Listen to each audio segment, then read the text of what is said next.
Chapter 1. Title page Don Quixote by Miguel de Cervantes Saavedra.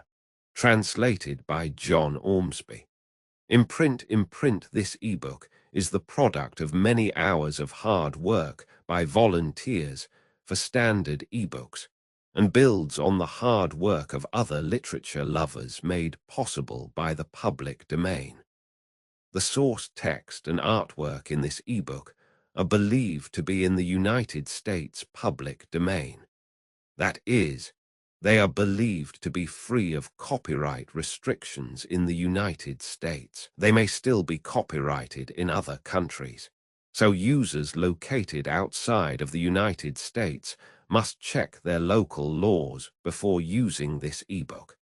The creators of and contributors to this ebook dedicate their contributions to the worldwide public domain via the terms in the CC01. 0 Universal Public Domain Dedication. For full license information, see the uncopyright at the end of this ebook. Standard eBooks is a volunteer-driven project that produces ebook editions of public domain literature using modern typography, technology, and editorial standards, and distributes them free of cost.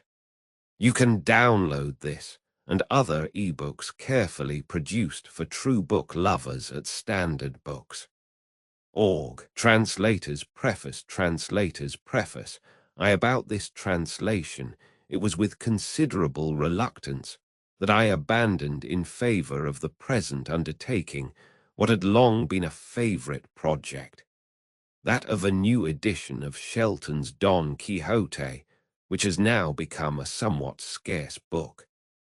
There are some, and I confess myself to be one, for whom Shelton's racy old version, with all its defects, has a charm that no modern translation, however skillful or correct, could possess. Shelton had the inestimable advantage of belonging to the same generation as Cervantes. Don Quixote had to him a vitality that only a contemporary could feel. It cost him no dramatic effort to see things as Cervantes saw them. There is no anachronism in his language. He put the Spanish of Cervantes into the English of Shakespeare. Shakespeare himself most likely knew the book. He may have carried it home with him in his saddlebags to Stratford on one of his last journeys, and under the mulberry tree at New Place joined hands with a kindred genius in its pages. But it was soon made plain to me that to hope for even a moderate popularity for Shelton was vain. His fine old crusted English would, no doubt, be relished by a minority, but it would be only by a minority. His warmest admirers must admit that he is not a satisfactory representative of Cervantes. His translation of the first part was very hastily made, and was never revised by him. It has all the freshness and vigor, but also a full measure of the faults of a hasty production. It is often very literal, barbarously literal frequently, but just as often very loose. He had evidently a good colloquial knowledge of Spanish, but apparently not much more. It never seems to occur to him that the same translation of a word will not suit in every case. It is often said that we have no satisfactory translation of Don Quixote. To those who are familiar with the original, it savors of truism or platitude to say so, for in truth there can be no thoroughly satisfactory translation of Don Quixote into English or any other language. It is not that the Spanish idioms are so utterly unmanageable, or that the untranslatable words, numerous enough no doubt, are so superabundant, but rather that the sententious terseness to which the humor of the book owes its flavor is peculiar to Spanish, and can at best be only distantly imitated in any other tongue. The history of our English translations of Don Quixote is instructive. Shelton's, the first in any language, was made, apparently, about 1608, but not published till 1612. This, of course, was only the first part. It has been asserted that the second, published in 1620, is not the work of Shelton, but there is nothing to support the assertion save the fact that it has less spirit, less of what we generally understand by go about it than the first, which would be only natural if the first were the work of a young man writing current calamo, and the second that of a middle-aged man writing for a bookseller. On the other hand, it is closer and more literal. The style is the same. The very same translations, or mistranslations, occur in it, and it is extremely unlikely that a new translator would, by suppressing his name, have allowed Shelton to carry off the credit. In 1687, John Phillips, Milton's nephew, produced a Don Quixote made English. He says, according to the humor of our modern language. His Quixote is not so much a translation as a travesty, and a travesty that for coarseness, vulgarity, and buffoonery is almost unexampled, even in the literature of that day. Ned Ward's life and notable adventures of Don Quixote, merrily translated into Hudibrastic verse, 1700, can scarcely be reckoned a translation, but it serves to show the light in which Don Quixote was regarded at the time. A further illustration may be found in the version published in 1712 by Peter Motteux, who had then recently combined tea-dealing with literature. It is described as translated from the original by several hands, but if so, all Spanish flavor has entirely evaporated under the manipulation of the several hands. The flavor that it has, on the other hand, is distinctly Franco-Cockney. Anyone who compares it carefully with the original will have little doubt that it is a concoction from Shelton and the French of Philo de Saint Martin, eked out by borrowings from Phillips, whose mode of treatment it adopts. It is, to be sure, more decent and decorous, but it treats Don Quixote in the same fashion as a comic book that cannot be made too comic. To attempt to improve the humor of Don Quixote by an infusion of Cockney flippancy and facetiousness, as Motteux's operators did, is not merely an impertinence like larding a sirloin of prize beef, but an absolute falsification of the spirit of the book, and it is a proof of the uncritical way in which Don Quixote is generally read that this worse than worthless translation, worthless as failing to represent, worse than worthless as misrepresenting, should have been favored as it has been. It had the effect, however, of bringing out a translation undertaken and executed in a very different spirit, that of Charles Jervas, the portrait painter and friend of Pope, Swift, Arbuthnot, and Gay. Jervas has been allowed little credit for his work. Indeed, it may be said none, for it is known to the world in general as Jarvis's.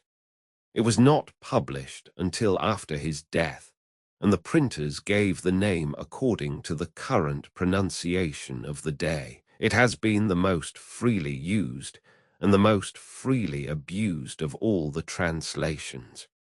It has seen far more editions than any other. It is admitted on all hands to be by far the most faithful, and yet nobody seems to have a good word to say for it or for its author. Jervas no doubt prejudiced readers against himself in his preface, where among many true words about Shelton Stephens, and Motteux, he rashly and unjustly charges Shelton with having translated not from the Spanish, but from the Italian version of Franciassini, which did not appear until 10 years after Shelton's first volume. A suspicion of incompetence, too, seems to have attached to him, because he was by profession a painter, and a mediocre one, though he has given us the best portrait we have of Swift, and this may have been strengthened by Pope's remark that he translated Don Quixote without understanding Spanish. He has been also charged with borrowing from Shelton, whom he disparaged. It is true that in a few difficult or obscure passages he has followed Shelton, and gone astray with him. But for one case of this sort, there are 50 where he is right and Shelton wrong. As for Pope's dictum, anyone who examines Jervas's version carefully, side by side with the original, will see that he was a sound Spanish scholar, incomparably a better one than Shelton, except perhaps in mere colloquial Spanish. He was, in fact, an honest, faithful, and painstaking translator, and he has left a version which, whatever its shortcomings may be, is singularly free from errors and mistranslations. The charge against it is that it is stiff, dry, wooden, in a word, and no one can deny that there is a foundation for it. But it may be pleaded for Jervas that a good deal of this rigidity is due to his abhorrence of the light, flippant, jocose style of his predecessors. He was one of the few, very few, translators that have shown any apprehension of the unsmiling gravity, which is the essence of quixotic humor.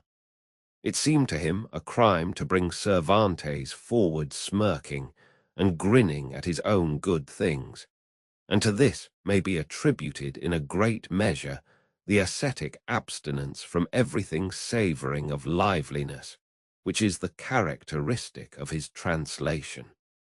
In most modern editions, it should be observed, his style has been smoothed and smartened, but without any reference to the original Spanish, so that if he has been made to read more agreeably, he has also been robbed of his chief merit of fidelity.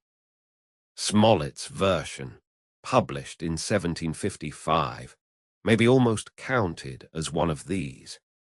At any rate, it is plain that in its construction Jervas's translation was very freely drawn upon, and very little or probably no heed given to the original Spanish. The later translations may be dismissed in a few words.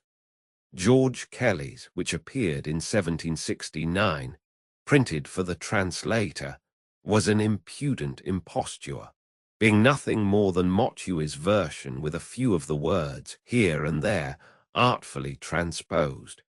Charles Wilmot's, 1774, was only an abridgment like Florian's, but not so skilfully executed, and the version published by Miss Smirke in 1818 to accompany her brother's plates was merely a patchwork production made out of former translations.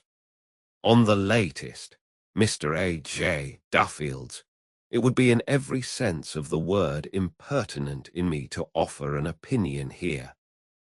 I had not even seen it when the present undertaking was proposed to me, and since then I may say vidi tantum, having for obvious reasons resisted the temptation which Mr. Duffield's reputation and comely volumes hold out to every lover of Cervantes. From the foregoing history of our translations of Don Quixote, it will be seen that there are a good many people who, provided they get the mere narrative with its full complement of facts, incidents, and adventures served up to them in a form that amuses them, care very little whether that form is the one in which Cervantes originally shaped his ideas.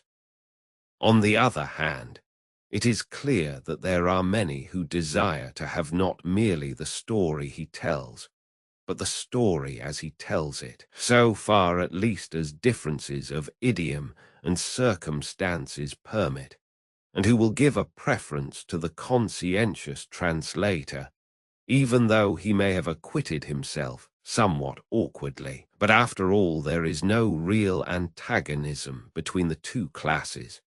There is no reason why what pleases the one should not please the other, or why a translator who makes it his aim to treat Don Quixote with the respect due to a great classic should not be as acceptable even to the careless reader as the one who treats it as a famous old jest book.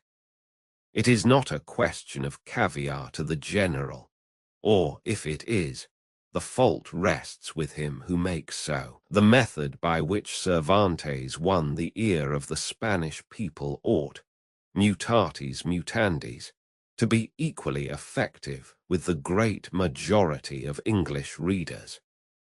At any rate, even if there are readers to whom it is a matter of indifference, fidelity to the method is as much a part of the translator's duty as fidelity to the matter. If he can please all parties, so much the better. But his first duty is to those who look to him for as faithful a representation of his author as it is in his power to give them. Faithful to the letter so long as fidelity is practicable. Faithful to the spirit so far as he can make it. My purpose here is not to dogmatize on the rules of translation, but to indicate those I have followed, or at least tried to the best of my ability to follow, in the present instance.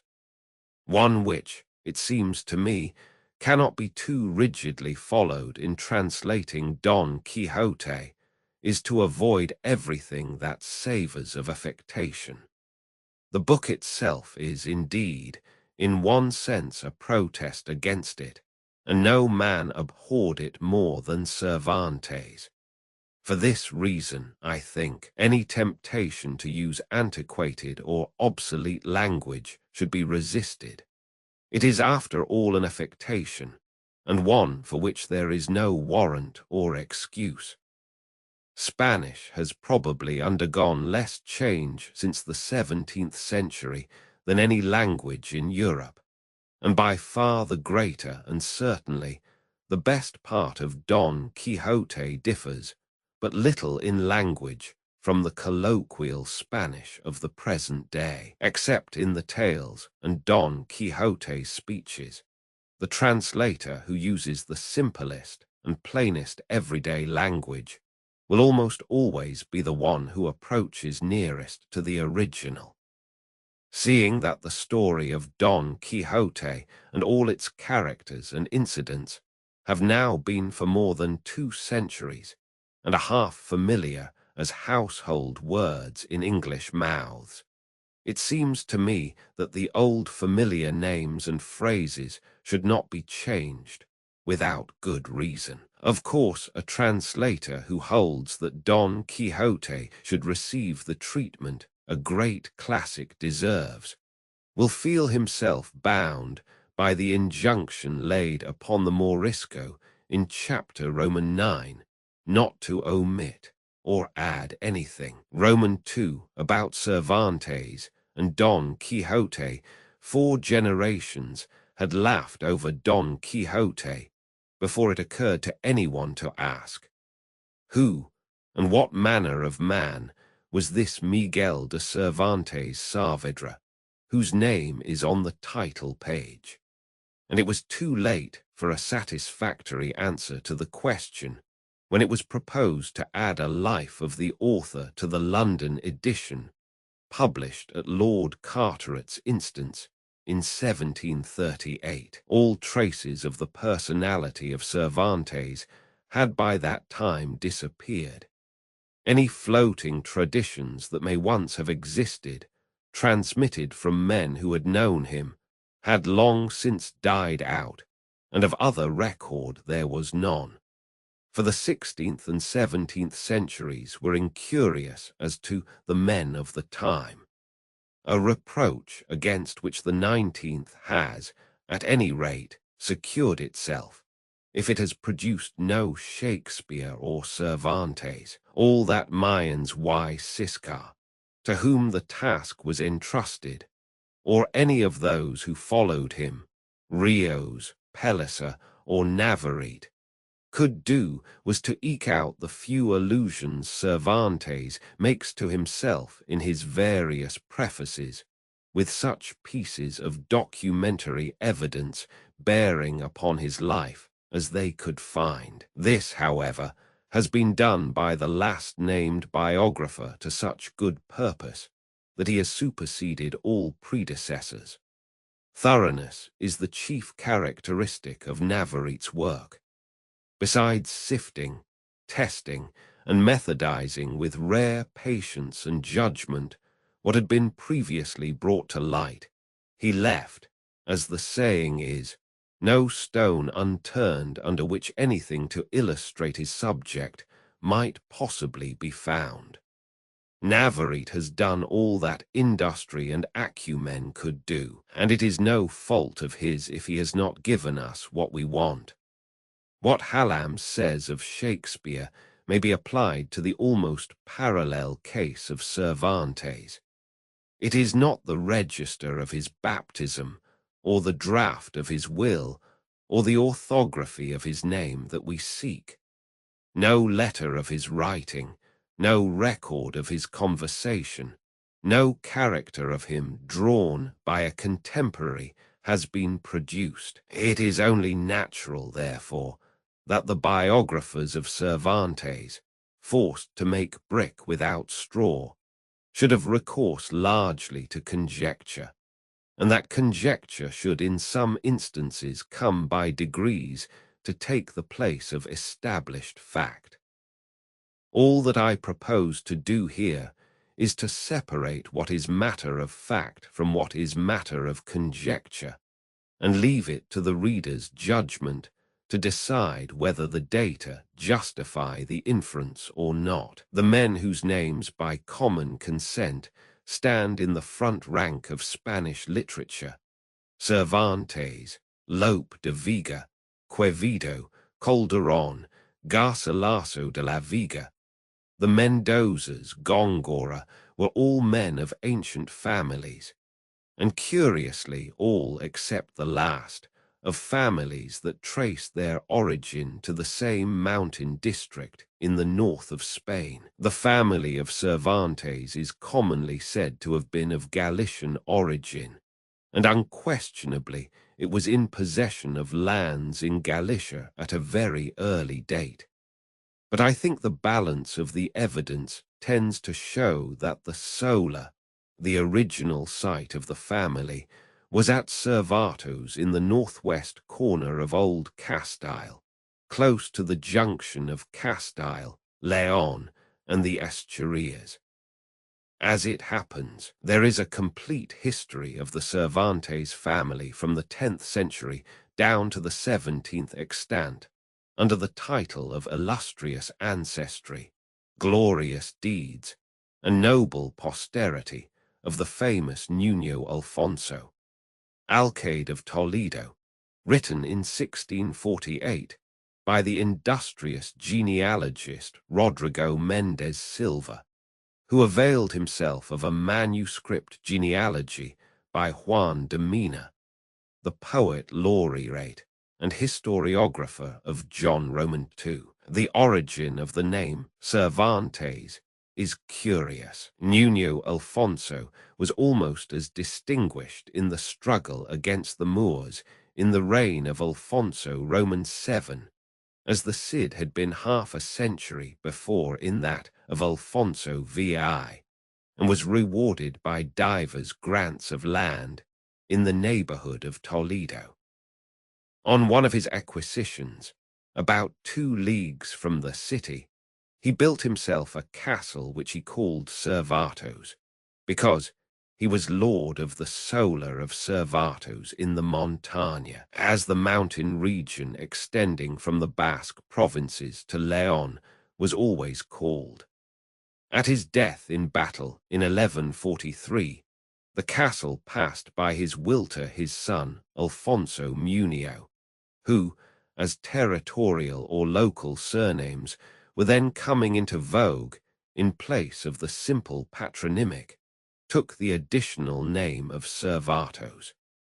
His eldest son Pedro succeeded him in the possession of the castle, and followed his example in adopting the name, an assumption at which the younger son, Gonzalo, seems to have taken umbrage. Everyone who has paid even a flying visit to Toledo will remember the ruined castle that crowns the hill above the spot where the bridge of Alcantara spans the gorge of the Tagus, and with its broken outline and crumbling walls, makes such an admirable pendant to the square solid Alcazar towering over the city roofs on the opposite side.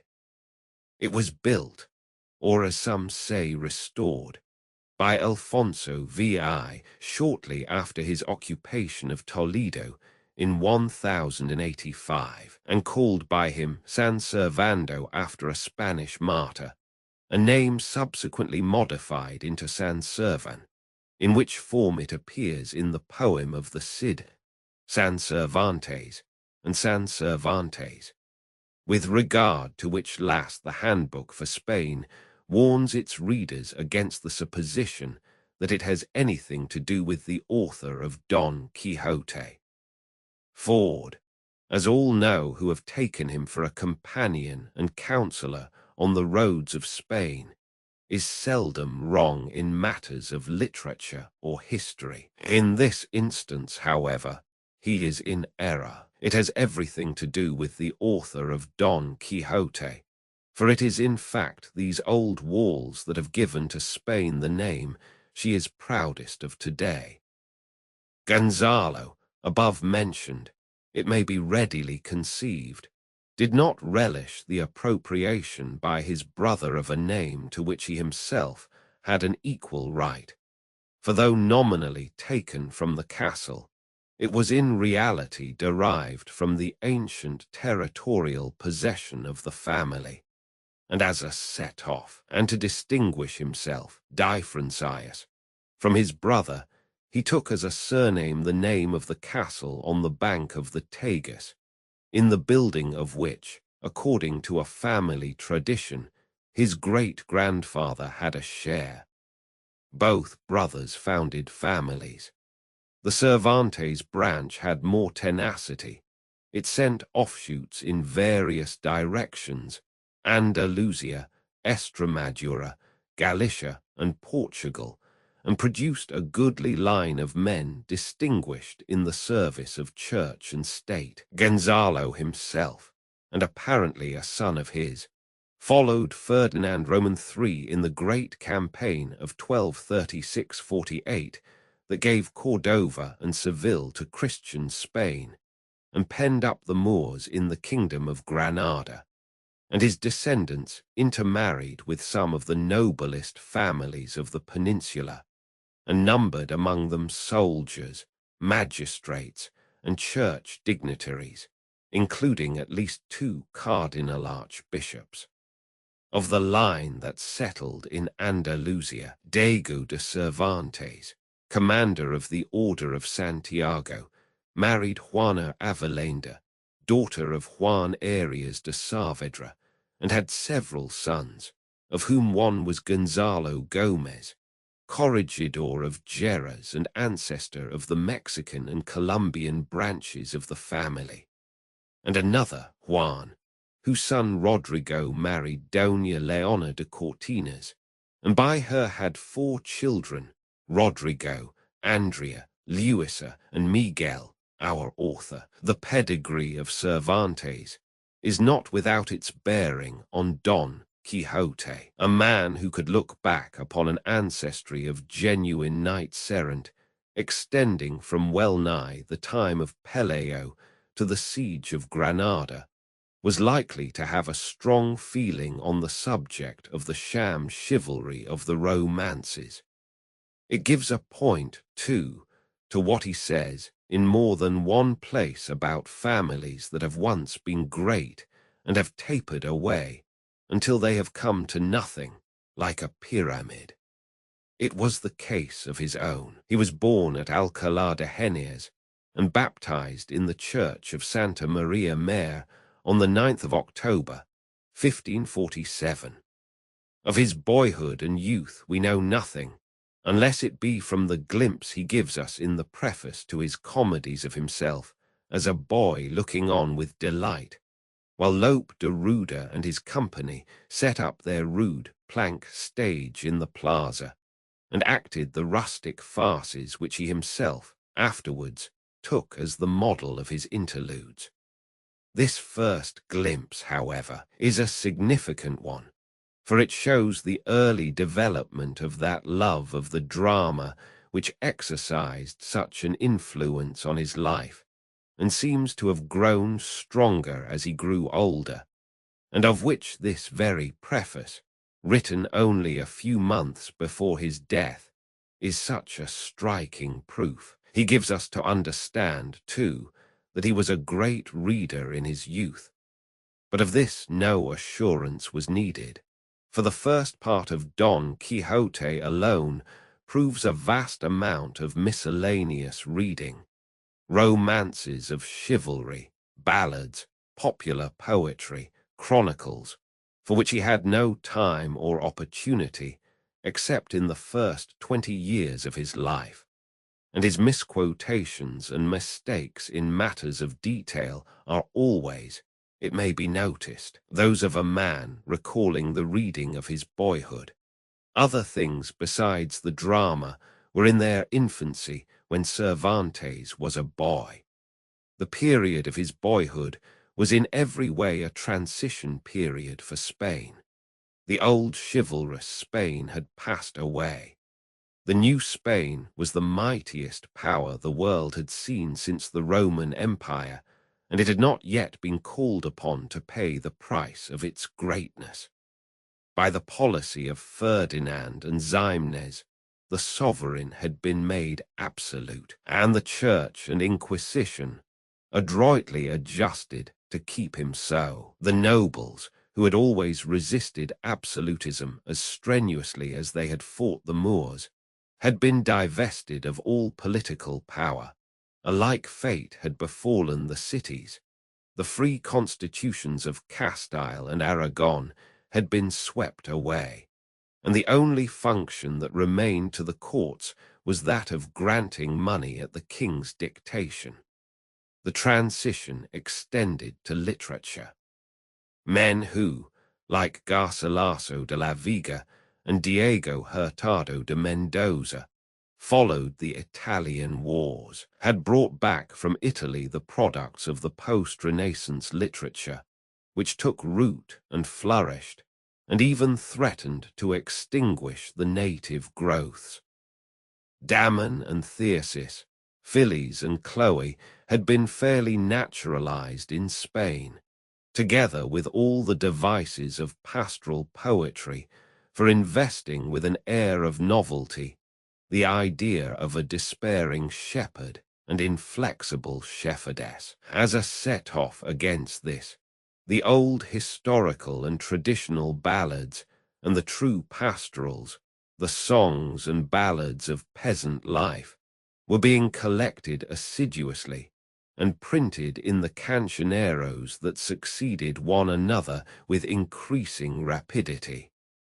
But the most notable consequence, perhaps, of the spread of printing was the flood of romances of chivalry that had continued to pour from the press ever since Garci Ordóñez de Montalvo had resuscitated Amadis of Gaul at the beginning of the century. For a youth fond of reading, solid or light, there could have been no better spot in Spain than Alcalá de Henares in the middle of the 16th century. It was then a busy, populous university town, something more than the enterprising rival of Salamanca, and altogether a very different place from the melancholy, silent, deserted Alcalá the traveller sees now as he goes from Madrid to Saragossa. Theology and medicine may have been the strong points of the university, but the town itself seems to have inclined rather to the humanities and light literature, and as a producer of books Alcalá was already beginning to compete with the older presses of Toledo, Burgos, Salamanca, and Seville. A pendant to the picture Cervantes has given us of his first playgoings might, no doubt, have been often seen in the streets of Alcalá at that time.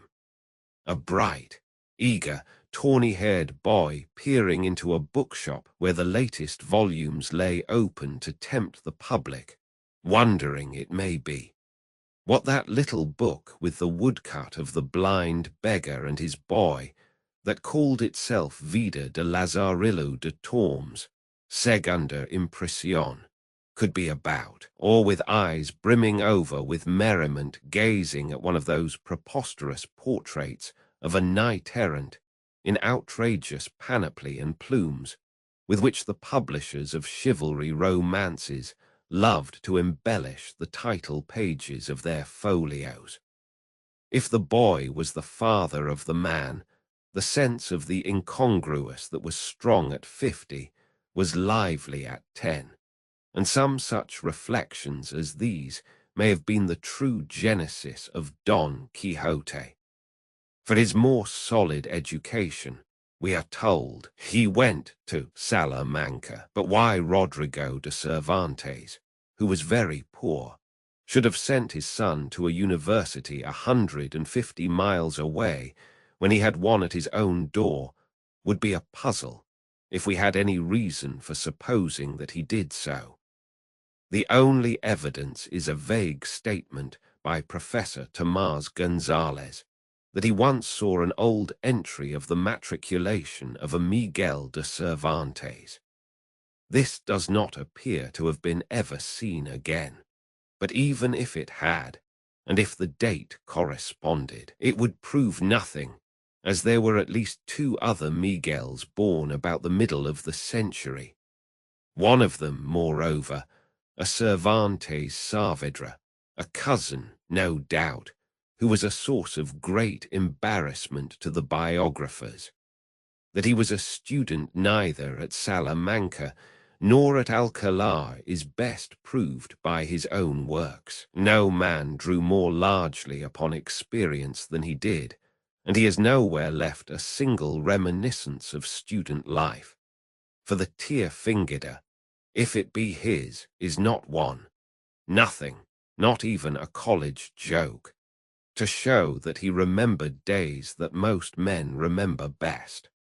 All that we know positively about his education is that Juan Lopez de Hoyos, a professor of humanities and belles letters of some eminence, calls him his dear and beloved pupil. This was in a little collection of verses by different hands on the death of Isabel de Valois, second Queen of Philip Roman II, published by the professor in 1569, to which Cervantes contributed 4 pieces, including an elegy and an epitaph in the form of a sonnet. It is only by a rare chance that a Lycidas finds its way into a volume of this sort, and Cervantes was no Milton. His verses are no worse than such things usually are. So much, at least, may be said for them. By the time the book appeared, he had left Spain, and as fate ordered it for 12 years, the most eventful ones of his life. Giulio, afterwards cardinal, a quaviva had been sent at the end of 1568 to Philip Roman II by the Pope on a mission, partly of condolence, partly political, and on his return to Rome, which was somewhat brusquely expedited by the king, he took Cervantes with him as his camero, chamberlain, the office he himself held in the Pope's household. The post would no doubt have led to advancement at the papal court had Cervantes retained it, but in the summer of 1570 he resigned it and enlisted as a private soldier in Captain Diego Urbina's company, belonging to Don Miguel de Moncada's regiment, but at that time forming a part of the command of Mark Antony Colonna.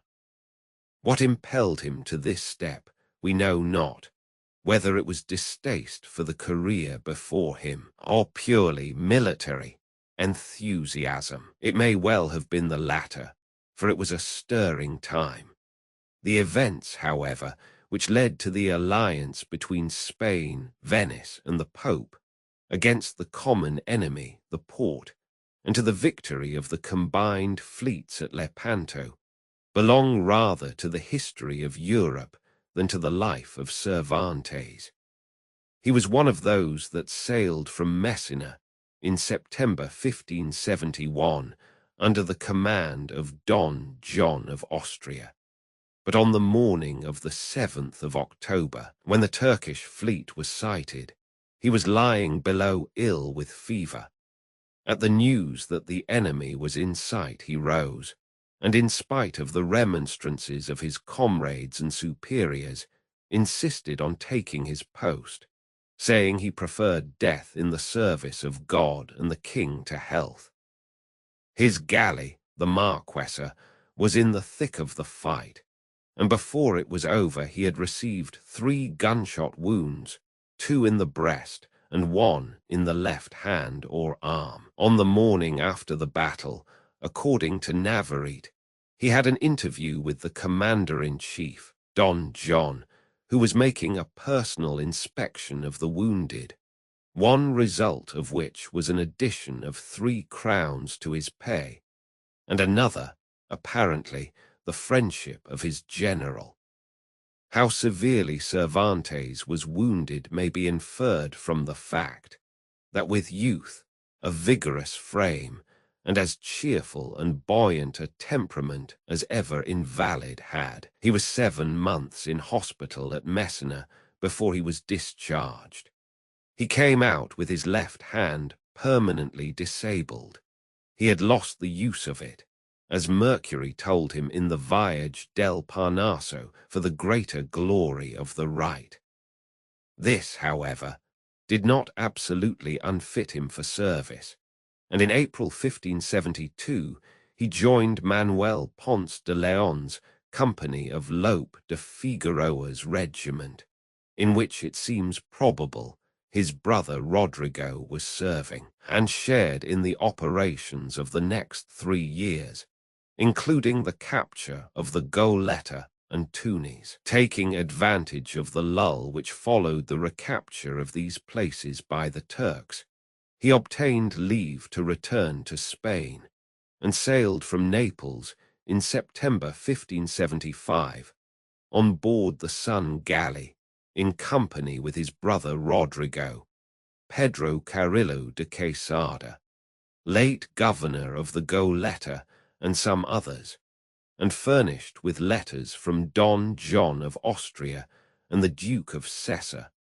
the Viceroy of Sicily, recommending him to the king for the command of a company, on account of his services, a dono infelis as events proved.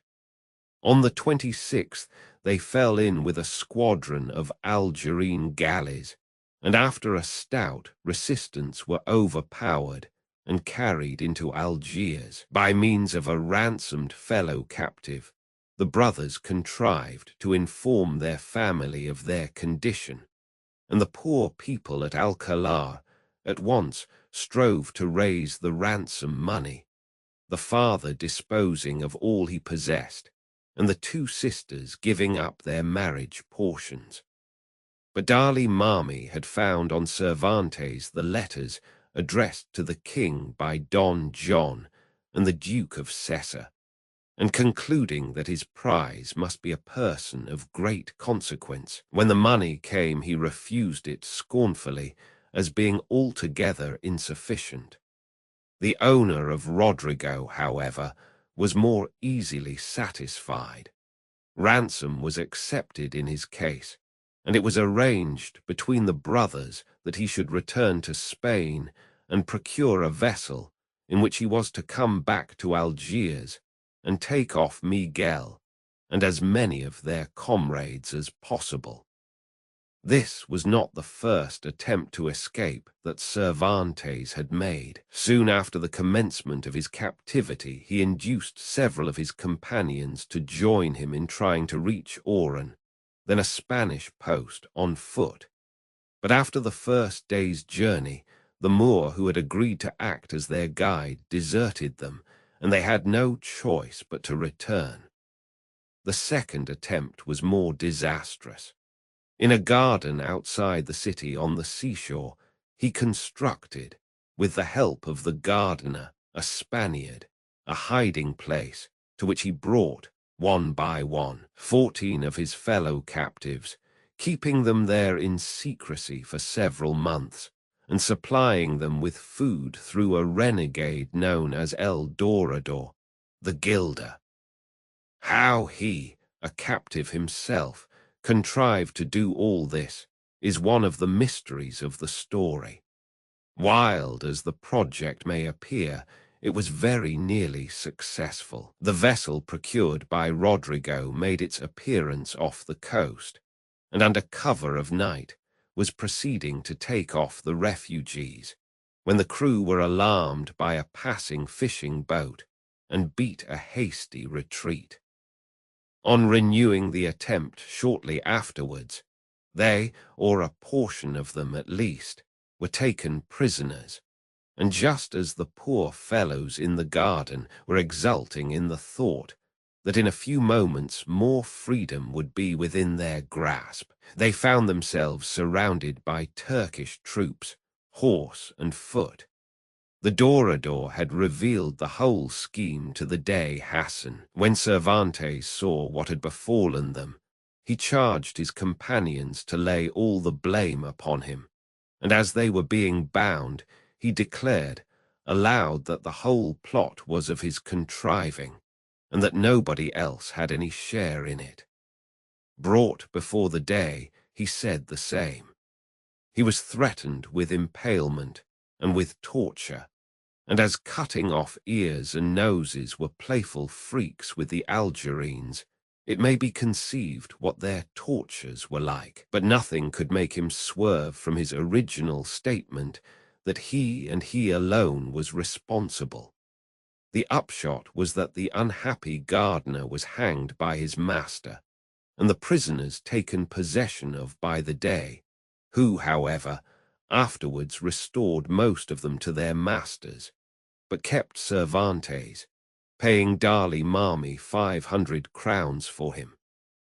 He felt, no doubt, that a man of such resource, energy, and daring was too dangerous a piece of property to be left in private hands, and he had him heavily ironed and lodged in his own prison, if he thought that by these means he could break the spirit or shake the resolution of his prisoner. He was soon undeceived, for Cervantes contrived before long to dispatch a letter to the governor of Oran, entreating him to send him someone that could be trusted, to enable him and 3 other gentlemen, fellow captives of his, to make their escape, intending evidently to renew his first attempt with a more trustworthy guide. Unfortunately, the Moor who carried the letter was stopped just outside Oran, and the letter being found upon him, he was sent back to Algiers, where by the order of the Dey he was promptly impaled as a warning to others, while Cervantes was condemned to receive 2,000 blows of the stick, a number which most likely would have deprived the world of Don Quixote, had not some persons, who they were we know not, interceded on his behalf. After this, he seems to have been kept in still closer confinement than before, for nearly 2 years passed before he made another attempt. This time his plan was to purchase, by the aid of a Spanish renegade and two Valencian merchants resident in Algiers, an armed vessel in which he and about 60 of the leading captives were to make their escape. But just as they were about to put it into execution, one Dr. Juan Blanco de Paz, an ecclesiastic and a compatriot, informed the day of the plot. Cervantes, by force of character, by his self-devotion, by his untiring energy and his exertions to lighten the lot of his companions in misery, had endeared himself to all and become the leading spirit in the captive colony, and incredible as it may seem, jealousy of his influence and the esteem in which he was held moved this man to compass his destruction by a cruel death. The merchants, finding that the day knew all, and fearing that Cervantes under torture might make disclosures that would imperil their own lives, tried to persuade him to slip away on board a vessel that was on the point of sailing for Spain. But he told them they had nothing to fear, for no tortures would make him compromise anybody, and he went at once and gave himself up to the Dey. As before, the Dey tried to force him to name his accomplices. Everything was made ready for his immediate execution. The halter was put round his neck and his hands tied behind him, but all that could be got from him was that he himself, with the help of 4 gentlemen who had since left Algiers, had arranged the whole, and that the 60 who were to accompany him were not to know anything of it until the last moment. Finding he could make nothing of him, the Dey sent him back to prison more heavily ironed than before. The poverty-stricken Cervantes family had been all this time trying once more to raise the ransom money, and at last a sum of 300 ducats was got together and entrusted to the Redemptorist Father Juan Gil, who was about to sail for Algiers.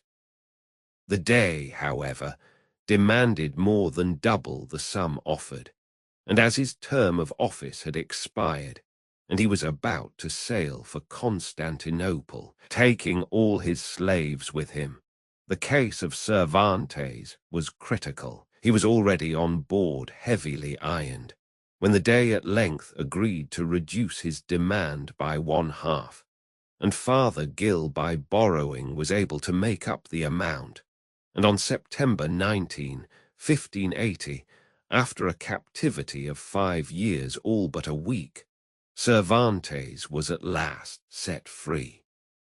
Before long, he discovered that Blanco de Paz, who claimed to be an officer of the Inquisition, was now concocting on false evidence a charge of misconduct to be brought against him on his return to Spain.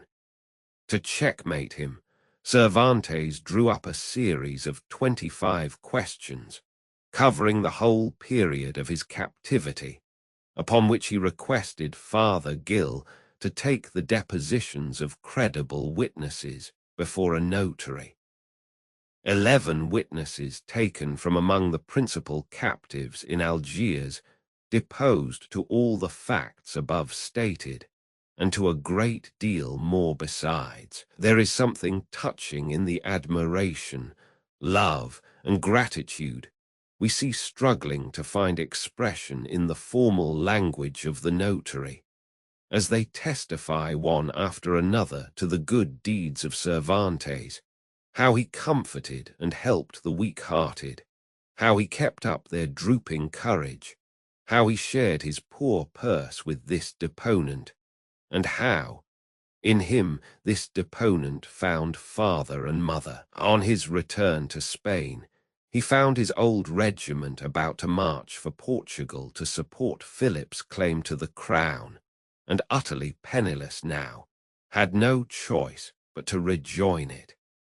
He was in the expeditions to the Azores in 1582 and the following year, and on the conclusion of the war returned to Spain in the autumn of 1583, bringing with him the manuscript of his pastoral romance, the Galatea, and probably also, to judge by internal evidence, that of the first portion of Persils and Sigismunda. He also brought back with him, his biographers assert, an infant daughter, the offspring of an amour, as some of them with great circumstantiality inform us, with a Lisbon lady of noble birth, whose name, however, as well as that of the street she lived in, they omit to mention.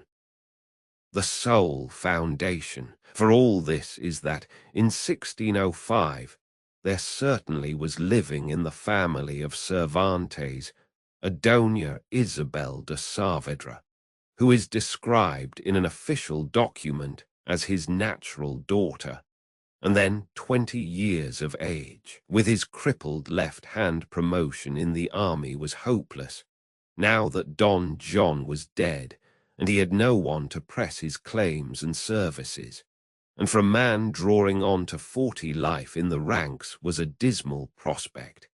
He had already a certain reputation as a poet. He made up his mind, therefore, to cast his lot with literature, and for a first venture committed his Galatea to the press.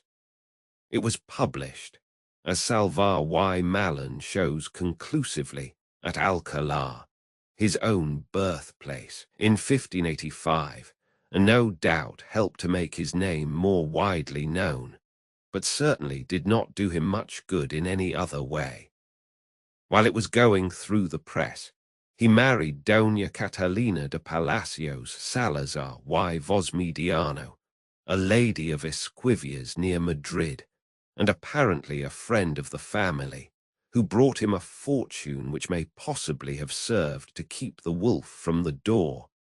But if so, that was all. The drama had by this time outgrown marketplace stages and strolling companies, and with his old love for it, he naturally turned to it for a congenial employment. In about 3 years, he wrote 20 or 30 plays, which he tells us were performed without any throwing of cucumbers or other missiles, and ran their course without any hisses, outcries, or disturbance. In other words, his plays were not bad enough to be hissed off the stage, but not good enough to hold their own upon it. Only 2 of them have been preserved, but as they happen to be 2 of the 7 or 8 he mentions with complacency, we may assume they are favorable specimens, and no one who reads the Numancia and the Trato de Argel will feel any surprise that they failed as acting dramas. Whatever merits they may have, whatever occasional they may show, they are, as regards construction, incurably clumsy. How completely they failed is manifest from the fact that with all his sanguine temperament and indomitable perseverance, he was unable to maintain the struggle to gain a livelihood as a dramatist for more than 3 years. Nor was the rising popularity of Lope the cause, as is often said, notwithstanding his own words to the contrary. When Lope began to write for the stage is uncertain, but it was certainly after Cervantes went to Seville. Among the Nuevos Documentos printed by Señor Asensio y Toledo is one dated 1592, and curiously characteristic of Cervantes. It is an agreement with one Rodrigo Osorio, a manager, who was to accept 6 comedies at 50 ducats, about £6 apiece, not to be paid in any case unless it appeared on representation that the said comedy was one of the best that had ever been represented in Spain. The test does not seem to have been ever applied. Perhaps it was sufficiently apparent to Rodrigo Osorio that the comedies were not among the best that had ever been represented. Among the correspondence of Cervantes there might have been found, no doubt, more than one letter like that we see in the Rake's Progress.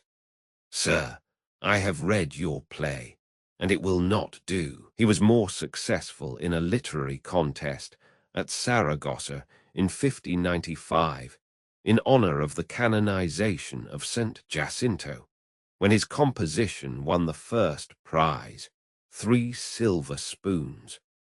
The year before this he had been appointed a collector of revenues for the kingdom of Granada.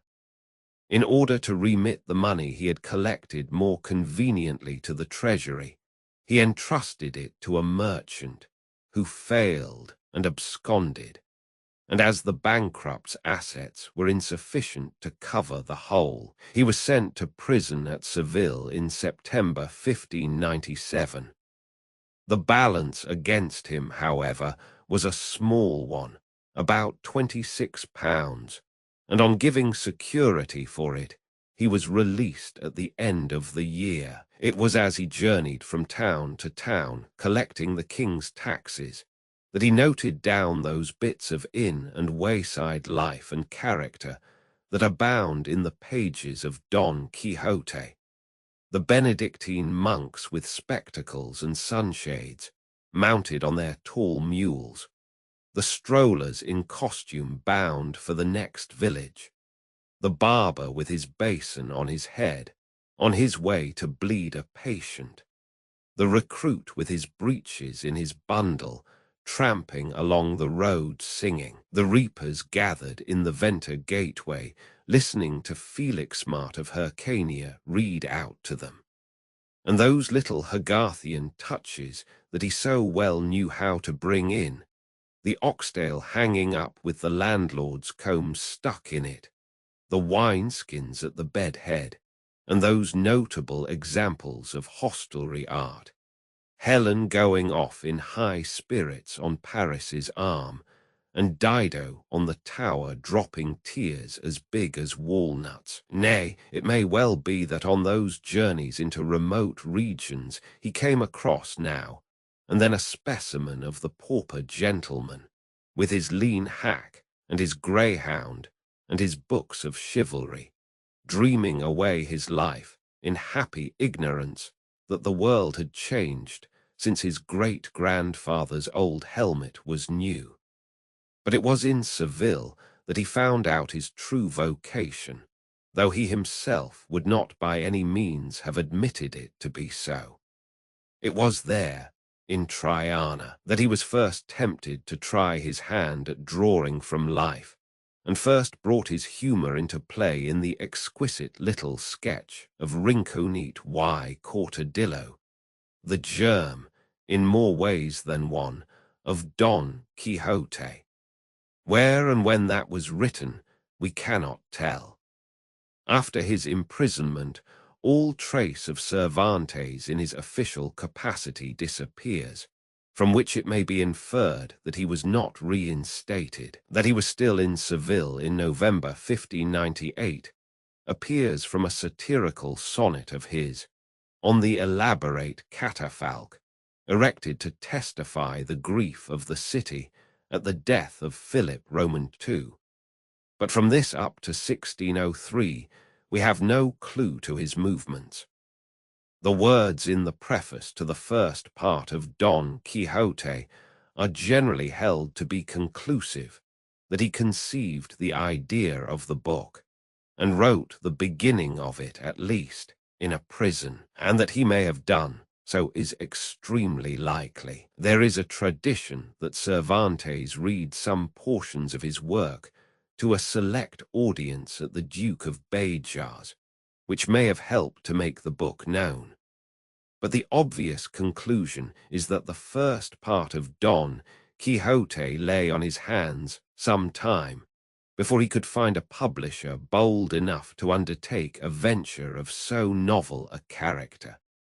And so little faith in it had Francisco Robles of Madrid, to whom at last he sold it, that he did not care to incur the expense of securing the copyright for Aragon or Portugal, contenting himself with that for Castile.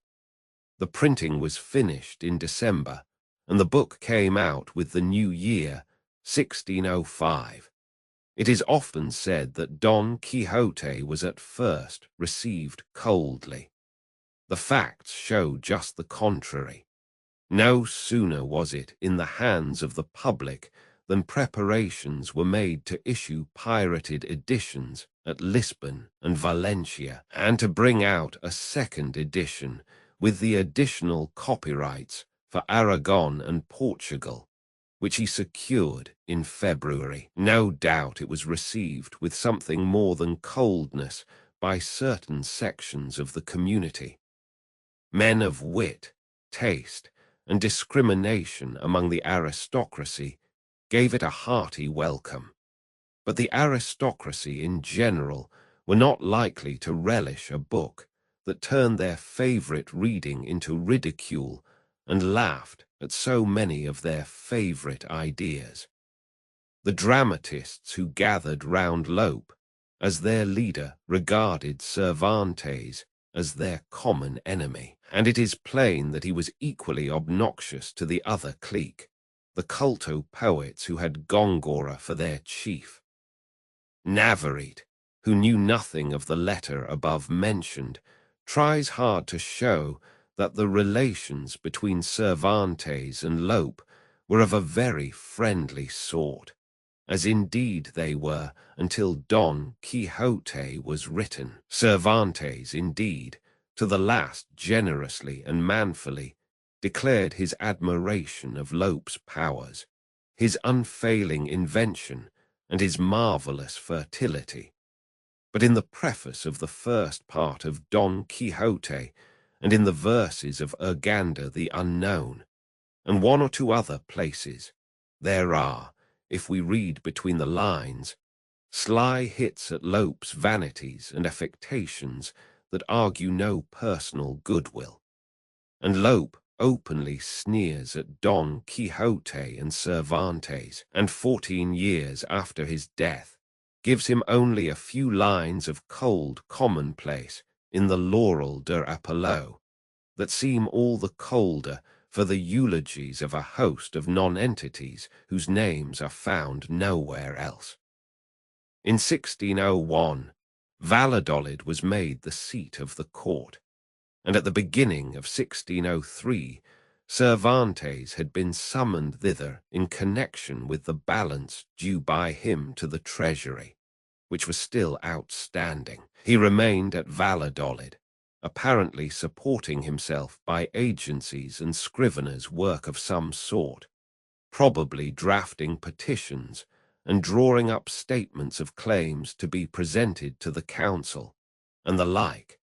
So, at least, we gather from the depositions taken on the occasion of the death of a gentleman, the victim of a street brawl, who had been carried into the house in which he lived.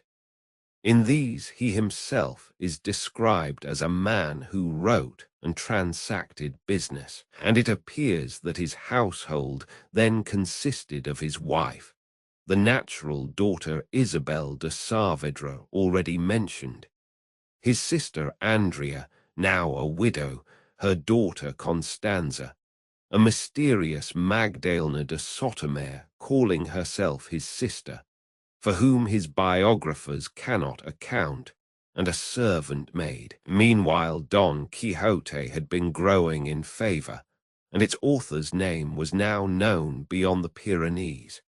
In 1607, an edition was printed at Brussels. Robles, the Madrid publisher, found it necessary to meet the demand by a third edition, the seventh in all, in 1608.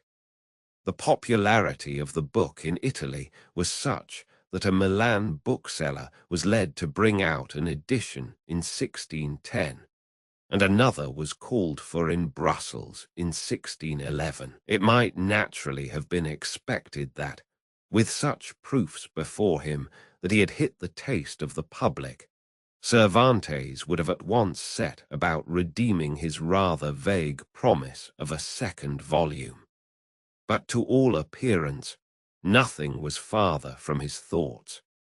He had still by him one or two short tales of the same vintage as those he had inserted in Don Quixote, and instead of continuing the adventures of Don Quixote, he set to work to write more of these novellas exemplares, as he afterwards called them, with a view to making a book of them. The novels were published in the summer of 1613, with a dedication to the Conde de Lemos, the Mecenas of the day, and with one of those chatty confidential prefaces Cervantes was so fond of.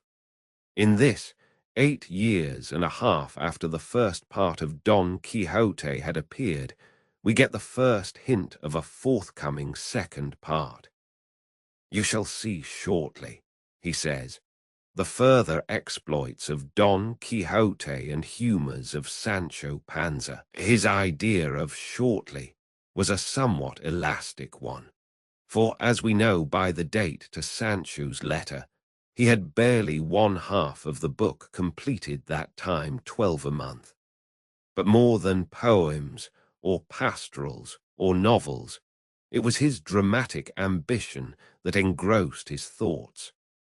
The same indomitable spirit that kept him from despair in the bagnios of Algiers and prompted him to attempt the escape of himself and his comrades again and again, made him persevere in spite of failure and discouragement in his efforts to win the ear of the public as a dramatist. The temperament of Cervantes was essentially sanguine. The portrait he draws in the preface to the novels, with the aquiline features, chestnut hair, smooth untroubled forehead, and bright cheerful eyes, is the very portrait of a sanguine man. Nothing that the managers might say could persuade him that the merits of his plays would not be recognized at last if they were only given a fair chance. The old soldier of the Spanish salamis was bent on being the Aeschylus of Spain. He was to found a great national drama based on the true principles of art that was to be the envy of all nations. He was to drive from the stage the silly, childish plays, the mirrors of nonsense and models of folly that were in vogue through the cupidity of the managers and short-sightedness of the authors. He was to correct and educate the public taste until it was ripe for tragedies on the model of the Greek drama, like the Numantia, for instance, and comedies that would not only amuse but improve and instruct. All this he was to do, could he once get a hearing. There was the initial difficulty. He shows plainly enough, too, that Don Quixote and the demolition of the chivalry romances was not the work that lay next his heart. He was indeed, as he says himself in his preface, more a stepfather than a father to Don Quixote. Never was great work so neglected by its author, that it was written carelessly, hastily, and by fits and starts, was not always his fault, but it seems clear he never read what he sent to the press. He knew how the printers had blundered, but he never took the trouble to correct them when the third edition was in progress, as a man who really cared for the child of his brain would have done. He appears to have regarded the book as little more than a mere libro de entretenimiento, an amusing book, a thing, as he says in The Voyage, to divert the melancholy, moody heart at any time or season. No doubt he had an affection for his hero, and was very proud of Sancho Panza. It would have been strange indeed if he had not been proud of the most humorous creation in all fiction. He was proud, too, of the popularity and success of the book, and beyond measure delightful is the naivete with which he shows his pride in a dozen passages in the second part. But it was not the success he coveted. In all probability, he would have given all the success of Don Quixote, nay, would have seen every copy of Don Quixote burned in the Plaza Mayor for one such success as Lope de Vega was enjoying on an average once a week. And so he went on, dawdling over Don Quixote, adding a chapter now and again, and putting it aside to turn to Persiles and Sigismunda, which, as we know, was to be the most entertaining book in the language, and the rival of Thegenes and Chariclea, or finishing off one of his darling comedies. And if Robles asked when Don Quixote would be ready, the answer no doubt was, en breve, shortly. There was time enough for that. At 68, he was as full of life and hope and plans for the future as a boy of 18. Nemesis was coming, however. He had got as far as chapter LIX, which at his leisurely pace he could hardly have reached before October or November 1614, when there was put into his hand a small octave lately printed at Tarragona, and calling itself Second Volume of the Ingenious Gentleman Don Quixote of La Mancha, by the licentiate Alonso Fernandez de Avelander of Tordesillas. The last half of chapter LIX and most of the following chapters of the second part give us some idea of the effect produced upon him, and his irritation was not likely to be lessened by the reflection that he had no one to blame but himself. Had Avelander, in fact, been content with merely bringing out a continuation to Don Quixote, Cervantes would have had no reasonable grievance. His own intentions were expressed in the very vaguest language at the end of the book.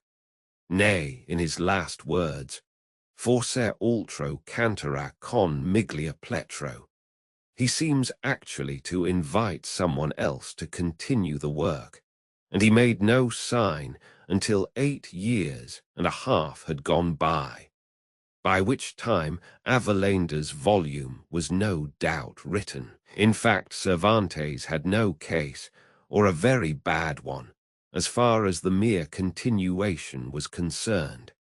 But Avelander chose to write a preface to it, full of such coarse personal abuse as only an ill-conditioned man could pour out. He taunts Cervantes with being old, with having lost his hand, with having been in prison, with being poor, with being friendless, accuses him of envy of Lope's success, of petulance and querulousness, and so on. And it was in this that the sting lay. Avelander's reason for this personal attack is obvious enough. Whoever he may have been, it is clear that he was one of the dramatists of Lope's school, for he has the impudence to charge Cervantes with attacking him as well as Lope in his criticism on the drama. His identification has exercised the best critics and baffled all the ingenuity and research that has been brought to bear on it. Navarrete and Tickner both incline to the belief that Cervantes knew who he was, but I must say I think the anger he shows suggests an invisible assailant. It is like the irritation of a man stung by a mosquito in the dark. Cervantes, from certain solecisms of language, pronounces him to be an Aragonese, and Pellicer, an Aragonese himself, supports this view and believes him, moreover, to have been an ecclesiastic, a Dominican probably. Any merit Avelander has is reflected from Cervantes, and he is too dull to reflect much.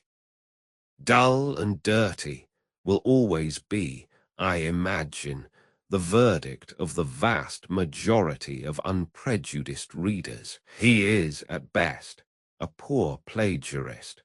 All he can do is to follow slavishly the lead given him by Cervantes. His only humor lies in making Don Quixote take inns for castles and fancy himself some legendary or historical personage. and Sancho mistake words, invert proverbs, and display his gluttony. All through he shows a proclivity to coarseness and dirt, and he has contrived to introduce two tales filthier than anything by the 16th century novellary, and without their sprightliness. But whatever Avellaneda and his book may be, we must not forget the debt we owe them. But for them, there can be no doubt, Don Quixote would have come to us a mere torso instead of a complete work. Even if Cervantes had finished the volume he had in hand, most assuredly he would have left off with a promise of a third part, giving the further adventures of Don Quixote and humours of Sancho Panza as shepherds. It is plain that he had at one time an intention of dealing with the pastoral romances as he had dealt with the books of chivalry, and but for Avellaneda he would have tried to carry it out. But it is more likely that, with his plans and projects and hopefulness, the volume would have remained unfinished till his death, and that we should have never made the acquaintance of the Duke and Duchess, or gone with Sancho to Barataria. From the moment the book came into his hands, he seems to have been haunted by the fear that there might be more Avellandas in the field, and putting everything else aside, he set himself to finish off his task and protect Don Quixote in the only way he could, by killing him. The conclusion is no doubt a hasty and in some places clumsy piece of work, and the frequent repetition of the scolding administered to Avellaneda becomes in the end rather wearisome. But it is, at any rate, a conclusion, and for that we must thank Avellaneda. The new volume was ready for the press in February, but was not printed till the very end of 1615, and during the interval Cervantes put together the comedies and interludes he had written within the last few years, and, as he adds plaintively, found no demand for among the managers, and published them with a preface, worth the book it introduces tenfold, in which he gives an account of the early Spanish stage, and of his own attempts as a dramatist. It is needless to say they were put forward by Cervantes in all good faith and full confidence in their merits. The reader, however, was not to suppose they were his last word or final effort in the drama, for he had in hand a comedy called Engaño a los Ojos, about which, if he mistook not, there would be no question. Of this dramatic masterpiece the world has no opportunity of judging. His health had been failing for some time, and he died, apparently of dropsy, on the 23rd of April, 1616, the day on which England lost Shakespeare, nominally at least, for the English calendar had not yet been reformed. He died as he had lived, accepting his lot bravely and cheerfully. Was it an unhappy life, that of Cervantes? His biographers all tell us that it was, but I must say I doubt it.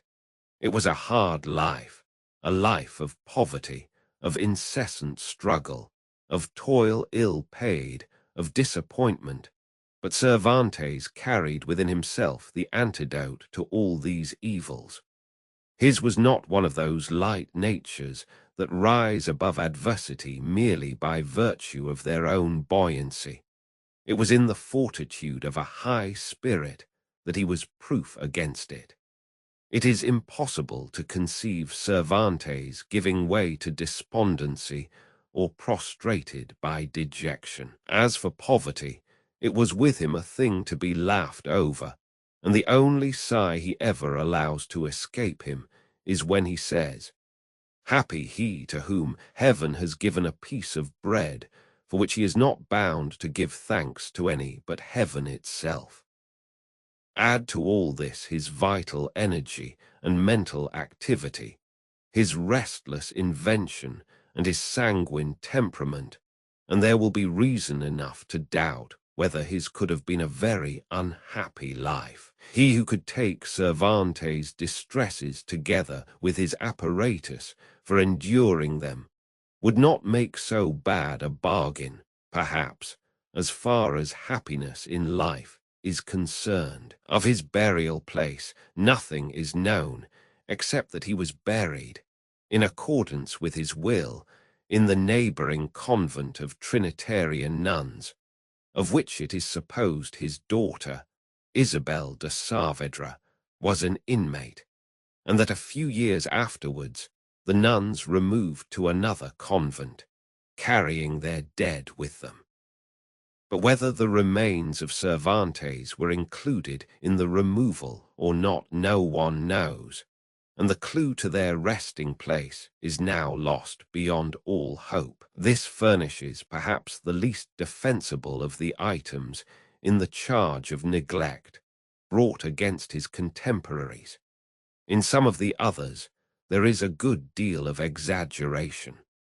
To listen to most of his biographers, one would suppose that all Spain was in league not only against the man, but against his memory, or at least that it was insensible to his merits, and left him to live in misery and die of want.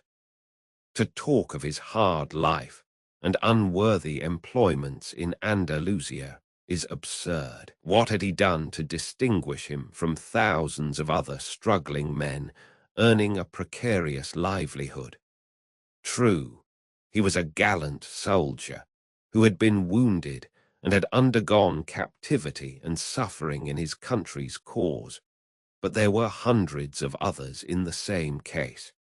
He had written a mediocre specimen of an insipid class of romance, and some plays which manifestly did not comply with the primary condition of pleasing. Were the playgoers to patronize plays that did not amuse them, because the author was to produce Don Quixote 20 years afterwards? The scramble for copies which, as we have seen, followed immediately on the appearance of the book, does not look like general insensibility to its merits. No doubt it was received coldly by some, but if a man writes a book in ridicule of periwigs, he must make his account with being coldly received by the periwig wearers and hated by the whole tribe of wigmakers. If Cervantes had the chivalry romance readers, the sentimentalists, the dramatists, and the poets of the period all against him, it was because Don Quixote was what it was. And if the general public did not come forward to make him comfortable for the rest of his days, it is no more to be charged with neglect and ingratitude than the English-speaking public that did not pay off Scott's liabilities. It did the best it could. It read his book and liked it and bought it and encouraged the bookseller to pay him well for others. It has been also made a reproach to Spain that she has erected no monument to the man she is proudest of. No monument, that is to say, of him. For the bronze statue in the little garden of the Plaza de las Cortes, a fair work of art no doubt, and unexceptionable had it been set up to the local poet in the marketplace of some provincial town, is not worthy of Cervantes or of Madrid. But what need has Cervantes of such weak witness of his name? Or what could a monument do in his case, except testify to the self-glorification of those who had put it up? See Monumentum Quoeris, Circumspis. The nearest bookseller's shop will show what bathos there would be in a monument to the author of Don Quixote. 9 editions of the first part of Don Quixote had already appeared before Cervantes died. 30,000 copies in all, according to his own estimate, and a 10th was printed at Barcelona the year after his death. So large a number naturally supplied the demand for some time. but by 1634 it appears to have been exhausted, and from that time down to the present day the stream of editions has continued to flow rapidly and regularly. The translations show still more clearly in what request the book has been from the very outset. In 7 years, from the completion of the work, it had been translated into the 4 leading languages of Europe. Except the Bible, in fact, no book has been so widely diffused as Don Quixote. The Imitatio Christi may have been translated into as many different languages, and perhaps Robinson Crusoe and the Vicar of Wakefield into nearly as many. But in multiplicity of translations and editions, Don Quixote leaves them all far behind. Still more remarkable is the character of this wide diffusion. Don Quixote has been thoroughly naturalized among people whose ideas about knight-errantry, if they had any at all, were of the vaguest, who had never seen or heard of a book of chivalry, who could not possibly feel the humor of the burlesque or sympathize with the author's purpose. Another curious fact is that this, the most cosmopolitan book in the world, is one of the most intensely national. Manon Lescaut is not more thoroughly French, Tom Jones not more English, Rob Roy not more Scotch, than Don Quixote is Spanish, in character, in ideas, in sentiment, in local color, in everything. What, then, is the secret of this unparalleled popularity, increasing year by year for well nigh 3 centuries? One explanation, no doubt, is that of all the books in the world, Don Quixote is the most Catholic. There is something in it for every sort of reader, young or old, sage or simple, high or low. As Cervantes himself says with a touch of pride, it is thumbed and read and got by heart by people of all sorts. The children turn its leaves, the young people read it, the grown men understand it, the old folk praise it. But it would be idle to deny that the ingredient which, more than its humor, or its wisdom, or the fertility of invention or knowledge of human nature it displays, has ensured its success with the multitude, is the vein of farce that runs through it. It was the attack upon the sheep, the battle with the wineskins, Mambrino's helmet, the balsam of Fierabras, Don Quixote knocked over by the sails of the windmill, Sancho tossed in the blanket, the mishaps and misadventures of master and man that were originally the great attraction, and perhaps are so still to some extent with the majority of readers. It is plain that Don Quixote was generally regarded at first, and indeed in Spain for a long time, as little more than a queer droll book, full of laughable incidents and absurd situations, very amusing, but not entitled to much consideration or care. All the editions printed in Spain from 1637 to 1771, when the famous printer Ibarra took it up, were mere trade editions, badly and carelessly printed on vile paper, and got up in the style of chapbooks intended only for popular use, with, in most instances, uncouth illustrations and claptrap additions by the publisher. To England belongs the credit of having been the first country to recognize the right of Don Quixote to better treatment than this. The London edition of 1738, commonly called Lord Carteret's from having been suggested by him, was not a mere edition de luxe.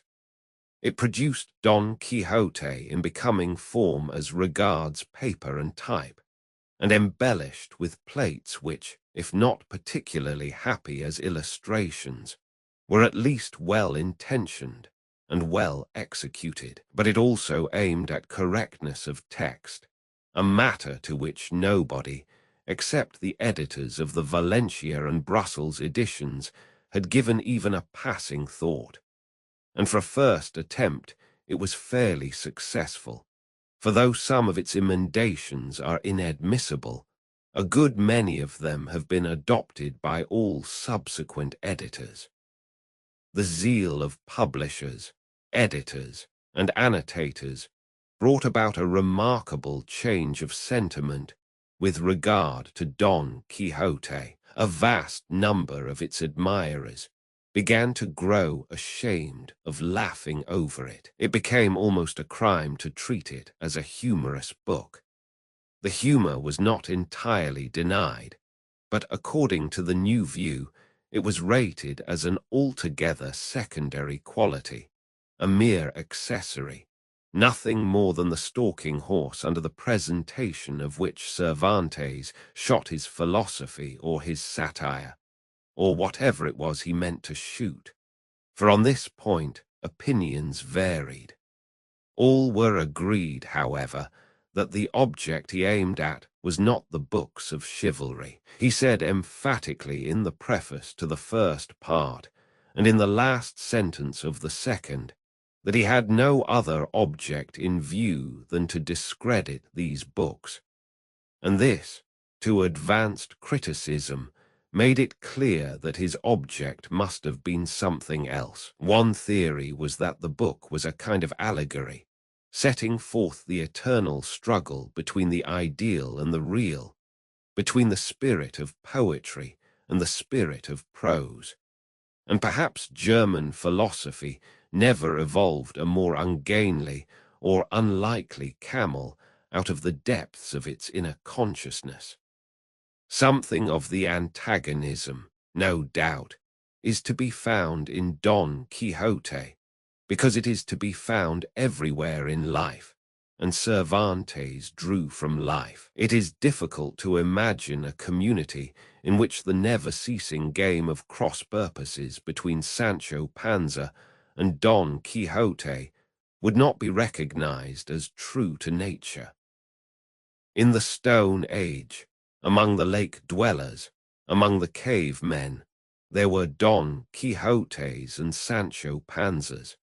There must have been the troglodyte who never could see the facts before his eyes, and the troglodyte who could see nothing else. But to suppose Cervantes deliberately setting himself to expound any such idea in 2 stout quarto volumes is to suppose something not only very unlike the age in which he lived, but altogether unlike Cervantes himself, who would have been the first to laugh at an attempt of the sort made by anyone else. The extraordinary influence of the romances of chivalry in his day is quite enough to account for the genesis of the book. Some idea of the prodigious development of this branch of literature in the 16th century may be obtained from the scrutiny of chapter Romans 7, if the reader bears in mind that only a portion of the romances belonging to by far the largest group are enumerated. As to its effect upon the nation, there is abundant evidence. From the time when the Amadises and Palmerins began to grow popular down to the very end of the century, there is a steady stream of invective from men whose character and position lend weight to their words, against the romances of chivalry and the infatuation of their readers. Ridicule was the only besom to sweep away that dust. That this was the task Cervantes set himself, and that he had ample provocation to urge him to it, will be sufficiently clear to those who look into the evidence, as it will be also that it was not chivalry itself that he attacked and swept away. Of all the absurdities that, thanks to poetry, will be repeated to the end of time, there is no greater one than saying that Cervantes smiled Spain's chivalry away. In the first place, There was no chivalry for him to smile away. Spain's chivalry had been dead for more than a century. Its work was done when Granada fell, and as chivalry was essentially republican in its nature, it could not live under the rule that Ferdinand substituted for the free institutions of medieval Spain. What he did smile away was not chivalry, but a degrading mockery of it, the true nature of the right arm and the bright array, before which, according to the poet, the world gave ground, and which Cervantes' single laugh demolished, may be gathered from the words of one of his own countrymen, Don Felix Pacheco, as reported by Captain George Carleton in his military memoirs from 1672 to 1713. 1. Before the appearance in the world of that labor of Cervantes, he said, it was next to an impossibility for a man to walk the streets with any delight or without danger. There were seen so many cavaliers prancing and curveting before the windows of their mistresses, that a stranger would have imagined the whole nation to have been nothing less than a race of knight-errants. But after the world became a little acquainted with that notable history, the man that was seen in that once celebrated drapery was pointed at as a Don Quixote, and found himself the jest of high and low. And I verily believe that to this, and this only, we owe that dampness and poverty of spirit which has run through all our councils for a century past, so little agreeable to those nobler actions of our famous ancestors. To call Don Quixote a sad book, preaching a pessimist view of life, argues a total misconception of its drift. It would be so if its moral were that, in this world, true enthusiasm naturally leads to ridicule and discomfiture. But it preaches nothing of the sort.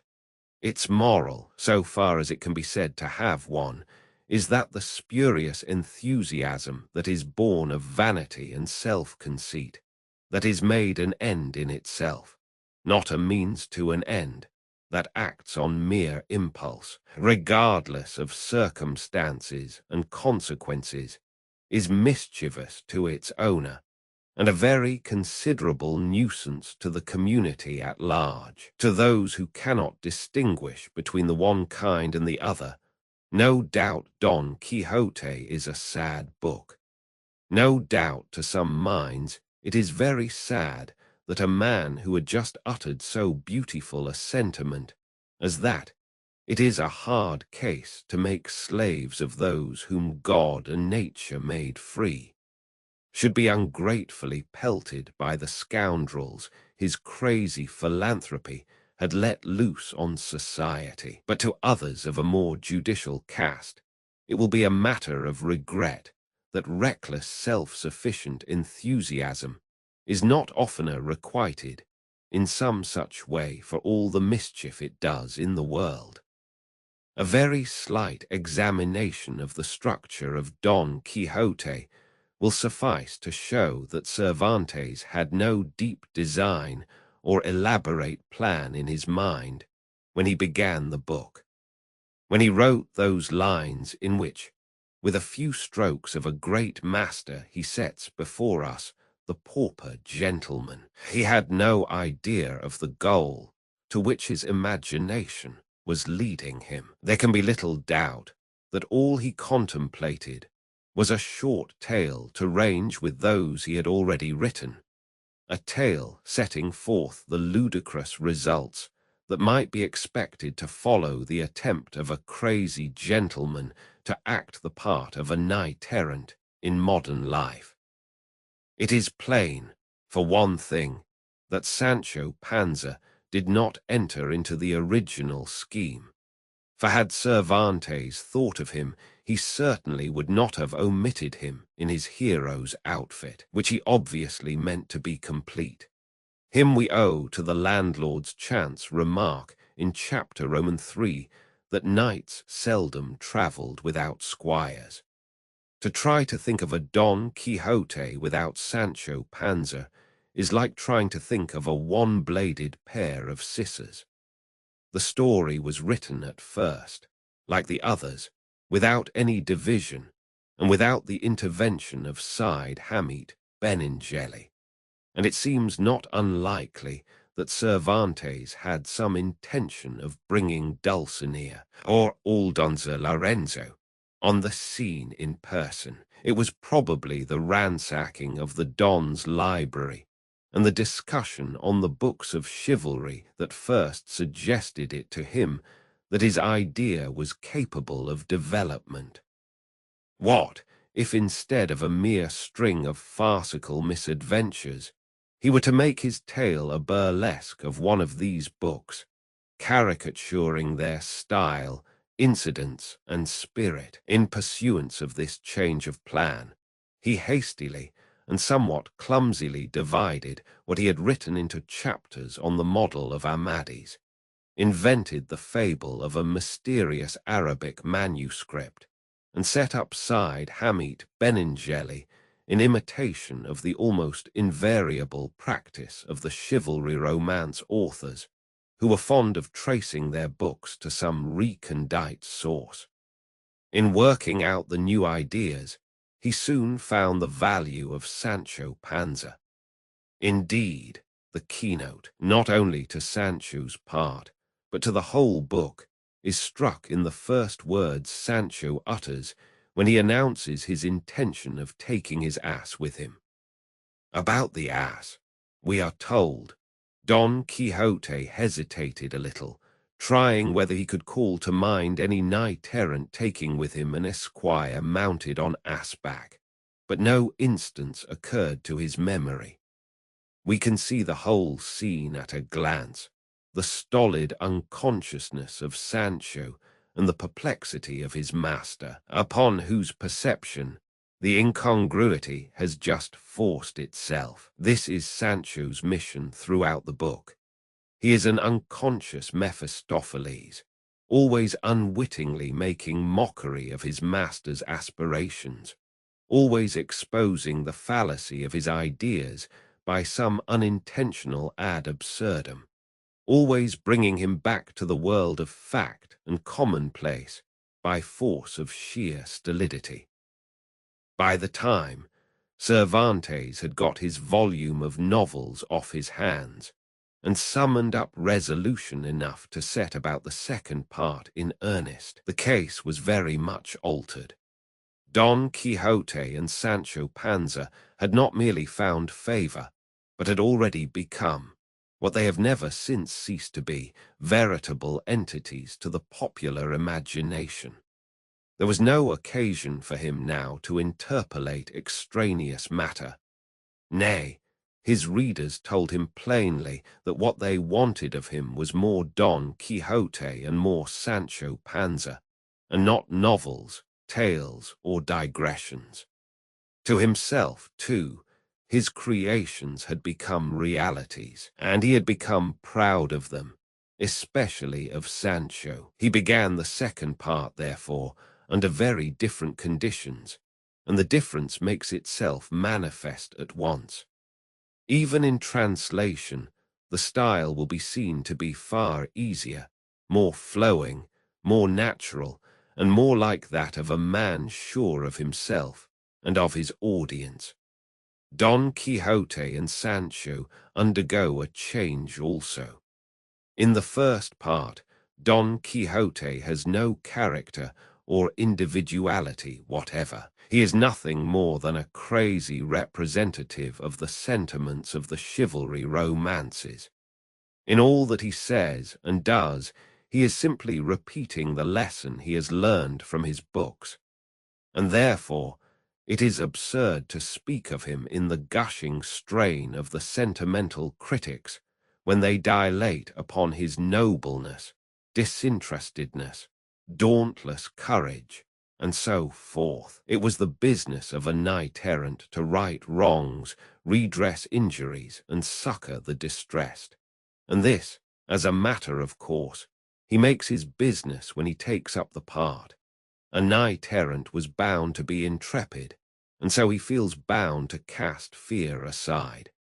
Of all Byron's melodious nonsense about Don Quixote, the most nonsensical statement is that 'tis his virtue makes him mad.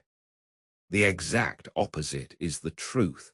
It is his madness makes him virtuous. In the second part, Cervantes repeatedly reminds the reader, as if it was a point upon which he was anxious there should be no mistake, that his hero's madness is strictly confined to delusions on the subject of chivalry, and that on every other subject he is discreto, one, in fact, whose faculty of discernment is in perfect order. The advantage of this is that he is enabled to make use of Don Quixote as a mouthpiece for his own reflections, and so, without seeming to digress, allow himself the relief of digression when he requires it, as freely as in a commonplace book.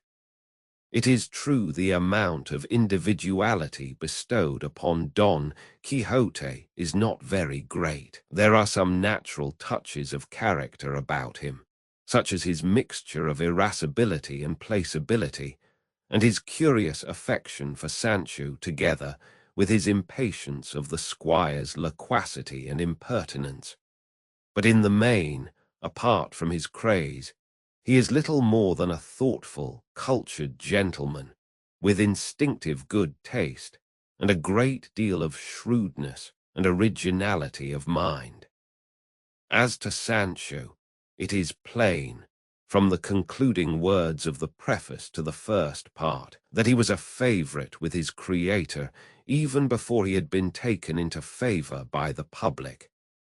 An inferior genius, taking him in hand a second time, would very likely have tried to improve him by making him more comical, clever, amiable, or virtuous. But Cervantes was too true an artist to spoil his work in this way. Sancho, when he reappears, is the old Sancho with the old familiar features, but with a difference. They have been brought out more distinctly, but at the same time with a careful avoidance of anything like caricature.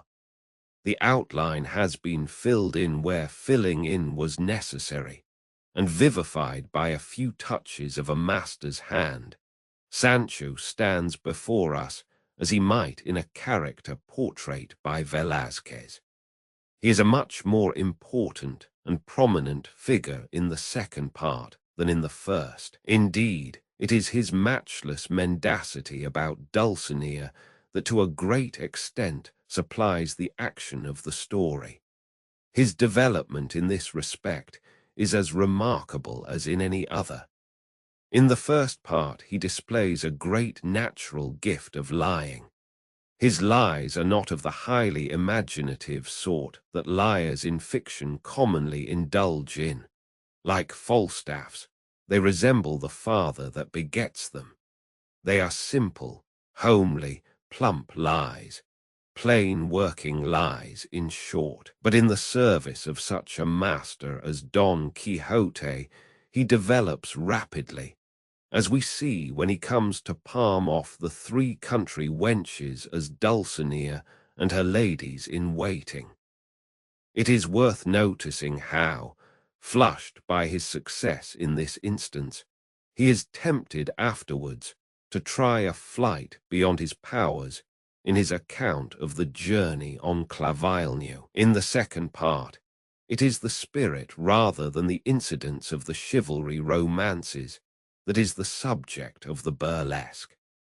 Enchantments of the sort travestied in those of Dulcinea and the Trifaldi and the cave of Montesinos play a leading part in the later and inferior romances, and another distinguishing feature is caricatured in Don Quixote's blind adoration of Dulcinea.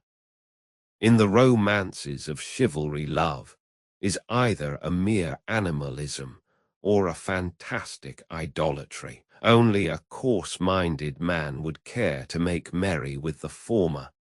But to one of Cervantes' humour, the latter was naturally an attractive subject for ridicule. Like everything else in these romances, it is a gross exaggeration of the real sentiment of chivalry, but its peculiar extravagance is probably due to the influence of those masters of hyperbole, the Provençal poets. When a troubadour professed his readiness to obey his lady in all things, he made it incumbent upon the next comer, if he wished to avoid the imputation of tameness and commonplace, to declare himself the slave of her will, which the next was compelled to cap by some still stronger declaration. And so expressions of devotion went on rising one above the other like biddings at an auction, and a conventional language of gallantry and theory of love came into being that in time permeated the literature of southern Europe and bore fruit in one direction in the transcendental worship of Beatrice and Laura, and in another in the grotesque idolatry which found exponents in writers like Feliciano da Silva. This is what Cervantes deals with in Don Quixote's passion for Dulcinea, and in no instance has he carried out the burlesque more happily, by keeping Dulcinea in the background, and making her a vague shadowy being of whose very existence we are left in doubt.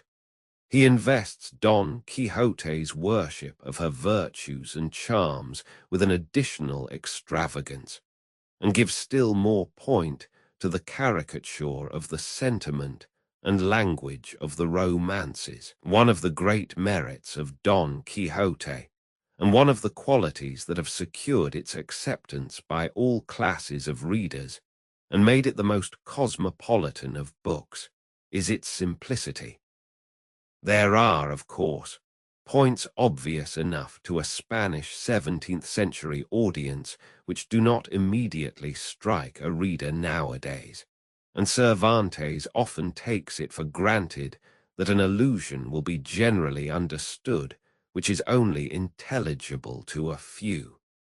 For example, on many of his readers in Spain, and most of his readers out of it, the significance of his choice of a country for his hero is completely lost. It would be going too far to say that no one can thoroughly comprehend Don Quixote without having seen La Mancha, but undoubtedly even a glimpse of La Mancha will give an insight into the meaning of Cervantes, such as no commentator can give. Of all the regions of Spain, it is the last that would suggest the idea of romance. Of all the dull central plateau of the peninsula, it is the dullest tract. There is something impressive about the grim solitudes of Estremadura, and if the plains of Leon and Old Castile are bald and dreary, they are studded with old cities renowned in history and rich in relics of the past. But there is no redeeming feature in the Manchegan landscape. It has all the sameness of the desert without its dignity. The few towns and villages that break its monotony are mean and commonplace. There is nothing venerable about them. They have not even the picturesqueness of poverty. Indeed, Don Quixote's own village, Argamasilla, has a sort of oppressive respectability in the prim regularity of its streets and houses. Everything is ignoble. The very windmills are the ugliest and shabbiest of the windmill kind.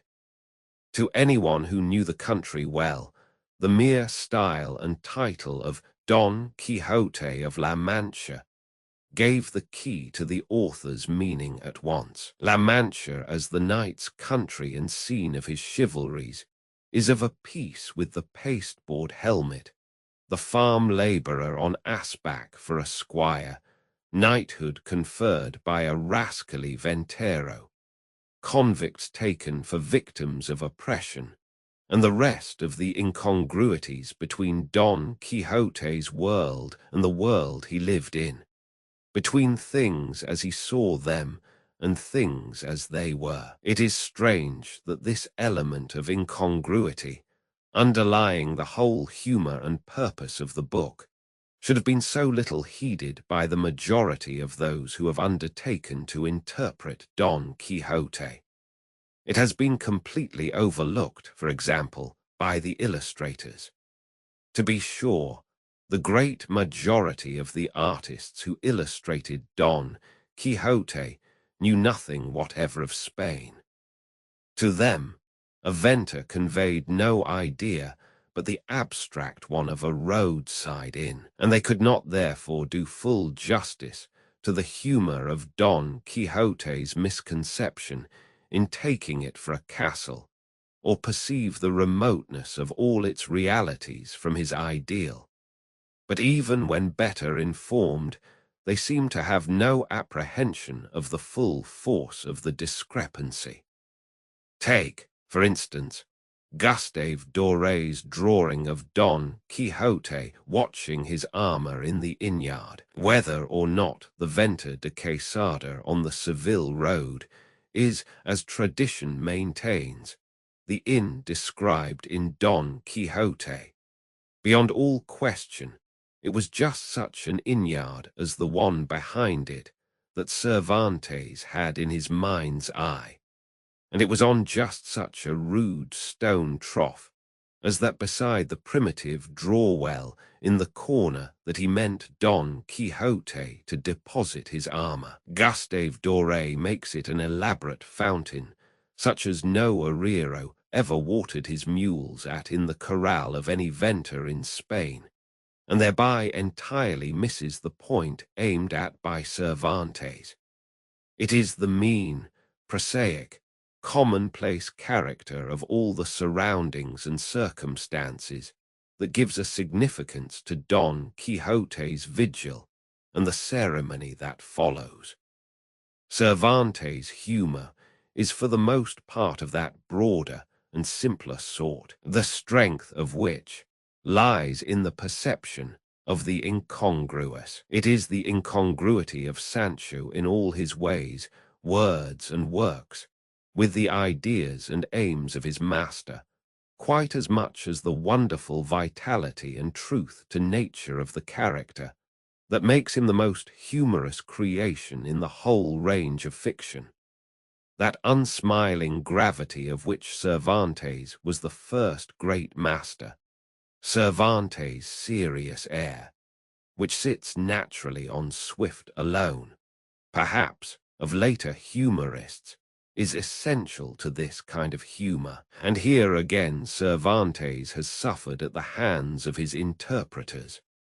Nothing, unless indeed the coarse buffoonery of Phillips, could be more out of place in an attempt to represent Cervantes than a flippant, would-be facetious style, like that of Motteu's version, for example, or the sprightly, jaunty air French translators sometimes adopt. It is the grave matter-of-factness of the narrative, and the apparent unconsciousness of the author that he is saying anything ludicrous, anything but the merest commonplace, that give its peculiar flavor to the humor of Cervantes. His, in fact, is the exact opposite of the humor of Sterne and the self-conscious humorists. Even when Uncle Toby is at his best, you are always aware of the man Sterne behind him, watching you over his shoulder to see what effect he is producing. Cervantes always leaves you alone with Don Quixote and Sancho. He and Swift and the great humorists always keep themselves out of sight, or, more properly speaking, never think about themselves at all, unlike our latter-day school of humorists, who seem to have revived the old horse-collar method, and try to raise a laugh by some grotesque assumption of ignorance, imbecility, or bad taste. It is true that to do full justice to Spanish humor in any other language is well nigh an impossibility. There is a natural gravity and a sonorous stateliness about Spanish, be it ever so colloquial, that make an absurdity doubly absurd, and give plausibility to the most preposterous statement. This is what makes Sancho Panza's drollery the despair of the conscientious translator. Sancho's curt comments can never fall flat, but they lose half their flavor when transferred from their native Castilian into any other medium. But if foreigners have failed to do justice to the humor of Cervantes, they are no worse than his own countrymen. Indeed, were it not for the Spanish peasants' relish of Don Quixote, one might be tempted to think that the great humorist was not looked upon as a humorist at all in his own country. The craze of Don Quixote seems, in some instances, to have communicated itself to his critics, making them see things that are not in the book and run full tilt at phantoms that have no existence save in their own imaginations. Like a good many critics nowadays, they forget that screams are not criticism, and that it is only vulgar tastes that are influenced by strings of superlatives, three-piled hyperboles, and pompous epithets. But what strikes one as particularly strange is that while they deal in extravagant eulogies, and ascribe all manner of imaginary ideas and qualities to Cervantes, they show no perception of the quality that 99 out of 100 of his readers would rate highest in him, and hold to be the one that raises him above all rivalry. To speak of Don Quixote as if it were merely a humorous book would be a manifest misdescription. Cervantes at times makes it a kind of commonplace book for occasional essays and criticisms, or for the observations and reflections and gathered wisdom of a long and stirring life. It is a mine of shrewd observation on mankind and human nature. Among modern novels there may be, here and there, more elaborate studies of character, but there is no book richer in individualized character. What Coleridge said of Shakespeare in Minimis is true of Cervantes. He never, even for the most temporary purpose, puts forward a lay figure. There is life and individuality in all his characters, however little they may have to do, or however short a time they may be before the reader.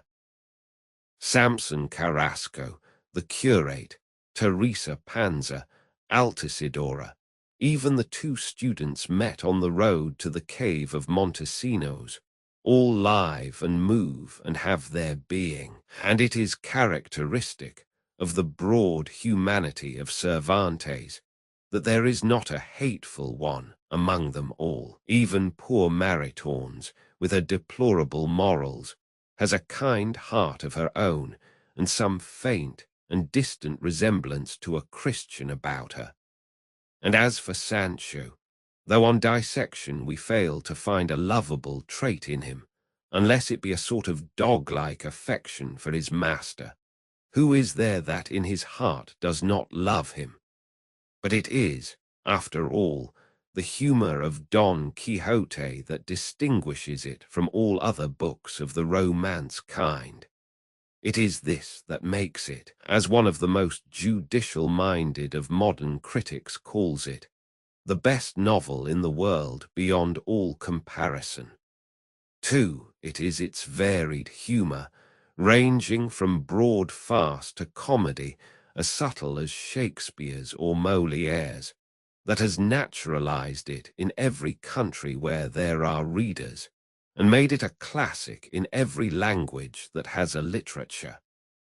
Don Quixote, Don Quixote, Part I dedication to the Duke of Beja, Marquis of Gibralon, Count of Benalcazar and Banières, Viscount of the Puebla de Alcosa, master of the towns of Capilla, Curiel, and Burgillos, in belief of the good reception and honours that your Excellency bestows on all sort of books, as prince so inclined to favour good arts, chiefly those who by their nobleness do not submit to the service and bribery of the vulgar, I have determined bringing to light the ingenious gentleman Don Quixote of La Mancha, in shelter of your Excellency's glamorous name, to whom, with the obeisance I owe to such grandeur, I pray to receive it agreeably under his protection, so that in this shadow, though deprived of that precious ornament of elegance and erudition that clothe the works composed in the houses of those who know, it dares appear with assurance in the judgment of some who, trespassing the bounds of their own ignorance, used to condemn with more rigour and less justice the writings of others. It is my earnest hope that your Excellency's good counsel in regard to my honourable purpose will not disdain the littleness of so humble a service. Miguel de Cervantes, Preface, idle reader. Thou mayest believe me without any oath that I would this book, as it is the child of my brain, were the fairest, gayest, and cleverest that could be imagined. But I could not counteract nature's law that everything shall beget its like. And what, then, could this sterile, ill-tilled wit of mine beget, but the story of a dry, shrivelled, whimsical offspring, full of thoughts of all sorts, and such as never came into any other imagination, just what might be begotten in a prison, where every misery is lodged, and every doleful sound makes its dwelling. Tranquillity, a cheerful retreat, pleasant fields, bright skies, murmuring brooks, peace of mind, these are the things that go far to make even the most barren muses fertile, and bring into the world births that fill it with wonder and delight. Sometimes when a father has an ugly, loutish son, the love he bears him so blindfolds his eyes that he does not see his defects, or rather, takes them for gifts and charms of mind and body, and talks of them to his friends as wit and grace. I, however, for though I pass for the father, I am but the stepfather to Don Quixote. I have no desire to go with the current of custom, or to implore thee, dearest reader, almost with tears in my eyes, as others do, to pardon or excuse the defects thou wilt perceive in this child of mine. Thou art neither its kinsman nor its friend. Thy soul is thine own, and thy will as free as any man's, whate'er he be. Thou art in thine own house and master of it, as much as the king of his taxes, and thou knowest the common saying, under my cloak I kill the king. 3 all which exempts and frees thee from every consideration and obligation, and thou canst say what thou wilt of the story, without fear of being abused for any ill or rewarded for any good thou mayest say of it. My wish would be simply to present it to thee plain and unadorned, without any embellishment of preface or uncountable muster of customary sonnets, epigrams, and eulogies, such as are commonly put at the beginning of books. For I can tell thee, though composing it cost me some labour, I found none greater than the making of this preface thou art now reading. Many times did I take up my pen to write it, and many did I lay it down again, not knowing what to write. One of these times, as I was pondering with the paper before me, a pen in my ear, my elbow on the desk, and my cheek in my hand, thinking of what I should say, there came in unexpectedly a certain lively, clever friend of mine, who, seeing me so deep in thought, asked the reason. To which I, making no mystery of it, answered that I was thinking of the preface I had to make for the story of Don Quixote, which so troubled me that I had a mind not to make any at all, nor even publish the achievements of so noble a knight. For how could you expect me not to feel uneasy about what that ancient lawgiver they call the public will say when it sees me, after slumbering so many years in the silence of oblivion, coming out now with all my years upon my back, and with a book as dry as a rush, devoid of invention, meagre in style, poor in thoughts, wholly wanting in learning and wisdom, without quotations in the margin or annotations at the end, after the fashion of other books I see, which, though all fables and profanity, are so full of maxims from Aristotle and Plato and the whole herd of philosophers that they fill the readers with amazement and convince them that the authors are men of learning, erudition, and eloquence. And then, when they quote the Holy Scriptures, anyone would say they are St. Thomas's or other doctors of the church, observing as they do a decorum so ingenious that in one sentence they describe a distracted lover, and in the next deliver a devout little sermon that it is a pleasure and a treat to hear and read. Of all this there will be nothing in my book, for I have nothing to quote in the margin or to note at the end, and still less do I know what authors I follow in it, to place them at the beginning, as all do under the letters A, B, C, beginning with Aristotle and ending with Xenophon, or Zoilus, or Zeuxis, though one was a slanderer and the other a painter. Also my book must do without sonnets at the beginning, at least sonnets whose authors are dukes, marquises, counts, bishops, ladies, or famous poets. Though if I were to ask 2 or 3 obliging friends, I know they would give me them, and such as the productions of those that have the highest reputation in our Spain could not equal. For, in short, my friend, I continued, I am determined that Señor Don Quixote shall remain buried in the archives of his own La Mancha until heaven provides someone to garnish him with all those things he stands in need of, because I find myself, through my shallowness and want of learning, unequal to supplying them, and because I am by nature shy and careless about hunting for authors to say what I myself can say without them. Hence the cogitation and abstraction you found me in, and reason enough, what you have heard from me. Hearing this, my friend, giving himself a slap on the forehead and breaking into a hearty laugh, exclaimed, "Before God, brother, now am I disabused of an error in which I have been living all this long time I have known you, all through which I have taken you to be shrewd and sensible in all you do. But now I see you are as far from that as the heaven is from the earth. It is possible that things of so little moment, and so easy to set right, can occupy and perplex a ripe wit like yours, fit to break through and crush far greater obstacles. By my faith, this comes, not of any want of ability, but of too much indolence and too little knowledge of life. Do you want to know if I am telling the truth?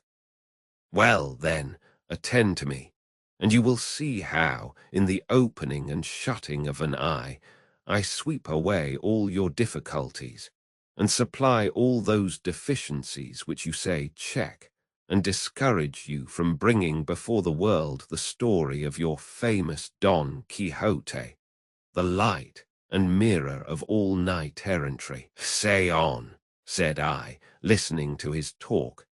How do you propose to make up for my diffidence, and reduce to order this chaos of perplexity I am in? To which he made answer, your first difficulty about the sonnets, epigrams, or complimentary verses which you want for the beginning, and which ought to be by persons of importance and rank, can be removed if you yourself take a little trouble to make them. You can afterwards baptize them, and put any name you like to them, fathering them on Prester John of the Indies or the Emperor of Trebizond, who, to my knowledge, were said to have been famous poets. And even if they were not, and any pedants or bachelors should attack you and question the fact, never care two maravedis for that. For even if they prove a lie against you, they cannot cut off the hand you wrote it with. As to references in the margin to the books and authors from whom you take the aphorisms and sayings you put into your story, it is only contriving to fit in nicely any sentences or scraps of Latin you may happen to have by heart, or at any rate that will not give you much trouble to look up. So as, when you speak of freedom and captivity, to insert non bene pro toto libertas venditur oro, and then refer in the margin to Horace, or whoever said it. 5. Or, if you allude to the power of death, to come in with pallida mors equo pulsat pede pauperum tabernas regumque ters. If it be friendship, and the love God bids us bear to our enemy, go at once to the Holy Scriptures, which you can do with a very small amount of research, and quote no less than the words of God himself. Ego autem dico vobis, diligite inimicos vestros. If you speak of evil thoughts, turn to the gospel. Decord exunt cogitations mali. If of the fickleness of friends, there is Cato, who will give you his distich. Donac eris felix multos numerabis amicos, tempora si furint nubila solus eris. 6. With these and such like bits of Latin, they will take you for a grammarian at all events, and that nowadays is no small honor and profit. With regard to adding annotations at the end of the book, you may safely do it in this way. If you mention any giant in your book, contrive that it shall be the giant Goliath, and with this alone, which will cost you almost nothing, you have a grand note, for you can put, the giant Goliath or Goliath was a Philistine whom the shepherd David slew by a mighty stone cast in the Terebinth valley, as is related in the Book of Kings, in the chapter where you find it written.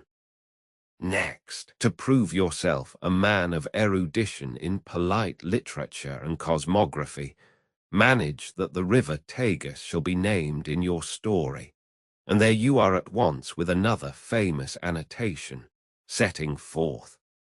The river Tagus was so called after a king of Spain.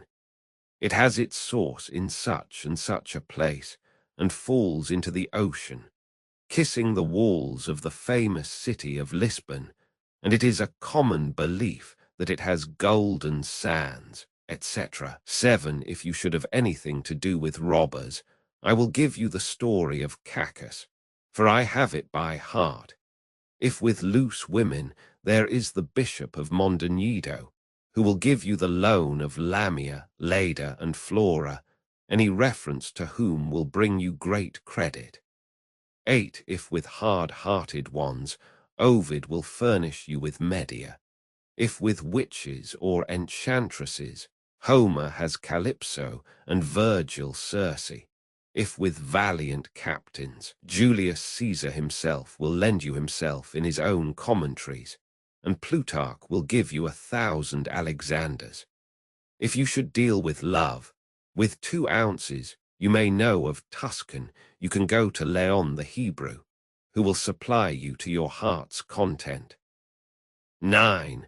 Or if you should not care to go to foreign countries, you have at home Fonsecas of the love of God, in which is condensed all that you, or the most imaginative mind, can want on the subject. 10. In short, all you have to do is to manage to quote these names, or refer to these stories I have mentioned, and leave it to me to insert the annotations and quotations, and I swear by all that's good 11 to fill your margins, and use up 4 sheets at the end of the book. Now let us come to those references to authors which other books have, and you want for yours.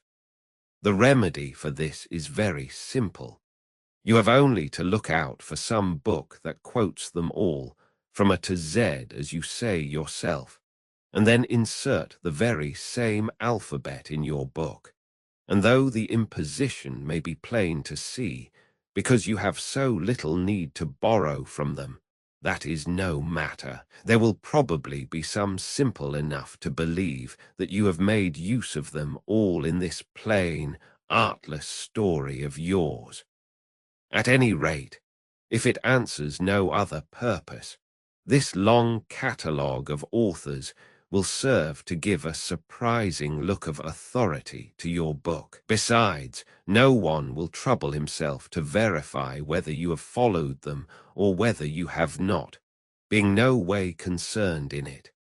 Especially as, if I mistake not, this book of yours has no need of any one of those things you say it wants, for it is, from beginning to end, an attack upon the books of chivalry, of which Aristotle never dreamt, nor St. Basil said a word, nor Cicero had any knowledge, nor do the niceties of truth, nor the observations of astrology come within the range of its fanciful vagaries, nor have geometrical measurements or refutations of the arguments used in rhetoric anything to do with it. Nor does it mean to preach to anybody, mixing up things human and divine, a sort of motley in which no Christian understanding should dress itself. It has only to avail itself of truth to nature in its composition, and the more perfect the imitation, the better the work will be. And as this piece of yours aims at nothing more than to destroy the authority and influence which books of chivalry have in the world and with the public, there is no need for you to go begging for aphorisms from philosophers, precepts from Holy Scripture, fables from poets, speeches from orators, or miracles from saints, but merely to take care that your style and diction run musically, pleasantly, and plainly, with clear, proper, and well-placed words, setting forth your purpose to the best of your power, and putting your ideas intelligibly, without confusion or obscurity.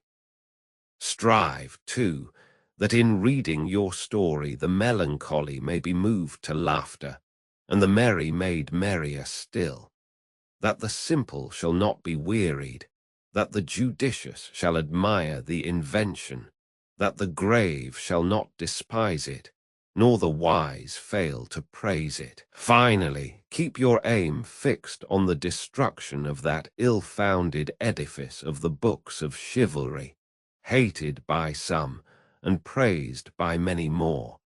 For if you succeed in this, you will have achieved no small success. In profound silence, I listened to what my friend said, and his observations made such an impression on me that, without attempting to question them, I admitted their soundness, and out of them I determined to make this preface, wherein, gentle reader, thou wilt perceive my friend's good sense, my good fortune in finding such an adviser in such a time of need, and what thou hast gained in receiving, without addition or alteration, the story of the famous Don Quixote of La Mancha, who is held by all the inhabitants of the district of the Campo de Montiel to have been the chastest lover and the bravest knight that has for many years been seen in that neighborhood. I have no desire to magnify the service I render thee in making thee acquainted with so renowned and honored a knight,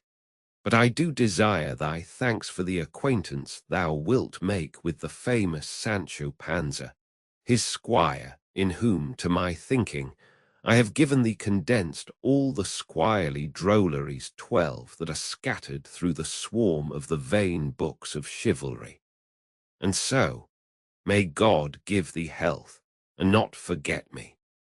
Vale, some commendatory verses, 13, Uganda, the unknown 14, to the book of Don Quixote of La Mancha, if to be welcomed by the good, O book. Thou make thy steady aim. No empty chatterer will dare to question or dispute thy claim.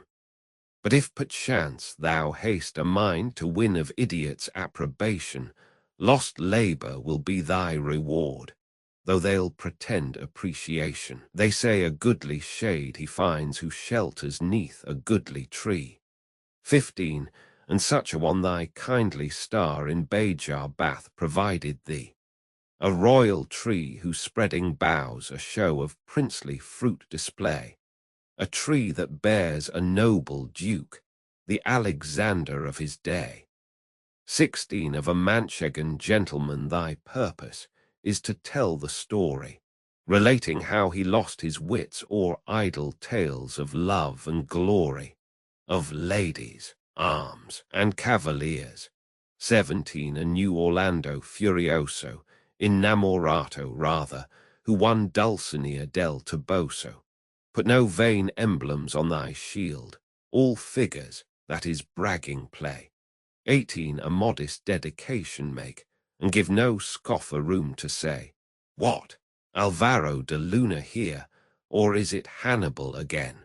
Or does King Francis at Madrid once more of destiny complain? 19, since heaven it hath not pleased on thee deep erudition to bestow, or black Latino's gift of tongues. 20, no Latin let thy pages show, ape not philosophy or wit, lest one who cannot comprehend make a wry face at thee and ask, why offer flowers to me, my friend? Be not a meddler, no affair of thine the life thy neighbours lead. Be prudent. Oft the random jest recoils upon the jester's head. Thy constant labour let it be to earn thyself an honest name, for fooleries preserved in print are perpetuity of shame. A further counsel bear in mind, if that thy roof be made of glass, it shows small wit to pick up stones to pelt the people as they pass. Win the attention of the wise, and give the thinker food for thought. Whoso indicts frivolities will but by simpletons be sought. Amadis of Gaul to Don Quixote of La Mancha, thou that didst imitate that life of mine 21, when I in lonely sadness on the great rock Peña Poba sat disconsolate, in self-imposed penance there to pine.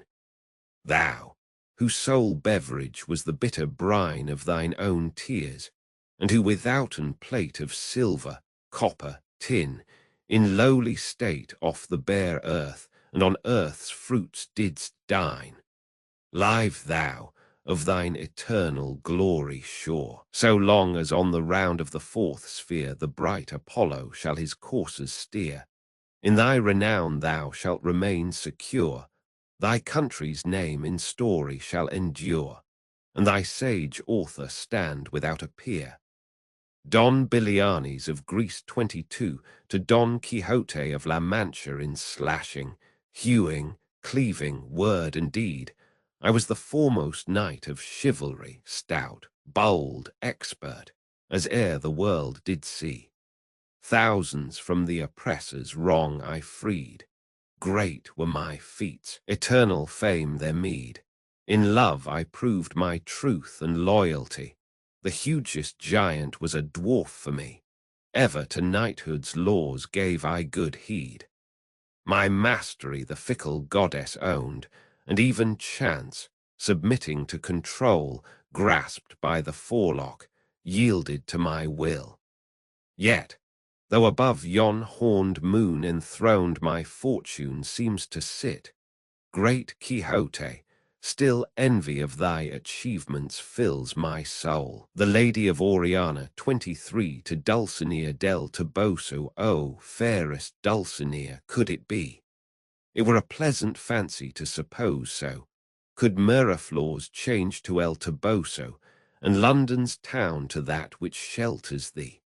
Oh, could mine but acquire that livery of countless charms thy mind and body show so, or him, now famous grown, thou madst him grow so thy knight, in some dread combat could I see.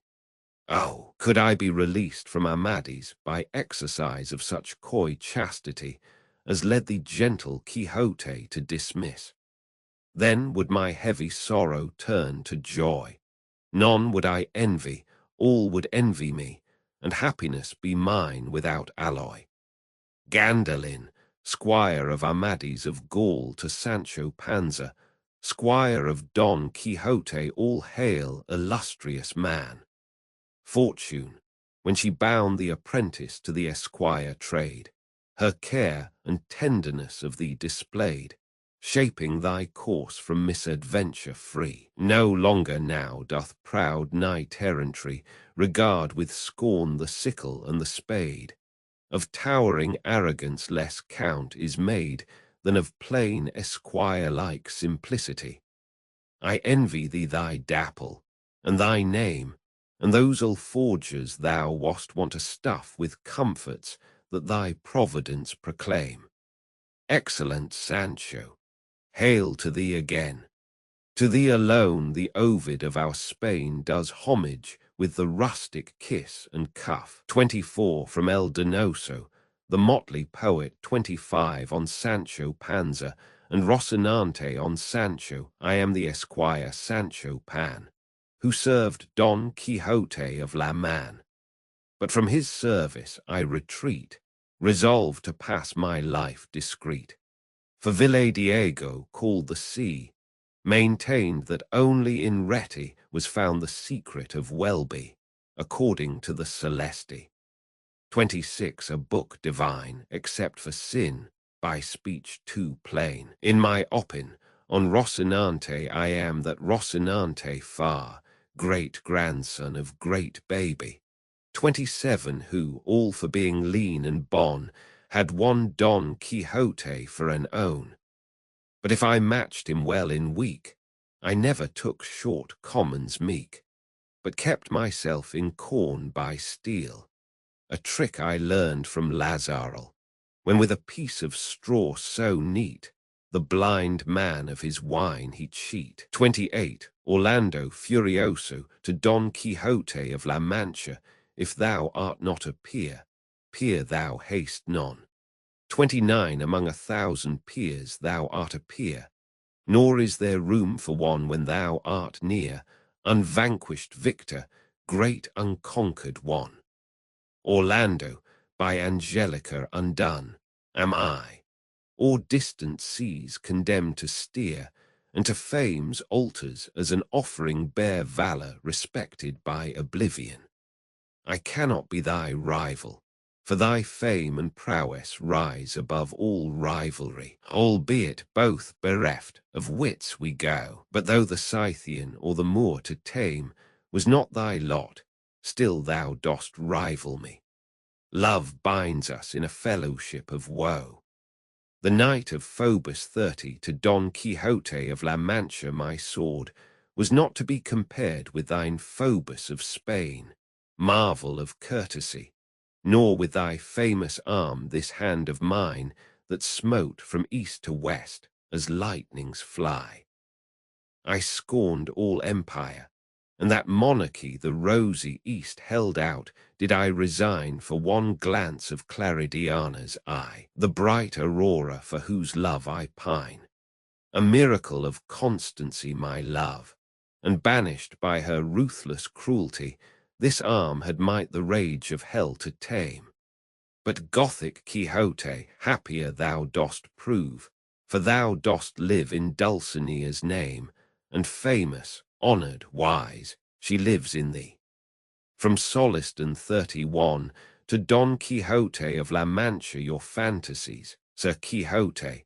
It is true that crazy brain of yours have quite upset, but aught of base or mean hath never yet been charged by any in reproach to you. Your deeds are open proof in all men's view, for you went forth in justice to abate, and for your pains sore drubbings did you get from many a rascally and ruffian crew.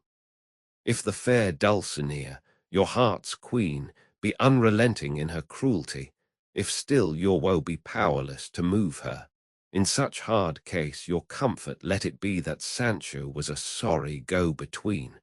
A booby he, hard-hearted she, and you know lover. Dialogue between Babieca and Rocinante. Babieca, how comes it? Rocinante, you're so lean. Rocinante, I'm underfed, with overwork I'm worn. Babieca, but what becomes of all the hay and corn? Rocinante, my master gives me none, he's much too mean. Babieca, come, come, you show ill breeding, sir, I ween. 'Tis like an ass your master thus to scorn. Rocinante, he is an ass, will die an ass was born. Why, he's in love, what's plainer to be seen? Babieca, to be in love is folly. Ah, no great sense. Babieca, you're metaphysical. Ah, from want of food. Babieca, rail at the squire then. Ah, why, what's the good? I might indeed complain of him, I grant ye, but squire or master, where's the difference?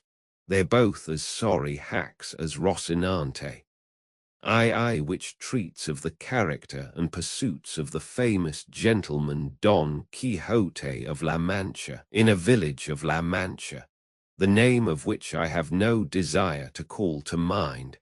32 there lived not long since one of those gentlemen that keep a lance in the lance-rack, an old buckler, a lean hack, and a greyhound for coursing, an oller of rather more beef than mutton, a salad on most nights, scraps on Saturdays, 33 lentils on Fridays, and a pigeon or so extra on Sundays, made away with 3/4 of his income. The rest of it went in a doublet of fine cloth and velvet breeches and shoes to match for holidays, while on weekdays he made a brave figure in his best homespun. He had in his house a housekeeper past 40, a niece under 20, and a lad for the field and marketplace, who used to saddle the hack as well as handle the billhook. The age of this gentleman of ours was bordering on 50. He was of a hardy habit, spare, gaunt-featured, a very early riser, and a great sportsman. They will have it his surname was Quixote or Quesada, for here there is some difference of opinion among the authors who write on the subject, although from reasonable conjectures it seems plain that he was called Quexana. This, however, is of but little importance to our tale. It will be enough not to stray a hair's breadth from the truth in the telling of it. You must know, then, that the above-named gentleman, whenever he was at leisure, which was mostly all the year round, gave himself up to reading books of chivalry with such ardour and avidity that he almost entirely neglected the pursuit of his field sports, and even the management of his property. And to such a pitch did his eagerness and infatuation go that he sold many an acre of tillage-land to buy books of chivalry to read, and brought home as many of them as he could get. But of all there were none he liked so well as those of the famous Feliciano de Silva's composition, for their lucidity of style and complicated conceits were as pearls in his sight, particularly when in his reading he came upon courtships and cartels, where he often found passages like, "The reason of the unreason with which my reason is afflicted so weakens my reason, that with reason I murmur at your beauty." Or again, "The high heavens, that of your divinity, divinely fortify you with the stars, render you deserving of the desert your greatness deserves. 34 over conceits of this sort the poor gentleman lost his wits, and used to lie awake, striving to understand them and worm the meaning out of them. What Aristotle himself could not have made out or extracted had he come to life again for that special purpose. He was not at all easy about the wounds which Don Biliani's 35 gave and took, because it seemed to him that, great as were the surgeons who had cured him, he must have had his face and body covered all over with seams and scars. He commended, however, the author's way of ending his book with the promise of that interminable adventure, and many a time was he tempted to take up his pen and finish it properly as is there proposed, which no doubt he would have done, and made a successful piece of work of it too, had not greater and more absorbing thoughts prevented him. Many an argument did he have with the curate of his village, a learned man, and a graduate of Siguenza 36, as to which had been the better knight, Palmerin of England or Amadis of Gaul. Master Nicholas, the village barber, however, used to say that neither of them came up to the knight of Phoebus, and that if there was any that could compare with him, it was Don Galaor, the brother of Amadis of Gaul, because he had a spirit that was equal to every occasion, and was no finikin knight, nor lachrymose like his brother, while in the matter of valour he was not a whit behind him. In short, he became so absorbed in his books that he spent his nights from sunset to sunrise, and his days from dawn to dark, poring over them. And what with little sleep and much reading, his brains got so dry that he lost his wits. His fancy grew full of what he used to read about in his books: enchantments, quarrels, battles, challenges, wounds, wooings, loves, agonies, and all sorts of impossible nonsense. And it so possessed his mind that the whole fabric of invention and fancy he read of was true, that to him no history in the world had more reality in it. He used to say the Cid Rai Dias was a very good knight, but that he was not to be compared with the knight of the burning sword, who with one backstroke cut in half two fierce and monstrous giants. He thought more of Bernardo del Carpio, because at Roncesvalles he slew Roland in spite of enchantments. 37, availing himself of the artifice of Hercules, when he strangled Antaeus, the son of Terror, in his arms. He approved highly of the giant Morgante, because, although of the giant breed which is always arrogant and ill-conditioned, he alone was affable and well-bred. But above all, he admired Reinaldos of Montalban, especially when he saw him sallying forth from his castle and robbing everyone he met, and when beyond the seas he stole that image of Mohammed which, as his history says, was entirely of gold. To have a bout of kicking at that traitor of a Gainlon, he would have given his housekeeper, and his niece into the bargain. 38, in short, his wits being quite gone, he hit upon the strangest notion that every madman in this world hit upon, and that was that he fancied it was right and requisite, as well for the support of his own honour as for the service of his country, that he should make a knight-errant of himself, roaming the world over in full armour and on horseback in quest of adventures, and putting in practice himself all that he had read of as being the usual practices of knights-errant, righting every kind of wrong, and exposing himself to peril and danger, from which, in the issue, he was to reap eternal renown and fame, Already the poor man saw himself crowned by the might of his arm emperor of Trebizond, 39 at least. And so, led away by the intense enjoyment he found in these pleasant fancies, he set himself forthwith to put his scheme into execution. The first thing he did was to clean up some armor that had belonged to his great-grandfather, and had been for ages lying forgotten in a corner, eaten with rust and covered with mildew. He scoured and polished it as best he could, but he perceived one great defect in it, that it had no closed helmet, nothing but a simple morion. This deficiency, however, his ingenuity supplied, for he contrived a kind of half-helmet of pasteboard which, fitted on to the morion, looked like a whole one.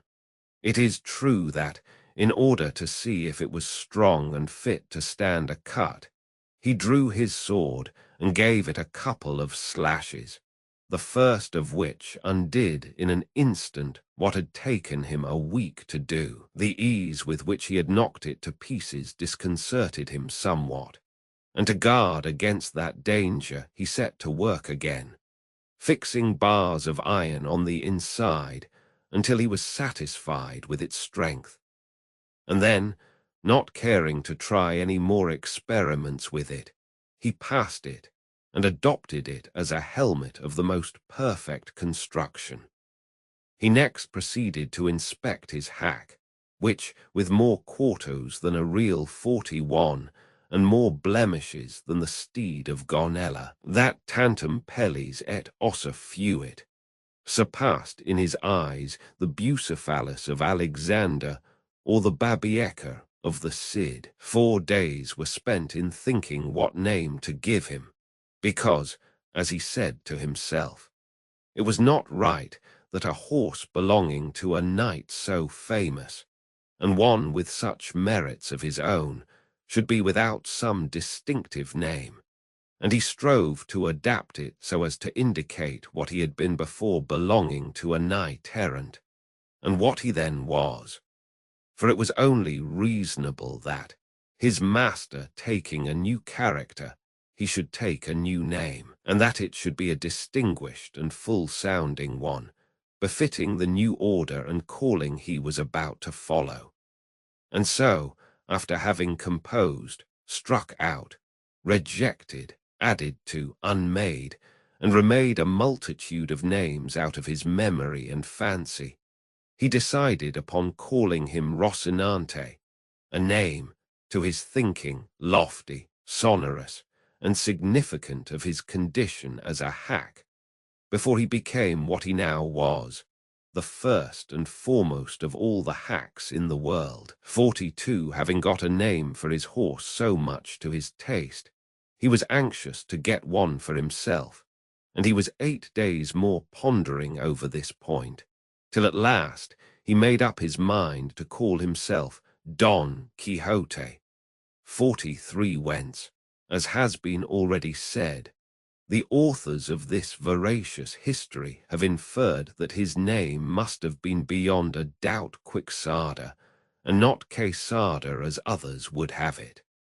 Recollecting, however, that the valiant Amadis was not content to call himself curtly Amadis and nothing more, but added the name of his kingdom and country to make it famous, and called himself Amadis of Gaul, he, like a good knight, resolved to add on the name of his, and to style himself Don Quixote of La Mancha, whereby, he considered, he described accurately his origin and country, and did honor to it in taking his surname from it, as he said to himself, if for my sins or by my good fortune I come across some giant hereabouts, a common occurrence with knights-errant, and overthrow him in one onslaught, or cleave him asunder to the waist, or, in short, vanquish and subdue him, will it not be well to have someone I may send him to as a present, that he may come in and fall on his knees before my sweet lady, and in a humble, submissive voice say, I am the giant Caraculiambro, lord of the island of Malindrania, vanquished in single combat by the never sufficiently extolled knight Don Quixote of La Mancha, who has commanded me to present myself before your grace, that your highness dispose of me at your pleasure. Oh, how our good gentleman enjoyed the delivery of this speech, especially when he had thought of someone to call his lady. There was, so the story goes, in a village near his own, a very good-looking farm girl with whom he had been at one time in love, though, so far as is known, she never knew it nor gave a thought to the matter. So then, his armor being furbished, his morion turned into a helmet, his hack christened, and he himself confirmed, he came to the conclusion that nothing more was needed now but to look out for a lady to be in love with. For a knight-errant without love was like a tree without leaves or fruit, or a body without a soul. Her name was Aldonza Lorenzo, and upon her he thought fit to confer the title of Lady of his Thoughts, and after some search for a name which should not be out of harmony with her own, and should suggest and indicate that of a princess and great lady, he decided upon calling her Dulcinea del Toboso, she being of El Toboso, a name, to his mind, musical, uncommon, and significant, like all those he had already bestowed upon himself, and the things belonging to him. Roman 2, which treats of the first sally the ingenious Don Quixote made from home. These preliminaries settled, he did not care to put off any longer the execution of his design, urged on to it by the thought of all the world was losing by his delay, seeing what wrongs he intended to right, grievances to redress, injustices to repair, abuses to remove, and duties to discharge. So, without giving notice of his intention to anyone, and without anybody seeing him, one morning before the dawning of the day, which was one of the hottest of the month of July, he donned his suit of armor, mounted Rocinante with his patched-up helmet on, braced his buckler, took his lance, and by the back door of the yard, sallied forth upon the plain in the highest contentment and satisfaction at seeing with what ease he had made a beginning with his grand purpose.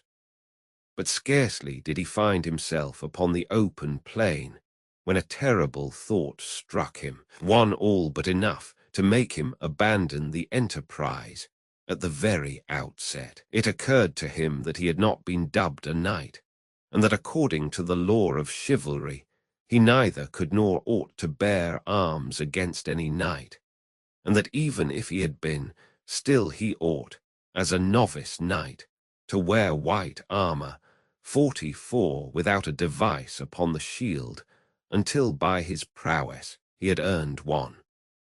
These reflections made him waver in his purpose, but his craze being stronger than any reasoning, he made up his mind to have himself dubbed a knight by the first one he came across, following the example of others in the same case, as he had read in the books that brought him to this pass. As for white armor, he resolved, on the first opportunity, to scour his, until it was whiter than an ermine, and so comforting himself, he pursued his way, taking that which his horse chose, for in this he believed lay the essence of adventures. Thus setting out, our new-fledged 45 adventurer paced along, talking to himself and saying, "Who knows but that in time to come, when the veracious history of my famous deeds is made known, the sage who writes it, when he has to set forth my first sally in the early morning, will do it after this fashion. Scarce had the rubicund Apollo spread o'er the face of the broad, spacious earth the golden threads of his bright hair. Scarce had the little birds of painted plumage attuned their notes to hail with dulcet and mellifluous harmony the coming of the rosy dawn, that, deserting the soft couch of her jealous spouse, was appearing to mortals at the gates and balconies of the Manchegan horizon, when the renowned knight Don Quixote of La Mancha, quitting the lazy down, mounted his celebrated steed Rocinante, and began to traverse the ancient and famous Campo de Montiel, which in fact he was actually traversing. 46. Happy the age, happy the time, he continued, in which shall be made known my deeds of fame, worthy to be moulded in brass, carved in marble, limned in pictures, for memorial forever. And thou, O sage magician, 47, whoever thou art, to whom it shall fall to be the chronicler of this wondrous history, forget not, I entreat thee, my good Rocinante, the constant companion of my ways and wanderings. Presently he broke out again, as if he were love-stricken in earnest. O Princess Dulcinea, lady of this captive heart, a grievous wrong haste thou done me to drive me forth with scorn, and with inexorable obduracy banish me from the presence of thy beauty. O lady, deign to hold in remembrance this heart, thy vassal, that thus in anguish pines for love of thee. So he went on stringing together these and other absurdities, all in the style of those his books had taught him, imitating their language as well as he could. And all the while he rode so slowly, and the sun mounted so rapidly, and with such fervour, that it was enough to melt his brains if he had any.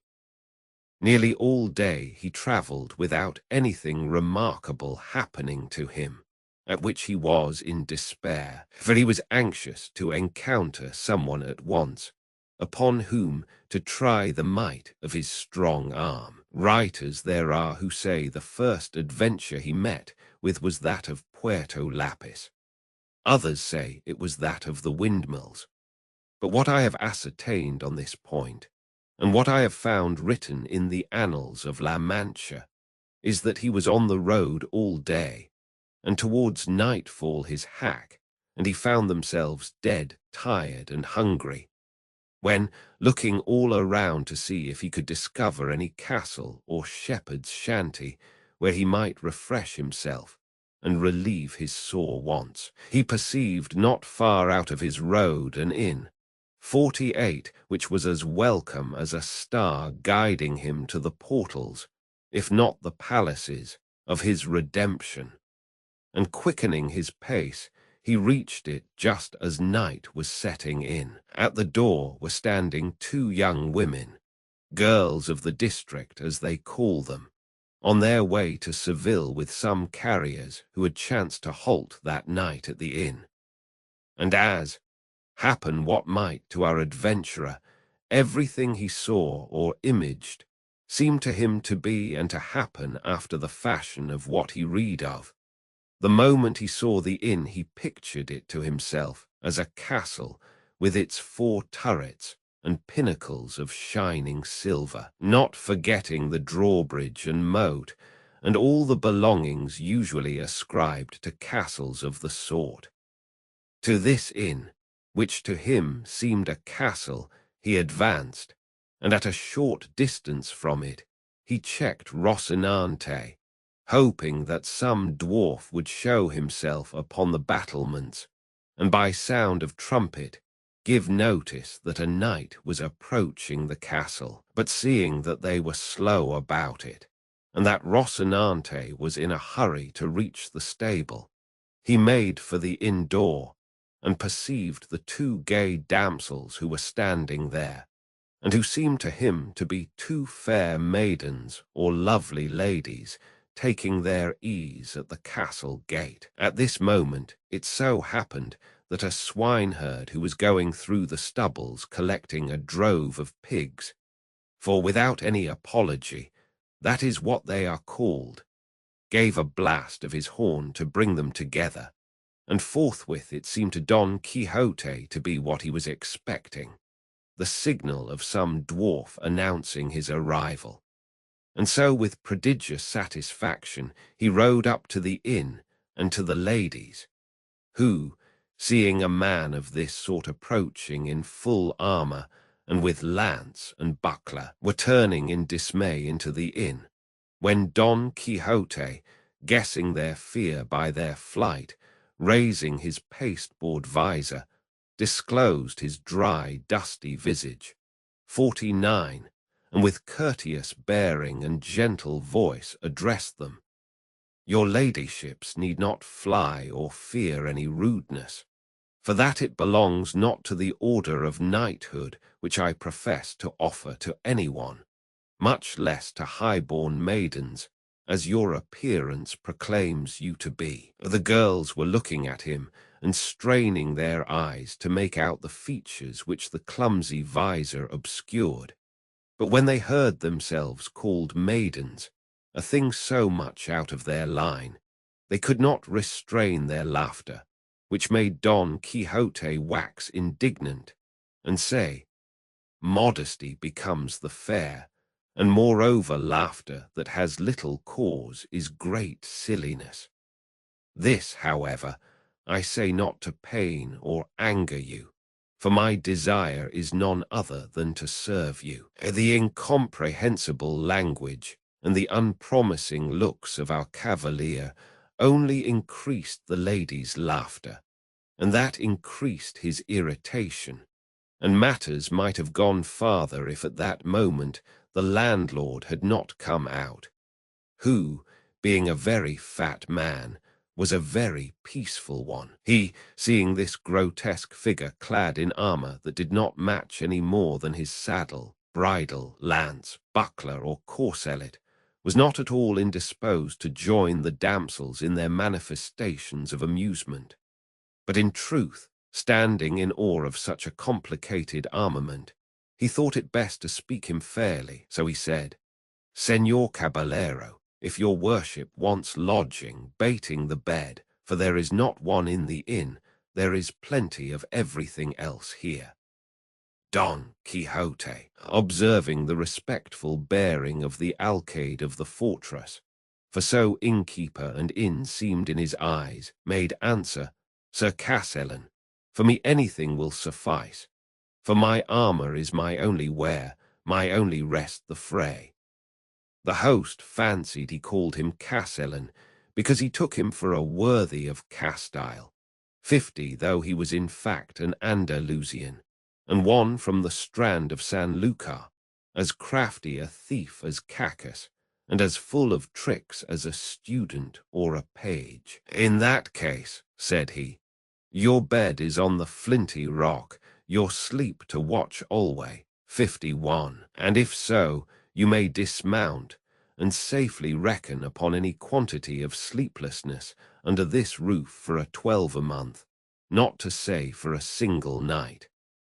So saying, he advanced to hold the stirrup for Don Quixote, who got down with great difficulty and exertion, for he had not broken his fast all day, and then charged the host to take great care of his horse, as he was the best bit of flesh that ever ate bread in this world. The landlord eyed him over, but did not find him as good as Don Quixote said, nor even half as good, and putting him up in the stable, he returned to see what might be wanted by his guest, whom the damsels, who had by this time made their peace with him, were now relieving of his armour. They had taken off his breastplate and backpiece, but they neither knew nor saw how to open his gorget or remove his makeshift helmet, for he had fastened it with green ribbons, which, as there was no untying the knots, required to be cut. This, however, he would not by any means consent to, so he remained all the evening with his helmet on, the drollest and oddest figure that can be imagined. And while they were removing his armour, taking the baggages who were about it for ladies of high degree belonging to the castle, he said to them with great sprightliness, "Oh, never, surely, was there knight so served by hand of dame, as served was he, Don Quixote hight, when from his town he came, with maidens waiting on himself, princesses on his hack, 52, or Rocinante, for that, ladies mine, is my horse's name, and Don Quixote of La Mancha is my own. For though I had no intention of declaring myself until my achievements in your service and honour had made me known, the necessity of adapting that old ballad of Lancelot to the present occasion has given you the knowledge of my name altogether prematurely. A time, however, will come for your ladyships to command and me to obey, and then the might of my arm will show my desire to serve you." The girls, who were not used to hearing rhetoric of this sort, had nothing to say in reply. They only asked him if he wanted anything to eat. "I would gladly eat a bit of something," said Don Quixote, "for I feel it would come very seasonably." The day happened to be a Friday, and in the whole inn there was nothing but some pieces of the fish they call in Castile a badijo, in Andalusia bacalao, and in some places curadillo, and in others troutlet. So they asked him if he thought he could eat troutlet, for there was no other fish to give him. "If there be troutlets enough," said Don Quixote, "they will be the same thing as a trout. For it is all one to me whether I am given 8 reals in small change or a piece of 8. Moreover, it may be that these troutlets are like veal, which is better than beef, or kid, which is better than goat. But whatever it be, let it come quickly, for the burden and pressure of arms cannot be borne without support to the inside." They laid a table for him at the door of the inn for the sake of the air, and the host brought him a portion of ill-soaked and worse cooked stockfish, and a piece of bread as black and mouldy as his own armour. But a laughable sight it was to see him eating, for having his helmet on and the beaver up, 53 he could not with his own hands put anything into his mouth unless someone else placed it there, and this service one of the ladies rendered him. But to give him anything to drink was impossible, or would have been so had not the landlord bored a reed, and putting one end in his mouth, poured the wine into him through the other, all which he bore with patience rather than sever the ribbons of his helmet. While this was going on, there came up to the inn a sogelder, who, as he approached, sounded his reed pipe 4 or 5 times, and thereby completely convinced Don Quixote that he was in some famous castle, and that they were regaling him with music, and that the stockfish was trout, the bread the whitest, the wenches ladies, and the landlord the castellan of the castle. And consequently he held that his enterprise and sally had been to some purpose. But still it distressed him to think he had not been dubbed a knight, for it was plain to him he could not lawfully engage in any adventure without receiving the order of knighthood. Roman 3, wherein is related the droll way in which Don Quixote had himself dubbed a knight. Harassed by this reflection, he made haste with his scanty pothouse supper, 54, and having finished it called the landlord, and shutting himself into the stable with him, fell on his knees before him, saying, "From this spot I rise not, valiant knight, until your courtesy grants me the boon I seek, one that will redound to your praise and the benefit of the human race." The landlord, seeing his guest at his feet, and hearing a speech of this kind, stood staring at him in bewilderment, not knowing what to do or say, and entreating him to rise, but all to no purpose, until he had agreed to grant the boon demanded of him. So he told him he was quite right in pursuing the object he had in view, and that such a motive was natural, and becoming in cavaliers as distinguished as he seemed, and his gallant bearing showed him to be, and that he himself in his younger days had followed the same honourable calling, roaming in quest of adventures in various parts of the world, among others the curing grounds of Malaga, the Isles of Raiaran, the precinct of Seville, the little market of Segovia, the Olivera of Valencia, the Rendilla of Granada, the Strand of San Lucar, the Colt of Cordova, the taverns of Toledo, 55 and divers other quarters, where he had proved the nimbleness of his feet and the lightness of his fingers, doing many wrongs, cheating many widows, ruining maids and swindling minors, and in short, bringing himself under the notice of almost every tribunal and court of justice in Spain, until at last he had retired to this castle of his, where he was living upon his property and upon that of others, and where he received all knights errant of whatever rank or condition they might be, all for the great love he bore them, and that they might share their substance with him in return for his benevolence. I looked for no less, my lord, from your high magnificence, replied Don Quixote, and I have to tell you that the boon I have asked and your liberality has granted is that you shall dub me knight tomorrow morning, and that tonight I shall watch my arms in the chapel of this your castle. Thus tomorrow, as I have said, will be accomplished what I so much desire, enabling me lawfully to roam through all the 4 quarters of the world, seeking adventures on behalf of those in distress, as is the duty of chivalry and of knights errant like myself, whose ambition is directed to such deeds.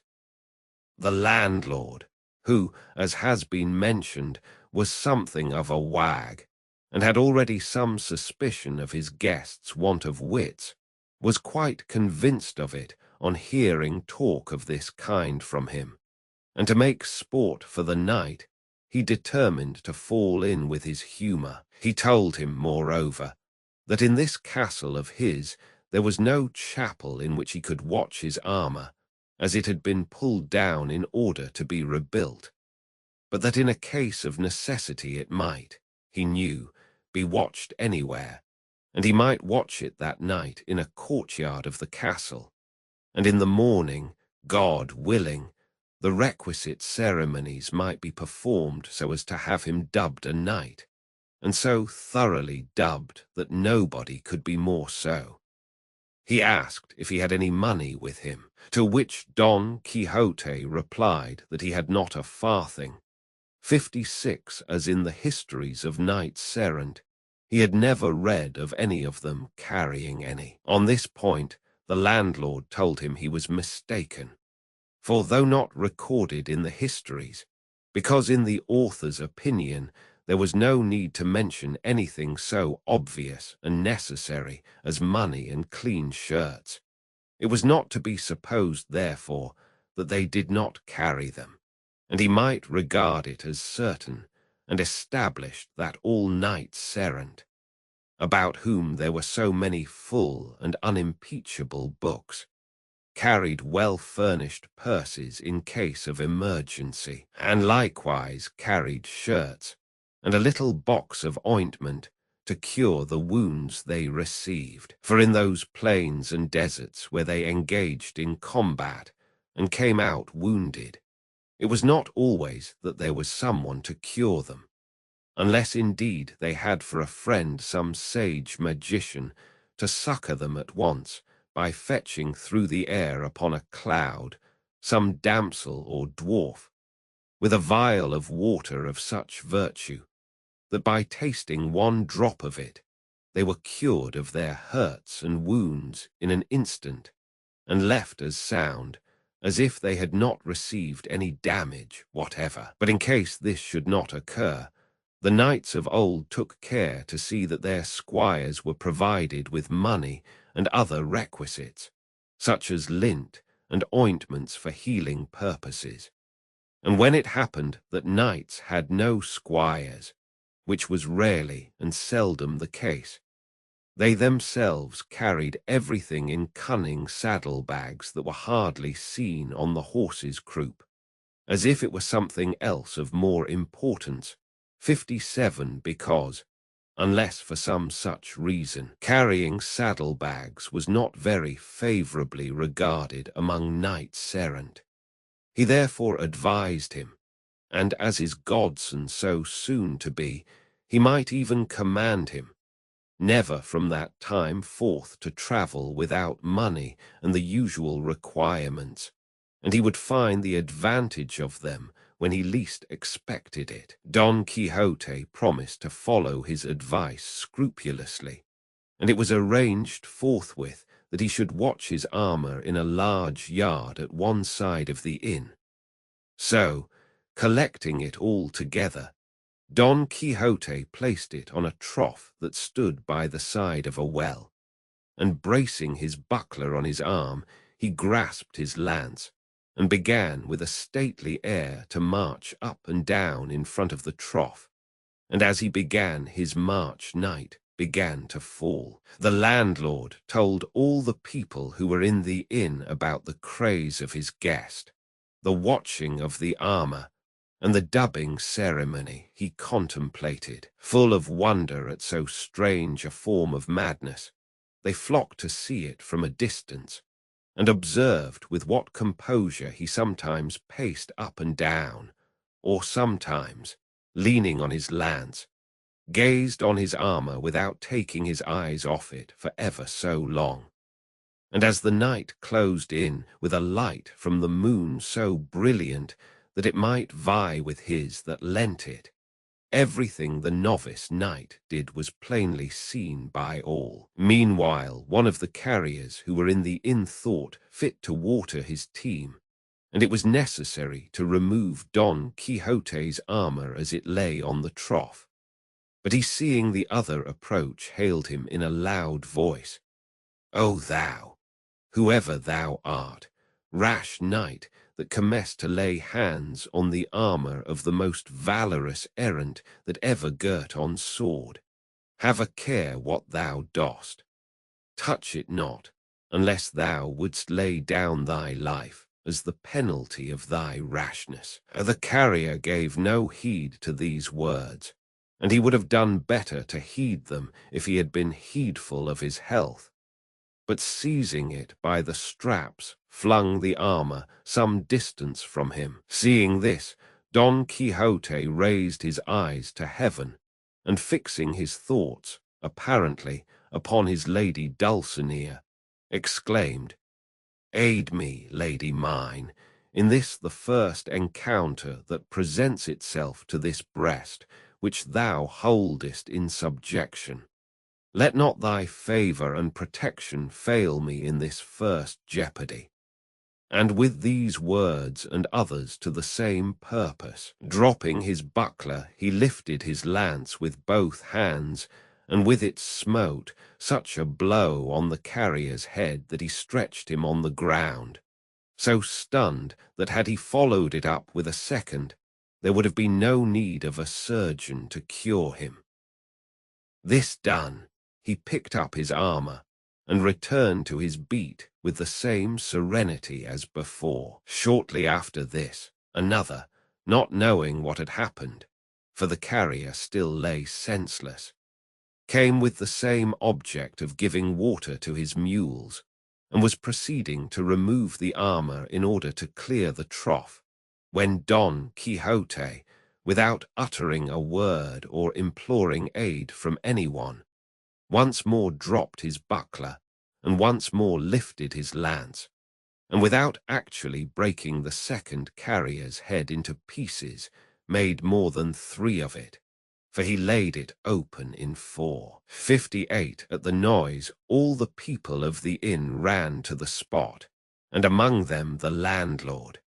Seeing this, Don Quixote braced his buckler on his arm, and with his hand on his sword exclaimed, "O Lady of Beauty, strength and support of my faint heart, it is time for thee to turn the eyes of thy greatness on this, thy captive knight, on the brink of so mighty an adventure."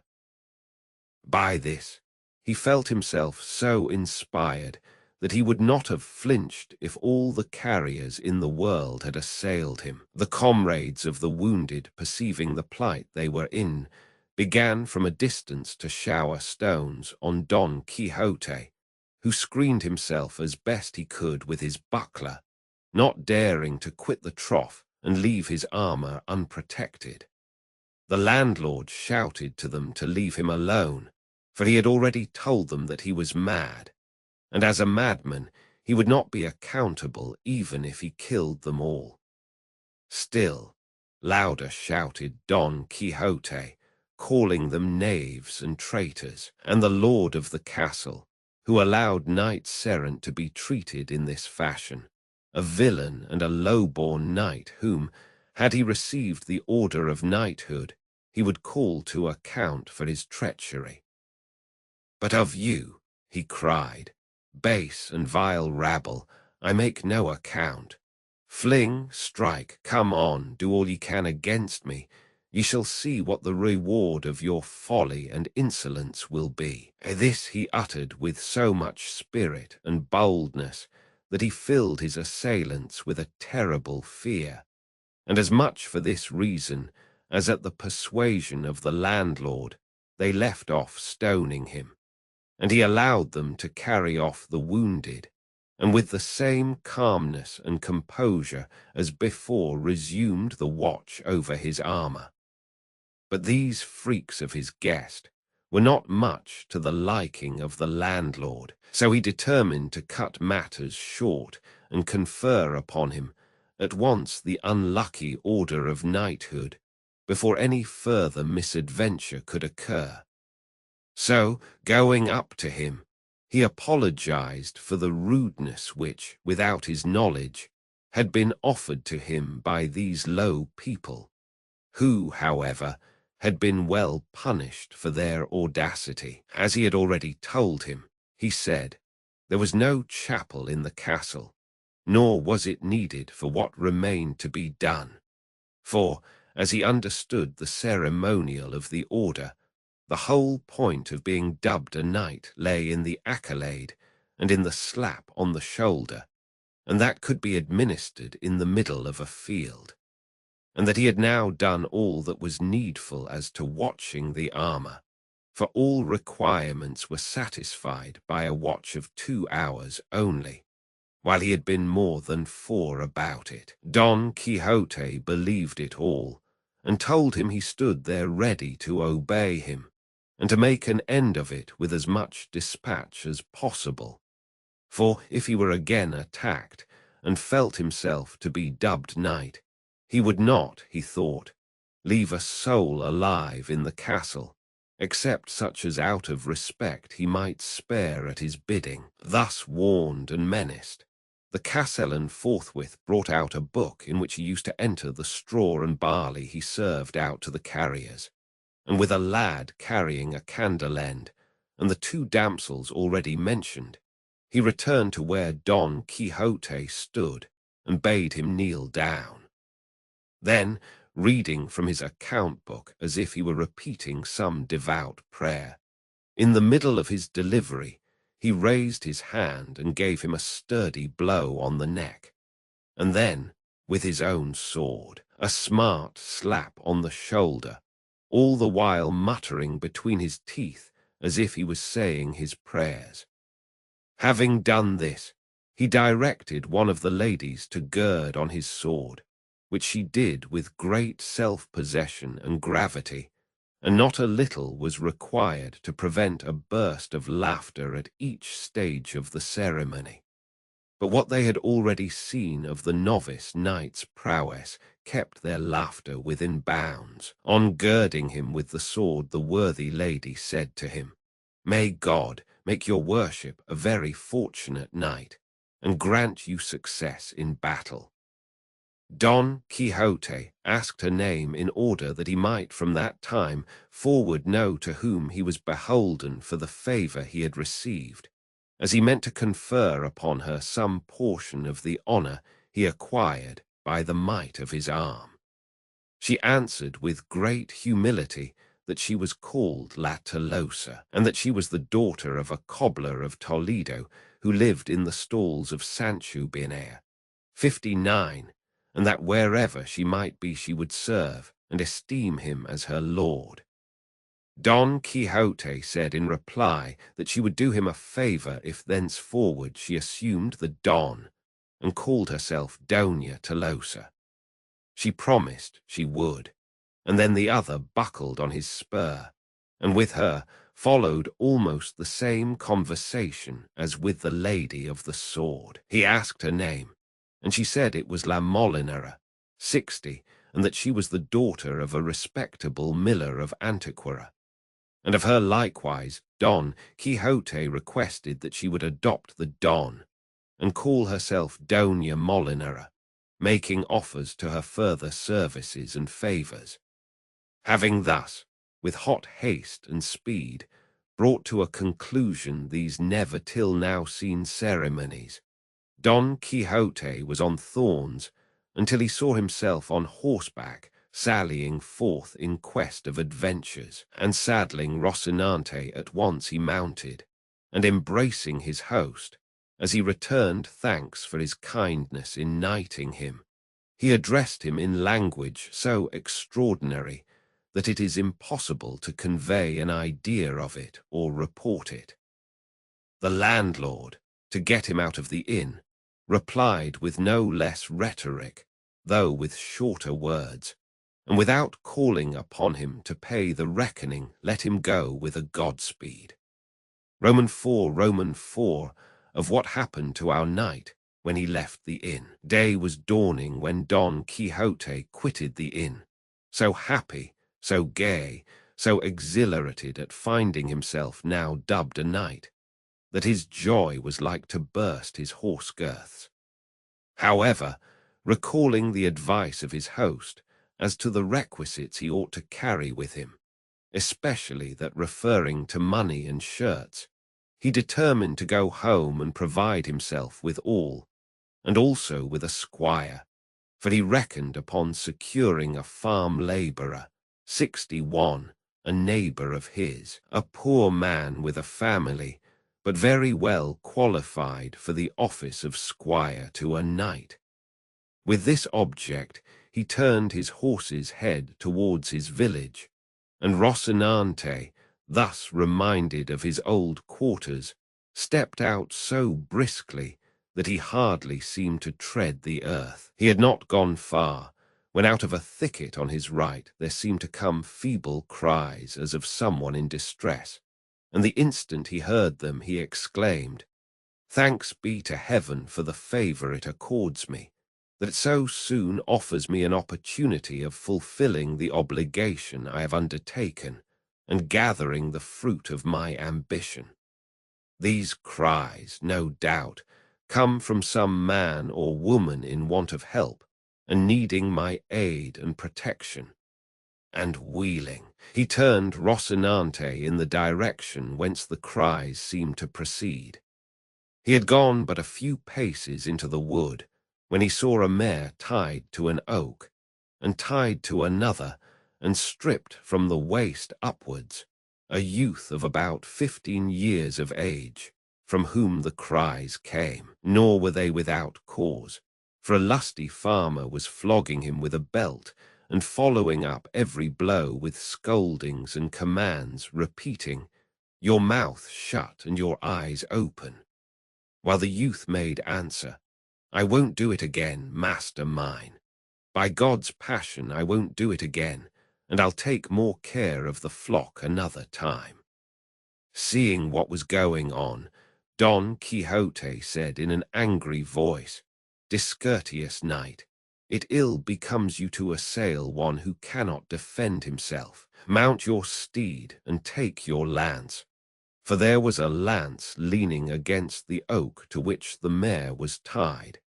"And I will make you know that you are behaving as a coward." The farmer, seeing before him this figure in full armor brandishing a lance over his head, gave himself up for dead, and made answer meekly, "Sir Knight, this youth that I am chastising is my servant, employed by me to watch a flock of sheep that I have hard by, and he is so careless that I lose one every day.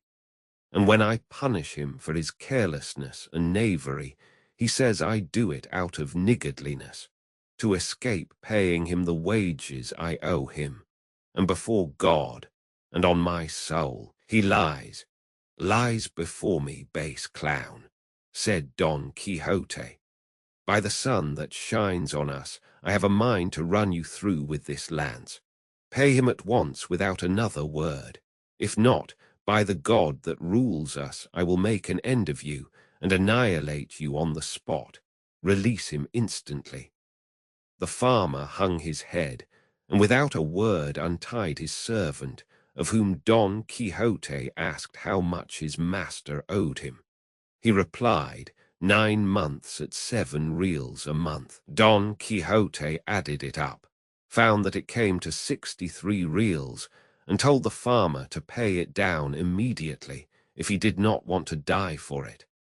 The trembling clown replied that as he lived, and by the oath he had sworn, though he had not sworn any, it was not so much, for there were to be taken into account and deducted 3 pairs of shoes he had given him, and a reel for 2 bloodlettings when he was sick. "All that is very well," said Don Quixote, "but let the shoes and the bloodlettings stand as a set-off against the blows you have given him without any cause. For if he spoiled the leather of the shoes you paid for, you have damaged that of his body, and if the barber took blood from him when he was sick, you have drawn it when he was sound. So on that score he owes you nothing. The difficulty is, Sir Knight, 62, that I have no money here. Let Andres come home with me, and I will pay him all, reel by reel." "I go with him," said the youth. "Nay, God forbid. No, senor, not for the world. For once alone with me, he would ray me like a Saint Bartholomew." "He will do nothing of the kind," said Don Quixote. "I have only to command, and he will obey me. And as he has sworn to me by the order of knighthood which he has received, I leave him free, and I guarantee the payment." "Consider what you are saying, senor," said the youth. "This master of mine is not a knight, nor has he received any order of knighthood, for he is Juan Haldudo the Rich of Quintana." "That matters little," replied Don Quixote. "There may be Haldudo's knights. 63 moreover, every one is the son of his works." 64, that is true," said Andres. "But this master of mine, of what works is he the son, when he refuses me the wages of my sweat and labor?" "I do not refuse, brother Andres," said the farmer. "Be good enough to come along with me, and I swear by all the orders of knighthood there are in the world to pay you as I have agreed, reel by reel and perfumed." 65. "For the perfumery I excuse you," said Don Quixote. "Give it to him in reels, and I shall be satisfied, and see that you do as you have sworn. If not, by the same oath I swear to come back and hunt you out and punish you, and I shall find you though you should lie closer than a lizard. And if you desire to know who it is lays this command upon you, that you be more firmly bound to obey it, know that I am the valorous Don Quixote of La Mancha, the undoer of wrongs and injustices. And so, God be with you, and keep in mind what you have promised and sworn under those penalties that have been already declared to you." So saying, he gave Rocinante the spur and was soon out of reach. The farmer followed him with his eyes, and when he saw that he had cleared the wood and was no longer in sight, he turned to his boy Andres and said, "Come here, my son. I want to pay you what I owe you, as that undoer of wrongs has commanded me." "My oath on it," said Andres, "your worship will be well advised to obey the command of that good knight.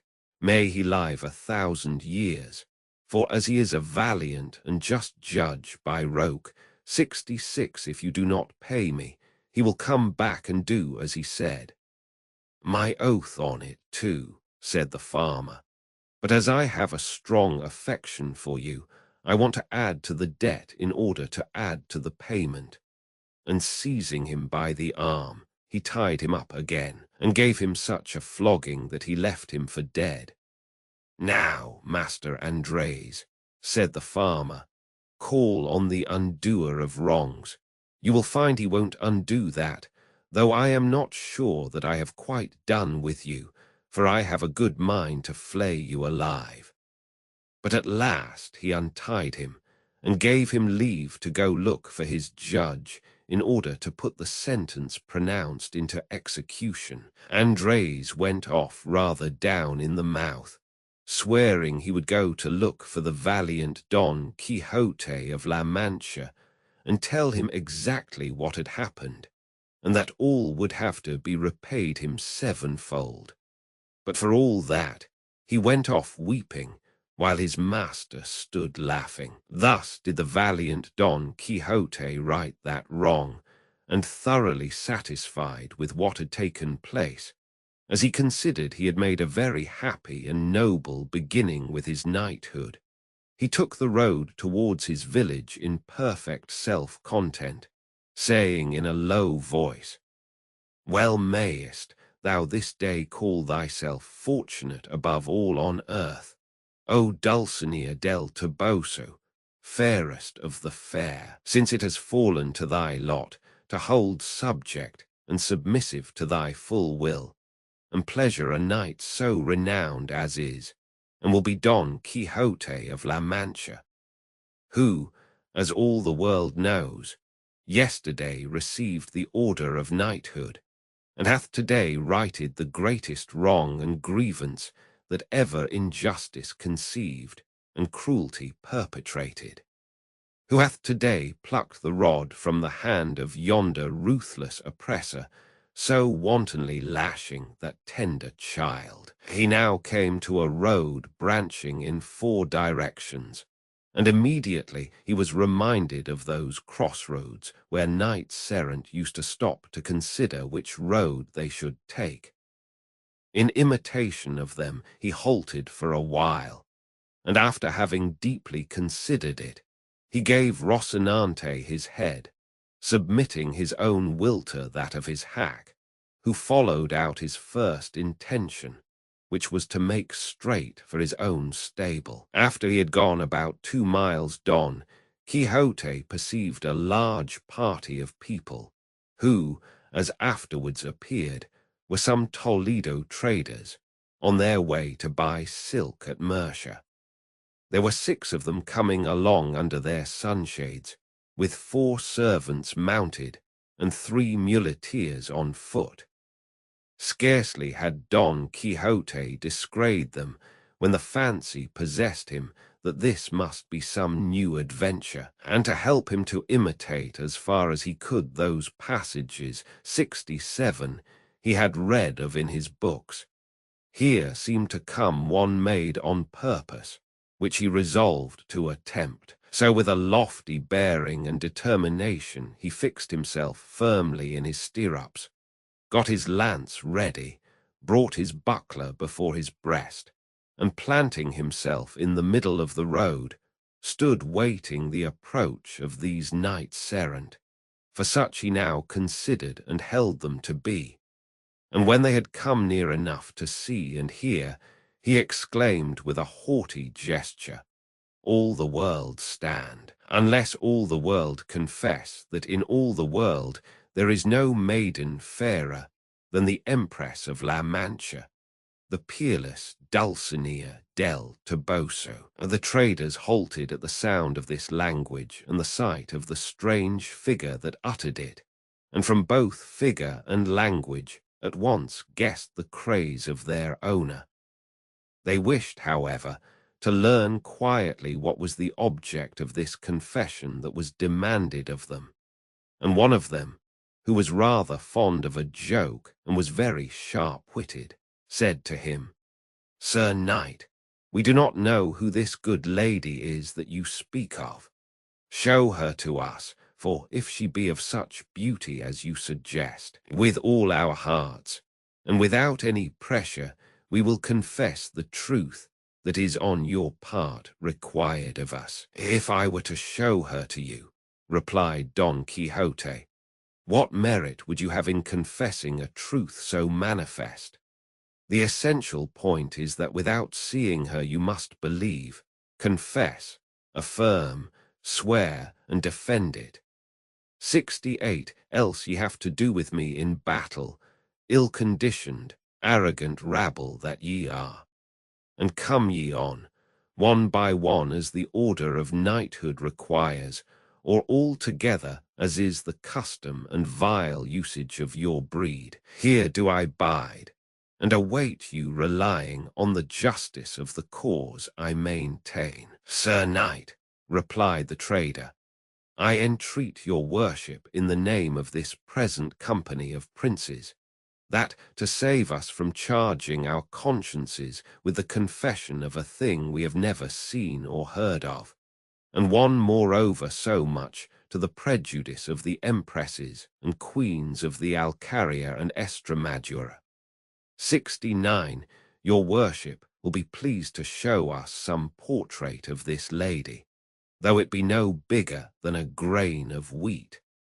For by the thread one gets at the ball. 70, and in this way we shall be satisfied and easy, and you will be content and pleased. Nay, I believe we are already so far agreed with you, that even though her portrait should show her blind of one eye, and distilling vermilion and sulphur from the other, we would nevertheless, to gratify your worship, say all in her favor that you desire." "She distills nothing of the kind, vile rabble," said Don Quixote, burning with rage.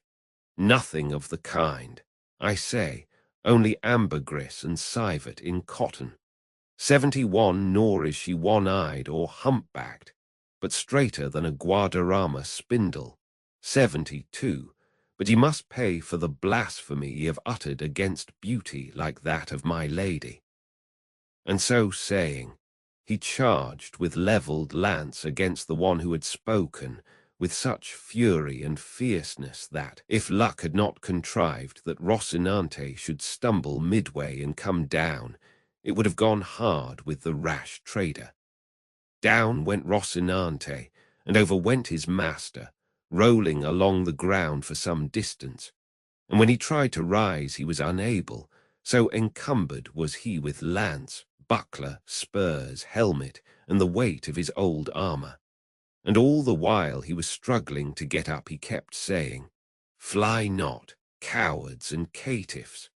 Stay, for not by my fault, but my horses, am I stretched here." One of the muleteers in attendance, who could not have had much good nature in him, hearing the poor prostrate man blustering in this style, was unable to refrain from giving him an answer on his ribs, and coming up to him, he seized his lance, and having broken it in pieces, with one of them he began so to belabor our Don Quixote that, notwithstanding, and in spite of his armor, he milled him like a measure of wheat. His masters called out not to lay on so hard, and to leave him alone, but the muleteer's blood was up, and he did not care to drop the game until he had vented the rest of his wrath.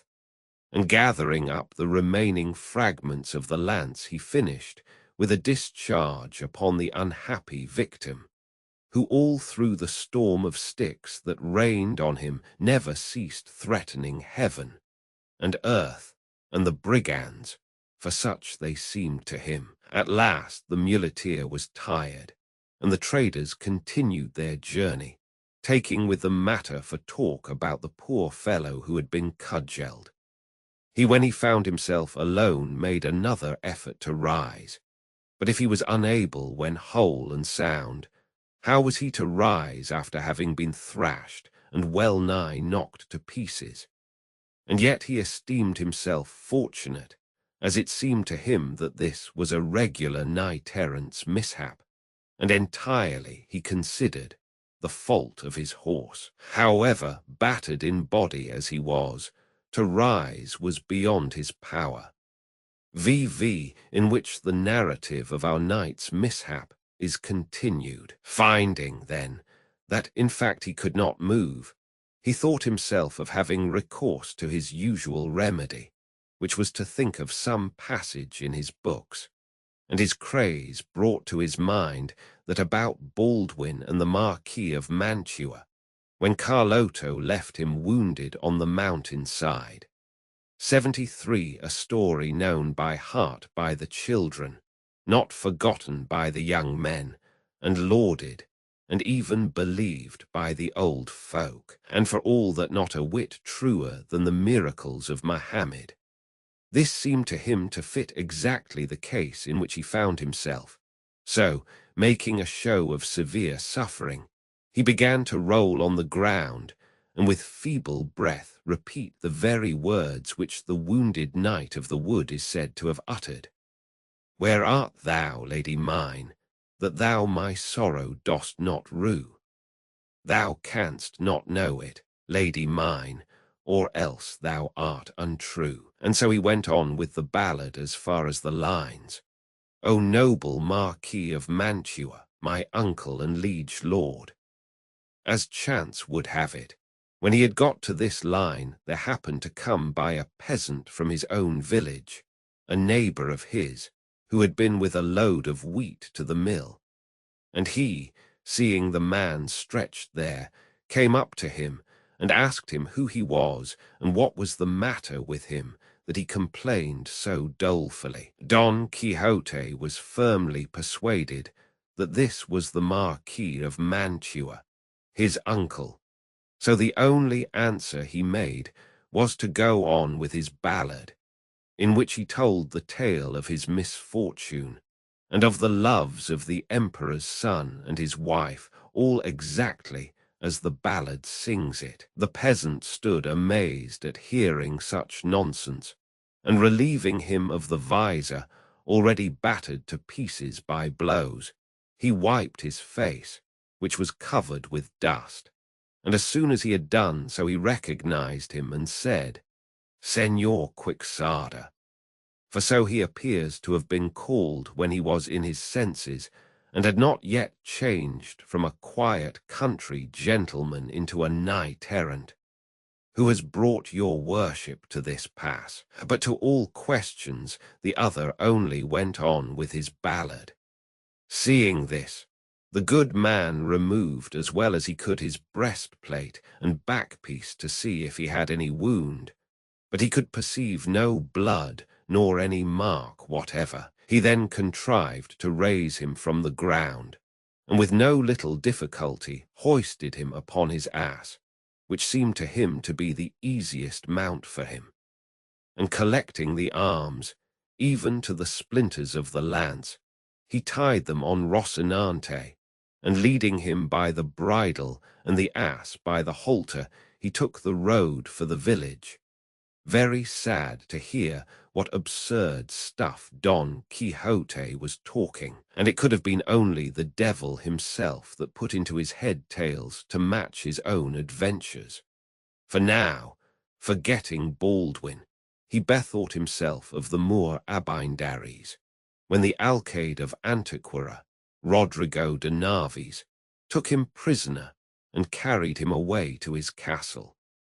So that when the peasant again asked him how he was and what ailed him, He gave him for reply the same words and phrases that the captive Abindaries gave to Rodrigo de Narvaez, just as he had read the story in the Diana of Jorge de Montemer, 74, where it is written, applying it to his own case so aptly that the peasant went along cursing his fate that he had to listen to such a lot of nonsense. From which, however, he came to the conclusion that his neighbor was mad, and so made all haste to reach the village to escape the wearisomeness of this harangue of Don Quixote's, who, at the end of it, said, Señor Don Rodrigo de Narvaez, your worship must know that this fair Zarifa I have mentioned is now the lovely Dulcinea del Toboso, for whom I have done, am doing, and will do the most famous deeds of chivalry that in this world have been seen, are to be seen, or ever shall be seen. Nor was Don Quixote less so. For what with blows and bruises he could not sit upright on the ass, and from time to time he sent up sighs to heaven, so that once more he drove the peasant to ask what ailed him. To this the peasant answered, Señor, sinner that I am, cannot your worship see that I am not Don Rodrigo de Narvaez, nor the Marquis of Mantua, but Pedro Alonso your neighbor, and that your worship is neither Baldwin nor Abindaries, but the worthy gentleman Señor Quixote?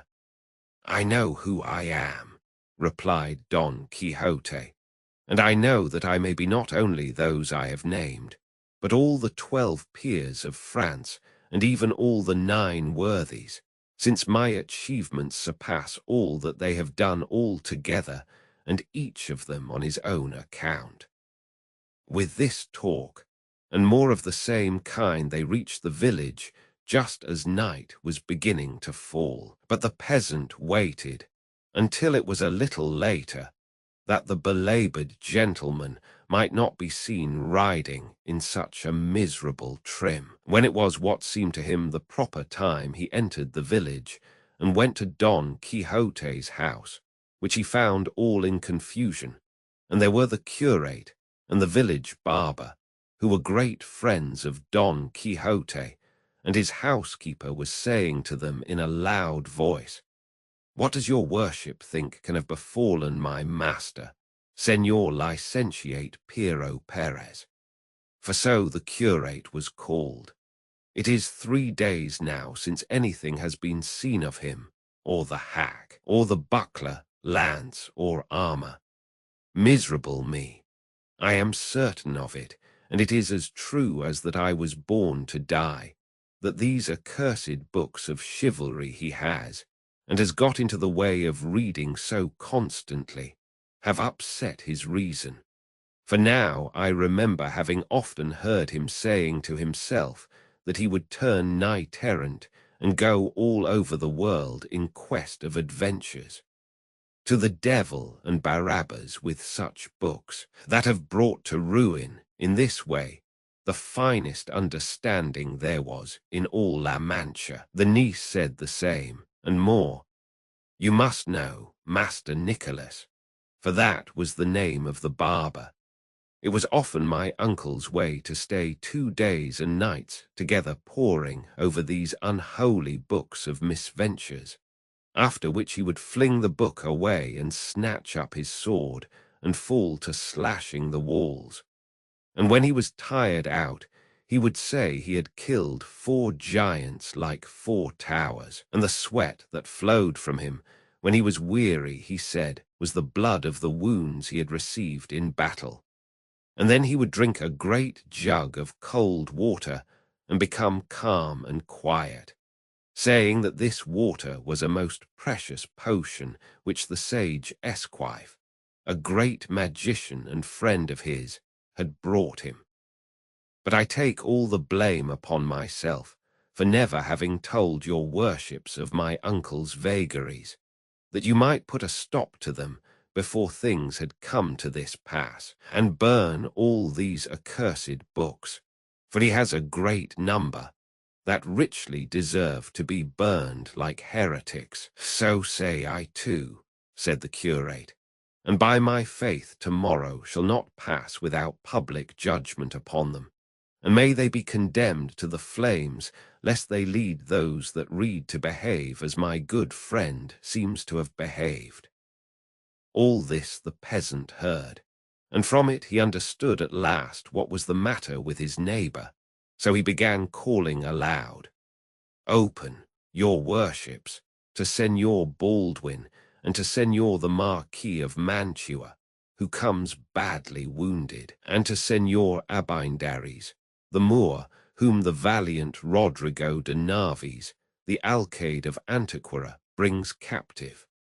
At these words they all hurried out, and when they recognized their friend, master, and uncle, who had not yet dismounted from the ass because he could not, they ran to embrace him. "Hold," said he, "for I am badly wounded through my horse's fault. Carry me to bed, and if possible send for the wise Urganda to cure and see to my wounds." "See there, plague on it," cried the housekeeper at this. "Did not my heart tell the truth as to which foot my master went lame of? To bed with your worship at once, and we will contrive to cure you here without fetching that Hurgada. A curse, I say once more, and 100 times more, on those books of chivalry that have brought your worship to such a pass." They carried him to bed at once, and after searching for his wounds could find none, but he said they were all bruises from having had a severe fall with his horse Rocinante when in combat with 10 giants, the biggest and the boldest to be found on earth. So, said the curate, "are there giants in the dance? By the sign of the cross I will burn them tomorrow before the day over." They put a host of questions to Don Quixote, but his only answer to all was, "Give him something to eat and leave him to sleep," for that was what he needed most. They did so, and the curate questioned the peasant at great length as to how he had found Don Quixote. He told him, and the nonsense he had talked when found and on the way home, all which made the licentiate the more eager to do what he did the next day, which was to summon his friend the barber, Master Nicholas, and go with him to Don Quixote's house. Viri of the diverting and important scrutiny, which the curate and the barber made in the library of our ingenious gentleman. He was still sleeping. So the curate asked 75 the niece for the keys of the room where the books, the authors of all the mischief, were, and right willingly she gave them. They all went in, the housekeeper with them, and found more than 100 volumes of big books very well bound, and some other small ones. 76, the moment the housekeeper saw them, she turned about and ran out of the room, and came back immediately with a saucer of holy water and a sprinkler, saying, "Here, your worship, Señor Licentiate, sprinkle this room. Don't leave any magician of the many there are in these books to bewitch us in revenge for our design of banishing them from the world." The simplicity of the housekeeper made the licentiate laugh, and he directed the barber to give him the books one by one to see what they were about, as there might be some to be found among them that did not deserve the penalty of fire. "No," said the niece, "there is no reason for showing mercy to any of them. They have every one of them done mischief. Better fling them out of the window into the court and make a pile of them and set fire to them, or else carry them into the yard, and there a bonfire can be made without the smoke giving any annoyance." 77, the housekeeper said the same. So eager were they both for the slaughter of those innocents, but the curate would not agree to it without first reading at any rate the titles. The first that Master Nicholas put into his hand was the 4 books of Amadis of Gaul. "This seems a mysterious thing," said the curate, "for, as I have heard say, this was the first book of chivalry printed in Spain, and from this all the others derive their birth and origin. 78, so it seems to me that we ought inexorably to condemn it to the flames as the founder of so vile a sect." "Nay, sir," said the barber, "I too have heard say that this is the best of all the books of this kind that have been written, and so, as something singular in its line, it ought to be pardoned." "True," said the curate, "and for that reason let its life be spared for the present. Let us see that other which is next to it." "It is," said the barber, "the Surges de Esplendian, the lawful son of Amadis of Gaul."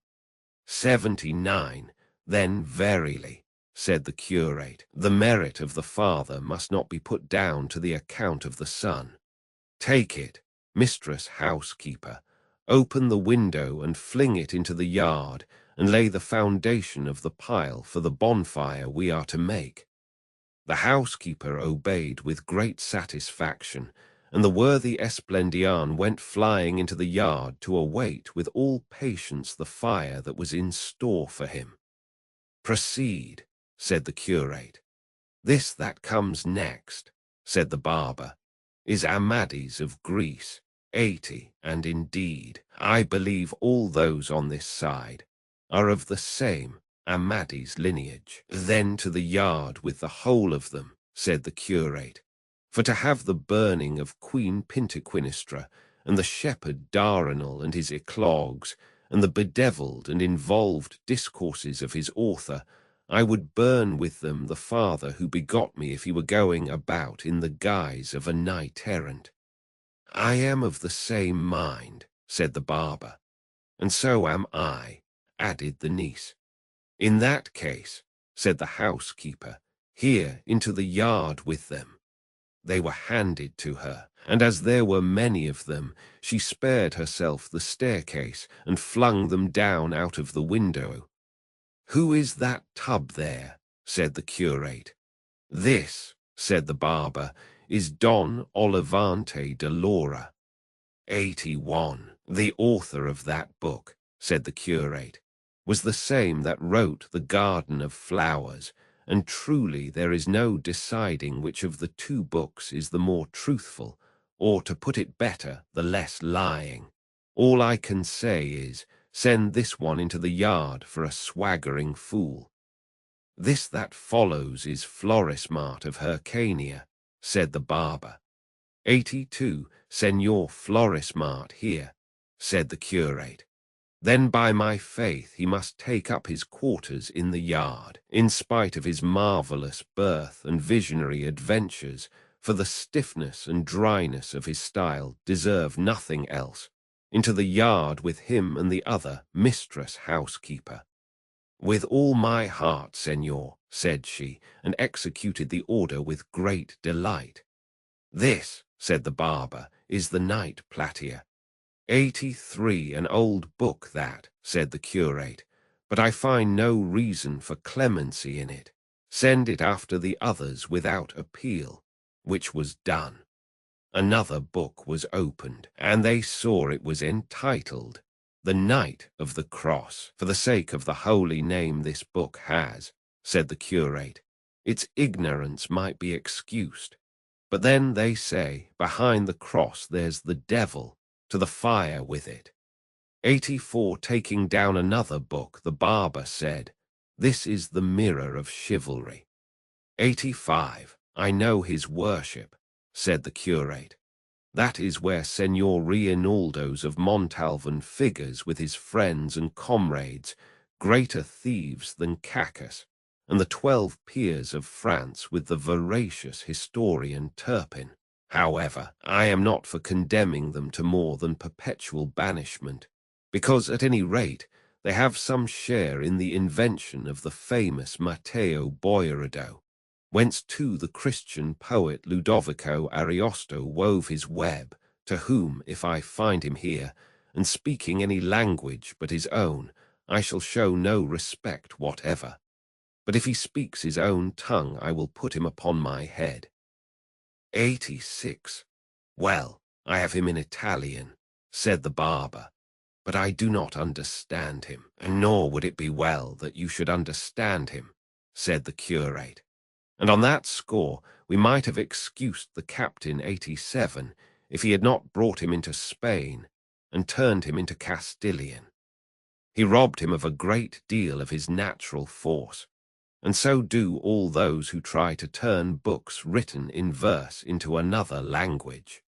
For with all the pains they take and all the cleverness they show, they never can reach the level of the originals as they were first produced. In short, I say that this book, and all that may be found treating of those French affairs, should be thrown into or deposited in some dry well, until after more consideration it is settled what is to be done with them, excepting always one Bernardo del Carpio that is going about, and another called Roncesvalles. For these, if they come into my hands, shall pass at once into those of the housekeeper, and from hers into the fire without any reprieve. 88. To all this the barber gave his assent, and looked upon it as right and proper, being persuaded that the curate was so staunch to the faith and loyal to the truth that he would not for the world say anything opposed to them. Opening another book, he saw it was Palmerin de Oliver, and beside it was another called Palmerin of England, seeing which the licentiate said, "Let the olive be made firewood of at once and burned, until no ashes even are left, and let that palm of England be kept and preserved as a thing that stands alone, and let such another case be made for it, as that which Alexander found among the spoils of Darius, and set aside for the safe keeping of the works of the poet Homer. This book, Gossip, is of authority for 2 reasons. First, because it is very good, and secondly, because it is said to have been written by a wise and witty king of Portugal. 89. All the adventures at the castle of Muragada 90 are excellent and of admirable contrivance, and the language is polished and clear, studying and observing the style befitting the speaker with propriety and judgment. So then, provided it seems good to you, Master Nicholas, I say let this and Amadis of Gaul be remitted the penalty of fire, and as for all the rest, let them perish without further question or query. Nay, Gossip, said the barber, for this that I have here is the famous Don Bilianis. 91.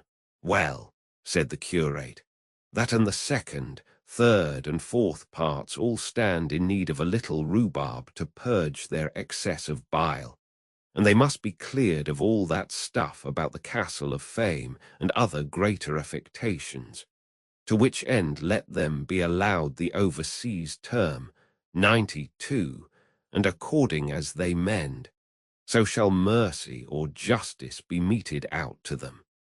And in the meantime, Gossip, do you keep them in your house, and let no one read them. With all my heart, said the barber, and not caring to tire himself with reading more books of chivalry, he told the housekeeper to take all the big ones and throw them into the yard.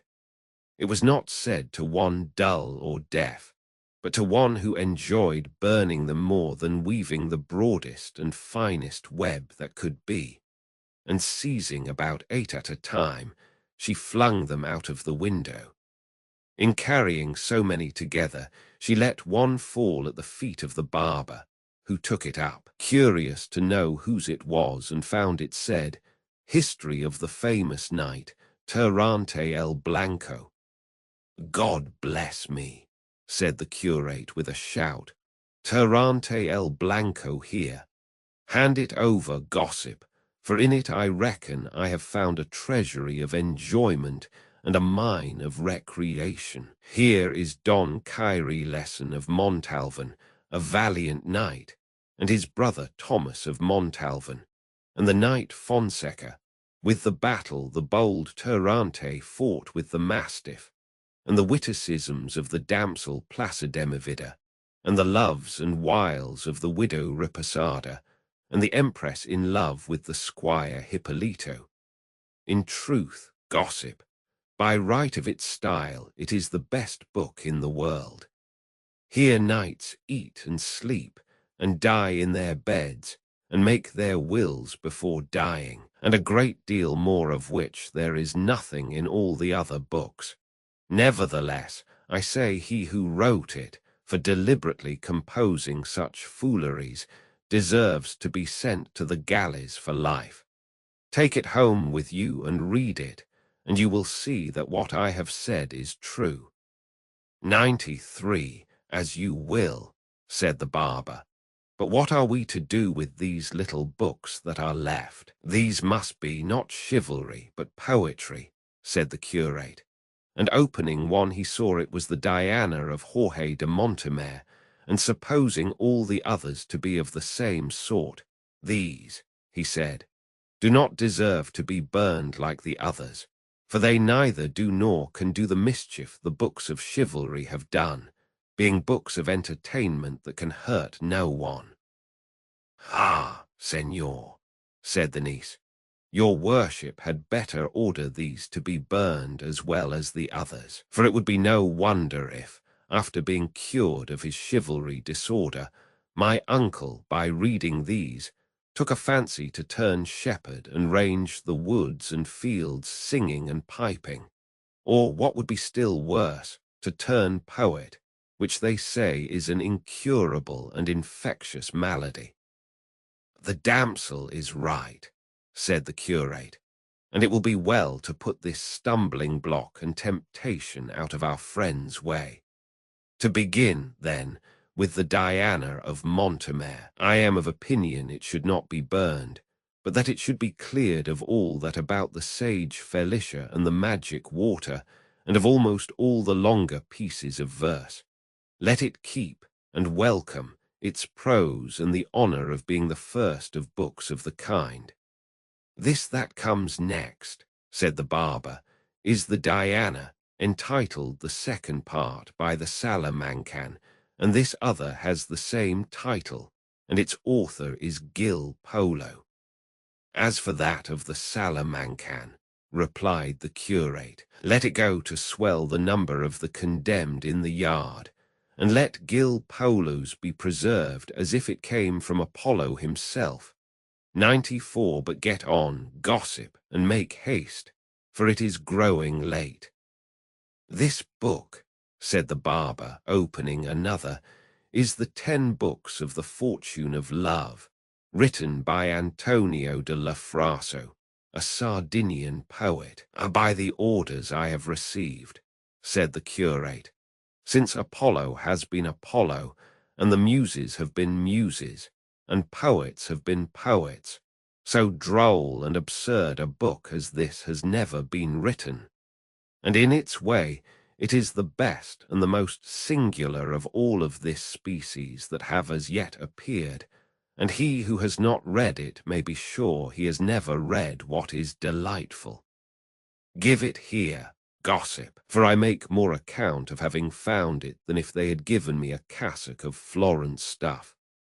95, he put it aside with extreme satisfaction, and the barber went on. These that come next are the shepherd of Iberia, nymphs of Heneas, and the enlightenment of jealousy.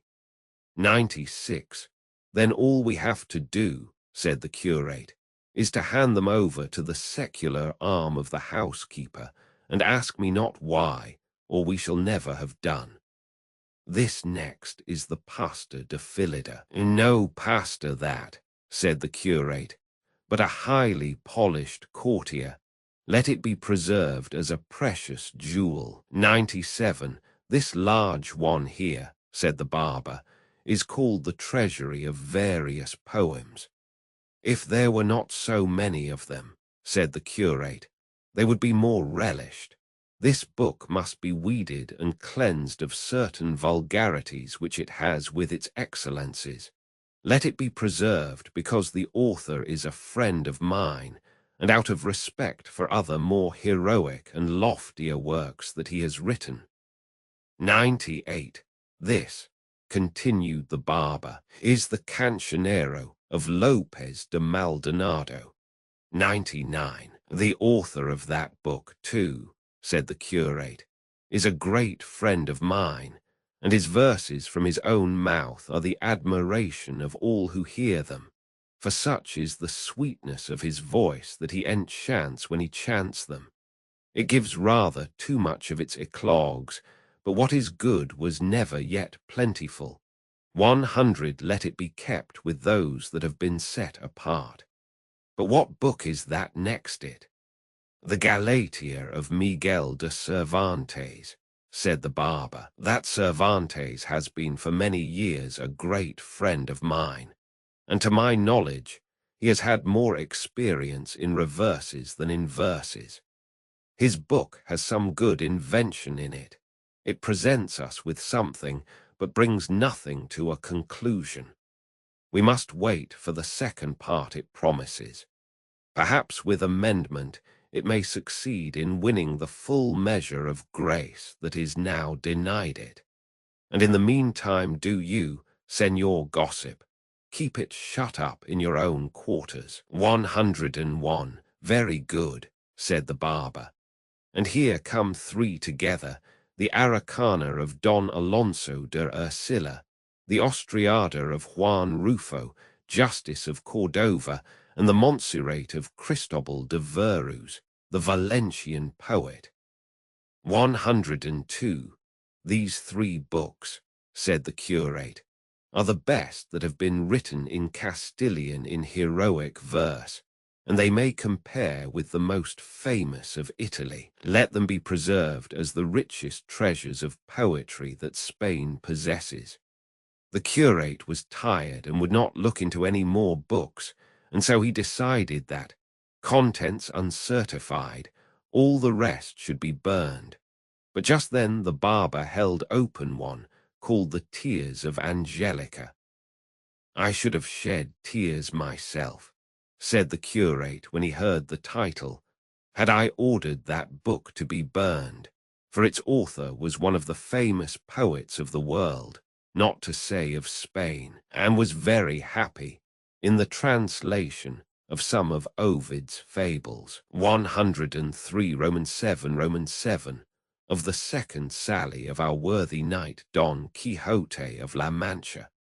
At this instant Don Quixote began shouting out, Here, here, valiant knights! Here is need for you to put forth the might of your strong arms, for they of the court are gaining the mastery in the tourney.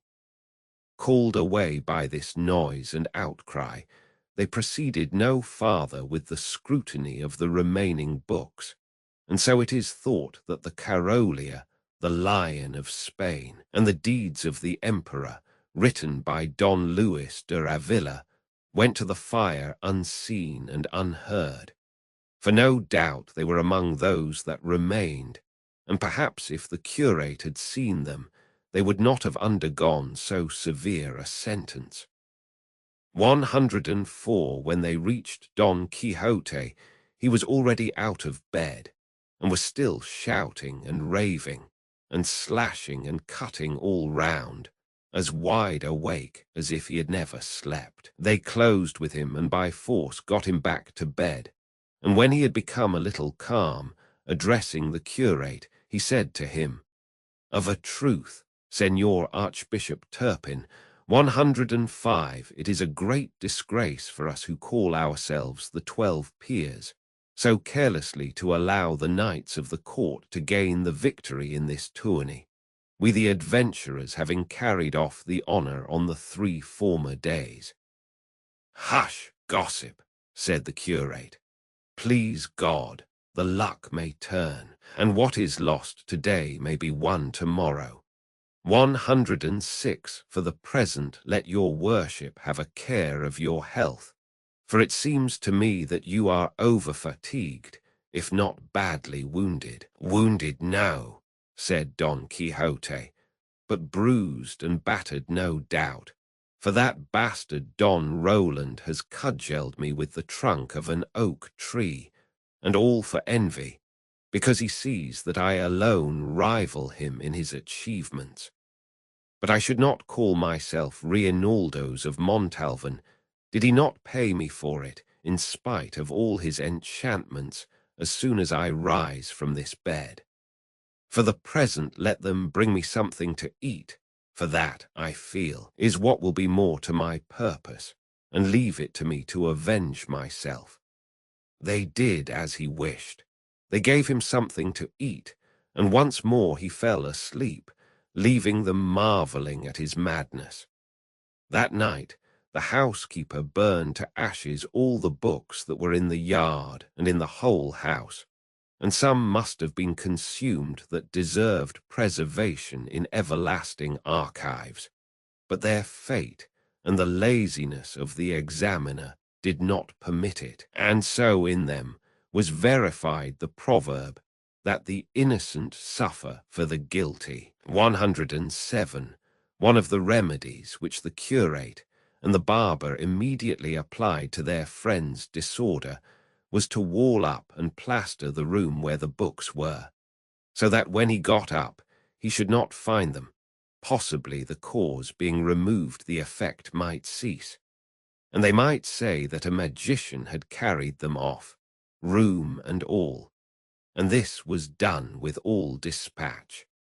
2 days later Don Quixote got up, and the first thing he did was to go and look at his books, and not finding the room where he had left it, he wandered from side to side looking for it. He came to the place where the door used to be, and tried it with his hands, and turned and twisted his eyes in every direction without saying a word.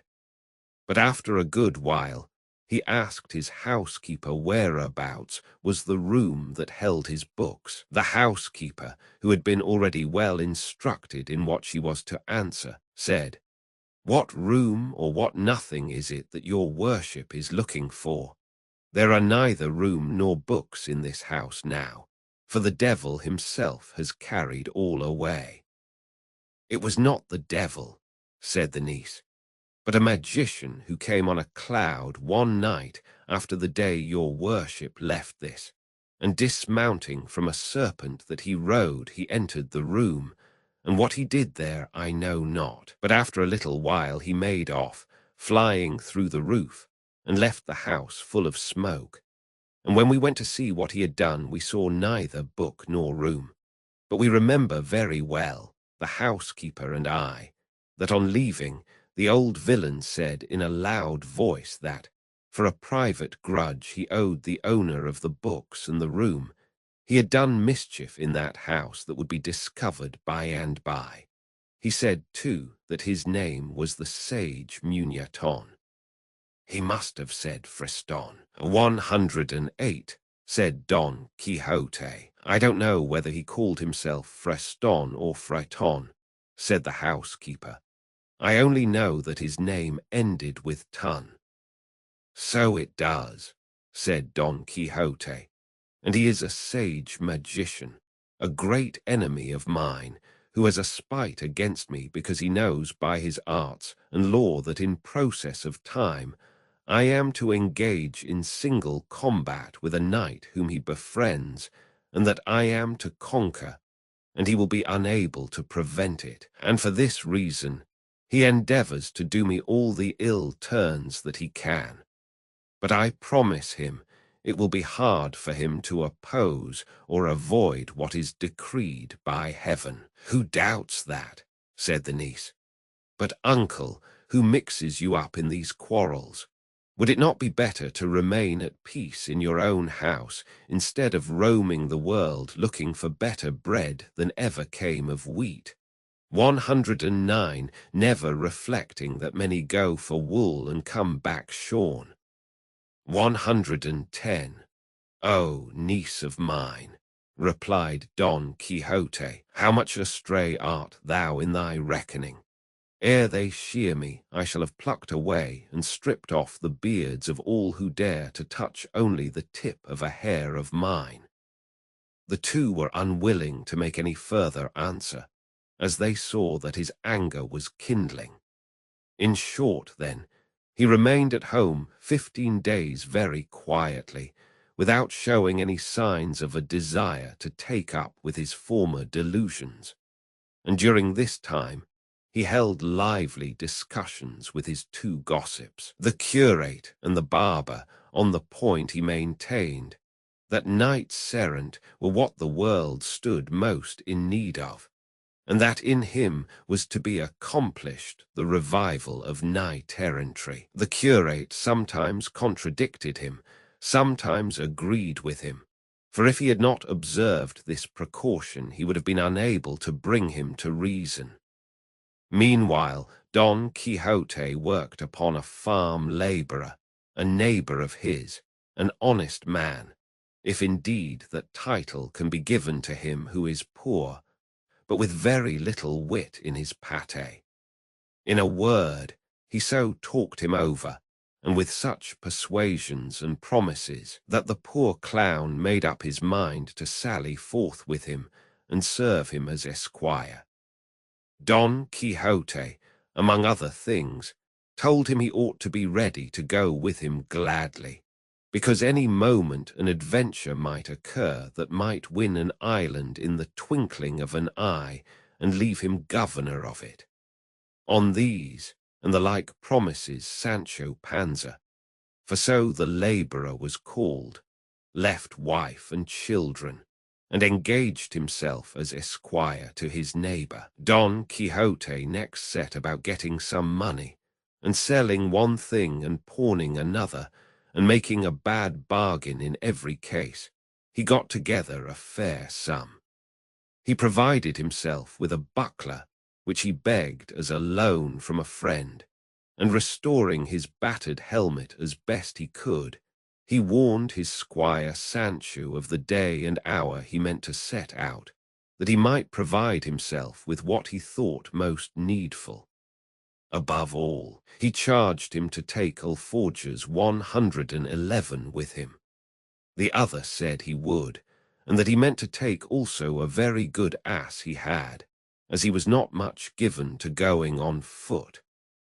About the ass, Don Quixote hesitated a little, trying whether he could call to mind any knight-errant taking with him an esquire mounted on ass-back, but no instance occurred to his memory. For all that, however, he determined to take him, intending to furnish him with a more honourable mount, when a chance of it presented itself, by appropriating the horse of the first discourteous knight he encountered. Himself he provided with shirts and such other things as he could, according to the advice the host had given him. All which being done, without taking leave, Sancho Panza of his wife and children, or Don Quixote of his housekeeper and niece, they sallied forth unseen by anybody from the village one night, and made such good way in the course of it, that by daylight they held themselves safe from discovery, even should search be made for them. Sancho rode on his ass like a patriarch, with his alforjas and boater 112, and longing to see himself soon governor of the island his master had promised him. Don Quixote decided upon taking the same route and road he had taken on his first journey, that over the Campo de Montiel, which he travelled with less discomfort than on the last occasion. For, as it was early morning, and the rays of the sun fell on them obliquely, the heat did not distress them. And now said Sancho Panza to his master, "Your worship will take care, Señor Knight-errant, not to forget about the island you have promised me, for be it ever so big, I'll be equal to governing it." To which Don Quixote replied, "Thou must know, friend Sancho Panza, that it was a practice very much in vogue with the knights-errant of old to make their squires governors of the islands or kingdoms they won. 113, and I am determined that there shall be no failure on my part in so liberal a custom. On the contrary, I mean to improve upon it, for they sometimes, and perhaps most frequently, waited until their squires were old, and then, when they had had enough of service, and hard days and worse nights, they gave them some title or other of count, or at the most marquis, of some valley or province more or less. But if thou livest and I live, it may well be that before 6 days are over, I may have won some kingdom that has others dependent upon it, which will be just the thing to enable thee to be crowned king of one of them. Nor needst thou count this wonderful, for things and chances fall to the lot of such knights in ways so unexampled and unexpected that I might easily give thee even more than I promise thee. In that case, said Sancho Panza, if I should become a king by one of those miracles your worship speaks of, even Juana Gutierrez, my old woman, 114, would come to be queen and my children infants. Well, who doubts it? Said Don Quixote. I doubt it, replied Sancho Panza, because for my part I am persuaded that though God should shower down kingdoms upon earth, not one of them would fit the head of Mary Gutierrez. Let me tell you, senor, she is not worth 2 maravedis for a queen. Countess will fit her better, and that only with God's help. Leave it to God, Sancho, returned Don Quixote, for he will give her what suits her best. But do not undervalue thyself so much as to come to be content with anything less than being governor of a province. I will not, senor, answered Sancho, specially as I have a man of such quality for a master in your worship, who will know how to give me all that will be suitable for me, and that I can bear.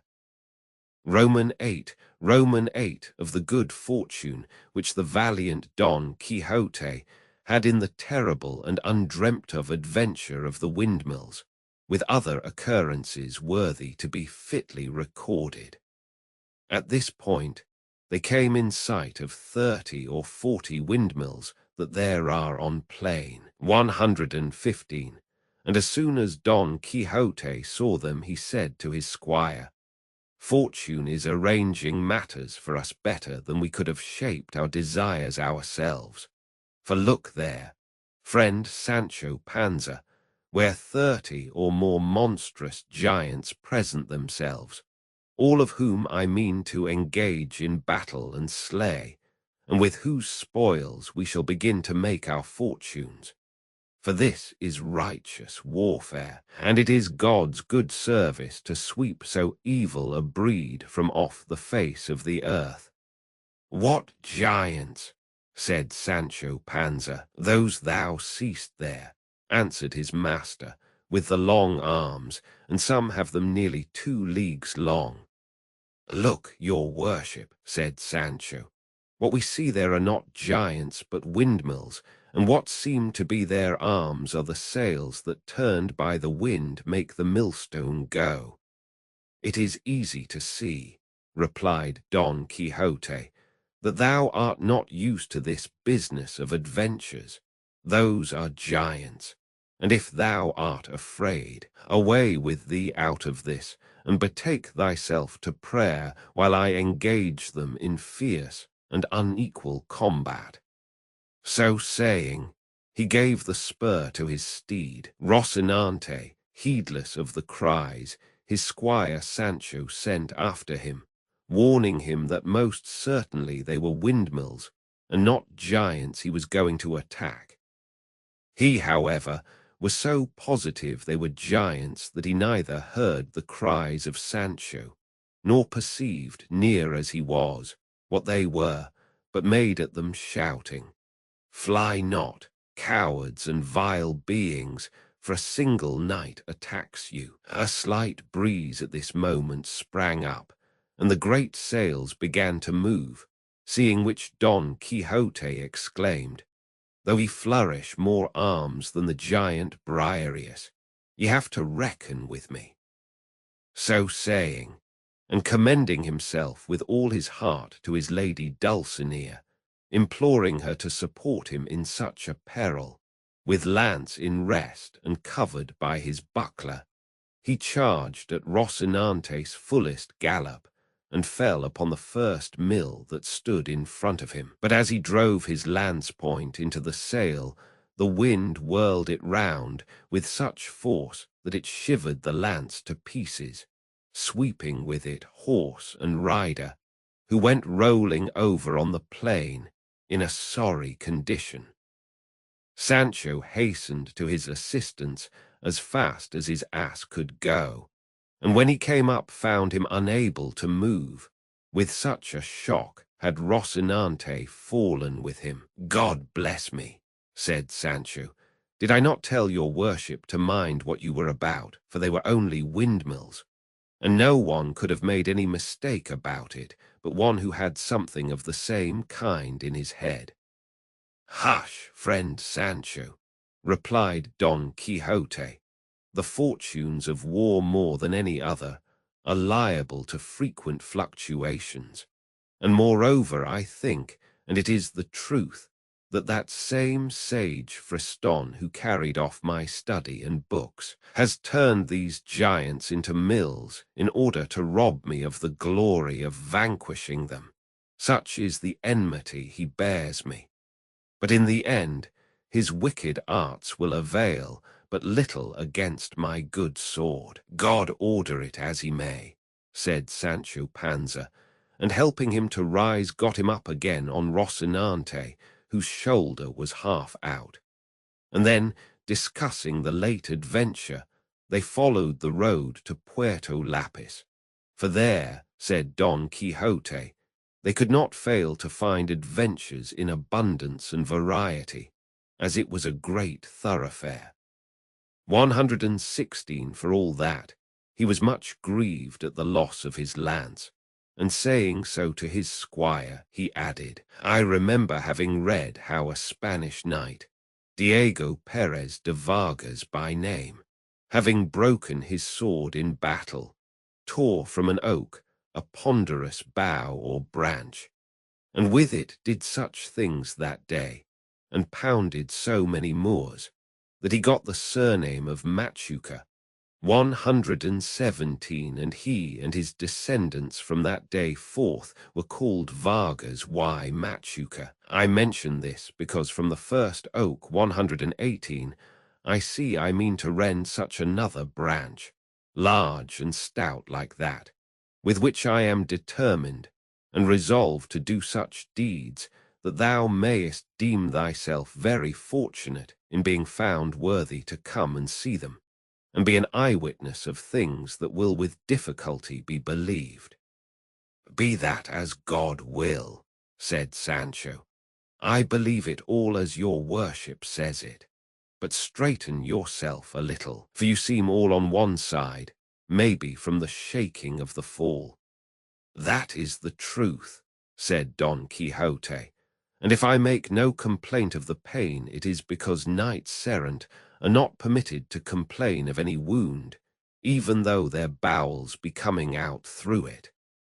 "If so," said Sancho, "I have nothing to say, but God knows I would rather your worship complained when anything ailed you. For my part, I confess I must complain however small the ache may be, unless this rule about not complaining extends to the squires of knights errant also." Don Quixote could not help laughing at his squire's simplicity, and he assured him he might complain whenever and however he chose, just as he liked, for so far he had never read of anything to the contrary in the order of knighthood. Sancho bade him remember it was dinner time, to which his master answered that he wanted nothing himself just then, but that he might eat when he had a mind. With this permission, Sancho settled himself as comfortably as he could on his beast, and taking out of the alforjas what he had stowed away in them, he jogged along behind his master, munching deliberately, and from time to time taking a pull at the boater with a relish that the thirstiest tapster in Malaga might have envied. And while he went on in this way, gulping down draught after draught, he never gave a thought to any of the promises his master had made him, nor did he rate it as hardship, but rather as recreation going in quest of adventures, however dangerous they might be. Finally, they passed the night among some trees, from one of which Don Quixote plucked a dry branch to serve him after a fashion as a lance, and fixed on it the head he had removed from the broken one. All that night Don Quixote lay awake thinking of his lady Dulcinea, in order to conform to what he had read in his books. How many a night in the forests and deserts knights used to lie sleepless, supported by the memory of their mistresses. Not so did Sancho Panza spend it, for having his stomach full of something stronger than chicory water, he made but one sleep of it, and if his master had not called him, neither the rays of the sun beating on his face, nor all the cheery notes of the birds welcoming the approach of day would have had power to waken him. On getting up, he tried the boater, and found it somewhat less full than the night before, which grieved his heart, because they did not seem to be on the way to remedy the deficiency readily. Don Quixote did not care to break his fast, for, as has been already said, he confined himself to savory recollections for nourishment. They returned to the road they had set out with, leading to Puerto Lapis, and at 3 in the afternoon they came in sight of it. "Here, brother Sancho Panza," said Don Quixote when he saw it, "we may plunge our hands up to the elbows in what they call adventures. But observe, even shouldst thou see me in the greatest danger in the world, thou must not put a hand to thy sword in my defence, unless indeed thou perceivest that those who assail me are rabble or base folk, for in that case thou mayest very properly aid me. But if they be knights, it is on no account permitted or allowed thee by the laws of knighthood to help me, until thou hast been dubbed a knight." "Most certainly, señor," replied Sancho. "Your worship shall be fully obeyed in this matter, all the more as of myself I am peaceful and no friend to mixing in strife and quarrels. It is true that as regards the defence of my own person, I shall not give much heed to those laws, for laws human and divine allow each one to defend himself against any assailant whatever." "That I grant," said Don Quixote, "but in this matter of aiding me against knights, thou must put a restraint upon thy natural impetuosity." "I will do so, I promise you," answered Sancho, "and will keep this precept as carefully as Sunday." While they were thus talking, there appeared on the road 2 friars of the order of St. Benedict, mounted on 2 dromedaries, for not less tall were the 2 mules they rode on. They wore travelling spectacles and carried sunshades, and behind them came a coach attended by 4 or 5 persons on horseback and 2 muleteers on foot. In the coach there was, as afterwards appeared, a Biscay lady on her way to Seville, where her husband was about to take passage for the Indies with an appointment of high honour. The friars, though going the same road, were not in her company, but the moment Don Quixote perceived them, he said to his squire, "Either I am mistaken, or this is going to be the most famous adventure that has ever been seen, For those black bodies we see there must be, and doubtless are, magicians who are carrying off some stolen princess in that coach, and with all my might I must undo this wrong." "This will be worse than the windmills," said Sancho. "Look, señor, those are friars of St. Benedict, and the coach plainly belongs to some travellers. I tell you to mind well what you are about, and don't let the devil mislead you." "I have told thee already, Sancho," replied Don Quixote, "that on the subject of adventures thou knowest little. What I say is the truth, as thou shalt see presently." So saying, he advanced and posted himself in the middle of the road along which the friars were coming, and as soon as he thought they had come near enough to hear what he said, he cried aloud, "Devilish and unnatural beings, release instantly the high-born princesses whom you are carrying off by force in this coach, else prepare to meet a speedy death as the just punishment of your evil deeds." The friars drew rein and stood wondering at the appearance of Don Quixote as well as at his words, to which they replied, "Señor Caballero, we are not devilish or unnatural, but two brothers of St. Benedict following our road, nor do we know whether or not there are any captive princesses coming in this coach. No soft words with me, for I know you lying rabble," said Don Quixote, and without waiting for a reply he spurred Rocinante, and with levelled lance charged the first friar with such fury and determination, that if the friar had not flung himself off the mule, he would have brought him to the ground against his will, and sore wounded, if not killed outright. The second brother, seeing how his comrade was treated, drove his heels into his castle of a mule, and made off across the country faster than the wind. Sancho Panza, when he saw the friar on the ground, dismounting briskly from his ass, rushed towards him and began to strip off his gown. At that instant the friar's muleteers came up and asked what he was stripping him for.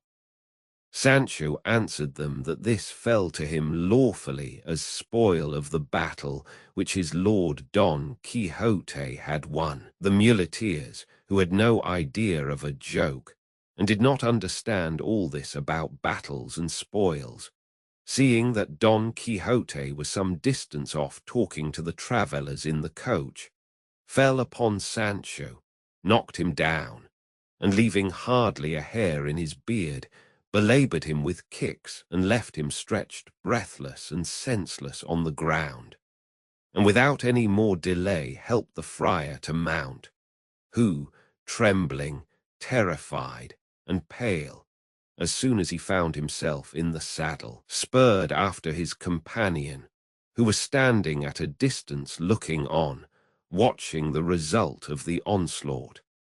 Then, not caring to wait for the end of the affair just begun, they pursued their journey, making more crosses than if they had the devil after them. Don Quixote was, as has been said, speaking to the lady in the coach. "Your beauty, lady mine," said he, "may now dispose of your person as may be most in accordance with your pleasure. For the pride of your ravishers lies prostrate on the ground through this strong arm of mine. And lest you should be pining to know the name of your deliverer, know that I am called Don Quixote of La Mancha, knight-errant and adventurer, and captive to the peerless and beautiful Lady Dulcinea del Toboso. And in return for the service you have received of me, I ask no more than that you should return to El Toboso, and on my behalf present yourself before that lady and tell her what I have done to set you free." One of the squires in attendance upon the coach, a Biscayan, was listening to all Don Quixote was saying, and perceiving that he would not allow the coach to go on, but was saying it must return at once to El Toboso. He made at him, and seizing his lance addressed him in bad Castilian and worse Biscayan 119 after his fashion. Begone, caballero, and ill go with thee, by the God that made me, unless thou quittest coach, slayest thee as art here a Biscayan. Don Quixote understood him quite well, and answered him very quietly, If thou wert a knight, as thou art none, I should have already chastised thy folly and rashness, miserable creature. To which the Biscayan returned, I know, gentleman, 120. I swear to God thou least as I am Christian. If thou droppest lance and drawest sword, soon shalt thou see thou art carrying water to the cat. 121 Biscayan on land, Hidalgo at sea, Hidalgo at the devil. And look, if thou sayest otherwise, thou least. You will see presently, said Agrage. 122 replied Don Quixote, and throwing his lance on the ground, he drew his sword, braced his buckler on his arm, and attacked the Biscayan, bent upon taking his life. The Biscayan, when he saw him coming on, though he wished to dismount from his mule, in which, being one of those sorry ones let out for hire, he had no confidence, had no choice but to draw his sword. It was lucky for him, however, that he was near the coach, from which he was able to snatch a cushion that served him for a shield, and they went at one another as if they had been two mortal enemies. The others strove to make peace between them, but could not, for the Biscayan declared in his disjointed phrase that if they did not let him finish his battle, he would kill his mistress and everyone that strove to prevent him. The lady in the coach, amazed and terrified at what she saw, ordered the coachman to draw aside a little, and set herself to watch this severe struggle, in the course of which the Biscayan smote Don Quixote a mighty stroke on the shoulder over the top of his buckler, which, given to one without armor, would have cleft him to the waist. Don Quixote, feeling the weight of this prodigious blow, cried aloud, saying, O lady of my soul, Dulcinea, flower of beauty, come to the aid of this your knight, who, in fulfilling his obligations to your beauty, finds himself in this extreme peril. To say this, to lift his sword, to shelter himself well behind his buckler, and to assail the Biscayan was the work of an instant, determined as he was to venture all upon a single blow.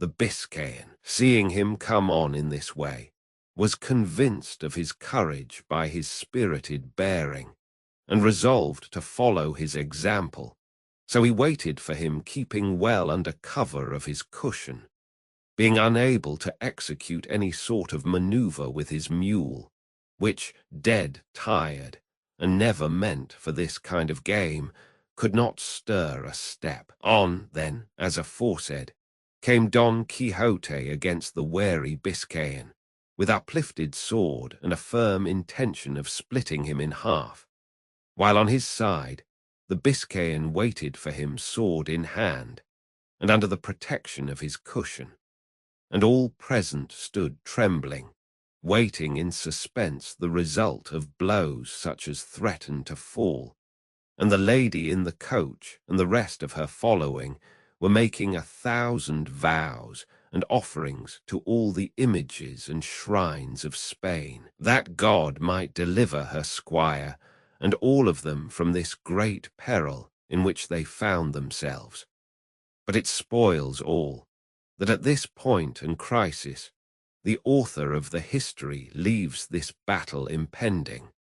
123 giving as excuse that he could find nothing more written about these achievements of Don Quixote than what has been already set forth. It is true the second author of this work was unwilling to believe that a history so curious could have been allowed to fall under the sentence of oblivion, or that the wits of La Mancha could have been so undiscerning as not to preserve in their archives or registries some documents referring to this famous knight. And this being his persuasion, he did not despair of finding the conclusion of this pleasant history, which, heaven favouring him, he did find in a way that shall be related in the second part.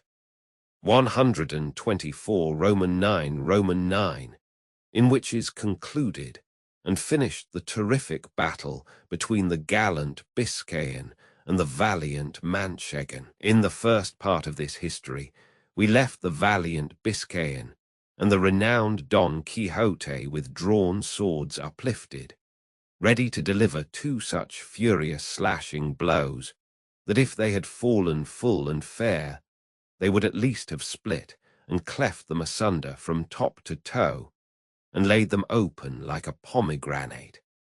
And at this so critical point, the delightful history came to a stop and stood cut short, without any intimation from the author where what was missing was to be found. This distressed me greatly, because the pleasure derived from having read such a small portion turned to vexation at the thought of the poor chance that presented itself of finding the large part that, so it seemed to me, was missing of such an interesting tale. It appeared to me to be a thing impossible and contrary to all precedent, that so good a knight should have been without some sage to undertake the task of writing his marvellous achievements. A thing that was never wanting to any of those knights errant who, they say, went after adventures. For every one of them had one or two sages, as if made on purpose, who not only recorded their deeds, but described their most trifling thoughts and follies, however secret they might be. And such a good knight could not have been so unfortunate as not to have what Platia and others like him had in abundance. And so I could not bring myself to believe that such a gallant tale had been left maimed and mutilated, and I laid the blame on time, the devourer and destroyer of all things, that had either concealed or consumed it. On the other hand, it struck me that, inasmuch as among his books there had been found such modern ones as the Enlightenment of Jealousy, and the Nymphs and Shepherds of Henares, his story must likewise be modern, and that though it might not be written, it might exist in the memory of the people of his village, and of those in the neighbourhood. This reflection kept me perplexed, and longing to know really and truly the whole life and wondrous deeds of our famous Spaniard, Don Quixote of La Mancha, light and mirror of Manchegan chivalry, and the first that in our age and in these so evil days devoted himself to the labour and exercise of the arms of knight-errantry, righting wrongs, succouring widows, and protecting damsels of that sort that used to ride about, whip in hand, 125 on their palfreys, with all their virginity about them, from mountain to mountain and valley to valley. For if it were not for some ruffian or boor with a hood and hatchet, or monstrous giant that forced them, there were in days of yore damsels that at the end of 80 years, in all which time they had never slept a day under a roof, went to their graves as much maids as the mothers that bore them. I say, then, that in these and other respects our gallant Don Quixote is worthy of everlasting and notable praise, nor should it be withheld even from me for the labour and pains spent in searching for the conclusion of this delightful history. though I know well that if heaven, chance, and good fortune had not helped me, the world would have remained deprived of an entertainment and pleasure that for a couple of hours or so may well occupy him who shall read it attentively. The discovery of it occurred in this way. One day, as I was in the Alcanar of Toledo, 126, a boy came up to sell some pamphlets and old papers to a silk mercer. And as I am fond of reading even the very scraps of paper in the streets, led by this natural bent of mine, I took up one of the pamphlets the boy had for sale, and saw that it was in characters which I recognized as Arabic. And as I was unable to read them, though I could recognize them, I looked about to see if there were any Spanish-speaking Morisco at hand to read them for me. Nor was there any great difficulty in finding such an interpreter, for even had I sought one for an older and better language, 127, I should have found him. In short, chance provided me with one, who, when I told him what I wanted and put the book into his hands, opened it in the middle, and after reading a little in it began to laugh. I asked him what he was laughing at, and he replied that it was at something the book had written in the margin by way of a note. I bade him tell it to me, and he, still laughing, said, "In the margin, as I told you, this is written. This Dulcinea del Toboso, so often mentioned in this history, had, they say, the best hand of any woman in all La Mancha for salting pigs." When I heard Dulcinea del Toboso named, I was struck with surprise and amazement, for it occurred to me at once that these pamphlets contained the history of Don Quixote. With this idea, I pressed him to read the beginning, and doing so, turning the Arabic offhand into Castilian, he told me it meant History of Don Quixote of La Mancha, written by Said Hamid Benengeli, 128, an Arab historian. It required great caution to hide the joy I felt when the title of the book reached my ears, and snatching it from the silk mercer, I bought all the papers and pamphlets from the boy for half a real, and if he had had his wits about him, and had known how eager I was for them, he might have safely calculated on making more than 6 reals by the bargain. I withdrew at once with the Morisco into the cloister of the cathedral, and begged him to turn all these pamphlets that related to Don Quixote into the Castilian tongue, without omitting or adding anything to them, offering him whatever payment he pleased. He was satisfied with 2 arrobas of raisins and 2 bushels of wheat, and promised to translate them faithfully and with all dispatch. But to make the matter easier, and not to let such a precious find out of my hands, I took him to my house, where in little more than a month and a half he translated the whole just as it is set down here. In the first pamphlet, the battle between Don Quixote and the Biscayan was drawn to the very life. They planted in the same attitude as the history describes, their swords raised, and the one protected by his buckler, the other by his cushion, and the Biscayan's mule so true to nature that it could be seen to be a hired one a bowshot off. The Biscayan had an inscription under his feet which said, Don Sancho de Aspasia, which no doubt must have been his name, and at the feet of Rocinante was another that said, Don Quixote.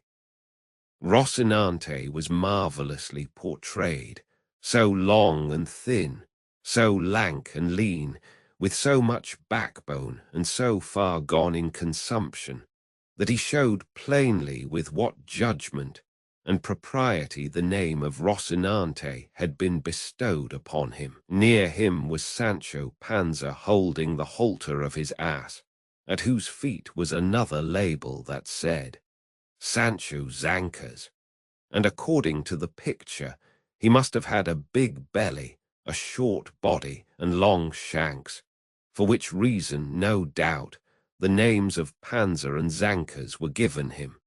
For by these two surnames the history several times calls him. 129. Some other trifling particulars might be mentioned, but they are all of slight importance, and have nothing to do with the true relation of the history. And no history can be bad so long as it is true. If against the present one any objection be raised on the score of its truth, it can only be that its author was an Arab, as lying is a very common propensity with those of that nation. Though, as they are such enemies of ours, it is conceivable that there were omissions rather than additions made in the course of it, and this is my own opinion. For where he could and should give freedom to his pen in praise of so worthy a knight, he seems to me deliberately to pass it over in silence, which is ill done and worse contrived. For it is the business and duty of historians to be exact, truthful, and wholly free from passion, and neither interest nor fear, hatred nor love, should make them swerve from the path of truth, whose mother is history, 130 rival of time, storehouse of deeds, a witness for the past, example and counsel for the present, and warning for the future. In this, I know, will be found all that can be desired in the pleasantest, and if it be wanting in any good quality, I maintain it is the fault of its hound of an author, and not the fault of the subject. To be brief, its second part, according to the translation, began in this way. With trenchant swords upraised and poised on high, it seemed as though the two valiant and wrathful combatants stood threatening heaven and earth and hell. With such resolution and determination did they bear themselves. The fiery Biscayan was the first to strike a blow, which was delivered with such force and fury that had not the sword turned in its course, that single stroke would have sufficed to put an end to the bitter struggle and to all the adventures of our knight. But that good fortune which reserved him for greater things turned aside the sword of his adversary, so that although it smote him upon the left shoulder, it did him no more harm than to strip all that side of its armor, carrying away a great part of his helmet with half of his ear, all which with fearful ruin fell to the ground, leaving him in a sorry plight. Good God! Who is there that could properly describe the rage that filled the heart of our Manchegan when he saw himself dealt with in this fashion? All that can be said is, it was such that he again raised himself in his stirrups, and grasping his sword more firmly with both hands, he came down on the Biscayan with such fury, smiting him full over the cushion and over the head, that, even so good a shield proving useless, as if a mountain had fallen on him, he began to bleed from nose, mouth, and ears, reeling as if about to fall backwards from his mule, as no doubt he would have done had he not flung his arms about its neck. At the same time, however, he slipped his feet out of the stirrups and then unclasped his arms, and the mule, taking fright at the terrible blow, made off across the plain, and with a few plunges flung its master to the ground. Don Quixote stood looking on very calmly, and when he saw him fall, leaped from his horse, and with great briskness ran to him, and presenting the point of his sword to his eyes, bade him surrender, or he would cut his head off. The Biscayan was so bewildered that he was unable to answer a word, and it would have gone hard with him, so blind was Don Quixote, had not the ladies in the coach, who had hitherto been watching the combat in great terror, hastened to where he stood, and implored him with earnest entreaties to grant them the great grace and favor of sparing their squire's life. To which Don Quixote replied with much gravity and dignity, "In truth, fair ladies, I am well content to do what ye ask of me, but it must be on one condition and understanding, which is that this night promise me to go to the village of El Toboso, and on my behalf present himself before the peerless lady Dulcinea, that she deal with him as shall be most pleasing to her." The terrified and disconsolate ladies, without discussing Don Quixote's demand or asking who Dulcinea might be, promised that their squire should do all that had been commanded. Then, on the faith of that promise, said Don Quixote, "I shall do him no further harm, though he well deserves it of me." XX of the pleasant discourse that passed between Don Quixote and his squire Sancho Panza.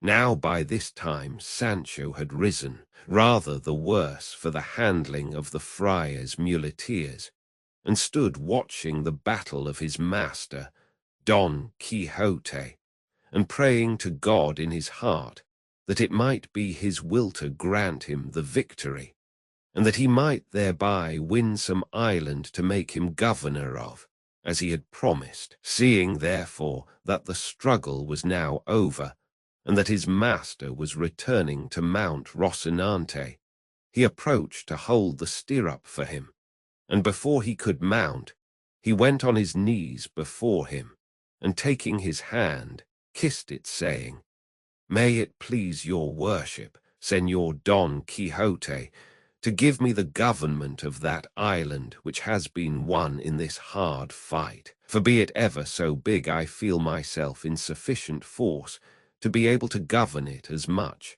and as well as anyone in the world who has ever governed islands."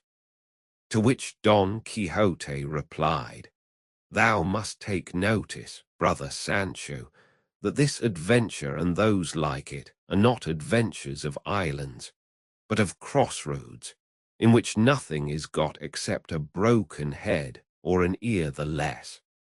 Have patience, for adventures will present themselves from which I may make you, not only a governor, but something more." Sancho gave him many thanks, and again kissing his hand and the skirt of his hauberk, helped him to Mount Rocinante, and mounting his ass himself, proceeded to follow his master, who at a brisk pace, without taking leave or saying anything further to the ladies belonging to the coach, turned into a wood that was hard by. Sancho followed him at his ass's best trot, but Rocinante stepped out so that, seeing himself left behind, he was forced to call to his master to wait for him. Don Quixote did so, reining in Rocinante until his weary squire came up, who on reaching him said, "It seems to me, Señor, it would be prudent in us to go and take refuge in some church, for seeing how mauled he with whom you fought has been left, it will be no wonder if they give information of the affair to the Holy Brotherhood 131 and arrest us. And faith, if they do, before we come out of jail, we shall have to sweat for it." "Peace," said Don Quixote.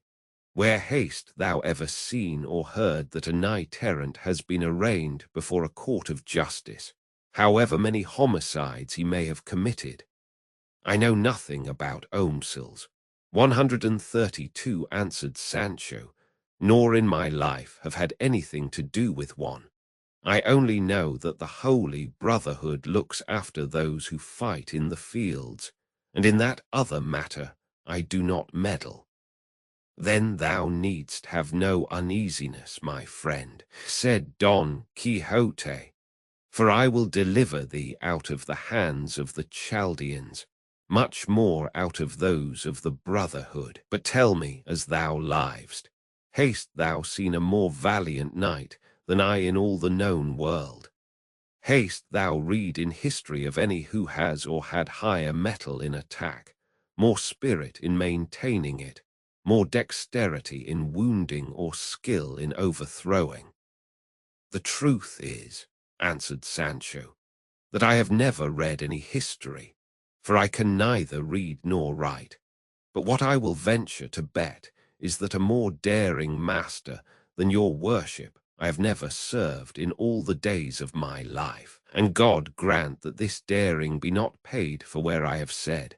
What I beg of your worship is to dress your wound, for a great deal of blood flows from that ear, and I have here some lint and a little white ointment in the alforges.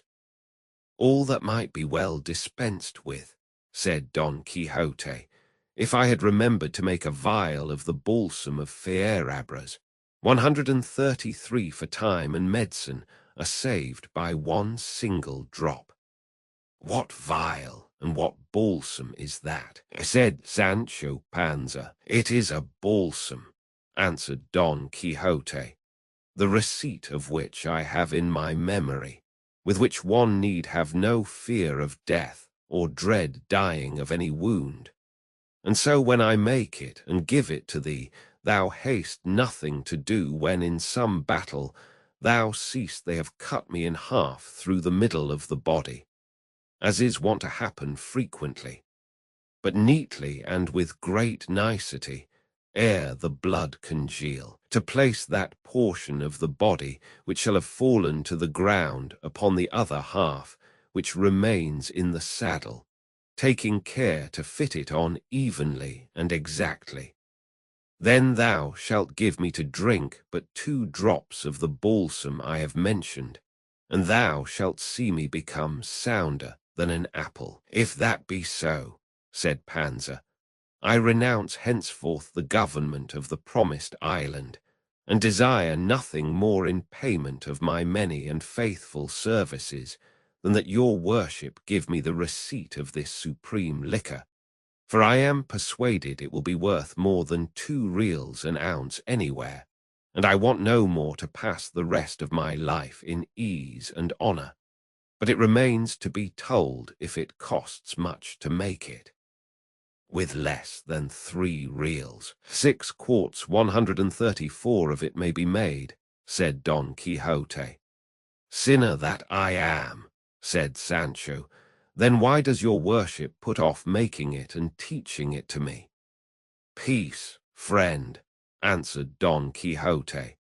Greater secrets I mean to teach thee and greater favours to bestow upon thee, and for the present let us see to the dressing, for my ear pains me more than I could wish. Sancho took out some lint and ointment from the alforges, but when Don Quixote came to see his helmet shattered, he was like to lose his senses, and clapping his hand upon his sword and raising his eyes to heaven, he said, I swear by the Creator of all things and the 4 Gospels in their fullest extent, to do as the great Marquis of Mantua did when he swore to avenge the death of his nephew Baldwin, and that was not to eat bread from a tablecloth, nor embrace his wife, and other points which, though I cannot now call them to mind, I here grant as expressed, until I take complete vengeance upon him who has committed such an offence against me. Hearing this, Sancho said to him, Your worship should bear in mind, Señor Don Quixote, that if the knight has done what was commanded him in going to present himself before my lady Dulcinea del Toboso, he will have done all that he was bound to do, and does not deserve further punishment, unless he commits some new offence. Thou hast said well and hit the point, answered Don Quixote. And so I recall the oath in so far as relates to taking fresh vengeance on him. But I make and confirm it anew to lead the life I have said, until such time as I take by force from some knight another helmet such as this and as good. And think not Sancho, that I am raising smoke with straw in doing so, for I have one to imitate in the matter, since the very same thing to a hair happened in the case of Mambrino's helmet, which cost Sacripante so dear. 135. Señor, replied Sancho, let your worship send all such oaths to the devil, for they are very pernicious to salvation and prejudicial to the conscience. Just tell me now, if for several days to come we fall in with no man armed with a helmet, what are we to do? Is the oath to be observed in spite of all the inconvenience and discomfort it will be to sleep in your clothes, and not to sleep in a house, and 1,000 other mortifications contained in the oath of that old fool the Marquis of Mantua, which your worship is now wanting to revive? Let your worship observe that there are no men in armour travelling on any of these roads, nothing but carriers and carters, who not only do not wear helmets, but perhaps never heard tell of them all their lives. Thou art wrong there, said Don Quixote, for we shall not have been above 2 hours among these crossroads before we see more men in armour than came to Albraca to win the fair Angelica. 136. Enough, said Sancho. So be it then, and God grant us success, and that the time for winning that island which is costing me so dear may soon come, and then let me die. I have already told thee, Sancho, said Don Quixote, not to give thyself any uneasiness on that score. For if an island should fail, there is the kingdom of Denmark, or of Sobradissa, which will fit thee as a ring fits the finger, and all the more that, being on terra firma, thou wilt all the better enjoy thyself. But let us leave that to its own time. See if thou haste anything for us to eat in those alforges, because we must presently go in quest of some castle where we may lodge tonight, and make the balsam I told thee of. For I swear to thee by God, this ear is giving me great pain.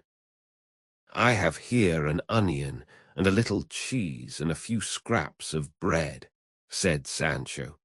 But they are not victuals fit for a valiant knight like your worship. How little thou knowest about it, answered Don Quixote. I would have thee to know, Sancho, that it is the glory of knights errant to go without eating for a month, and even when they do eat, that it should be of what comes first to hand. And this would have been clear to thee hadst thou read as many histories as I have. For, though they are very many, among them all I have found no mention made of knights errant eating, unless by accident, or at some sumptuous banquets prepared for them, and the rest of the time they passed in dalliance, and though it is plain they could not do without eating and performing all the other natural functions, because, in fact, they were men like ourselves, it is plain too that, wandering as they did the most part of their lives through woods and wilds, and without a cook, their most usual fare would be rustic viands such as those thou now offer me. So that, friend Sancho, let not that distress thee which pleases me, and do not seek to make a new world or pervert knight-errantry. 137. Pardon me, your worship, said Sancho. For, as I cannot read or write, as I said just now, I neither know nor comprehend the rules of the profession of chivalry. Henceforward I will stock the alforges with every kind of dry fruit for your worship, as you are a knight. And for myself, as I am not one, I will furnish them with poultry and other things more substantial. I do not say, Sancho, replied Don Quixote, that it is imperative on knights errant not to eat anything else but the fruits thou speakest of. only that their more usual diet must be those, and certain herbs they found in the fields which they knew, and I know too.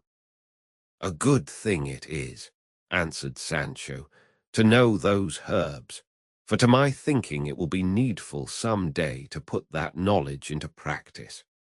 And here, taking out what he said he had brought, the pair made their repast peaceably and sociably, but anxious to find quarters for the night. They with all dispatch made an end of their poor dry fare, mounted at once, and made haste to reach some habitation before night set in. But daylight, and the hope of succeeding in their object, failed them close by the huts of some goatherds, so they determined to pass the night there, and it was as much to Sancho's discontent not to have reached a house, as it was to his master's satisfaction to sleep under the open heaven, for he fancied that each time this happened to him, he performed an act of ownership that helped to prove his chivalry.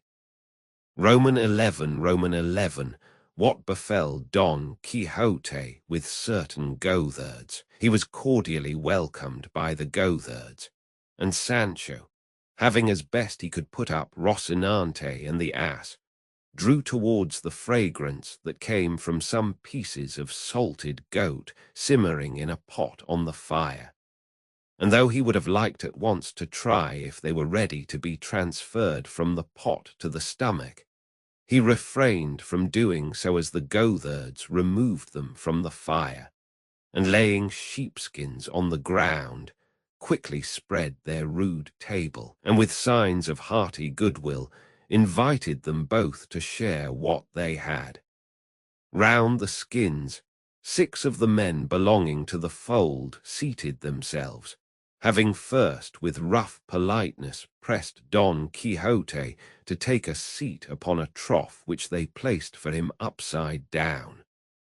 Don Quixote seated himself, and Sancho remained standing to serve the cup, which was made of horn. Seeing him standing, his master said to him, "That thou mayest see, Sancho, the good that knight-errantry contains in itself, and how those who fill any office in it are on the high road to be speedily honored and esteemed by the world, I desire that thou seat thyself here at my side, and in the company of these worthy people, and that thou be one with me, who am thy master and natural lord, and that thou eat from my plate and drink from whatever I drink from. For the same may be said of knight-errantry as of love, that it levels all."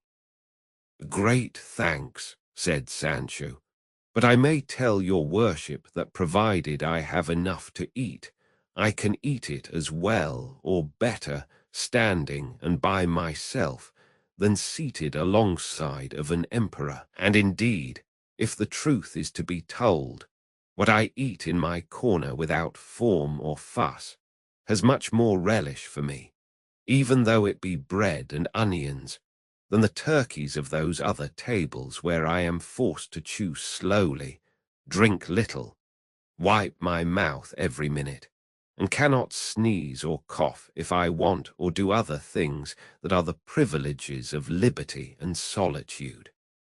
So, señor, as for these honors which your worship would put upon me as a servant and follower of knight-errantry, exchange them for other things which may be of more use and advantage to me. For these, though I fully acknowledge them as received, I renounce from this moment to the end of the world." "For all that," said Don Quixote, "thou must seat thyself, because him who humbleth himself God exalteth." And seizing him by the arm, he forced him to sit down beside himself. The goatherds did not understand this jargon about squires and knights-errant, and all they did was to eat in silence and stare at their guests, who with great elegance and appetite were stowing away pieces as big as one's fist. The course of meat finished, they spread upon the sheepskins a great heap of parched acorns, and with them they put down a half cheese harder than if it had been made of mortar. All this while the horn was not idle, for it went round so constantly, now full, now empty, like the bucket of a water-wheel, 138, that it soon drained one of the 2 wineskins that were in sight. When Don Quixote had quite appeased his appetite, he took up a handful of the acorns, and contemplating them, attentively delivered himself somewhat in this fashion. 139. Happy the age, happy the time, to which the ancients gave the name of golden, not because in that fortunate age the gold so coveted in this our iron one was gained without toil, but because they that lived in it knew not the 2 words mine and thine. In that blessed age all things were in common. To win the daily food, no labour was required of any save to stretch forth his hand and gather it from the sturdy oaks that stood generously inviting him with their sweet, ripe fruit. The clear streams and running brooks yielded their savoury 140 limpid waters in noble abundance. The busy and sagacious bees fixed their republic in the clefts of the rocks and hollows of the trees, offering without usance the plenteous produce of their fragrant toil to every hand. The mighty cork trees, unenforced save of their own courtesy, shed the broad light bark that served at first to roof the houses supported by rude stakes, a protection against the inclemency of heaven alone. Then all was peace, all friendship, all concord. As yet the dull share of the crooked plough had not dared to rend and pierce the tender bowels of our first mother, that without compulsion yielded from every portion of her broad fertile bosom all that could satisfy, sustain, and delight the children that then possessed her. Then was it that the innocent and fair young shepherdess roamed from vale to vale and hill to hill, with flowing locks, and no more garments than were needful modestly to cover what modesty seeks, and ever sought to hide. Nor were there ornaments like those in use today, set off by Tyrian purple, and silk tortured in endless fashions, but the wreathed leaves of the green dock and ivy, wherewith they went as bravely and becomingly decked as our court dames with all the rare and far-fetched artifices that idle curiosity has taught them. Then the love thoughts of the heart clothed themselves simply and naturally 141, as the heart conceived them, nor sought to commend themselves by forced and rambling verbiage. Fraud, deceit, or malice had then not yet mingled with truth and sincerity. Justice held her ground, undisturbed and unassailed by the efforts of favour and of interest that now so much impair, pervert, and beset her. Arbitrary law had not yet established itself in the mind of the judge, for then there was no cause to judge and no one to be judged. Maidens and modesty, as I have said, wandered at will alone and unattended, without fear of insult from lawlessness or libertine assault, and if they were undone, it was of their own will and pleasure. But now in this hateful age of ours not one is safe, not though some new labyrinth like that of Crete conceal and surround her. Even there the pestilence of gallantry will make its way to them through chinks or on the air by the zeal of its accursed importunity, and despite of all seclusion lead them to ruin.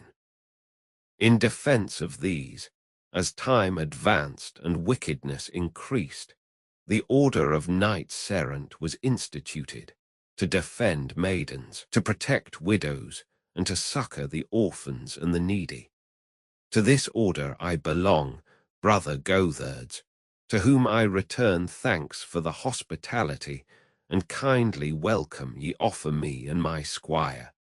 For though by natural law all living are bound to show favour to knights errant, yet, seeing that without knowing this obligation ye have welcomed and feasted me, it is right that with all the goodwill in my power I should thank you for yours. All this long harangue, which might very well have been spared, our knight delivered because the acorns they gave him reminded him of the golden age, and the whim seized him to address all this unnecessary argument to the goatherds, who listened to him gaping in amazement without saying a word in reply.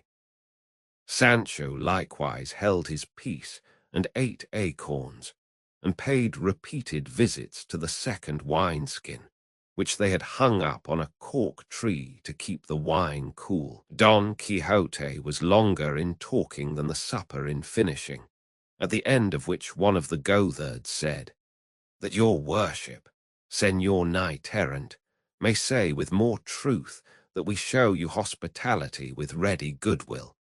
We will give you amusement and pleasure by making one of our comrades sing. He will be here before long, and he is a very intelligent youth and deep in love. And what is more, he can read and write, and play on the rebeck 142 to perfection." The goatherd had hardly done speaking when the notes of the rebeck reached their ears, and shortly after the player came up, a very good-looking young man of about 22. His comrades asked him if he had supped, and on his replying that he had, he who had already made the offer said to him, "In that case, Antonio, thou mayest as well do us the pleasure of singing a little, that the gentleman, our guest, may see that even in the mountains and woods there are musicians. We have told him of thy accomplishments, and we want thee to show them and prove that we say true. So, as thou livest, pray sit down and sing that ballad about thy love that thy uncle the prebendary made thee, and that was so much liked in the town." "With all my heart," said the young man, and without waiting for more pressing, he seated himself on the trunk of a felled oak, and tuning his rebeck, presently began to sing to these words: Antonio's Ballad 143, "Thou dost love me well, O Lalla. Well I know it, even though love's mute tongues thine eyes have never by their glances told me so. For I know my love thou knowest, therefore thine to claim I dare. Once it ceases to be secret, love need never feel despair. True it is, O Lalla, sometimes thou hast all too plainly shown that thy heart is brass in hardness, and thy snowy bosom stone. Yet for all that, in thy coyness, and thy fickle fits between, hope is there. At least the border of her garment may be seen. Lures to faith are they, those glimpses, and to faith in thee I hold. Kindness cannot make it stronger, coldness cannot make it cold. If it be that love is gentle, in thy gentleness I see something holding out assurance to the hope of winning thee. If it be that in devotion lies a power hearts to move, that which every day I show thee, helpful to my suit should prove. Many a time thou must have noticed, if to notice thou dost care, how I go about on Monday dressed in all my Sunday wear. Love's eyes love to look on brightness. Love loves what is gaily dressed. Sunday, Monday, all I care is thou shouldst see me in my best. No account I make of dances, or of strains that pleased thee so, keeping thee awake from midnight till the cocks began to crow, or of how I roundly swore it that there's none so fair as thou. True it is, but as I said it, by the girls I'm hated now. For Teresa of the hillside at my praise of thee was sore, said, "You think you love an angel, it's a monkey you adore." caught by all her glittering trinkets, and her borrowed braids of hair, and a host of made-up beauties that would love himself ensnare. 'Twas a lie, and so I told her, and her cousin at the word gave me his defiance for it, and what followed thou hast heard. Mine is no high-flown affection, mine no passion par amours, as they call it. What I offer is an honest love, and pure. Cunning cords 144 the Holy Church has, cords of softest silk they be. Put thy neck beneath the yoke, dear, mine will follow, thou wilt see. Else, and once for all I swear it by the saint of most renown, if I ever quit the mountains, 'twill be in a friar's gown. Here the Goatherd brought his song to an end, and though Don Quixote entreated him to sing more, Sancho had no mind that way, being more inclined for sleep than for listening to songs.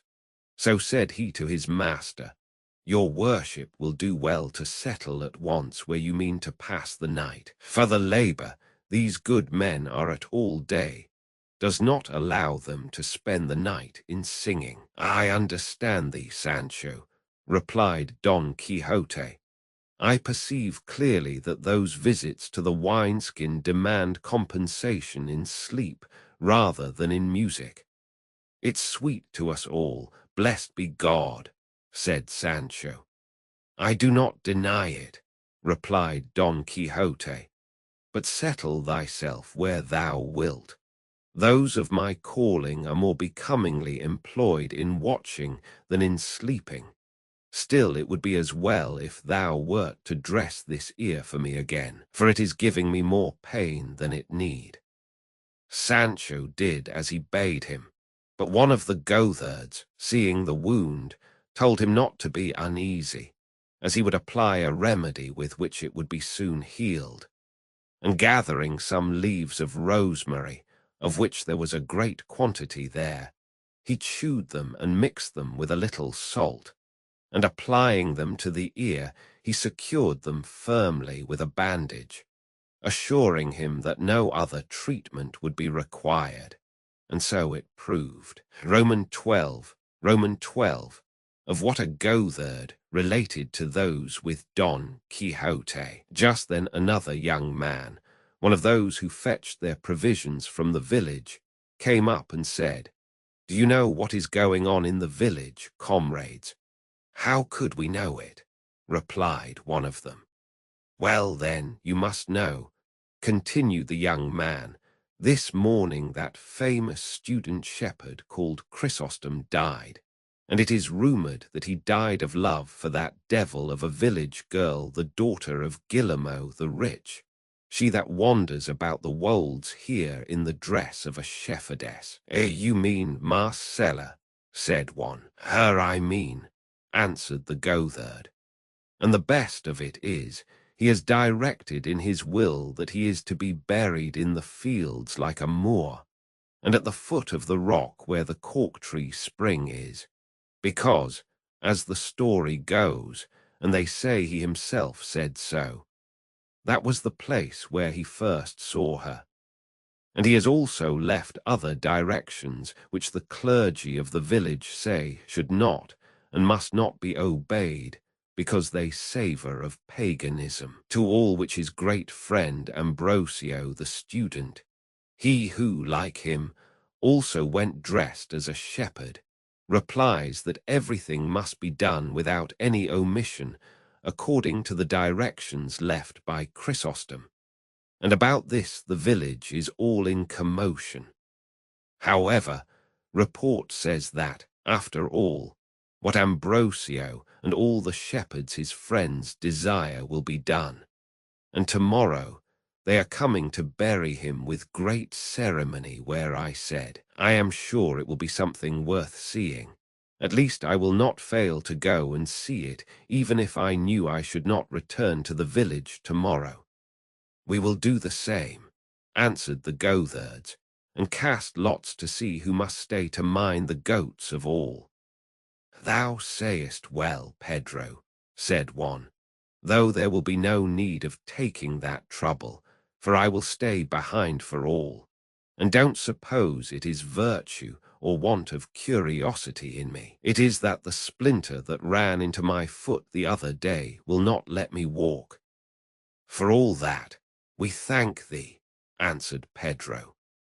Don Quixote asked Pedro to tell him who the dead man was and who the shepherdess, to which Pedro replied that all he knew was that the dead man was a wealthy gentleman belonging to a village in those mountains, who had been a student at Salamanca for many years, at the end of which he returned to his village with the reputation of being very learned and deeply read. Above all, they said, he was learned in the science of the stars, and of what went on yonder in the heavens and the sun and the moon, for he told us of the kris of the sun and moon to exact time. Eclipse it is called, friend, not kris, the darkening of those two luminaries, said Don Quixote. But Pedro, not troubling himself with trifles, went on with his story, saying, also he foretold when the year was going to be one of abundance or estility. Sterility, you mean, said Don Quixote. Sterility or estility, answered Pedro. It is all the same in the end. And I can tell you that by this his father and friends who believed him grew very rich because they did as he advised them, bidding them sow barley this year, not wheat. This year you may sow pulse 145 and not barley. The next there will be a full oil crop, and the 3 following not a drop will be got. That science is called astrology, said Don Quixote. I do not know what it is called, replied Pedro, but I know that he knew all this and more besides. But to make an end, not many months had passed after he returned from Salamanca, when one day he appeared dressed as a shepherd with his crook and sheepskin, having put off the long gown he wore as a scholar, and at the same time his great friend, Ambrosio by name, who had been his companion in his studies, took to the shepherd's dress with him. I forgot to say that Chrysostom, who is dead, was a great man for writing verses, so much so that he made carols for Christmas Eve, and plays 146 for Corpus Christi, which the young men of our village acted, and all said they were excellent. When the villagers saw the 2 scholars so unexpectedly appearing in shepherd's dress, they were lost in wonder, and could not guess what had led them to make so extraordinary a change. About this time the father of our Chrysostom died, and he was left heir to a large amount of property in chattels as well as in land, no small number of cattle and sheep, and a large sum of money, of all of which the young man was left dissolute owner. And indeed he was deserving of it all, for he was a very good comrade, and kind-hearted, and a friend of worthy folk, and had a countenance like a benediction. Presently it came to be known that he had changed his dress with no other object than to wander about these wastes after that shepherdess Marcella, our lad, mentioned a while ago, with whom the deceased Chrysostom had fallen in love. And I must tell you now, for it is well you should know it, who this girl is. Perhaps, and even without any perhaps, you will not have heard anything like it all the days of your life, though you should live more years than Sana. 147. Say, Sarah, said Don Quixote, unable to endure the Goatherd's confusion of words. The Sana lives long enough, answered Pedro, and if, senor, you must go finding fault with words at every step, we shall not make an end of it this 12 Pardon me, friend, said Don Quixote, but as there is such a difference between Sana and Sarah, I told you of it. However, you have answered very rightly, for Sana lives longer than Sarah. So continue your story, and I will not object any more to anything. I say then, my dear sir, said the goatherd, that in our village there was a farmer even richer than the father of Chrysostom, who was named Guillemot, and upon whom God bestowed, over and above great wealth, a daughter at whose birth her mother died, the most respected woman there was in this neighbourhood. I fancy I can see her now with that countenance which had the sun on one side and the moon on the other, and moreover active and kind to the poor, for which I trust that at the present moment her soul is in bliss with God in the other world. Her husband Guillemot died of grief at the death of so good a wife, leaving his daughter Marcella, a child and rich, to the care of an uncle of hers, a priest and prebendary in our village. The girl grew up with such beauty that it reminded us of her mother's, which was very great, and yet it was thought that the daughter's would exceed it. And so when she reached the age of 14 to 15 years, nobody beheld her, but blessed God that had made her so beautiful, and the greater number were in love with her past redemption. Her uncle kept her in great seclusion and retirement, but for all that the fame of her great beauty spread so that, as well for it as for her great wealth, her uncle was asked, solicited, and importuned to give her in marriage not only by those of our town, but of those many leagues round, and by the persons of highest quality in them. But he, being a good Christian man, though he desired to give her in marriage at once, seeing her to be old enough, was unwilling to do so without her consent, not that he had any eye to the gain and profit which the custody of the girl's property brought him while he put off her marriage. And faith, this was said in praise of the good priest in more than one set in the town. For I would have you know, Sir Errant, that in these little villages everything is talked about and everything is carped at, and rest assured as I am that the priest must be over and above good who forces his parishioners to speak well of him, especially in villages. That is the truth, said Don Quixote. But go on, for the story is very good, and you, good Pedro, tell it with very good grace. May that of the Lord not be wanting to me, said Pedro. That is the one to have. To proceed. You must know that though the uncle put before his niece, and described to her the qualities of each one in particular of the many who had asked her in marriage, begging her to marry and make a choice according to her own taste, she never gave any other answer than that she had no desire to marry just yet, and that being so young, she did not think herself fit to bear the burden of matrimony. At these, to all appearance, reasonable excuses that she made, her uncle ceased to urge her, and waited till she was somewhat more advanced in age, and could mate herself to her own liking.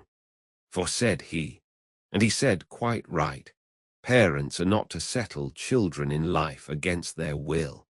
But when one least looked for it, lo and behold, one day the demure Marcella makes her appearance turned shepherdess, and in spite of her uncle and all those of the town that strove to dissuade her, took to going afield with the other shepherd lasses of the village, and tending her own flock. And so, since she appeared in public, and her beauty came to be seen openly, I could not well tell you how many rich youths, gentlemen and peasants, have adopted the costume of Chrysostom, and go about these fields making love to her. One of these, as has been already said, was our deceased friend, of whom they say that he did not love but adore her.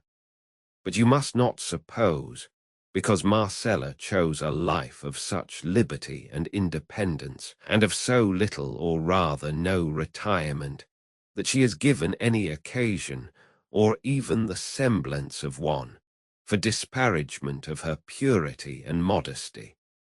On the contrary, such and so great is the vigilance with which she watches over her honour, that of all those that court and woo her not one has boasted, or can with truth boast, that she has given him any hope, however small, of obtaining his desire. For although she does not avoid or shun the society and conversation of the shepherds, and treats them courteously and kindly, should any one of them come to declare his intention to her, though it be one as proper and holy as that of matrimony, she flings him from her like a catapult.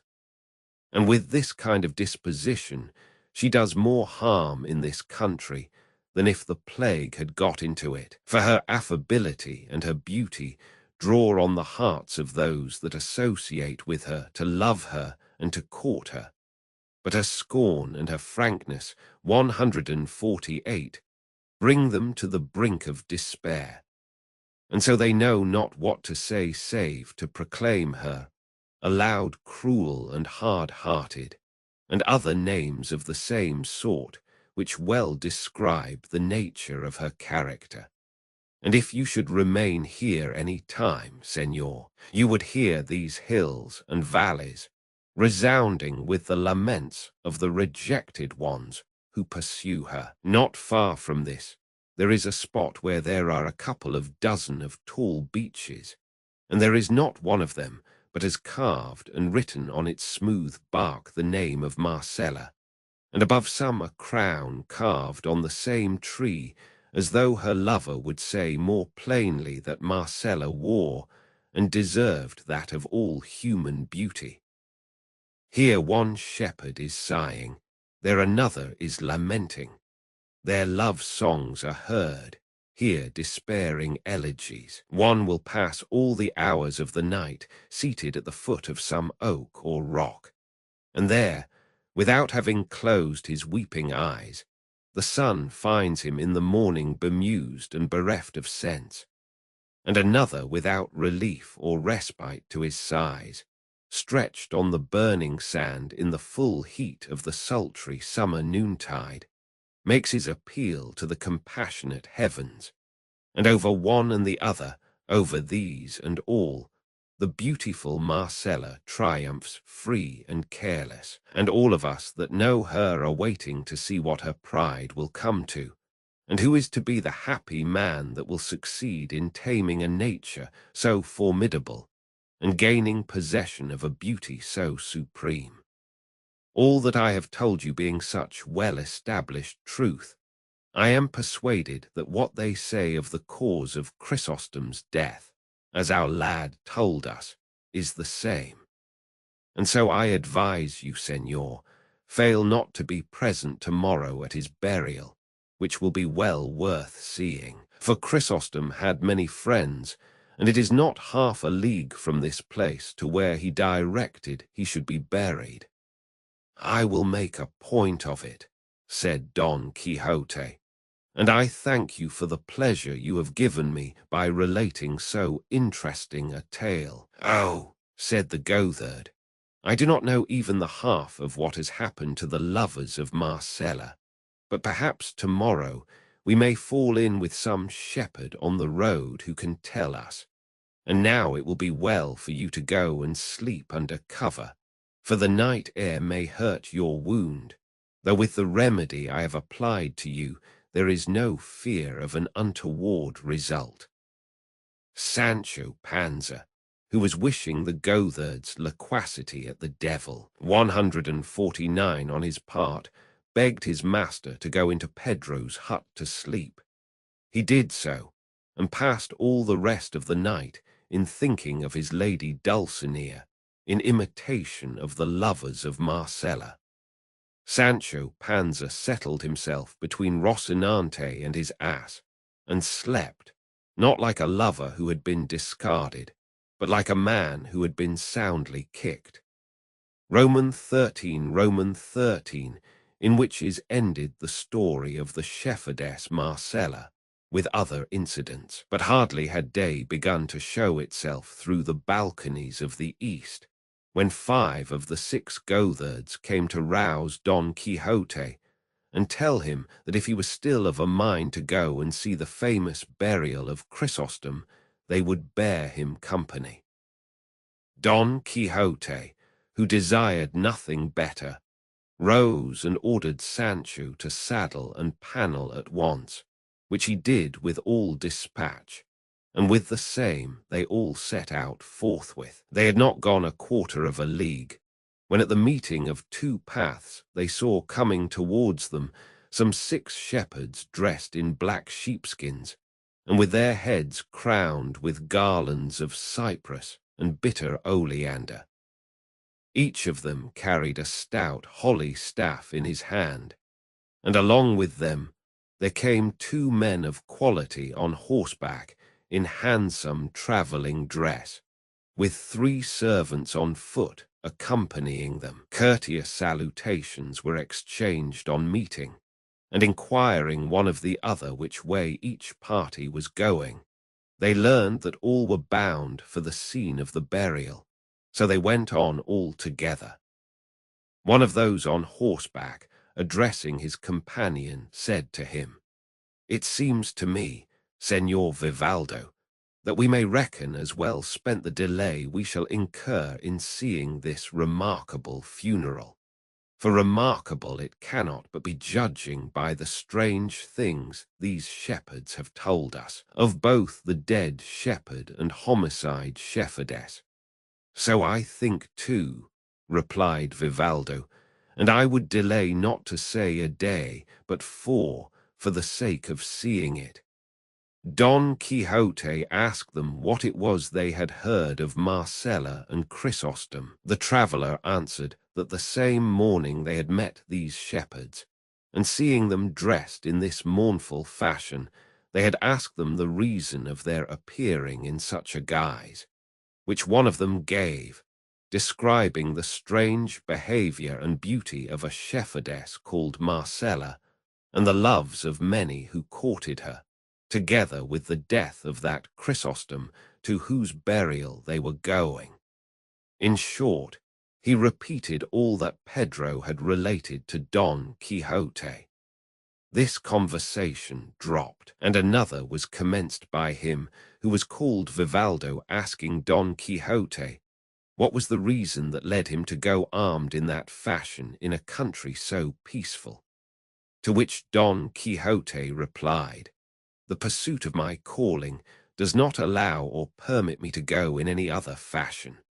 Easy life, enjoyment, and repose were invented for soft courtiers, but toil, unrest, and arms were invented and made for those alone whom the world calls knights-errant, of whom I, though unworthy, am the least of all." "Have not your worships," replied Don Quixote, "read the annals and histories of England, in which are recorded the famous deeds of King Arthur, whom we in our popular Castilian invariably call King Artus, with regard to whom it is an ancient tradition, and commonly received all over that kingdom of Great Britain, that this king did not die, but was changed by magic art into a raven, and that in process of time he is to return to reign and recover his kingdom and sceptre, for which reason it cannot be proved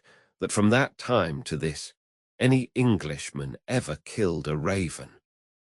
Well, then, in the time of this good king, that famous order of chivalry of the Knights of the Round Table was instituted, and the amour of Don Lancelot of the Lake with the Queen Guinevere occurred, precisely as is there related, the go-between and confidante therein being the highly honourable Dame Quintanona, whence came that ballad so well known and widely spread in our Spain. Oh, never surely was there knight so served by hand of dame, As served was he Sir Lancelot hight, when he from Britain came, 150, with all the sweet and delectable course of his achievements in love and war. The instant they heard this, all set him down as mad, and the better to settle the point and discover what kind of madness his was, Vivaldo proceeded to ask him what knight-errant meant.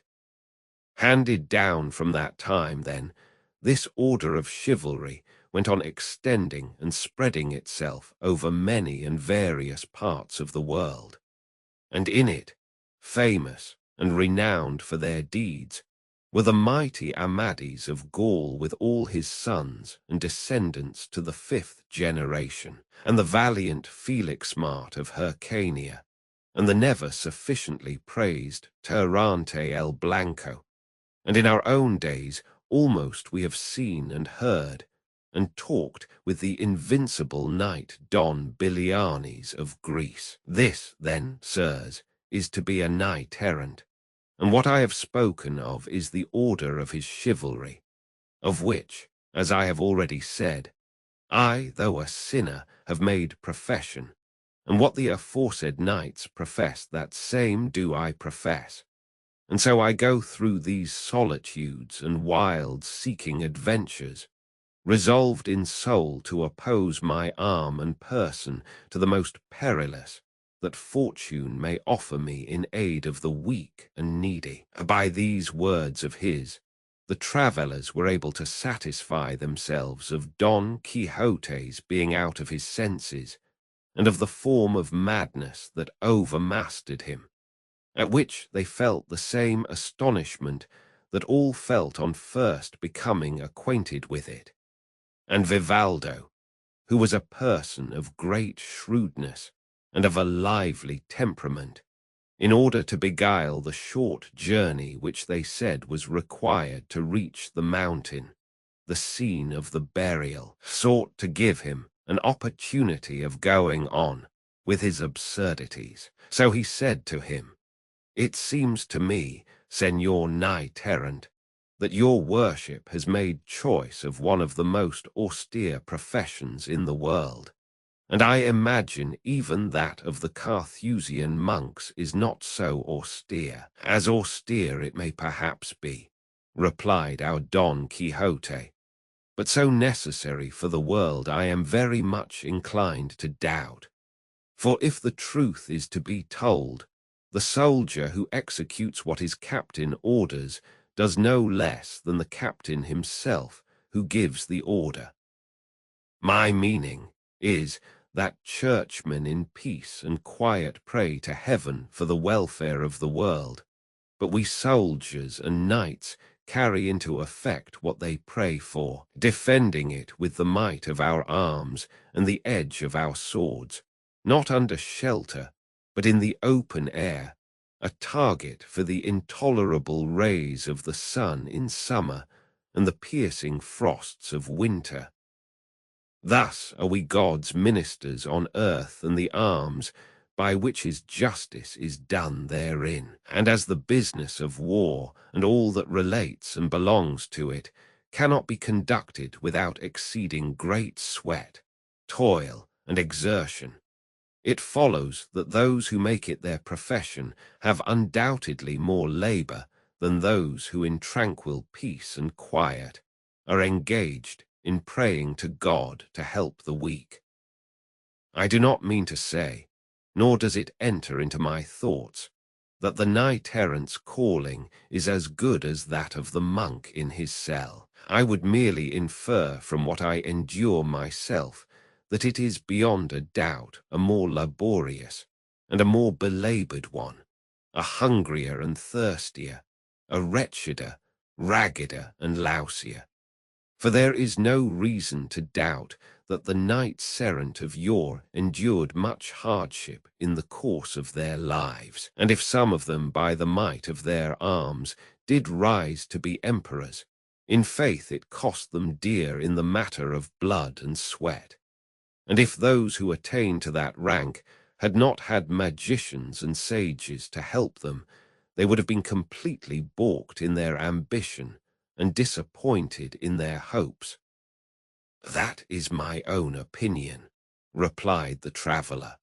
"But one thing among many others seems to me very wrong in knights errant, and that is that when they find themselves about to engage in some mighty and perilous adventure, in which there is manifest danger of losing their lives, they never at the moment of engaging in it think of commending themselves to God, as is the duty of every good Christian in like peril.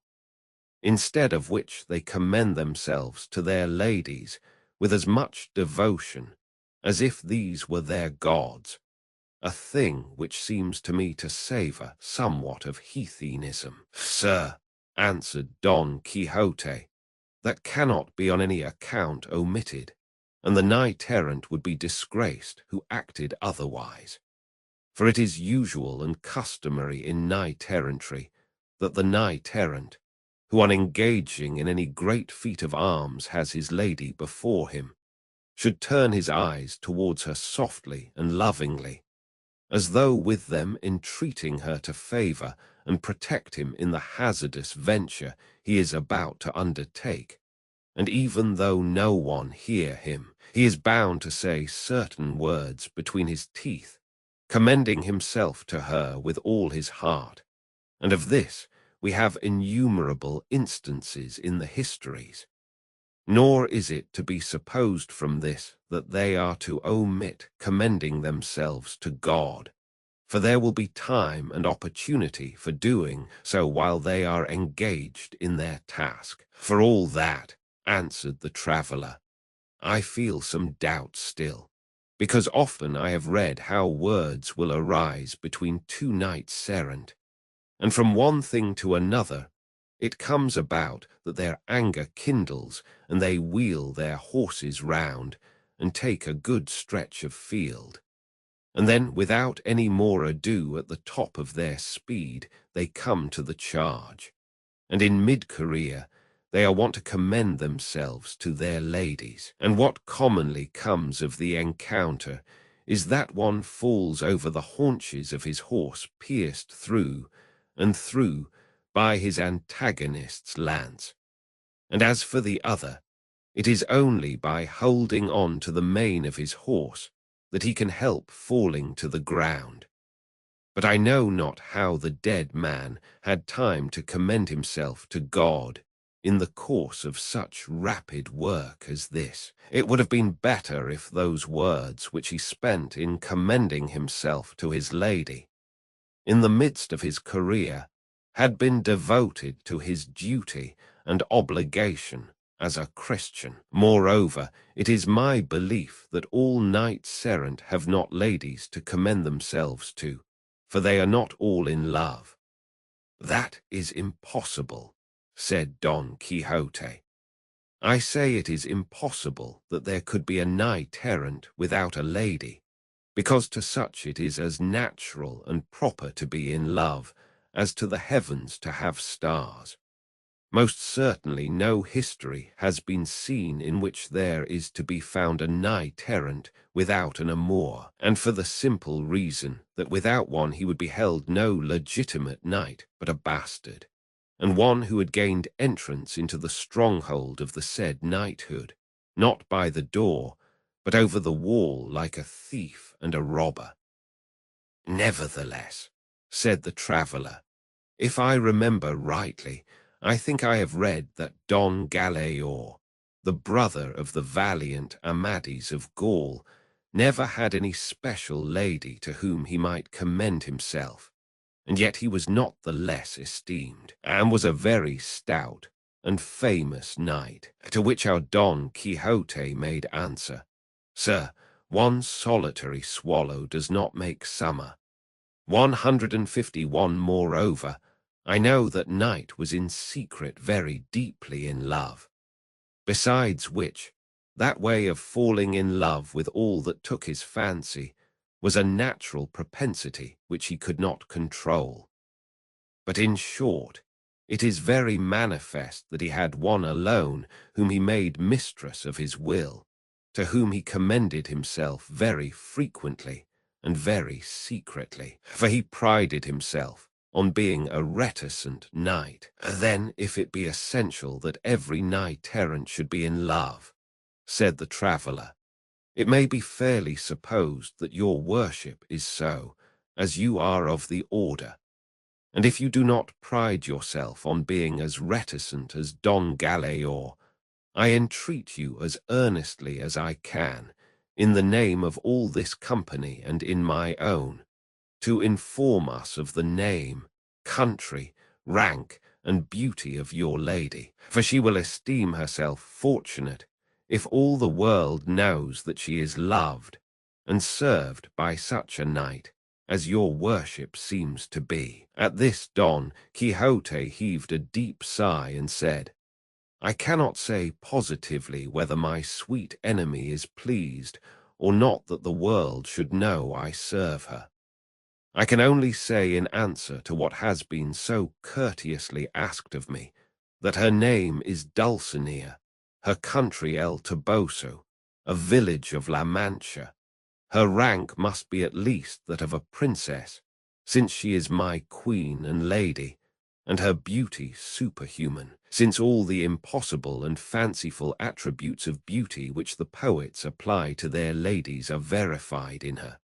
For her hairs are gold, her forehead Elysian fields, her eyebrows rainbows, her eyes suns, her cheeks roses, her lips coral, her teeth pearls, her neck alabaster, her bosom marble, her hands ivory, her fairness snow, and what modesty conceals from sight such, I think and imagine, as rational reflection can only extol, not compare. We should like to know her lineage, race, and ancestry, said Vivaldo, to which Don Quixote replied, she is not of the ancient Roman Curtii, Cai, or Scipios, nor of the modern Colonnas or Orsini, nor of the Moncadas or Requesens of Catalonia, nor yet of the Rebellas or Villanovas of Valencia, Palafoxes, Newsas, Rocabates, Corellas, Lunas, Alagans, Arias, Foses, or Garrias of Aragon,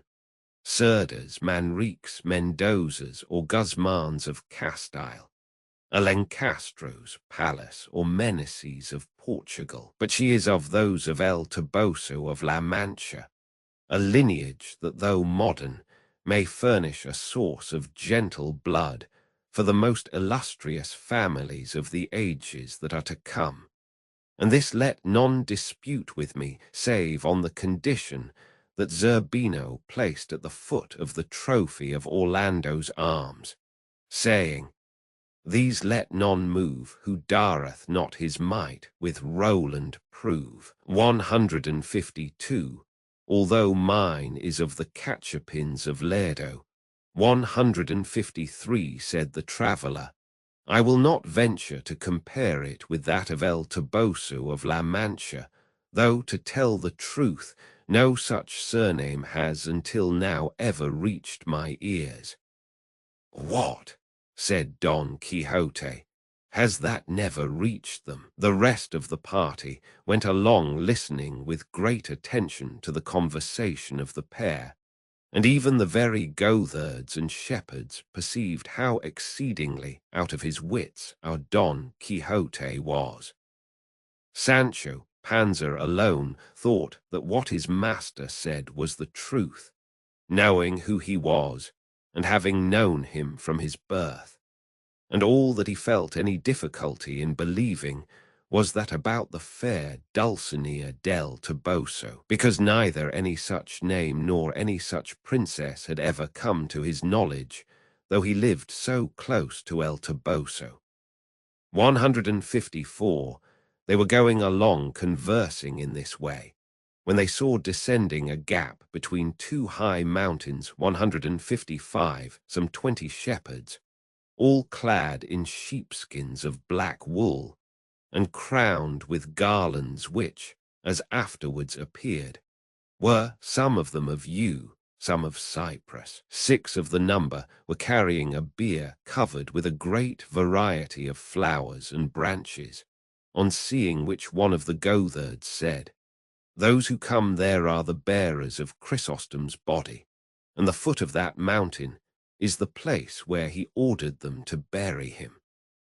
They therefore made haste to reach the spot, and did so by the time those who came had laid the bier upon the ground, and 4 of them with sharp pickaxes were digging a grave by the side of a hard rock. They greeted each other courteously, and then Don Quixote and those who accompanied him turned to examine the bier, and on it, covered with flowers, they saw a dead body in the dress of a shepherd, to all appearance of 130 years of age, and showing even in death that in life he had been of comely features and gallant bearing. Around him, on the bier itself, were laid some books, and several papers open and folded.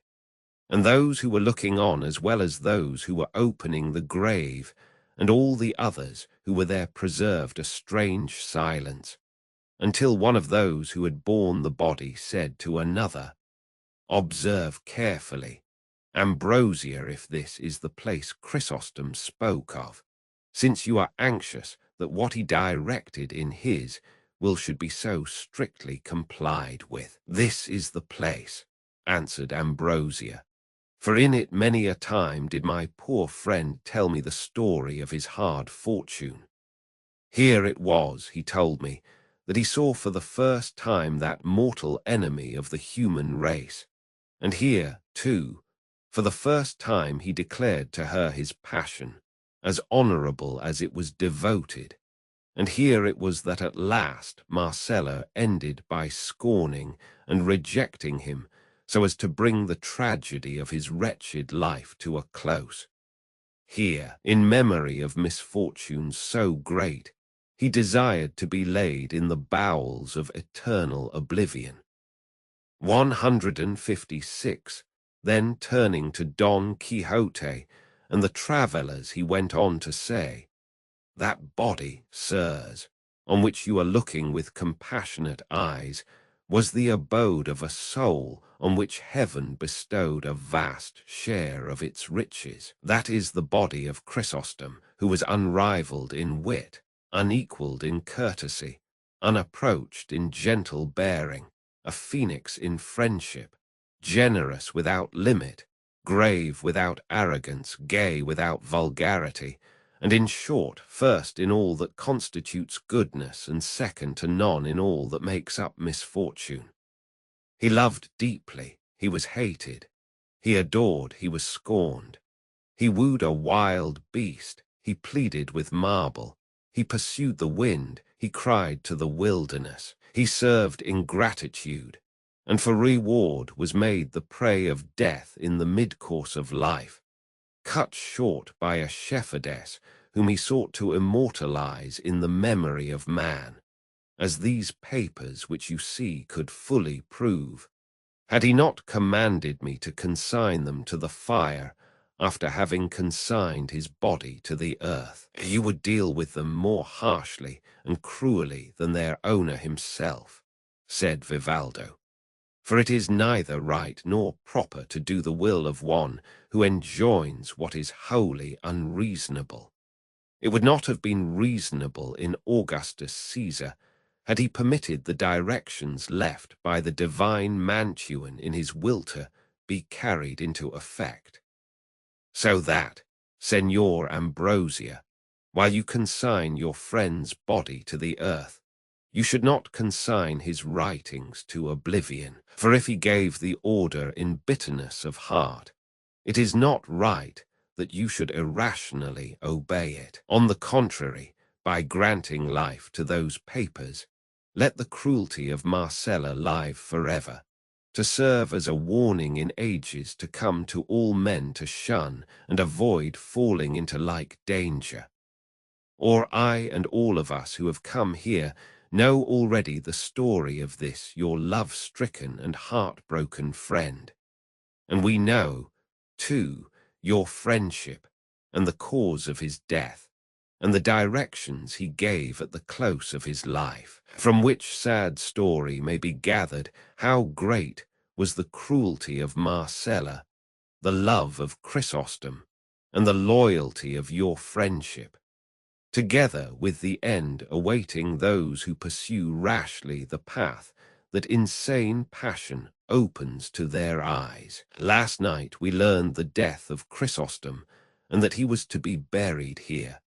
And out of curiosity and pity, we left our direct road, and resolved to come and see with our eyes that which when heard of had so moved our compassion, and in consideration of that compassion, and our desire to prove it, if we might, by condolence, we beg of you, excellent Ambrosia, or at least I on my own account entreat you, that instead of burning those papers, you allow me to carry away some of them. And without waiting for the shepherd's answer, he stretched out his hand and took up some of those that were nearest to him, seeing which Ambrosio said, "Out of courtesy, Señor, I will grant your request as to those you have taken, but it is idle to expect me to abstain from burning the remainder."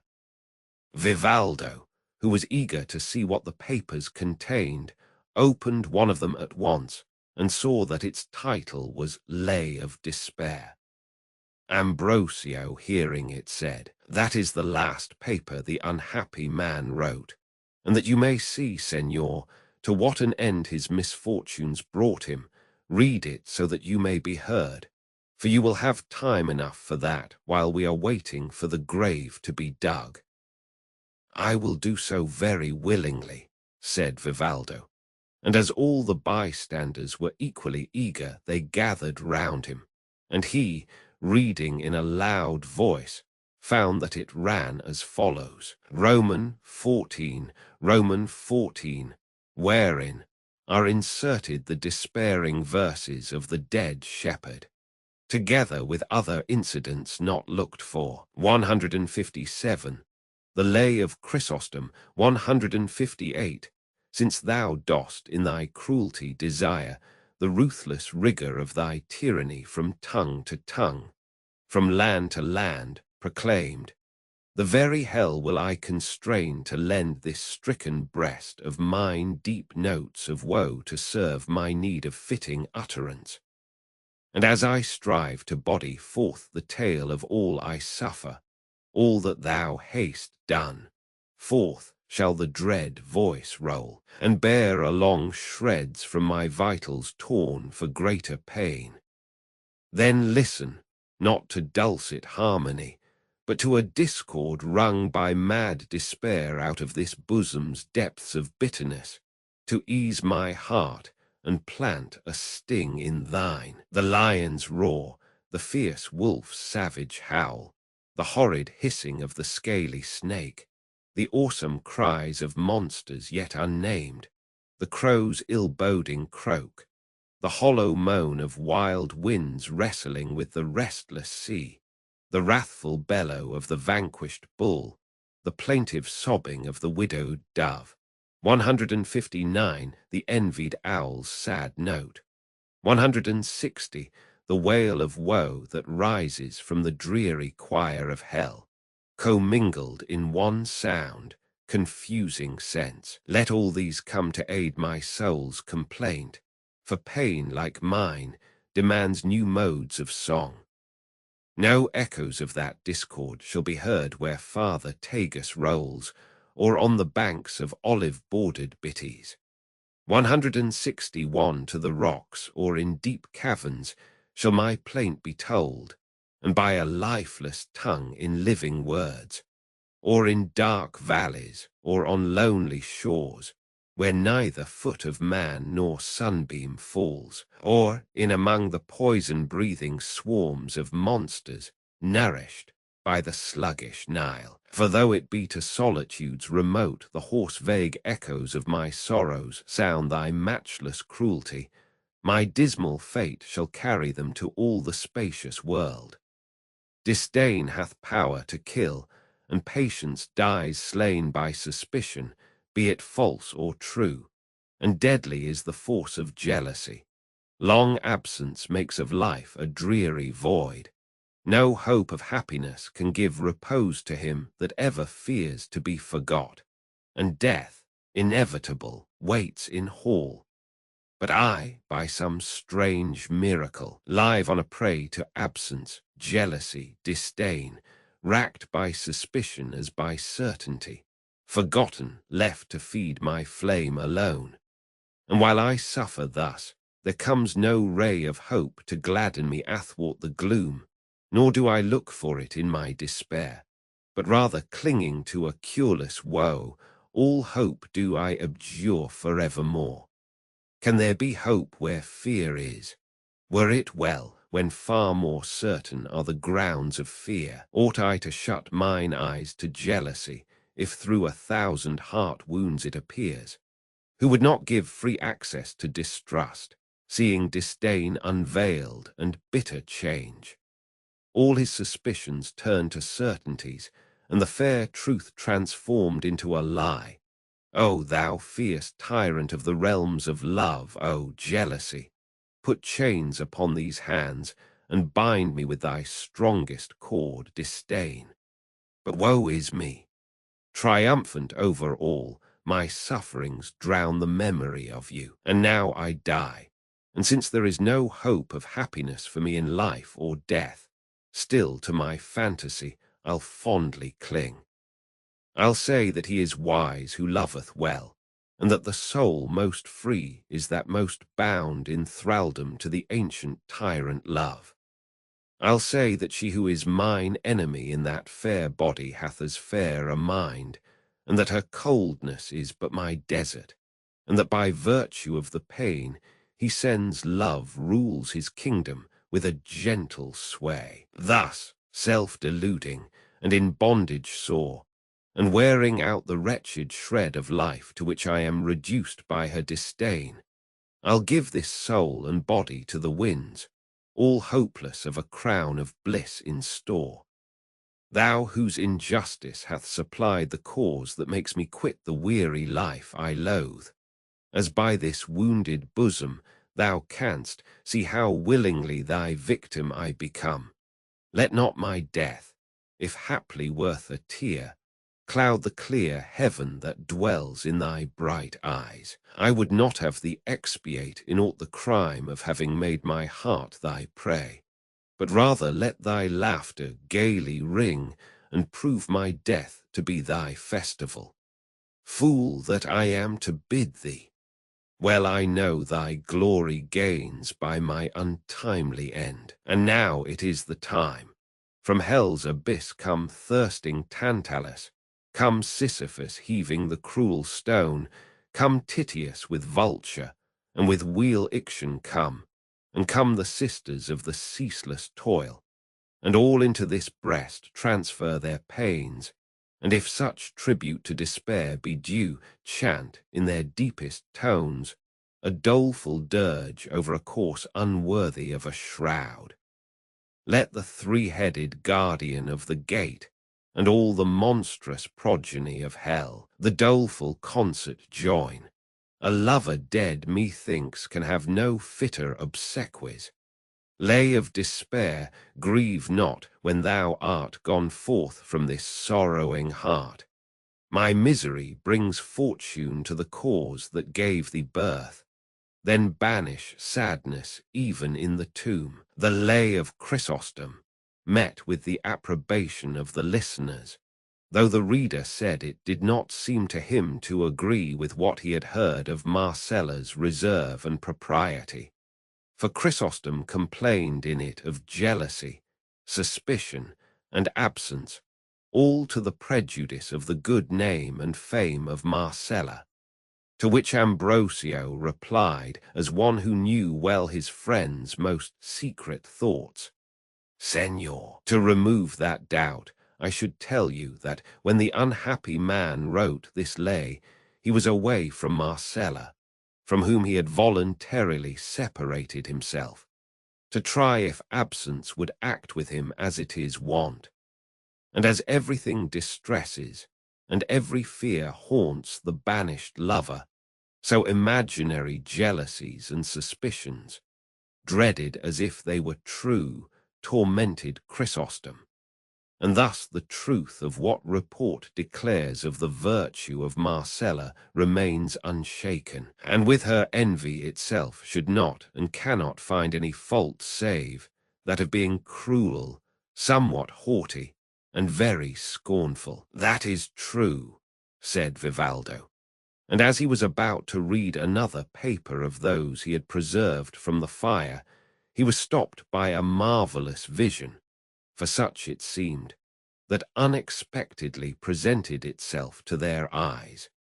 For on the summit of the rock where they were digging the grave there appeared the shepherdess Marcella, so beautiful that her beauty exceeded its reputation. Those who had never till then beheld her gazed upon her in wonder and silence, and those who were accustomed to see her were not less amazed than those who had never seen her before. But the instant Ambrosio saw her, he addressed her with manifest indignation. "Art thou come, by chance, cruel basilisk of these mountains, to see if in thy presence blood will flow from the wounds of this wretched, being thy cruelty has robbed of life? Or is it to exult over the cruel work of thy humours that thou art come? Or like another pitiless Nero, to look down from that height upon the ruin of his Rome in embers? Or in thy arrogance to trample on this ill-fated corpse, as the ungrateful daughter trampled on her father Tarquin's? 162 tell us quickly for what thou art come, or what it is thou wouldst have. For, as I know the thoughts of Chrysostom never failed to obey thee in life, I will make all these who call themselves his friends obey thee, though he be dead. I come not, Ambrosia, for any of the purposes thou hast named," replied Marcella, "but to defend myself, and to prove how unreasonable are all those who blame me for their sorrow, and for Chrysostom's death. And therefore I ask all of you that are here to give me your attention, for will not take much time or many words to bring the truth home to persons of sense. Heaven has made me, so you say, beautiful, and so much so that in spite of yourselves my beauty leads you to love me. And for the love you show me, you say, and even urge, that I am bound to love you. By that natural understanding which God has given me, I know that everything beautiful attracts love. But I cannot see how, by reason of being loved, that which is loved for its beauty is bound to love that which loves it. Besides, it may happen that the lover of that which is beautiful may be ugly, and ugliness being detestable, it is very absurd to say, I love thee because thou art beautiful. Thou must love me though I be ugly. But supposing the beauty equal on both sides, it does not follow that the inclinations must be therefore alike. For it is not every beauty that excites love. Some, but pleasing the eye without winning the affection. And if every sort of beauty excited love and won the heart, the will would wander vaguely to and fro, unable to make choice of any. For as there is an infinity of beautiful objects, there must be an infinity of inclinations, and true love, I have heard it said, is indivisible, and must be voluntary and not compelled. If this be so, as I believe it to be, why do you desire me to bend my will by force? For no other reason but that you say you love me. Nay, tell me, had heaven made me ugly, as it has made me beautiful, could I with justice complain of you for not loving me? Moreover, you must remember that the beauty I possess was no choice of mine, for be it what it may, heaven of its bounty gave it me without my asking or choosing it.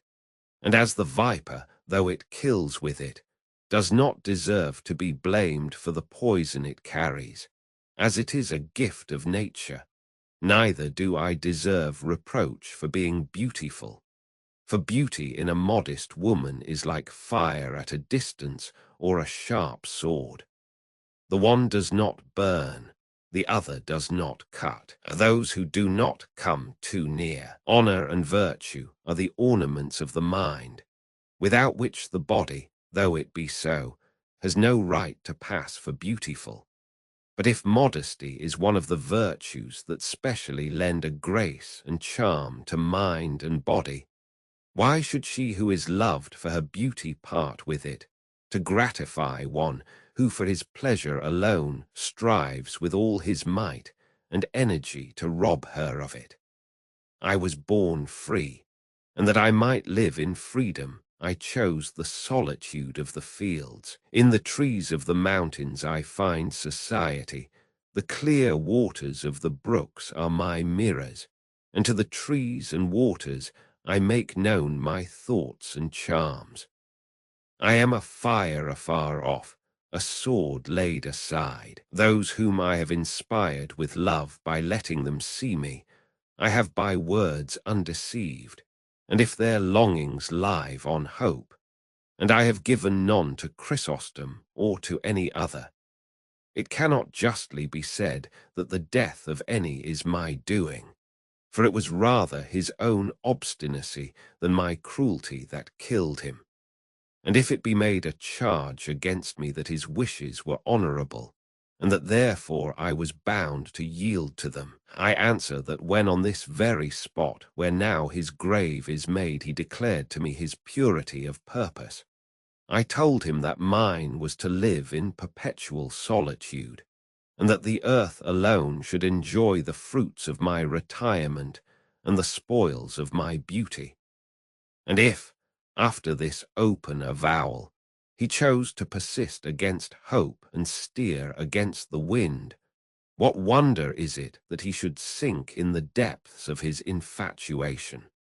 If I had encouraged him, I should be false. If I had gratified him, I should have acted against my own better resolution and purpose. He was persistent in spite of warning. He despaired without being hated. Bethink you now if it be reasonable that his suffering should be laid to my charge. Let him who has been deceived complain. Let him give way to despair whose encouraged hopes have proved vain. Let him flatter himself whom I shall entice. Let him boast whom I shall receive. But let not him call me cruel or homicide to whom I make no promise, upon whom I practice no deception, whom I neither entice nor receive. It has not been so for the will of heaven that I should love by fate, and to expect me to love by choice is idle. Let this general declaration serve for each of my suitors on his own account, and let it be understood from this time forth that if anyone dies for me, it is not of jealousy or misery he dies, for she who loves no one can give no cause for jealousy to any, and candor is not to be confounded with scorn. Let him who calls me wild beast and basilisk leave me alone as something noxious and evil. Let him who calls me ungrateful withhold his service. Who calls me wayward, seek not my acquaintance. Who calls me cruel, pursue me not. For this wild beast, this basilisk, this ungrateful, cruel, wayward being has no kind of desire to seek, serve, know, or follow them. If Chrysostom's impatience and violent passion killed him, why should my modest behavior and circumspection be blamed? If I preserve my purity in the society of the trees, why should he who would have me preserve it among men seek to rob me of it? I have, as you know, wealth of my own, and I covet not that of others. My taste is for freedom, and I have no relish for constraint. I neither love nor hate anyone. I do not deceive this one or court that, or trifle with one or play with another. the modest converse of the shepherd girls of these hamlets, and the care of my goats are my recreations. My desires are bounded by these mountains, and if they ever wander hence, it is to contemplate the beauty of the heavens, steps by which the soul travels to its primeval abode. With these words, and not waiting to hear a reply, she turned and passed into the thickest part of a wood that was hard by, leaving all who were there lost in admiration, as much of her good sense as of her beauty. Some, those wounded by the irresistible shafts launched by her bright eyes, made as though they would follow her, heedless of the frank declaration they had heard. Seeing which, and deeming this a fitting occasion for the exercise of his chivalry in aid of distressed damsels, Don Quixote, laying his hand on the hilt of his sword, exclaimed in a loud and distinct voice, "Let no one, whatever his rank or condition, dare to follow the beautiful Marcella, under pain of incurring my fierce indignation. She has shown by clear and satisfactory arguments that little or no fault is to be found with her for the death of Chrysostom, and also how far she is from yielding to the wishes of any of her lovers, for which reason, instead of being followed and persecuted, she should in justice be honored and esteemed by all the good people of the world, for she shows that she is the only woman in it that holds to such a virtuous resolution. Whether it was because of the threats of Don Quixote, or because Ambrosio told them to fulfill their duty to their good friend, none of the shepherds moved or stirred from the spot until, having finished the grave and burned Chrysostom's papers, they laid his body in it, not without many tears from those who stood by. They closed the grave with a heavy stone until a slab was ready, which Ambrosio said he meant to have prepared, with an epitaph which was to be to this effect: "Beneath the stone before your eyes the body of a lover lies. In life he was a shepherd's swain, in death a victim to disdain. Ungrateful, cruel, coy, and fair was she that drove him to despair, and love hath made her his ally for spreading wide his tyranny." They then strewed upon the grave a profusion of flowers and branches, and all expressing their condolence with his friend Ambrosio, took their Vivaldo, and his companion did the same.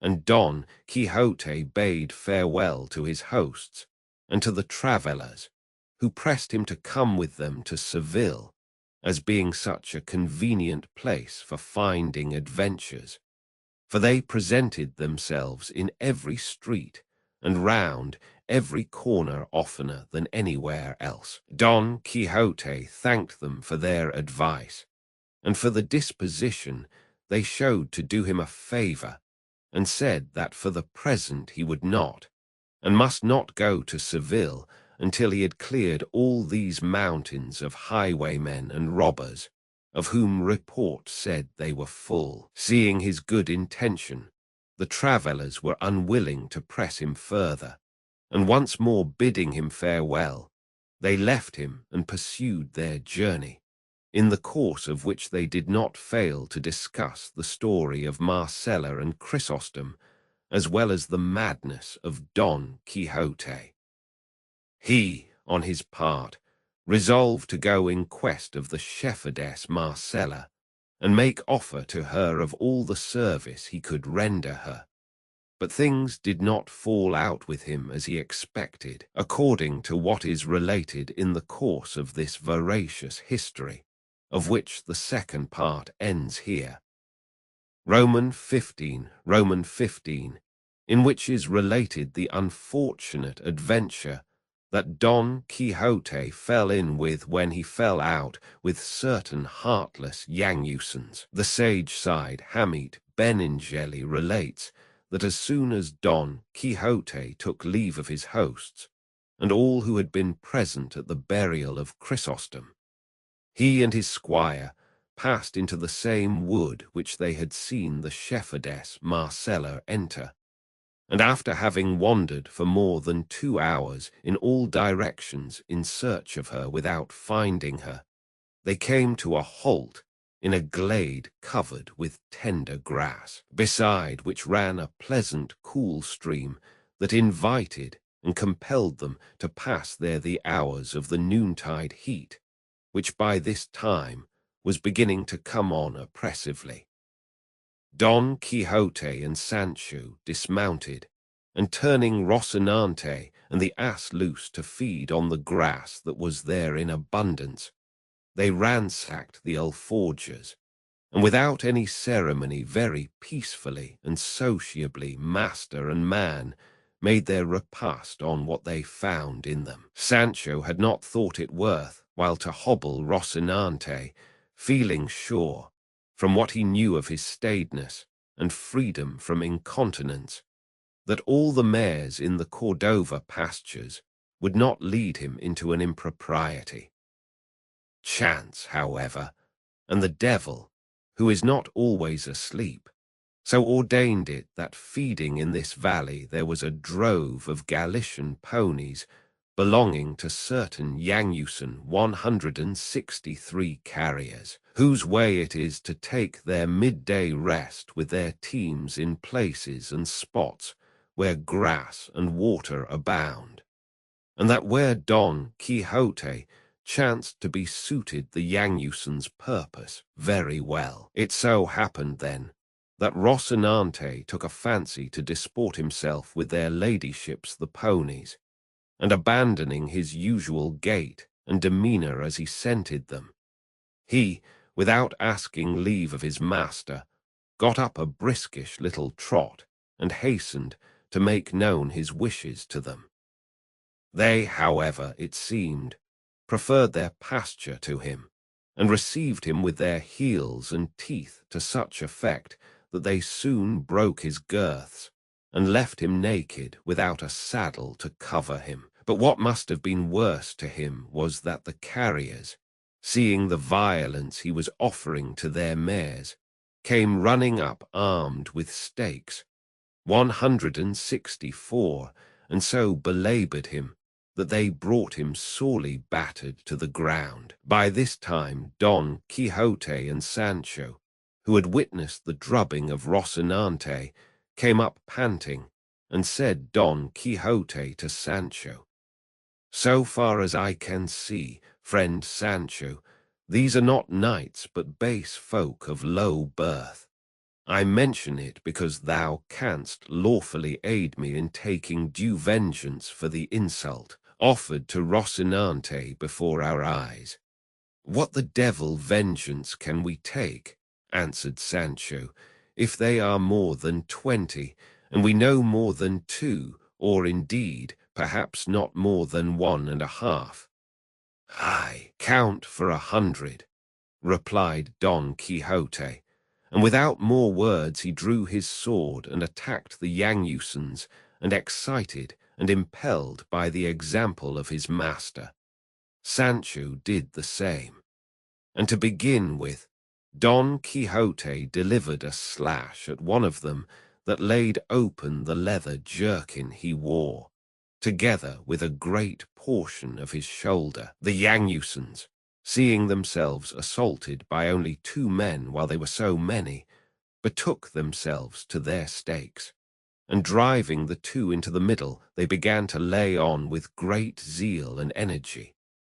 In fact, at the second blow, they brought Sancho to the ground, and Don Quixote fared the same way, all his skill and high mettle availing him nothing, and fate willed it that he should fall at the feet of Rocinante, who had not yet risen, whereby it may be seen how furiously stakes can pound in angry boorish hands. 165 then, seeing the mischief they had done, the Yangusans with all the haste they could loaded their team and pursued their journey, leaving the 2 adventurers a sorry sight and in sorrier mood. Sancho was the first to come to, and finding himself close to his master, he called to him in a weak and doleful voice, "Señor Don Quixote, ah, Señor Don Quixote, what wouldst thou?" "Brother Sancho," answered Don Quixote in the same feeble, suffering tone as Sancho. "I would like, if it were possible," answered Sancho Panza, "your worship to give me a couple of sups of that potion of the fiery blase, 166, if it be that you have any to hand there. Perhaps it will serve for broken bones as well as for wounds. If I only had it here, wretch that I am, what more should we want?" said Don Quixote. "But I swear to thee, Sancho Panza, on the faith of a knight-errant, ere 2 days are over, unless fortune orders otherwise, I mean to have it in my possession, or my hand will have lost its cunning. But in how many does your worship think we shall have the use of our feet?" answered Sancho Panza. "For myself, I must say I cannot guess how many," said the battered knight Don Quixote, "but I take all the blame upon myself, for I had no business to put hand to sword against men who were not dubbed knights like myself. And so I believe that in punishment for having transgressed the laws of chivalry, the god of battles has permitted this chastisement to be administered to me. For which reason, brother Sancho, it is well thou shouldst receive a hint on the matter which I am now about to mention to thee, for it is of much importance to the welfare of both of us. It is at when thou shalt see rabble of this sort offering us insult, thou art not to wait till I draw sword against them, for I shall not do so at all. But do thou draw sword and chastise them to thy heart's content, and if any knights come to their aid and defence, I will take care to defend thee and assail them with all my might. And thou hast already seen by 1,000 signs and proofs what the might of this strong arm of mine is equal to.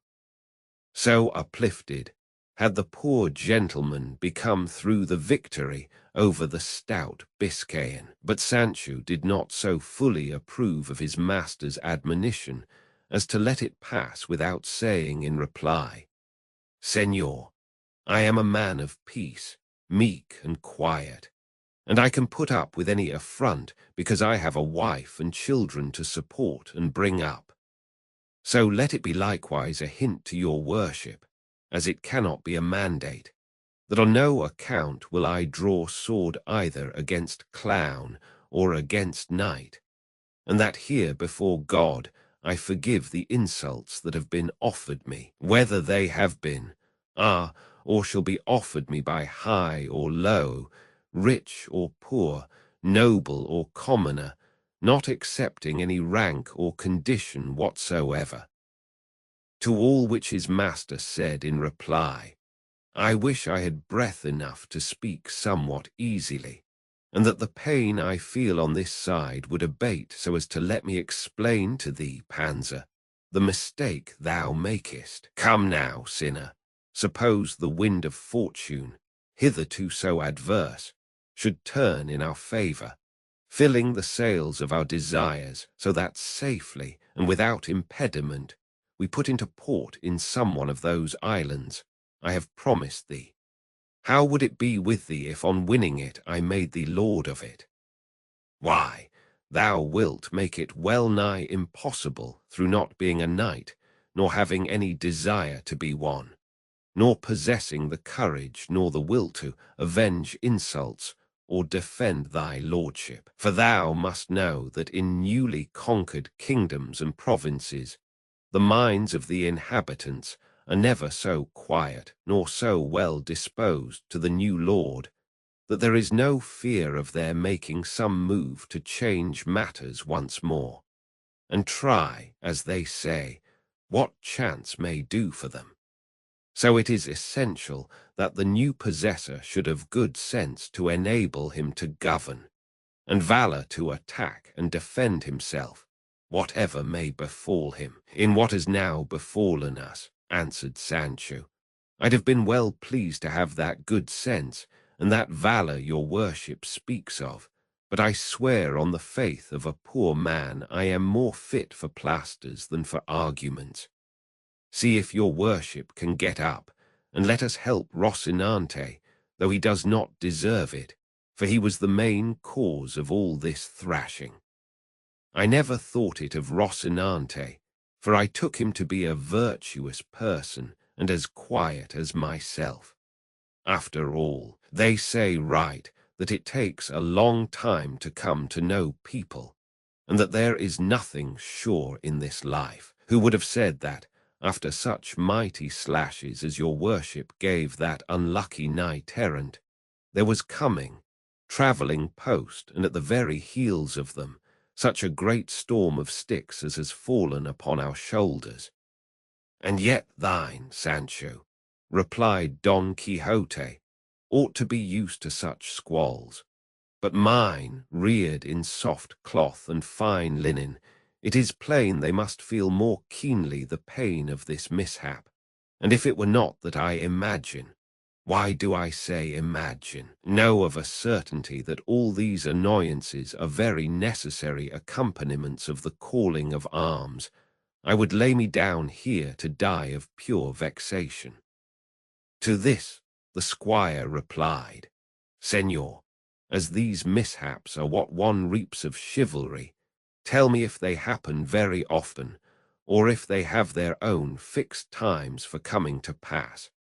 Because it seems to me that after 2 harvests we shall be no good for the 3rd, unless God in his infinite mercy helps us. Know, friend Sancho, answered Don Quixote, that the life of knight-errant is subject to 1,000 dangers and reverses, and neither more nor less is it within immediate possibility for knights-errant to become kings and emperors, as experience has shown in the case of many different knights with whose histories I am thoroughly acquainted. And I could tell thee now, if the pain would let me, of some who simply by might of arm have risen to the high stations I have mentioned, and those same, both before and after, experienced divers misfortunes and miseries. For the valiant Amadis of Gaul found himself in the power of his mortal enemy Archelaus the magician, who, it is positively asserted, holding him captive, gave him more than 200 lashes with the reins of his horse while tied to one of the pillars of a court. 167, and moreover, there is a certain recondite author of no small authority who says that the knight of Phoebus, being caught in a certain pitfall, which opened under his feet in a certain castle, on falling found himself bound hand and foot in a deep pit underground, where they administered to him one of those things they call clysters, of sand and snow water, that well nigh finished him. And if he had not been succoured in that sore extremity by a sage, a great friend of his, it would have gone very hard with the poor knight. So I may well suffer in company with such worthy folk, for greater were the indignities which they had to suffer than those which we suffer. For I would have thee know, Sancho, that wounds caused by any instruments which happen by chance to be in hand inflict no indignity, and this is laid down in the law of the duel in express words. If, for instance, the cobbler strikes another with the last which he has in his hand, though it be in fact a piece of wood, it cannot be said for that reason that he whom he struck with it has been cudgelled. I say this lest thou shouldst imagine that because we have been drubbed in this affray we have therefore suffered any indignity. For the arms those men carried, with which they pounded us, were nothing more than their stakes, and not one of them, so far as I remember, carried rapier, sword, or dagger. They gave me no time to see that much, answered Sancho. For hardly had I laid hand on my Tizona 168, when they signed the cross on my shoulders with their sticks in such style that they took the sight out of my eyes and the strength out of my feet, stretching me where I now lie, and where thinking of whether all those stake strokes were an indignity or not gives me no uneasiness, which the pain of the blows does, for they will remain as deeply impressed on my memory as on my shoulders. For all that, let me tell thee, brother Panza, said Don Quixote, that there is no recollection which time does not put an end to, and no pain which death does not remove. And what greater misfortune can there be, replied Panza, than the one that waits for time to put an end to it and death to remove it? If our mishap were one of those that are cured with a couple of plasters, it would not be so bad. But I am beginning to think that all the plasters in a hospital almost won't be enough to put us right. No more of that. Pluck strength out of weakness, Sancho, as I mean to do, returned Don Quixote, and let us see how Rocinante is, for it seems to me that not the least share of this mishap has fallen to the lot of the poor beast. There is nothing wonderful in that, replied Sancho, since he is a knight-errant too. What I wonder at is that my beast should have come off scot-free where we come out scotched. 169. Fortune always leaves a door open in adversity in order to bring relief to it, said Don Quixote. I say so because this little beast may now supply the want of Rocinante, carrying me hence to some castle where I may be cured of my wounds, and moreover I shall not hold it any dishonour to be so mounted, for I remember having read how the good old Silenus, the tutor and instructor of the gay god of laughter, when he entered the city of the 100 gates, 170 went very contentedly mounted on a handsome ass. It may be true that he went mounted as your worship says, answered Sancho, but there is a great difference between going mounted and going slung like a sack of manure. 171, to which Don Quixote replied, wounds received in battle confer honor instead of taking it away. And so, friend Panza, say no more. But as I told thee before, get up as well as thou canst, and put me on top of thy beast in whatever fashion pleases thee best, and let us go hence ere night come on and surprise us in these wilds. And yet I have heard your worship say, observed Panza, that it is very meet for knights-errant to sleep in wastes and deserts, and that they esteem it very good fortune. That is, said Don Quixote, when they cannot help it, or when they are in love.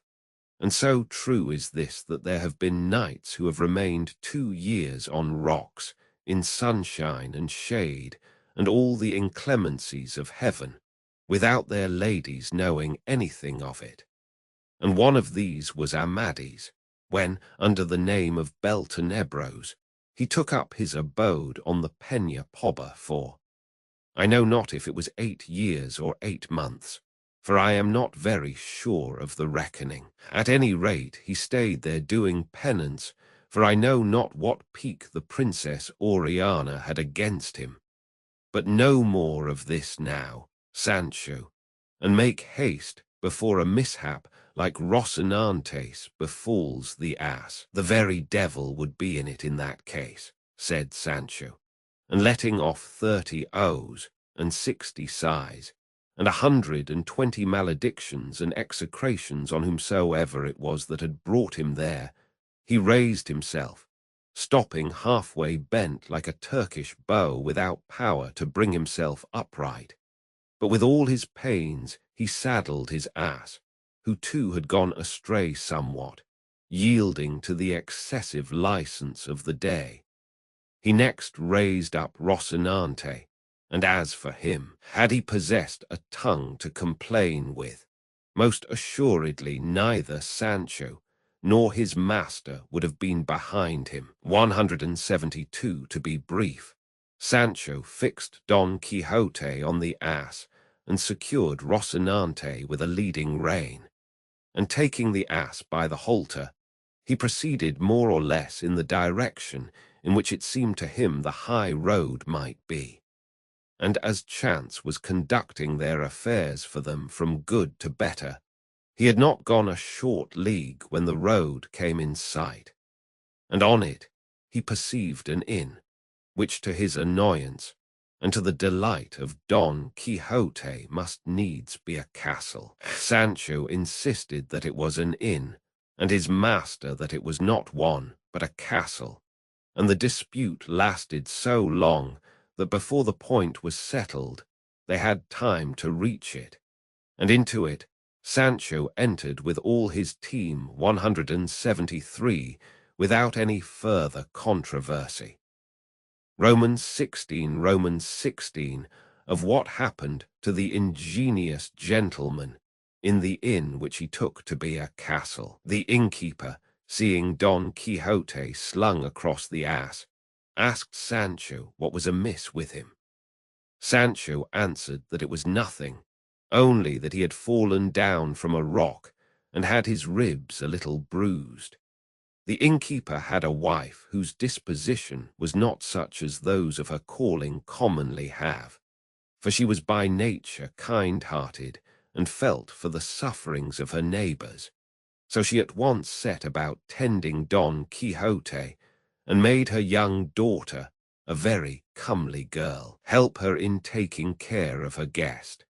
There was besides in the inn, as servant, an Estuarian lass with a broad face, flat poll and snub nose, blind of one eye and not very sound in the other.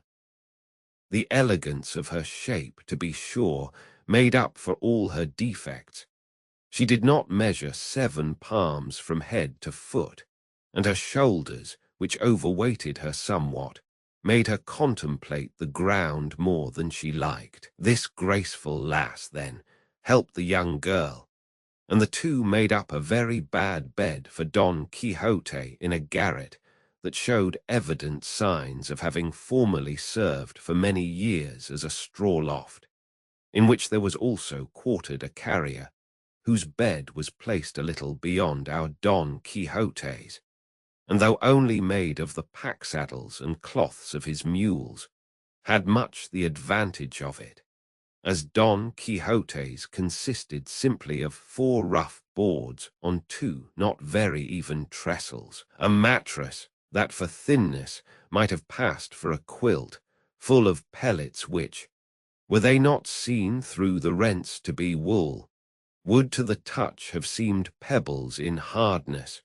2 sheets made of buckler leather, and a coverlet the threads of which anyone that chose might have counted without missing one in the reckoning. On this accursed bed Don Quixote stretched himself, and the hostess and her daughter soon covered him with plasters from top to toe, while Maritornes, for that was the name of the Estuarian, held the light for them, and while plastering him, the hostess, observing how full of wheals Don Quixote was in some places, remarked that this had more the look of blows than of a fall.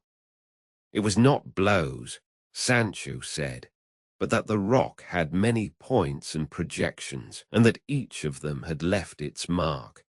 Pray, Señora, he added, manage to save some tow, as there will be no want of someone to use it, for my loins too are rather sore. Then you must have fallen too, said the hostess. I did not fall, said Sancho Panza, but from the shock I got at seeing my master fall, my body aches so that I feel as if I had had 1,000 thwacks. That may well be, said the young girl, for it has many a time happened to me to dream that I was falling down from a tower, and never coming to the ground. And when I awoke from the dream to find myself as weak and shaken as if I had really fallen. There is the point, Senora, replied Sancho Panza, that I, without dreaming at all, but being more awake than I am now, find myself with scarcely less wheels than my master, Don Quixote. How is the gentleman called? Asked Maritornes the Asturian. Don Quixote of La Mancha, answered Sancho Panza, and he is a knight adventurer, and one of the best and stoutest that have been seen in the world this long time past. What is a knight adventurer? Said the lass. Are you so new in the world as not to know? Answered Sancho Panza.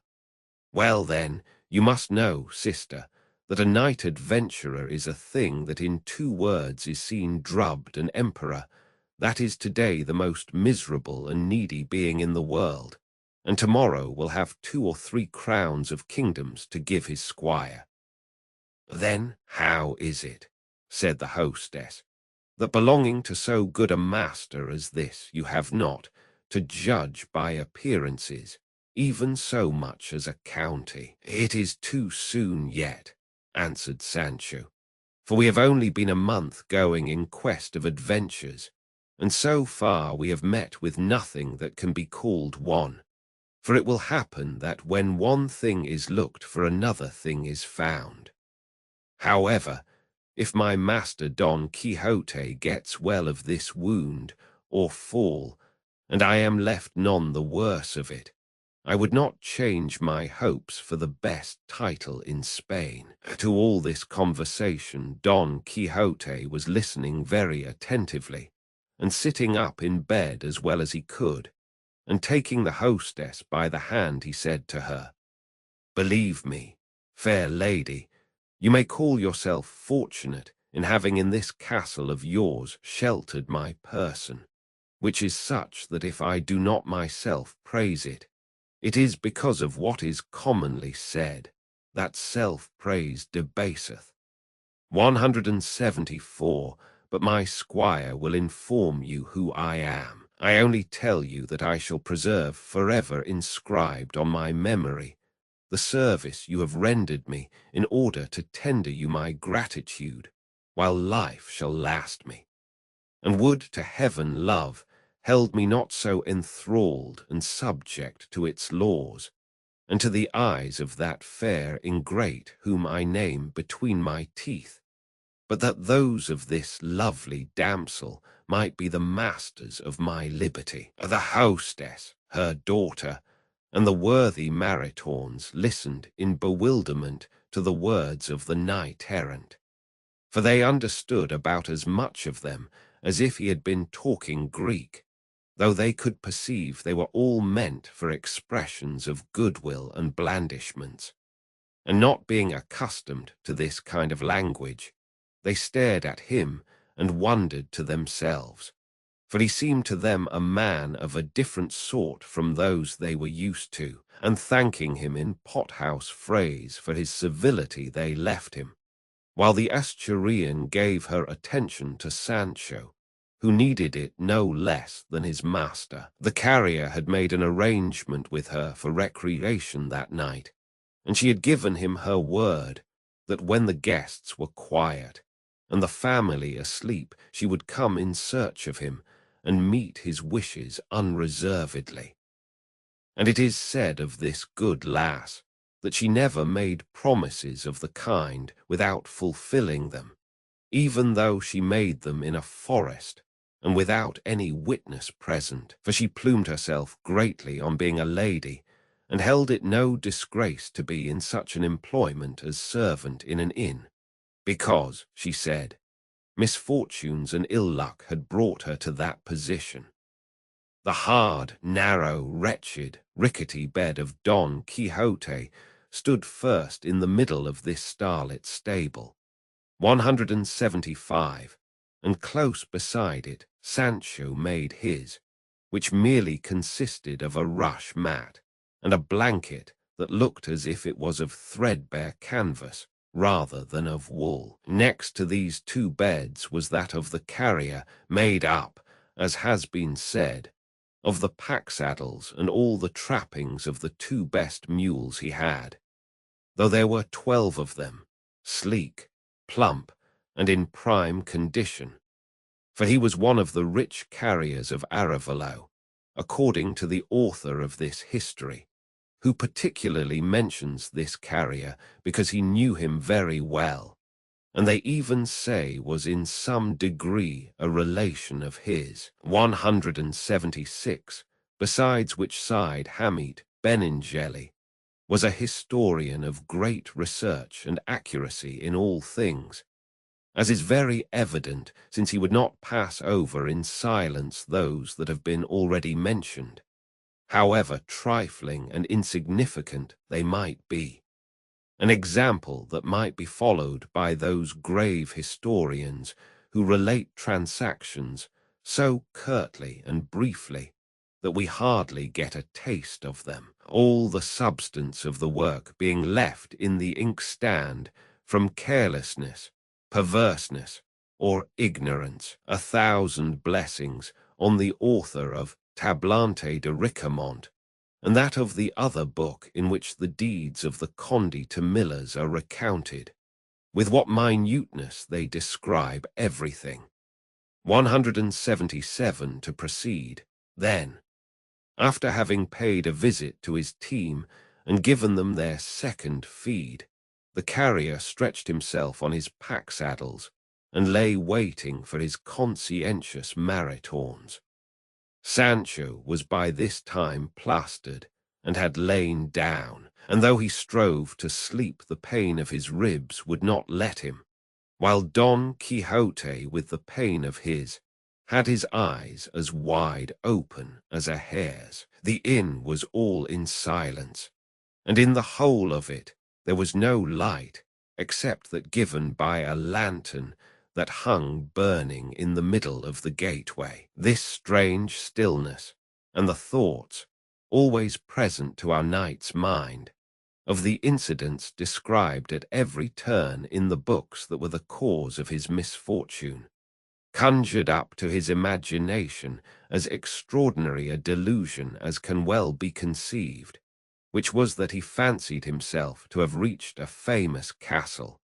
For, as has been said, all the inns he lodged in were castles to his eyes, and that the daughter of the innkeeper was daughter of the lord of the castle, and that she, won by his high-bred bearing, had fallen in love with him, and had promised to come to his bed for a while that night without the knowledge of her parents.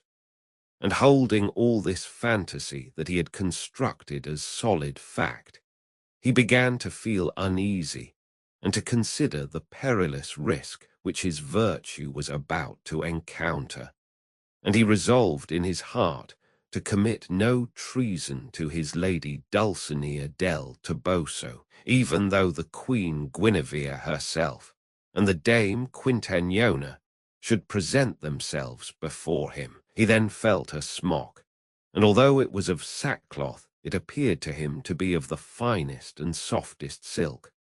On her wrist she wore some glass beads, but to him they had the sheen of precious orient pearls. Her hair, which in some measure resembled a horse's mane, he rated as threads of the brightest gold of Araby, whose refulgence dimmed the sun himself. Her breath, which no doubt smelt of yesterday's stale salad, seemed to him to diffuse a sweet aromatic fragrance from her mouth, and in short, he drew her portrait in his imagination with the same features, and in the same style as that which he had seen in his books of the other princesses who, smitten by love, came with all the adornments that are here set down, to see the sorely wounded knight. And so great was the poor gentleman's blindness that neither touch, nor smell, nor anything else about the good lass that would have made any but a carrier vomit, were enough to undeceive him. On the contrary, he was persuaded he had the goddess of beauty in his arms, and holding her firmly in his grasp, he went on to say in low, tender voice, while he was taken up with these vagaries, then, the time and the hour, an unlucky one for him, arrived for the Estuarian to come, who in her smock, with bare feet and her hair gathered into a fustian coif, with noiseless and cautious steps entered the chamber where the three were quartered, in quest of the carrier. But scarcely had she gained the door when Don Quixote perceived her, and sitting up in his bed in spite of his plasters and the pain of his ribs, he stretched out his arms to receive his beauteous damsel. The Estuarian, who went all doubled up, and in silence with her hands before her feeling for her lover, encountered the arms of Don Quixote, who grasped her tightly by the wrist, and drawing her towards him, while she dared not utter a word, made her sit down on the bed. Would that I found myself, lovely and exalted lady, in a position to repay such a favor as that which you, by the sight of your great beauty, have granted me. But fortune, which is never weary of persecuting the good, has chosen to place me upon this bed, where I lie so bruised and broken that though my inclination would gladly comply with yours, it is impossible. Besides, to this impossibility another yet greater is to be added, which is the faith that I have pledged to the peerless Dulcinea del Toboso, sole lady of my most secret thoughts. And were it not that this stood in the way, I should not be so insensible a knight as to miss the happy opportunity which your great goodness has offered me. Maritornes was fretting and sweating at finding herself held so fast by Don Quixote, and not understanding or heeding the words he addressed to her, she strove without speaking to free herself. The worthy carrier, whose unholy thoughts kept him awake, was aware of his doxy the moment she entered the door, and was listening attentively to all Don Quixote said, and jealous that the Estuarian should have broken her word with him for another, drew nearer to Don Quixote's bed, and stood still to see what would come of this talk which he could not understand. But when he perceived the wench struggling to get free, and Don Quixote striving to hold her, not relishing the joke, he raised his arm, and delivered such a terrible cuff on the lank jaws of the amorous knight, that he bathed all his mouth in blood. And not content with this, he mounted on his ribs, and with his feet tramped all over them at a pace rather smarter than a trot. The bed, which was somewhat crazy and not very firm on its feet, unable to support the additional weight of the carrier, came to the ground, and at the mighty crash of this, the innkeeper awoke and at once concluded that it must be some brawl of Maritornes, because after calling loudly to her, he got no answer. With this suspicion, he got up, and lighting a lamp, hastened to the quarter where he had heard the disturbance. The wench, seeing that her master was coming and knowing that his temper was terrible, frightened and panic-stricken, made for the bed of Sancho Panza, who still slept, 178, and crouching upon it, made a ball of herself. The innkeeper came in exclaiming, "Where art thou, strumpet? Of course this is some of thy work." At this Sancho awoke, and feeling this mass almost on top of him, fancied he had the nightmare, and began to distribute fisticuffs all round, of which a certain share fell upon Maritornes, who, irritated by the pain and flinging modesty aside, paid back so many in return to Sancho that she woke him up in spite of himself. He then, finding himself so handled, by whom he knew not, raising himself up as well as he could, grappled with Maritornes, and he and she between them began the bitterest and drollest scrimmage in the world. The carrier, however, perceiving by the light of the innkeeper candle how it fared with his ladylove, quitting Don Quixote, ran to bring her the help she needed. And the innkeeper did the same, but with a different intention, for his was to chastise the lass, as he believed that beyond a doubt she alone was the cause of all the harmony. And so, as the saying is, cat to rat, rat to rope, rope to stick, the carrier pounded Sancho, Sancho the lass, she him, and the innkeeper her, and all worked away so briskly that they did not give themselves a moment's rest. And the best of it was that the innkeeper's lamp went out, and as they were left in the dark, they all laid on one upon the other in a mass so unmercifully that there was not a sound spot left where a hand could light. It so happened that there was lodging that night in the inner quadrillero of what they call the old Holy Brotherhood of Toledo, who, also hearing the extraordinary noise of the conflict, seized his staff and the tin case with his warrants, and made his way in the dark into the room, crying, "Hold! In the name of the jurisdiction! Hold! In the name of the Holy Brotherhood!" The first that he came upon was the pummeled Don Quixote, who lay stretched senseless on his back upon his broken-down bed, and his hand falling on the beard as he felt about, he continued to cry, "Help for the jurisdiction!" But perceiving that he whom he had laid hold of did not move or stir, he concluded that he was dead, and that those in the room were his murderers. And with this suspicion he raised his voice still higher, calling out, "Shut the inn gate. See that no one goes out. They have killed a man here." This cry startled them all, and each dropped the contest at the point at which the voice reached him. The innkeeper retreated to his room, the carrier to his pack-saddles, the lass to her crib. The unlucky Don Quixote and Sancho alone were unable to move from where they were. The cuadrillero on this let go Don Quixote's beard, and went out to look for a light to search for and apprehend the culprits, but not finding one, as the innkeeper had purposely extinguished the lantern on retreating to his room, he was compelled to have recourse to the hearth, where after much time and trouble he lit another lamp. Romans 17, in which are contained the innumerable troubles which the brave Don Quixote and his good squire Sancho Panza endured in the inn, which to his misfortune he took to be a castle. By this time Don Quixote had recovered from his swoon, and in the same tone of voice in which he had called to his squire the day before when he lay stretched in the vale of the stakes, 179, he began calling to him now, "Sancho, my friend, art thou asleep?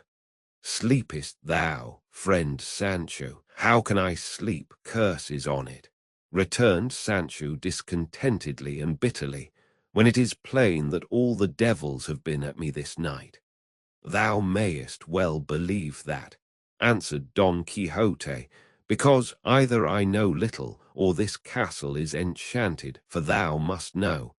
But this that I am now about to tell thee thou must swear to keep secret until after my death."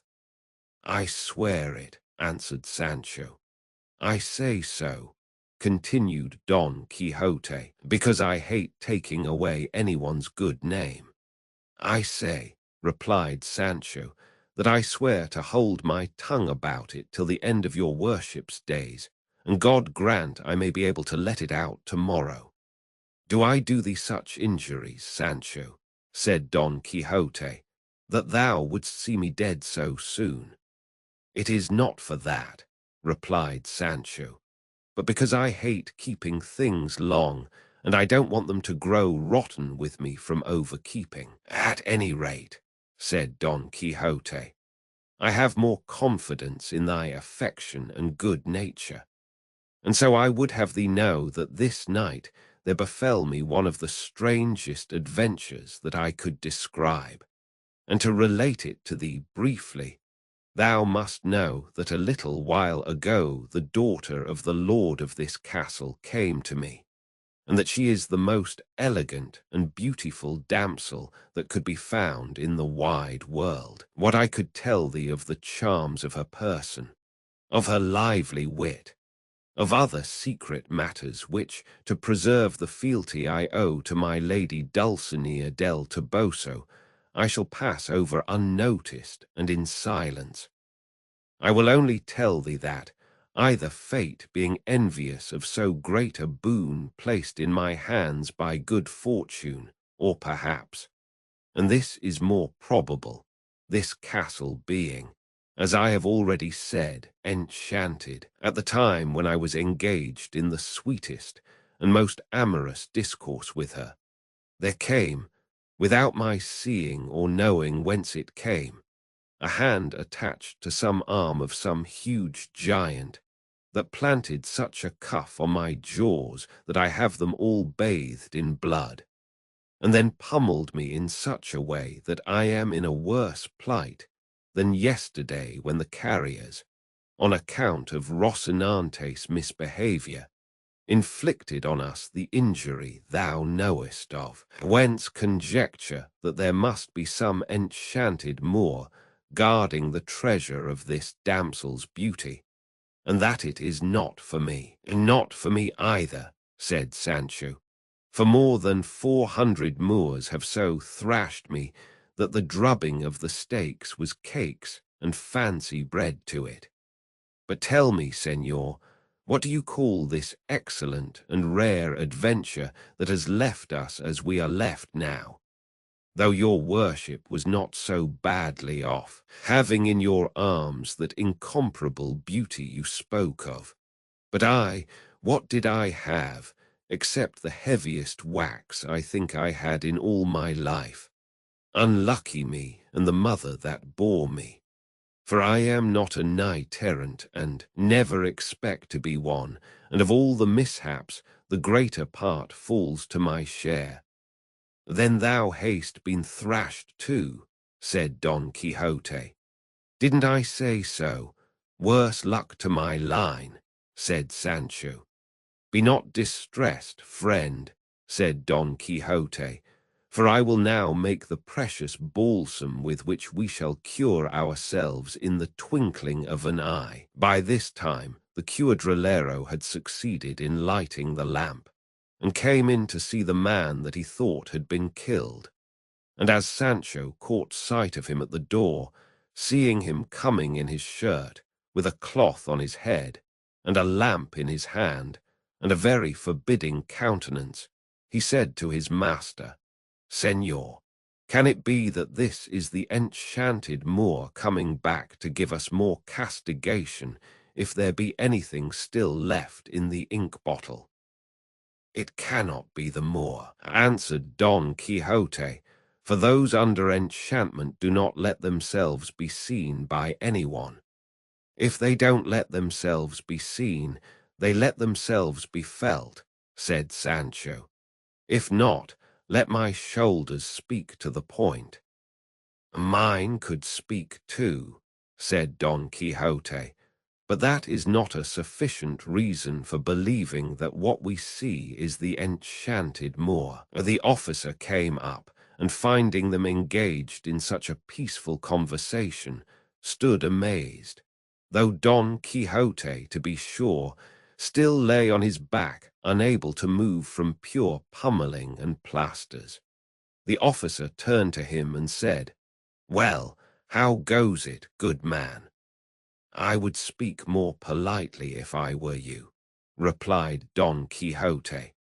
Is it the way of this country to address knights-errant in that style, you booby? The cuadrillero, finding himself so disrespectfully treated by such a sorry-looking individual, lost his temper, and raising the lamp full of oil, smote Don Quixote such a blow with it on the head that he gave him a badly broken pate. Then, all being in darkness, he went out, and Sancho Panza said, "That is certainly the enchanted Moor, señor, and he keeps the treasure for others, and for us only the cuffs and lamp wax." "That is the truth," answered Don Quixote, "and there is no use in troubling oneself about these matters of enchantment or being angry or vexed at them. For as they are invisible and visionary, we shall find no one on whom to avenge ourselves, do what we may. Rise, Sancho, if thou canst, and call the alcalde of this fortress, and get him to give me a little oil, wine, salt, and rosemary to make the salutiferous balsam. For indeed I believe I have great need of it now, because I am losing much blood from the wound that phantom gave me." Sancho got up with pain enough in his bones, and went after the innkeeper in the dark, and meeting the officer, who was looking to see what had become of his enemy, he said to him, "Señor, whoever you are, do us the favor and kindness to give us a little rosemary, oil, salt, and wine, for it is wanted to cure one of the best knights-errant on earth, who lies on yonder bed wounded by the hands of the enchanted Moor that is in this inn." When the officer heard him talk in this way, he took him for a man out of his senses, and as day was now beginning to break, he opened the inn gate, and calling the host, he told him what this good man wanted. The host furnished him with what he required, and Sancho brought it to Don Quixote, who, with his hand to his head, was bewailing the pain of the blow of the lamp, which had done him no more harm than raising a couple of rather large lumps, and what he fancied blood was only the sweat that flowed from him in his sufferings during the late storm. To be brief, he took the materials, of which he made a compound, mixing them all and boiling them a good while until it seemed to him they had come to perfection. He then asked for some vial to pour it into, and as there was not one in the inn, he decided on putting it into a tin oil bottle or flask of which the host made him a free gift. And over the flask he repeated more than 80 paternosters, and as many more Ave Marias, salves, and credos, accompanying each word with a cross by way of benediction, at all which there were present Sancho, the innkeeper, and the cuadrillero, for the carrier was now peacefully engaged in attending to the comfort of his mules. This being accomplished, he felt anxious to make trial himself, on the spot, of the virtue of this precious balsam, as he considered it, and so he drank near a quart of what could not be put into the flask, and remained in the pigskin in which it had been boiled. But scarcely had he done drinking when he began to vomit in such a way that nothing was left in his stomach, and with the pangs and spasms of vomiting he broke into a profuse sweat, on account of which he bade them cover him up and leave him alone.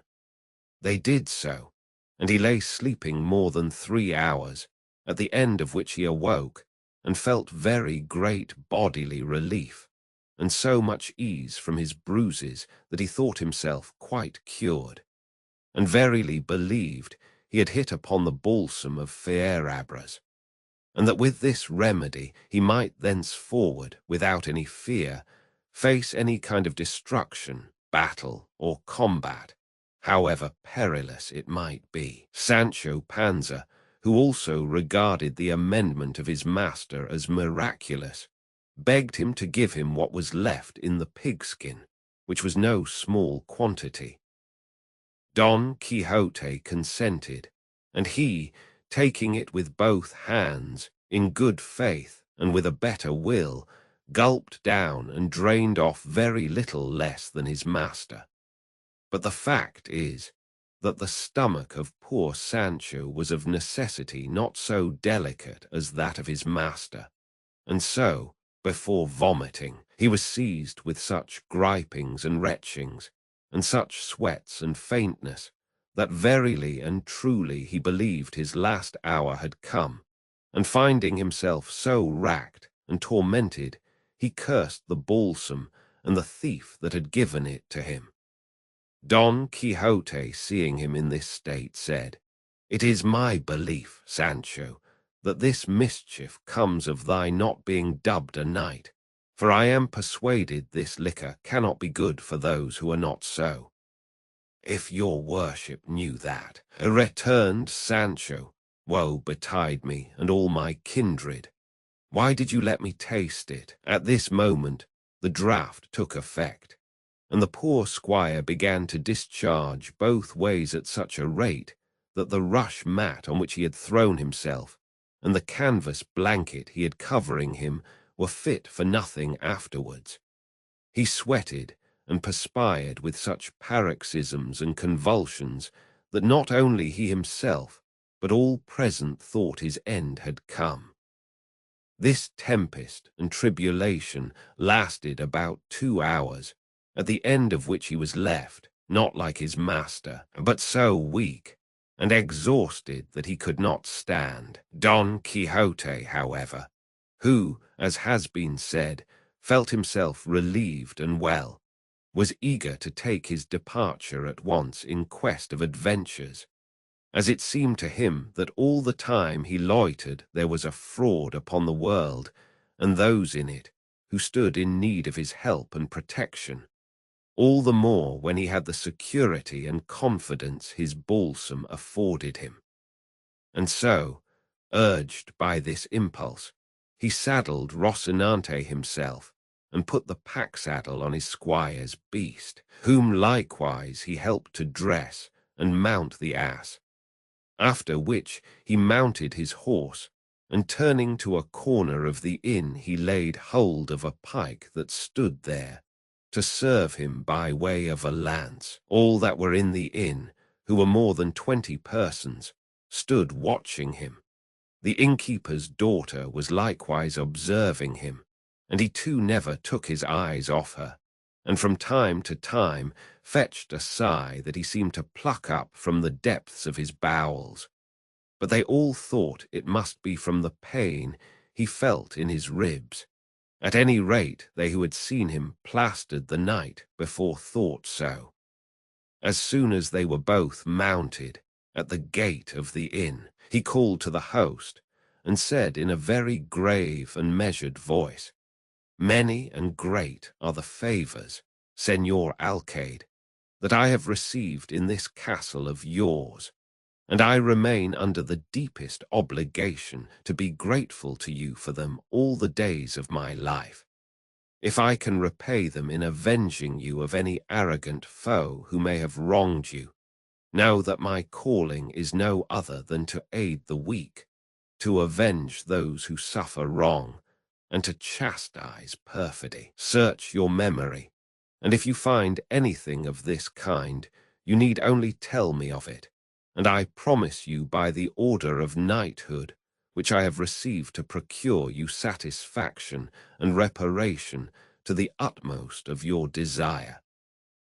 The innkeeper replied to him with equal calmness, "Sir Knight, I do not want your worship to avenge me of any wrong, because when any is done me, I can take what vengeance seems good to me. The only thing I want is that you pay me the score that you have run up in the inn last night, as well for the straw and barley for your 2 beasts as for supper and beds."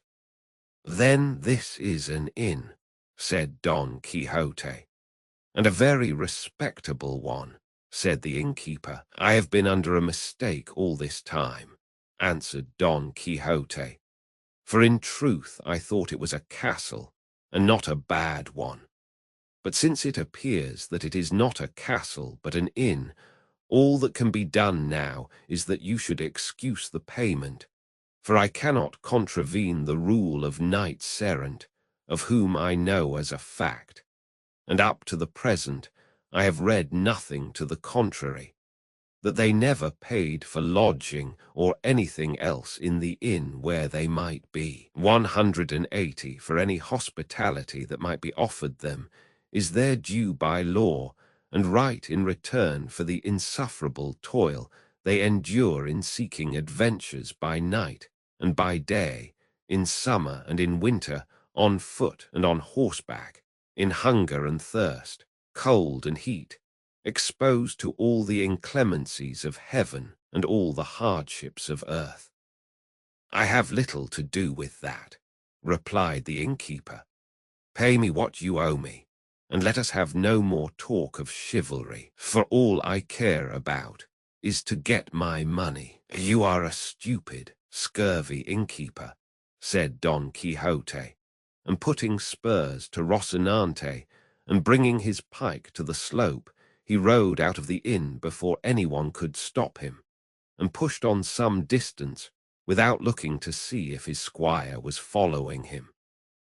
The innkeeper, when he saw him go, without paying him, ran to get payment of Sancho, who said that as his master would not pay, neither would he, because, being as he was squire to a knight-errant, the same rule and reason held good for him as for his master with regard to not paying anything in inns and hostelries.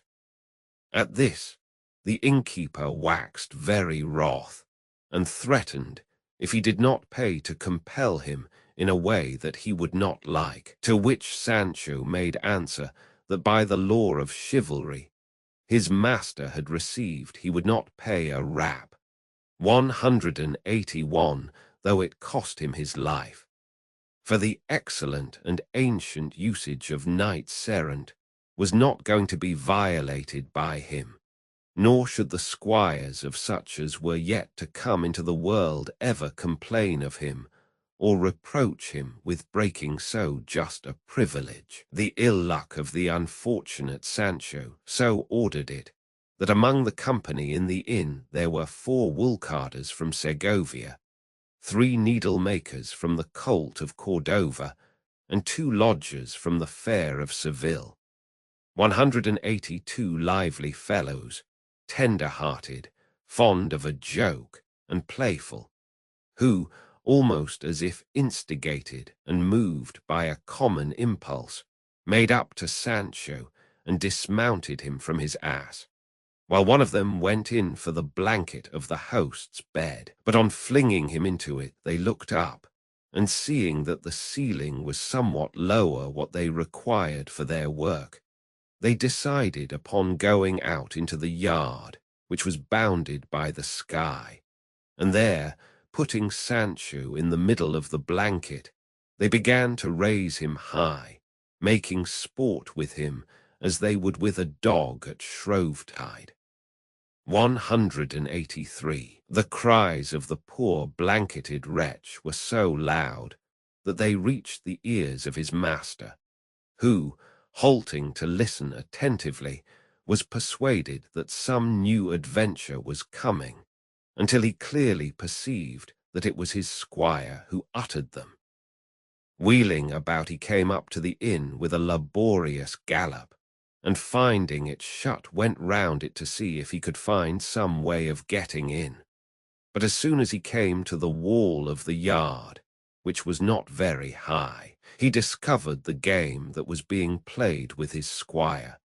He saw him rising and falling in the air with such grace and nimbleness that, had his rage allowed him, it is my belief he would have laughed. He tried to climb from his horse on to the top of the wall, but he was so bruised and battered that he could not even dismount, and so from the back of his horse he began to utter such maledictions and objurgations against those who were blanketing Sancho as it would be impossible to write down accurately.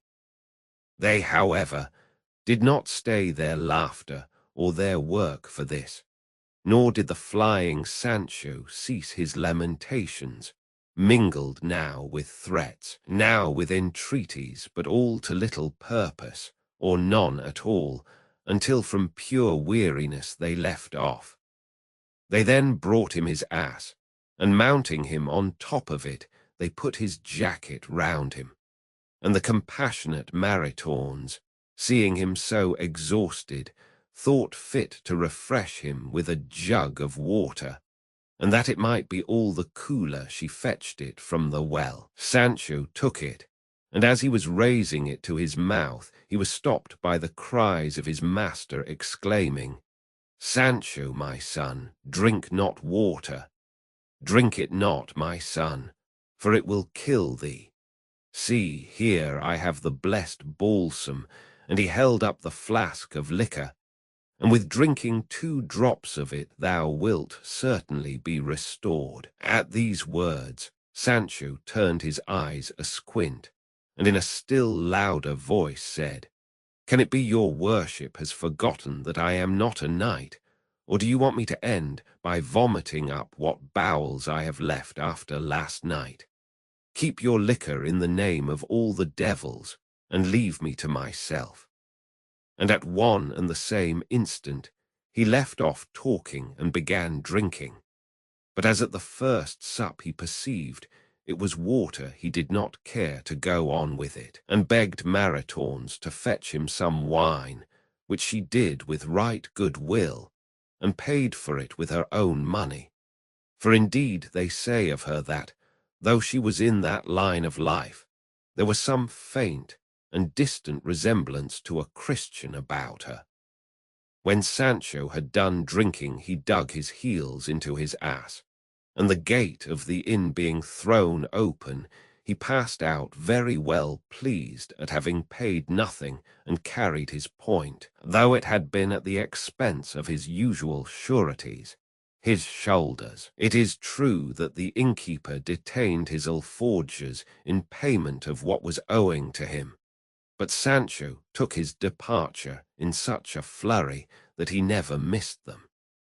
The innkeeper, as soon as he saw him off, wanted to bar the gate close, but the blanquetters would not agree to it, for they were fellows who would not have cared 2 farthings for Don Quixote, even had he been really one of the knights errant of the Round Table, Roman 18, in which is related the discourse Sancho Panza held with his master, Don Quixote, and other adventures worth relating. Sancho reached his master so limp and faint that he could not urge on his beast. "I would have avenged myself too if I could," said Sancho, "whether I had been dubbed knight or not, but I could not.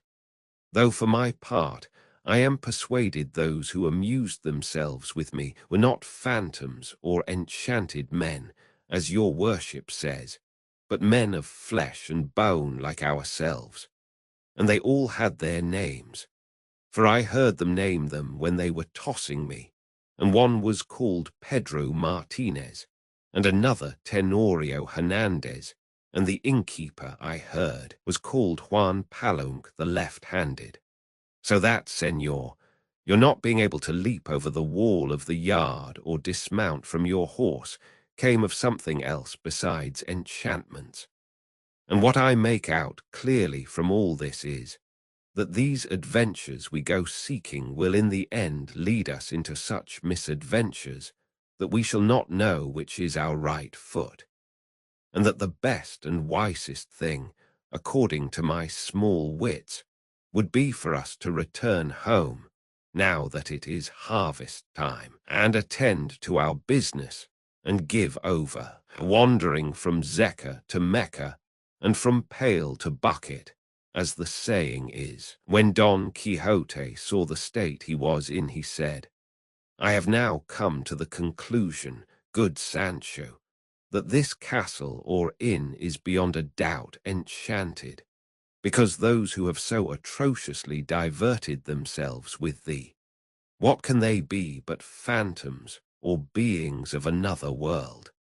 And I hold this confirmed by having noticed that when I was by the wall of the yard witnessing the acts of thy sad tragedy, it was out of my power to mount upon it, nor could I even dismount from Rocinante, because they no doubt had me enchanted. For I swear to thee by the faith of what I am, that if I had been able to climb up or dismount, I would have avenged thee in such a way that those braggart thieves would have remembered their freak forever, even though in so doing I knew that I contravened the laws of chivalry, which, as I have often told thee, do not permit a knight to lay hands on him who is not one, save in case of urgent and great necessity, in defense of his own life and person. 184. How little thou knowest about chivalry, Sancho, replied Don Quixote. Hold thy peace and have patience. The day will come when thou shalt see with thine own eyes what an honourable thing it is to wander in the pursuit of this calling. Nay, tell me, what greater pleasure can there be in the world, or what delight can equal that of winning a battle and triumphing over one's enemy? None, beyond all doubt. Very likely, answered Sancho, though I do not know it. All I know is that since we have been knights errant, or since your worship has been one, for I have no right to reckon myself one of so honourable a number, we have never won any battle except the one with the Biscayan, and even out of that your worship came with half an ear and half a helmet the less. And from that till now it has been all cudgellings and more cudgellings, cuffs and more cuffs, I getting the blanketing over and above, and falling in with enchanted persons, on whom I cannot avenge myself so as to know what the delight, as your worship calls it, of conquering an enemy is like. That is what vexes me, and what ought to vex thee, Sancho, replied Don Quixote. But henceforward I will endeavour to have at hand some sword made by such craft that no kind of enchantments can take effect upon him who carries it, and it is even possible that fortune may procure for me that which belonged to Amadis when he was called the Knight of the Burning Sword. 185, which was one of the best swords that ever knight in the world possessed, for, besides having the said virtue, it cut like a razor, and there was no armour, however strong and enchanted it might be, that could resist it. Such is my luck, said Sancho, that even if that happened and your worship found some such sword, it would, like the balsam, turn out serviceable and good for dubbed knights only, and as for the squires, they might sup sorrow. Fear not that, Sancho, said Don Quixote. Heaven will deal better by thee. Thus talking, Don Quixote and his squire were going along, when, on the road they were following, Don Quixote perceived approaching them a large and thick cloud of dust, on seeing which he turned to Sancho and said, This is the day, Sancho, on which will be seen the boon my fortune is reserving for me. This, I say, is the day on which as much as on any other shall be displayed the might of my arm, and on which I shall do deeds that shall remain written in the book of fame for all ages to come. Seest thou that cloud of dust which rises yonder? Well then, all that is churned up 186 by a vast army composed of various and countless nations that comes marching there. According to that there must be two, said Sancho, for on this opposite side also there rises just such another cloud of dust. Don Quixote turned to look and found that it was true, and rejoicing exceedingly, he concluded that they were two armies about to engage and encounter in the midst of that broad plain. For at all times and seasons his fancy was full of the battles, enchantments, adventures, crazy feats, loves, and defiances that are recorded in the books of chivalry, and everything he said, thought, or did had reference to such things. Now the cloud of dust he had seen was raised by two great droves of sheep coming along the same road in opposite directions, which, because of the dust, did not become visible until they drew near. But Don Quixote asserted so positively that they were armies that Sancho was led to believe it and say, "Well, and what are we to do, señor?" "What?" said Don Quixote. "Give aid and assistance to the weak and those who need it. And thou must know, Sancho, that this which comes opposite to us is conducted and led by the mighty Emperor Alifanfaron, lord of the great isle of Trapobana. This other that marches behind me is that of his enemy, the king of the Garamantas, Pentapolin of the bare arm, for he always goes into battle with his right arm bare. 187. But why are these two lords such enemies? They are at enmity, replied Don Quixote, because this Alifanfaron is a furious pagan, and is in love with the daughter of Pentapolin, who is a very beautiful and moreover gracious lady, and a Christian, and her father is unwilling to bestow her upon the pagan king unless he first abandons the religion of his false prophet Mohammed and adopts his own.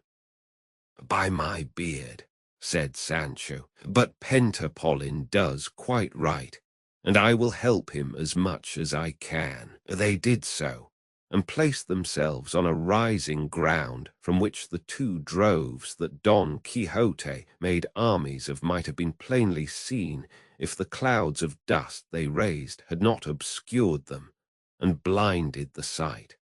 Nevertheless, seeing in his imagination what he did not see and what did not exist, he began thus in a loud voice: "That knight whom thou seest yonder in yellow armor, who bears upon his shield a lion crowned crouching at the feet of a damsel, is the valiant Lauricalco, lord of the Silver Bridge. That one in armor with flowers of gold, who bears on his shield 3 crowns argent on an azure field, is the dreaded Micacolmbo, Grand Duke of Quirosha. That other of gigantic frame on his right hand is the ever dauntless Brandabarbaron de Bolich, lord of the 3 Arabias, who for armor wears that serpent skin, and has for shield a gate which, according to tradition, is one of those of the temple that Samson brought to the ground, when by his death he revenged himself upon his enemies. In that thou wilt do what is thy duty, Sancho," said Don Quixote, "for to engage in battles of this sort it is not requisite to be a dubbed knight." "That I can well understand," answered Sancho. "But where shall we put this ass, where we may be sure to find him after the fray is over? For I believe it has not been the custom so far to go into battle on a beast of this kind."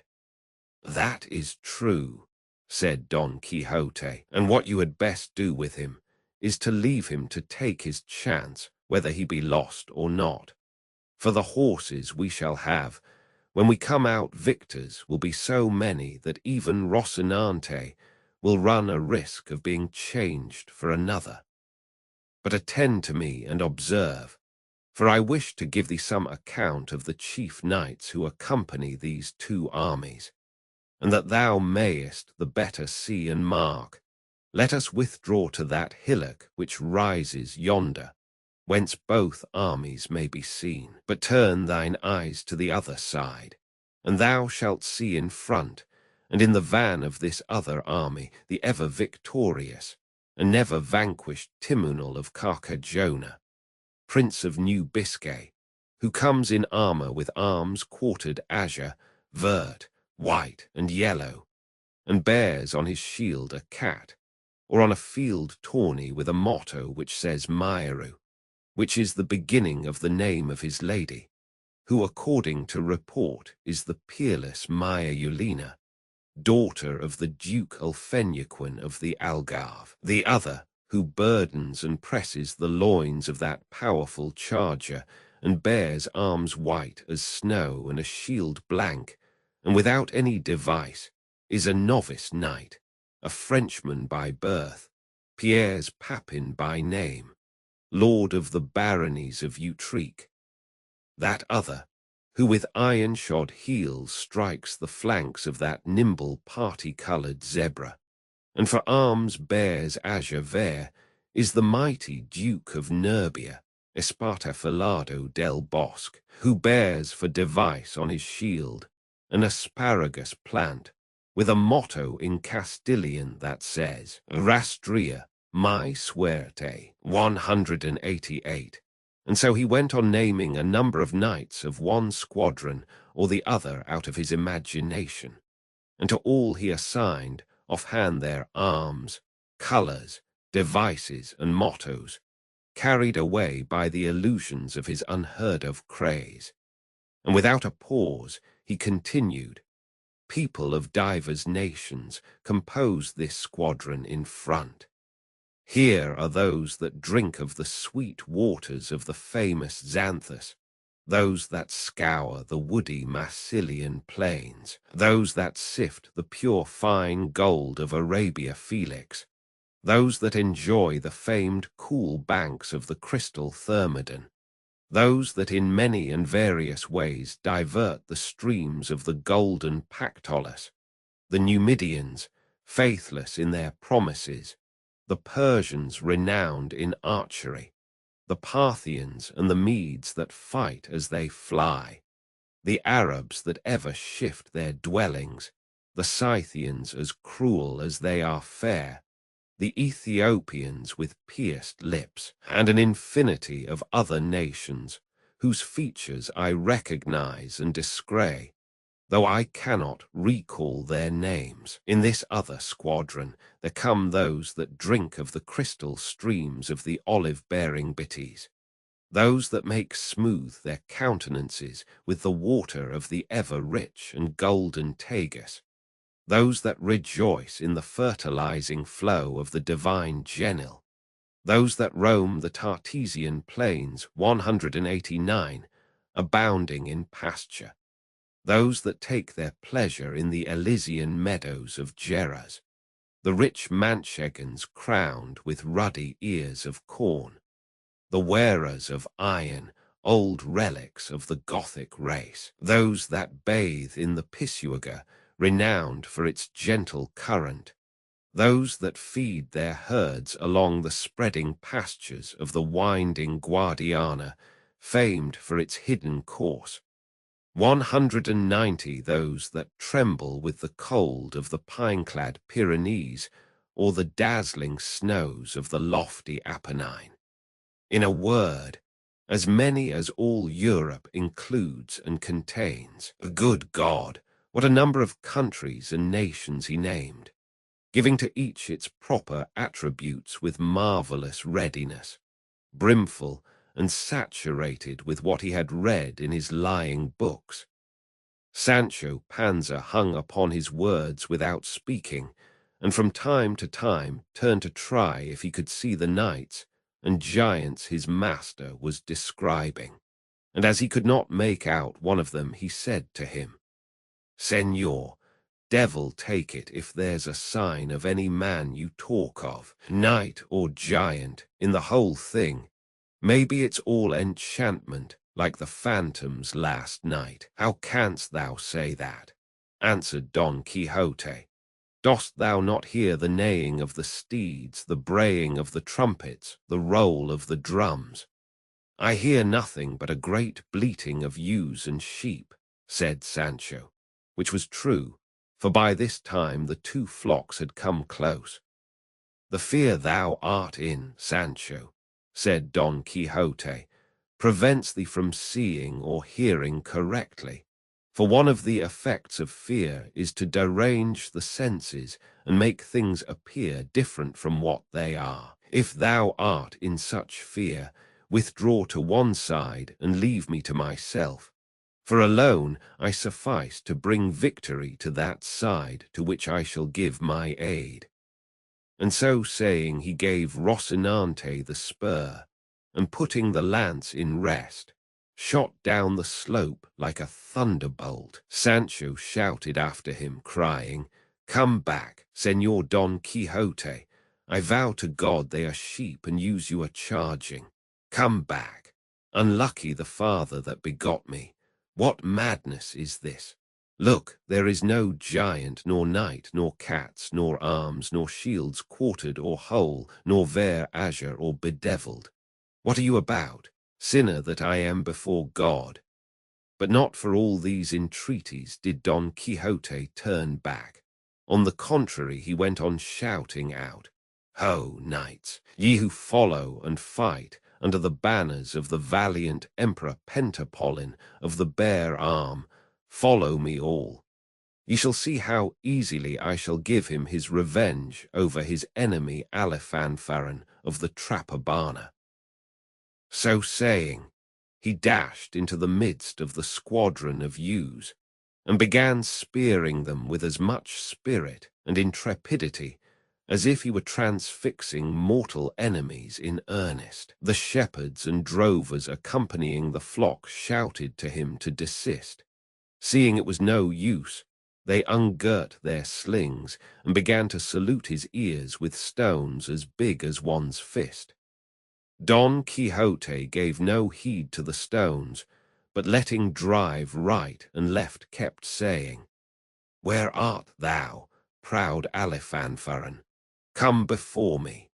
I am a single knight who would fain prove thy prowess hand to hand, and make thee yield thy life, a penalty for the wrong thou dost to the valiant Pentapolin Garamanta." Here came a sugar-plum from the brook that struck him on the side, and buried a couple of ribs in his body. Feeling himself so smitten, he imagined himself slain or badly wounded for certain, and recollecting his liquor, he drew out his flask, and putting it to his mouth, began to pour the contents into his stomach. But ere he had succeeded in swallowing what seemed to him enough, there came another almond which struck him on the hand and on the flask so fairly that it smashed it to pieces, knocking 3 or 4 teeth and grinders out of his mouth in its course, and sorely crushing 2 fingers of his hand. Such was the force of the first blow and of the second, that the poor knight, in spite of himself, came down backwards off his horse. The shepherds came up, and felt sure they had killed him. So in all haste they collected their flock together, took up the dead beasts, of which there were more than 7, and made off without waiting to ascertain anything further. All this time Sancho stood on the hill watching the crazy feats his master was performing, and tearing his beard and cursing the hour and the occasion when fortune had made him acquainted with him. Seeing him, then, brought to the ground, and that the shepherds had taken themselves off, he ran to him and found him in very bad case, though not unconscious, and said he, "Did I not tell you to come back, Señor Don Quixote, and that what you were going to attack were not armies but droves of sheep? That's how that thief of a sage, 191 my enemy, can alter and falsify things," answered Don Quixote. "Thou must know, Sancho, that it is a very easy matter for those of his sort to make us believe what they choose, and this malignant being who persecutes me, envious of the glory he knew I was to win in this battle, has turned the squadrons of the enemy into droves of sheep. At any rate, do this much, I beg of thee, Sancho, to undeceive thyself, and see that what I say is true. Mount thy ass and follow them quietly, and thou shalt see that, when they have gone some little distance from this, they will return to their original shape, and ceasing to be sheep, become men in all respects as I described them to thee at first. But go not just yet, for I want thy help and assistance. Come hither, and see how many of my teeth and grinders are missing, for I feel as if there was not one left in my mouth.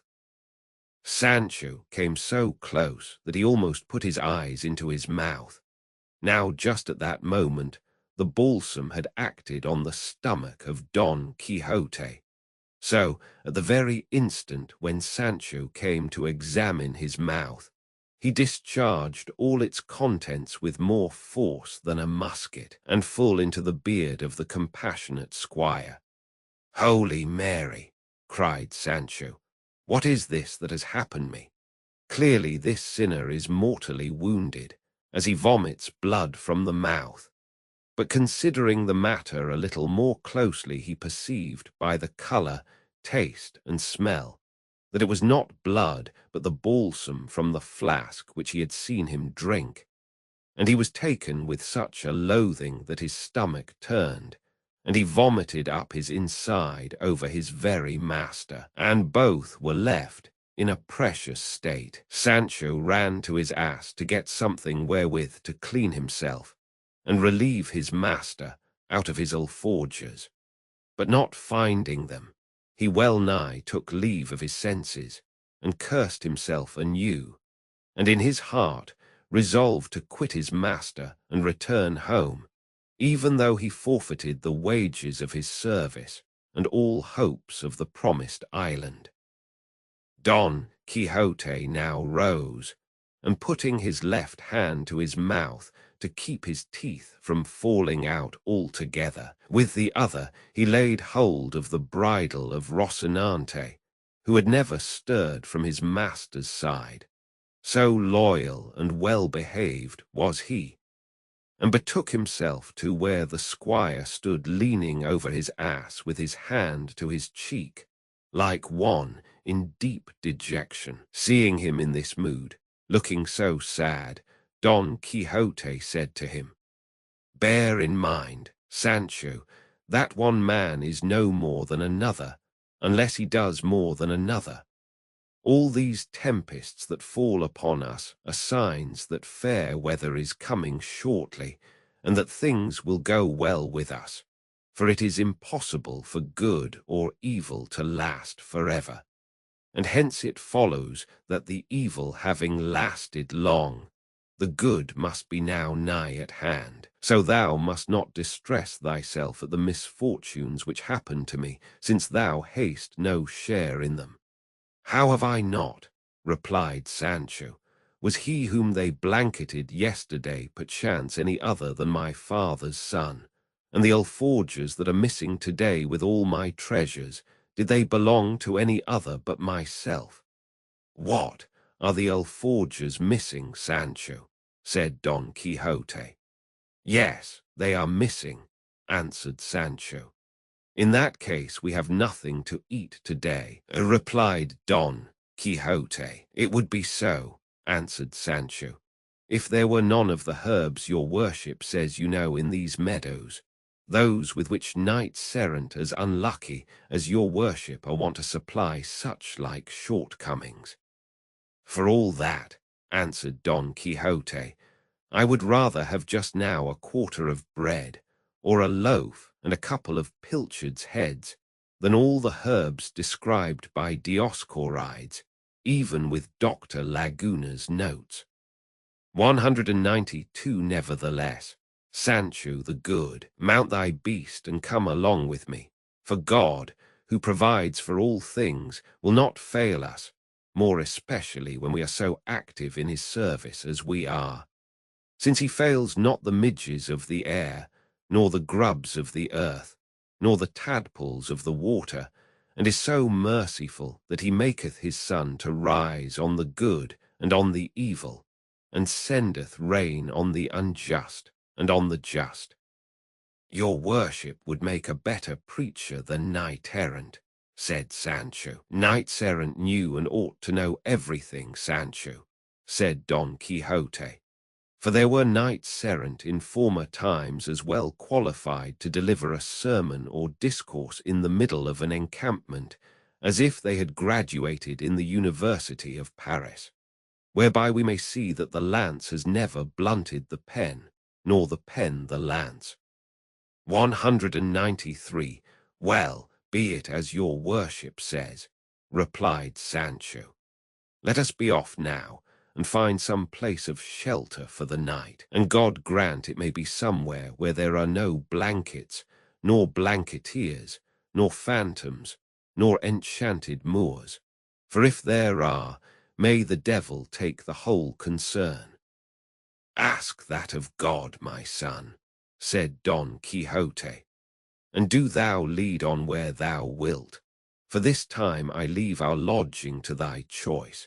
But reach me here thy hand, and feel with thy finger, and find out how many of my teeth and grinders are missing from this right side of the upper jaw, for it is there I feel the pain. Sancho put in his fingers, and feeling about asked him, how many grinders used your worship have on this side? 4, replied Don Quixote, besides the back tooth all whole and quite sound. Mind what you are saying, señor. I say 4, if not 5, answered Don Quixote, for never in my life have I had tooth or grinder drawn, nor has any fallen out or been destroyed by any decay or rheum. Well then, said Sancho, in this lower side your worship has no more than 2 grinders and a half, and in the upper neither a half nor any at all, for it is all as smooth as the palm of my hand. Luckless that I am, said Don Quixote, hearing the sad news his squire gave him. I had rather they despoiled me of an arm, so it were not the sword arm. For I tell thee, Sancho, a mouth without teeth is like a mill without a millstone, and a tooth is much more to be prized than a diamond. But we who profess the austere order of chivalry are liable to all this. Mount, friend, and lead the way, and I will follow thee at whatever pace thou wilt. Sancho did as he bade him, and proceeded in the direction in which he thought he might find refuge without quitting the high road, which was there very much frequented. As they went along, then, at a slow pace, for the pain in Don Quixote's jaws kept him uneasy and ill-disposed for speed, Sancho thought it well to amuse and divert him by talk of some kind, and among the things he said to him was that which will be told in the following chapter. Roman 19, of the shrewd discourse which Sancho held with his master, and of the adventure that befell him with a dead body, together with other notable occurrences.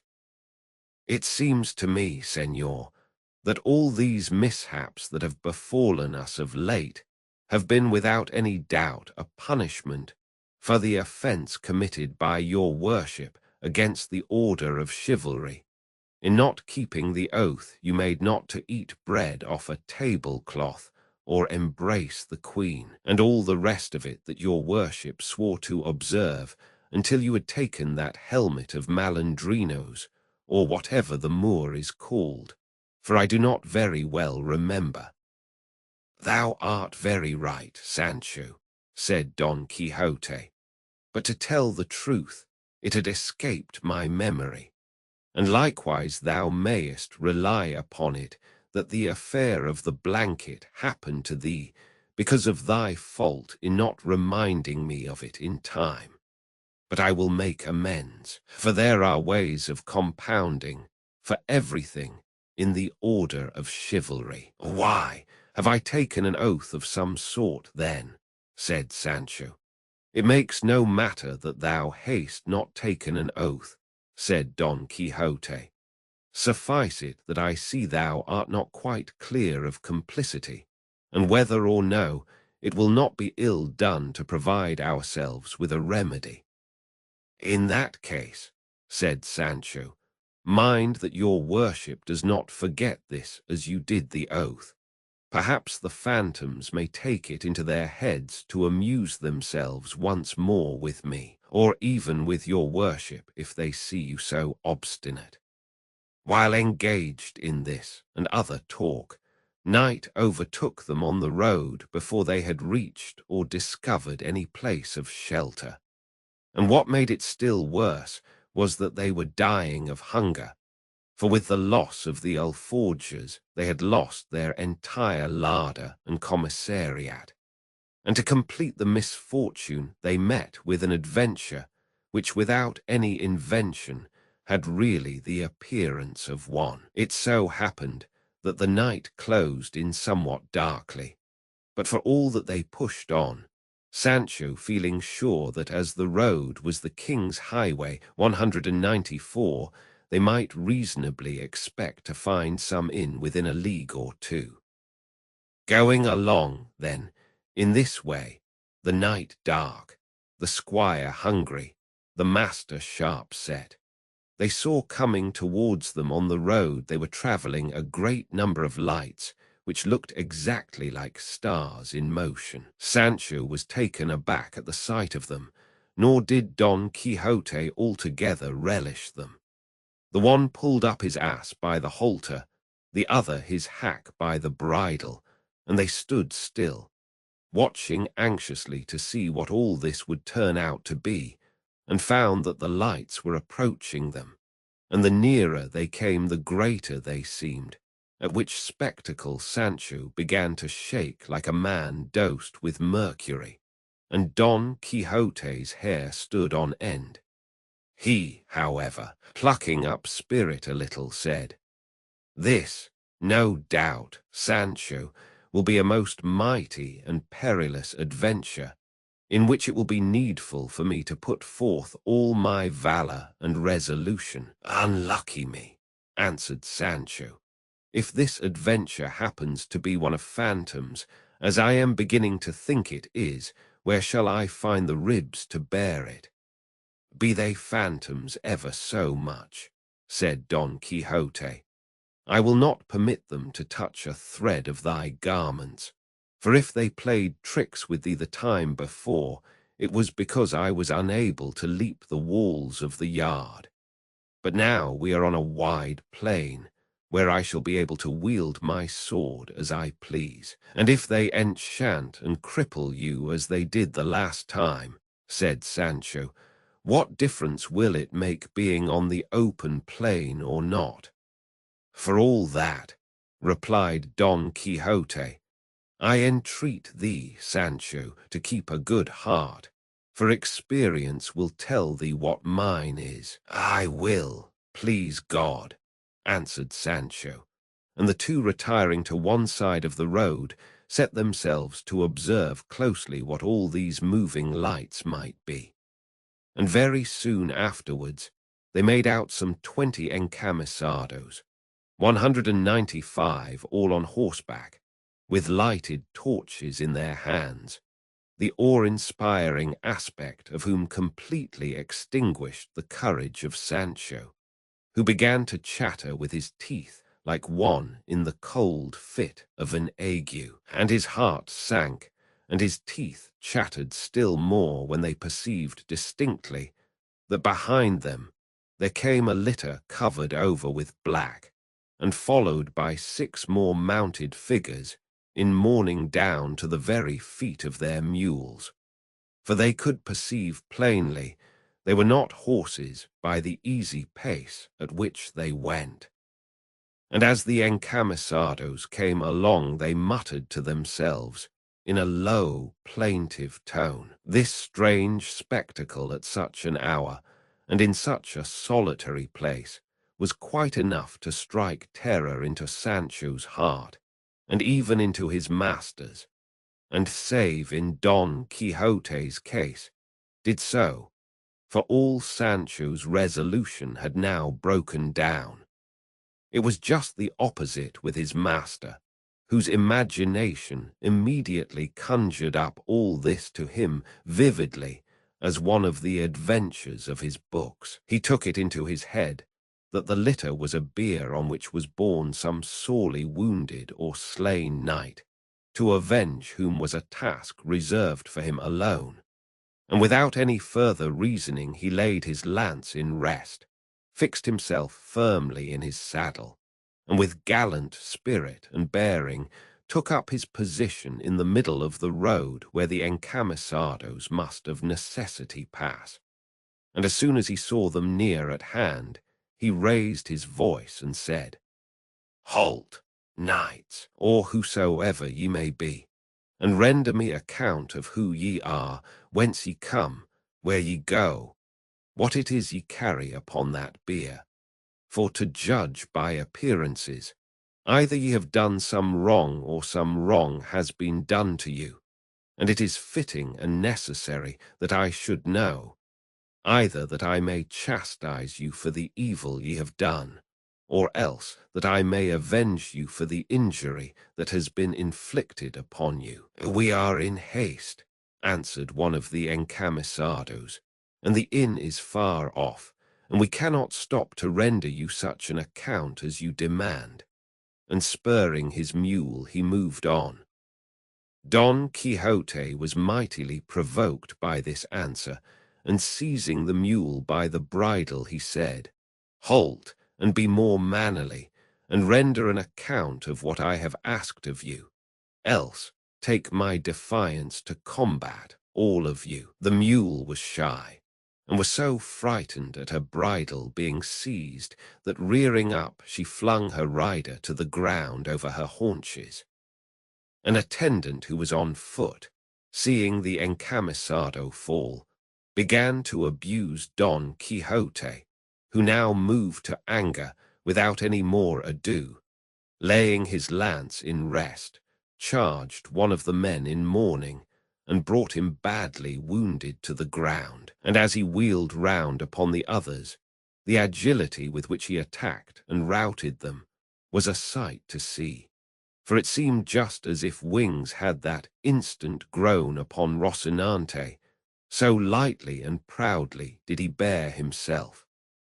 The encamisados were all timid folk and unarmed, so they speedily made their escape from the fray and set off at a run across the plain with their lighted torches, looking exactly like maskers running on some gala or festival night. The mourners, too, enveloped and swathed in their skirts and gowns, were unable to bestir themselves, and so with entire safety to himself, Don Quixote belaboured them all and drove them off against their will, for they all thought it was no man, but a devil from hell come to carry away the dead body they had in the litter. Sancho beheld all this in astonishment at the intrepidity of his lord, and said to himself, "Clearly this master of mine is as bold and valiant as he says he is." A burning torch lay on the ground near the first man whom the mule had thrown, by the light of which Don Quixote perceived him, and coming up to him, he presented the point of the lance to his face, calling on him to yield himself prisoner, or else he would kill him. To which the prostrate man replied, "I am prisoner enough as it is. I cannot stir, for one of my legs is broken. I entreat you, if you be a Christian gentleman, not to kill me, which will be committing grave sacrilege, for I am a licentiate and I hold first orders." "Then what the devil brought you here, being a churchman?" said Don Quixote. "What, señor?" said the other. "My bad luck." "Then still worse awaits you," said Don Quixote, "if you do not satisfy me as to all I asked you at first." "You shall be soon satisfied," said the licentiate. "You must know, then, that though just now I said I was a licentiate, I am only a bachelor, and my name is Alonso Lopez. I am a native of Alcobendas. I come from the city of Pisa with 11 others, priests, the same who fled with the torches. and we are going to the city of Segovia, accompanying a dead body which is in that litter, and is that of a gentleman who died in Beza, where he was interred. And now, as I said, we are taking his bones to their burial place, which is in Segovia, where he was born." "And who killed him?" asked Don Quixote. "God, by means of a malignant fever that took him," answered the bachelor. "In that case," said Don Quixote, "the Lord has relieved me of the task of avenging his death had any other slain him. But he who slew him having slain him, there is nothing for it but to be silent and shrug one's shoulders. I should do the same were he to slay myself. And I would have your reverence know that I am a knight of La Mancha, Don Quixote by name, and it is my business and calling to roam the world righting wrongs and redressing injuries." "I do not know how that about righting wrongs can be," said the bachelor, "for from straight you have made me crooked, 196 leaving me with a broken leg that will never see itself straight again all the days of its life. And the injury you have redressed in my case has been to leave me injured in such a way that I shall remain injured forever. And the height of misadventure it was to fall in with you who go in search of adventures." "Things do not all happen in the same way," answered Don Quixote. "It all came, Sir Bachelor Alonso Lopez, of your going, as you did by night, dressed in those surplices, with lighted torches, praying, covered with mourning, so that naturally you looked like something evil and of the other world. And so I could not avoid doing my duty in attacking you, and I should have attacked you even had I known positively that you were the very devils of hell. For such I certainly believed, and took you to be 197, as my fate has so willed it," said the bachelor. "I entreat you, Sir Knight-errant, whose errand has been such an evil one for me, to help me to get from under this mule that holds one of my legs caught between the stirrup and the saddle." "I would have talked on till tomorrow," said Don Quixote. "How long were you going to wait before telling me of your distress?" He at once called to Sancho, who, however, had no mind to come, as he was just then engaged in unloading a sumpter mule, well laden with provender, which these worthy gentlemen had brought with them. Sancho made a bag of his coat, and getting together as much as he could, and as the bag would hold, he loaded his beast, and then hastened to obey his master's call, and helped him to remove the bachelor from under the mule.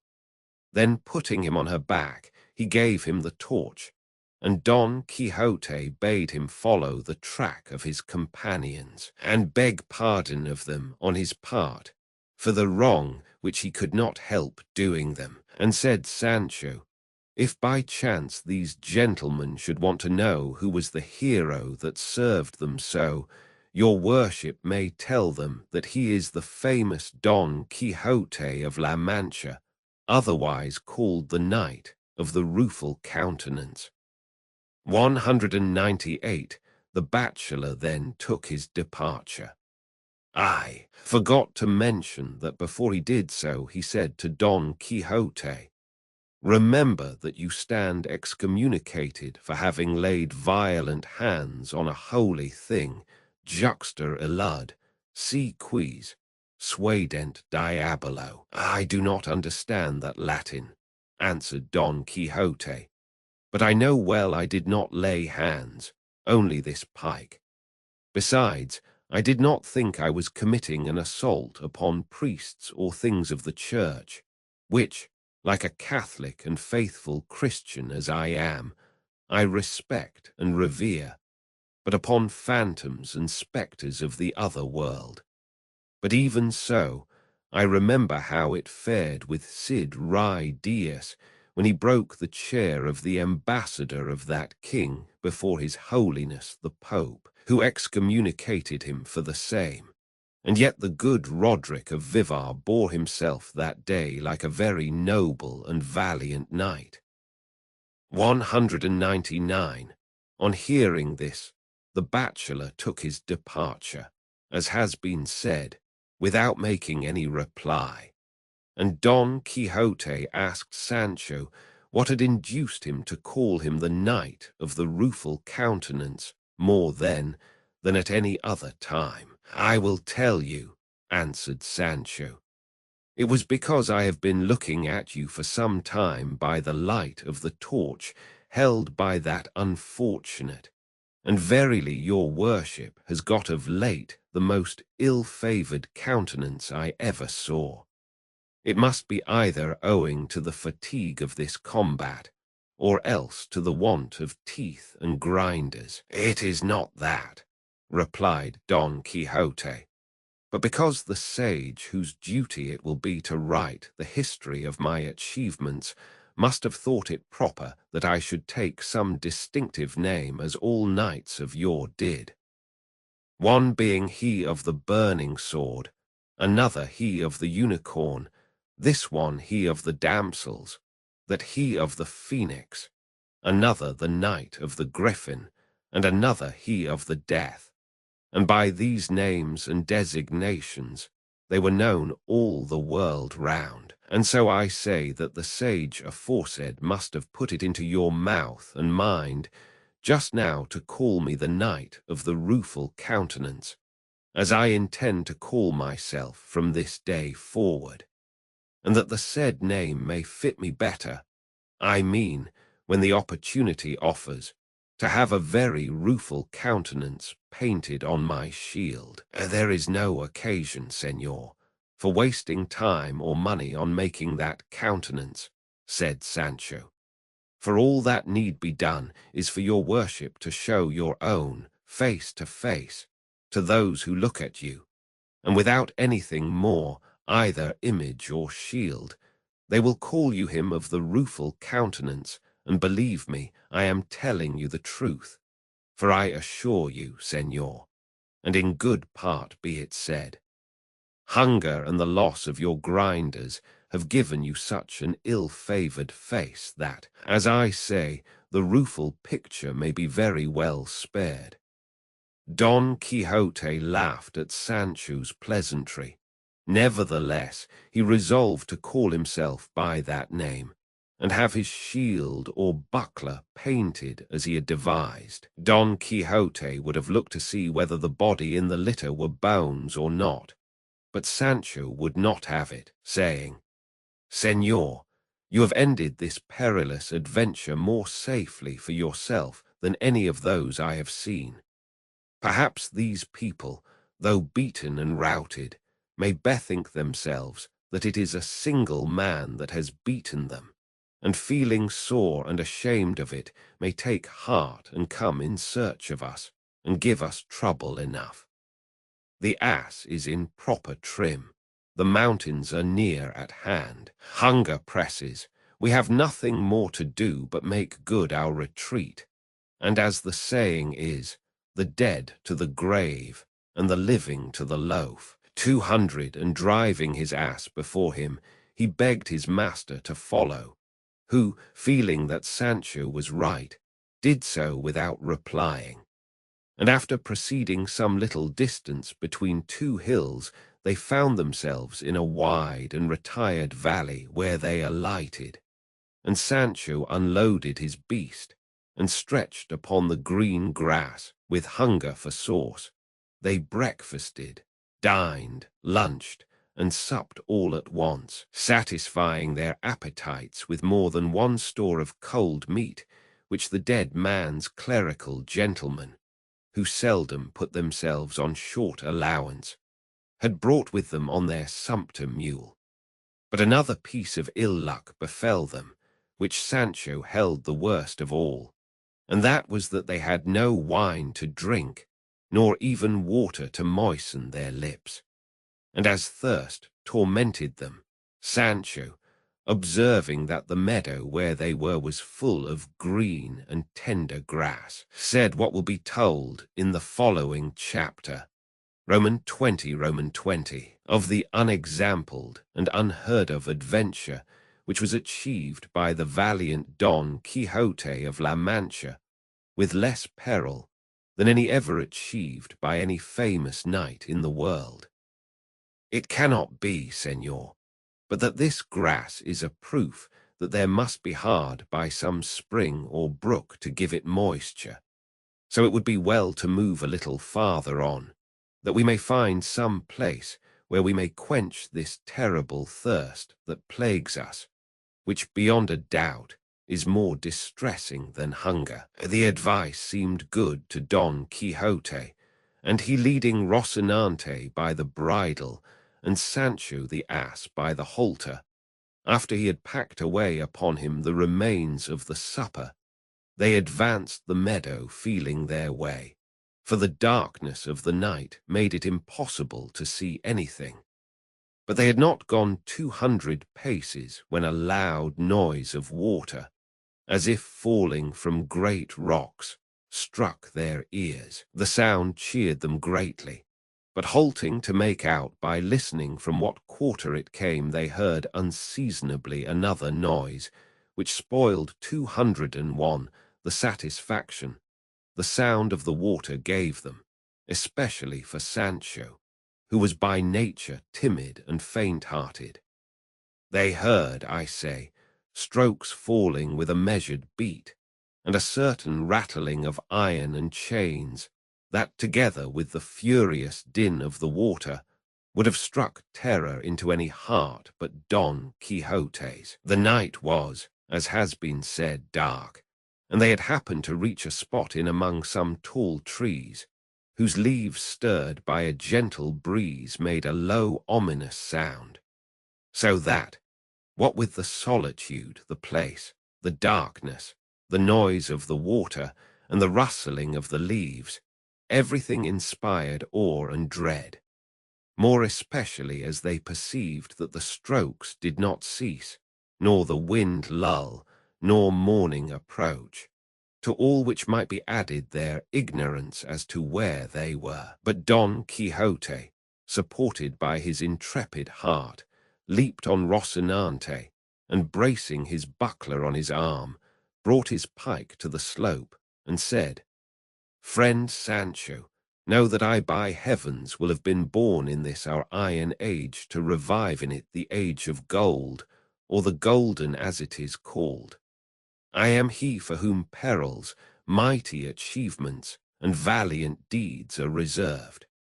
I am, I say again, he who is to revive the knights of the Round Table, the 12 of France and the 9 worthies, and he who is to consign to oblivion the Platias, the Tablantes, the Olivantes and Terrantes, the Phobuses and Belianises, with the whole herd of famous knights-errant of days gone by, performing in these in which I live such exploits, marvels, and feats of arms, as shall obscure their brightest deeds. Thou dost mark well, faithful and trusty squire, the gloom of this night, its strange silence, the dull, confused murmur of those trees, the awful sound of that water in quest of which we came, that seems as though it were precipitating and dashing itself down from the lofty mountains of the moon, and that incessant hammering that wounds and pains our ears,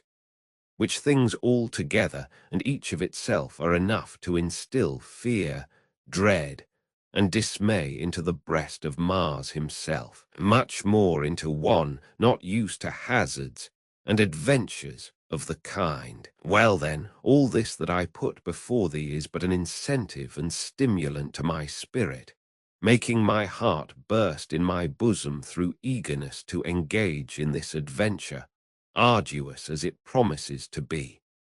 Therefore tighten Rocinante's girths a little, and God be with thee. Wait for me here 3 days and no more, and if in that time I come not back, thou canst return to our village, And thence, to do me a favour and a service, thou wilt go to El Toboso, where thou shalt say to my incomparable lady Dulcinea that her captive knight hath died in attempting things that might make him worthy of being called hers.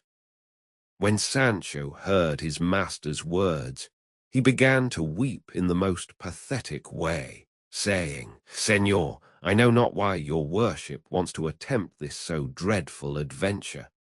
It is night now, no one sees us here.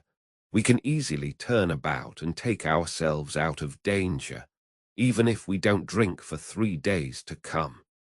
And as there is no one to see us, all the less will there be anyone to set us down as cowards. Besides, I have many a time heard the curate of our village, whom your worship knows well, preach that he who seeks danger perishes in it. 202. So it is not right to tempt God by trying so tremendous a feat, from which there can be no escape save by a miracle. And heaven has performed enough of them for your worship, in delivering you from being blanketed as I was, and bringing you out victorious and safe and sound from among all those enemies that were with the dead man. And if all this does not move or soften that hard heart, let this thought and reflection move it, that you will have hardly quitted this spot, when from pure fear I shall yield my soul up to anyone that will. Take it. I left home and wife and children to come and serve your worship, trusting to do better and not worse. But as covetousness bursts the bag, 203 it has rent my hopes asunder.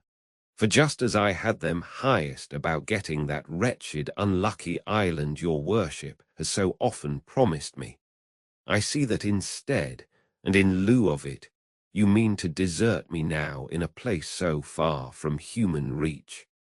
For God's sake, master mine, deal not so unjustly by me, and if your worship will not entirely give up attempting this feat, at least put it off till morning.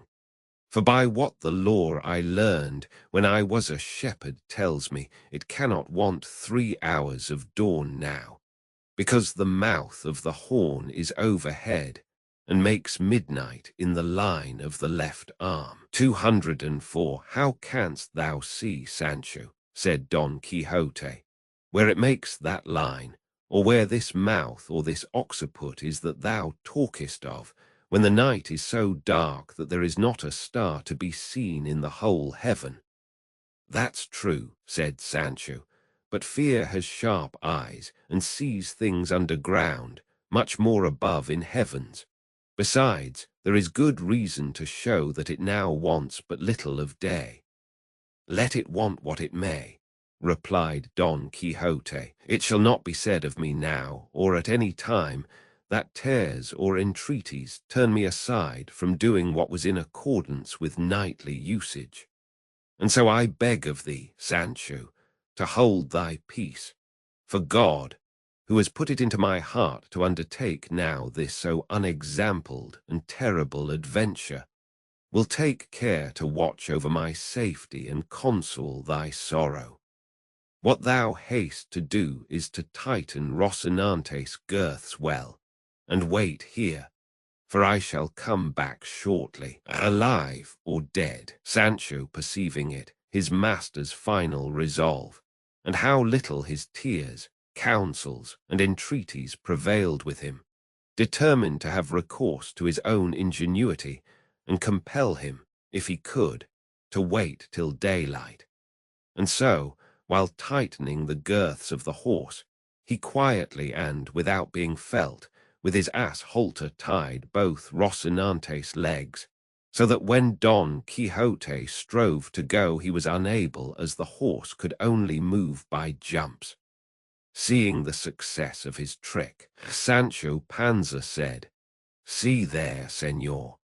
Heaven, moved by my tears and prayers, has so ordered it that Rocinante cannot stir. And if you will be obstinate and spur and strike him, You will only provoke fortune and kick, as they say, against the pricks. Don Quixote at this grew desperate, but the more he drove his heels into the horse, the less he stirred him, and not having any suspicion of the tying, he was fain to resign himself and wait till daybreak, or until Rocinante could move, firmly persuaded that all this came of something other than Sancho's ingenuity. So he said to him, "As it is so, Sancho, and as Rocinante cannot move, I am content to wait till dawn smiles upon us, even though I weep while it delays its coming." "There is no need to weep," answered Sancho, "for I will amuse your worship by telling stories from this till daylight, unless indeed you like to dismount and lie down to sleep a little on the green grass after the fashion of knights-errant, so as to be fresher when day comes and the moment arrives for attempting this extraordinary adventure you are looking forward to." "What art thou talking about dismounting or sleeping for?" said Don Quixote. "Am I, thinkest thou, one of those knights that take their rest in the presence of danger? Sleep thou who art born to sleep, or do as thou wilt, for I will act as I think most consistent with my character." "Be not angry, master mine," replied Sancho. "I did not mean to say that." And coming close to him, he laid one hand on the pommel of the saddle and the other on the cantle, so that he held his master's left thigh in his embrace, not daring to separate a finger's width from him. So much afraid was he of the strokes which still resounded with a regular beat. Don Quixote bade him tell some story to amuse him as he had proposed, to which Sancho replied that he would if his dread of what he heard would let him. "Still," said he, "I will strive to tell a story which, if I can manage to relate it, and nobody interferes with the telling, is the best of stories, and let your worship give me your attention. For here I begin. What was, 205, and may the good that is to come be for all, and the evil for him who goes to look for it. Your worship must know that the beginning the old folk used to put to their tales was not just as each one pleased. It was a maxim of Cato Zonzorino 206 the Roman, that says, "The evil for him that goes to look for it," and it comes as pat to the purpose now as ring to finger, to show that your worship should keep quiet and not go looking for evil in any quarter, and that we should go back by some other road, since nobody forces us to follow this in which so many terrors affright us. "Go on with thy story, Sancho," said Don Quixote, "and leave the choice of our road to my care." "I say then," continued Sancho, "that in a village of Estremadura there was a goat shepherd, that is to say, one who tended goats, which shepherd or goatherd, as my story goes, was called Lope Ruiz, and this Lope Ruiz was in love with a shepherdess called Torralva, which shepherdess called Torralva was the daughter of a rich grazier, and this rich grazier—" "If that is the way thou tellest thy tale, Sancho," said Don Quixote, repeating twice all thou haste to say, "thou wilt not have done these 2 days. Go straight on with it, and tell it like a reasonable man, or else say nothing." "Tales are always told in my country in the very way I am telling this," answered Sancho, "and I cannot tell it in any other, nor is it right of your worship to ask me to make new customs." "Tell it as thou wilt," replied Don Quixote, "and as fate will have it that I cannot help listening to thee, go on." "So, lord of my soul," continued Sancho, "as I have said, this shepherd was in love with Torralva the shepherdess, who was a wild, buxom lass with something of the look of a man about her, for she had little moustaches. I fancy I see her now. Then you knew her, said Don Quixote. I did not know her, said Sancho, but he who told me the story said it was so true and certain that when I told it to another I might safely declare and swear I had seen it all myself. And so in course of time, the devil, who never sleeps and puts everything in confusion, contrived that the love the shepherd bore the shepherdess turned into hatred and ill will, and the reason, according to evil tongues, was some little jealousy she caused him that crossed the line and trespassed on forbidden ground. 207. And so much did the shepherd hate her from that time forward that, in order to escape from her, he determined to quit the country and go where he should never set eyes on her again. Torralva, who knew of it, went after him, and on foot and barefoot followed him at a distance, with a pilgrim's staff in her hand and a scrip round her neck, in which she carried, it is said, a bit of looking-glass and a piece of a comb and some little pot or other of paint for her face. But let her carry what she did, I am not going to trouble myself to prove it. All I say is that the shepherd, they say, came with his flock to cross over the river Guadiana, which was at that time swollen and almost overflowing its banks, and at the spot he came to there was neither ferry nor boat, nor anyone to carry him or his flock to the other side, at which he was much vexed, for he perceived that Torralva was approaching, and would give him great annoyance with her tears and entreaties. However, he went looking about so closely that he discovered a fisherman who had alongside of him a boat so small that it could only hold one person and one goat, but for all that he spoke to him, and agreed with him to carry himself and his 300 goats across. Torralva, when she found herself spurned by Lope, was immediately smitten with love for him, though she had never loved him before. That is the natural way of women, said Don Quixote, to scorn the one that loves them, and love the one that hates them. Go on, Sancho. It came to pass, said Sancho, that the shepherd carried out his intention, and driving his goats before him took his way across the plains of Estremadura to pass over into the kingdom of Portugal. The fisherman got into the boat and carried one goat over. He came back and carried another over. He came back again, and again brought over another. Let your worship keep count of the goats the fisherman is taking across, for if one escapes the memory, there will be an end of the story, and it will be impossible to tell another word of it. To proceed, I must tell you the landing place on the other side was miry and slippery, and the fisherman lost a great deal of time in going and coming. Still he returned for another goat, and another, and another. Take it for granted he brought them all across, said Don Quixote, and don't keep going and coming in this way, or thou wilt not make an end of bringing them over this 12-month. How many have gone across so far? Said Sancho. How the devil do I know? Replied Don Quixote. There it is, said Sancho, what I told you, that you must keep a good count. Well then, by God, there is an end of the story, for there is no going any farther. How can that be? Said Don Quixote. Is it so essential to the story to know to a nicety the goats that have crossed over, that if there be a mistake of one in the reckoning, thou canst not go on with it?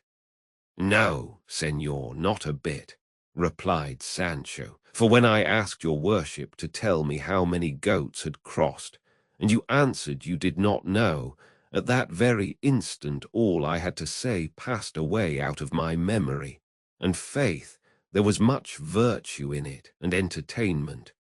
So then, said Don Quixote, the story has come to an end.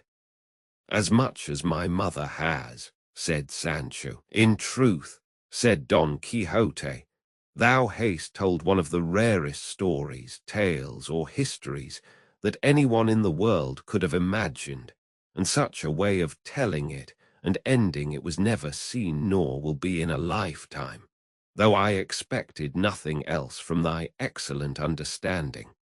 But I do not wonder, for perhaps those ceaseless strokes may have confused thy wits. All that may be, replied Sancho, but I know that as to my story, all that can be said is that it ends there where the mistake in the count of the passage of the goats 208 begins. Let it end where it will, well and good, said Don Quixote, and let us see if Rocinante can go. And again he spurred him, and again Rocinante made jumps and remained where he was, so well tied was he. Just then, whether it was the cold of the morning that was now approaching, or that he had eaten something laxative at supper, or that it was only natural, as is most likely, Sancho felt a desire to do what no one could do for him.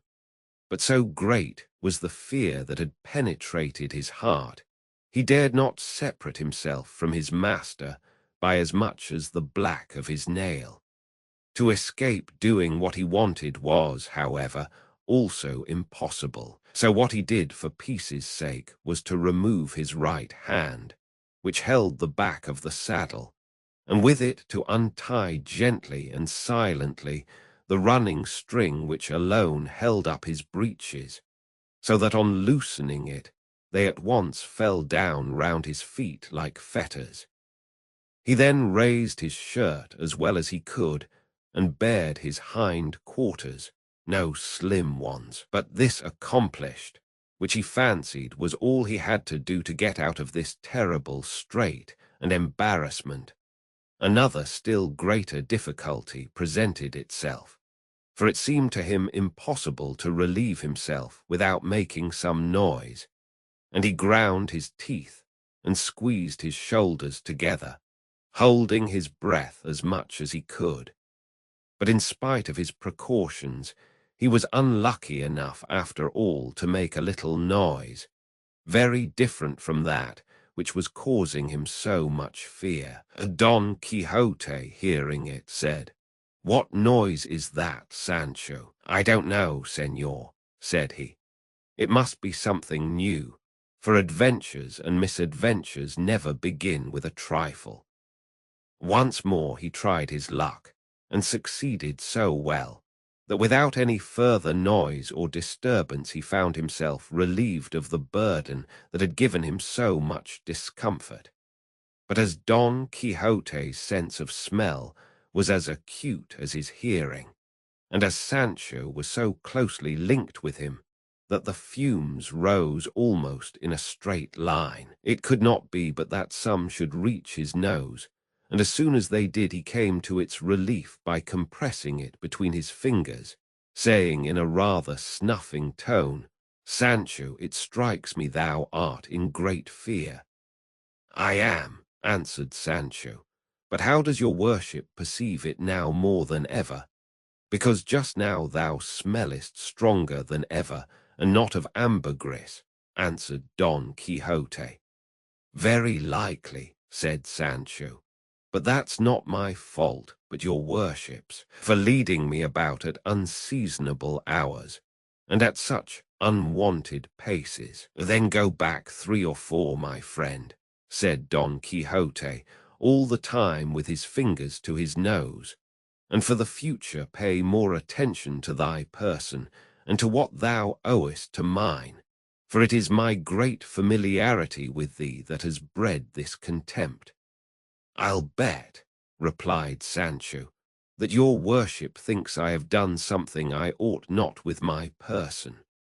It makes it worse to stir it, friend Sancho, returned Don Quixote. With this and other talk of the same sort master and man passed the night, till Sancho, perceiving that daybreak was coming on apace, very cautiously untied Rocinante and tied up his breeches.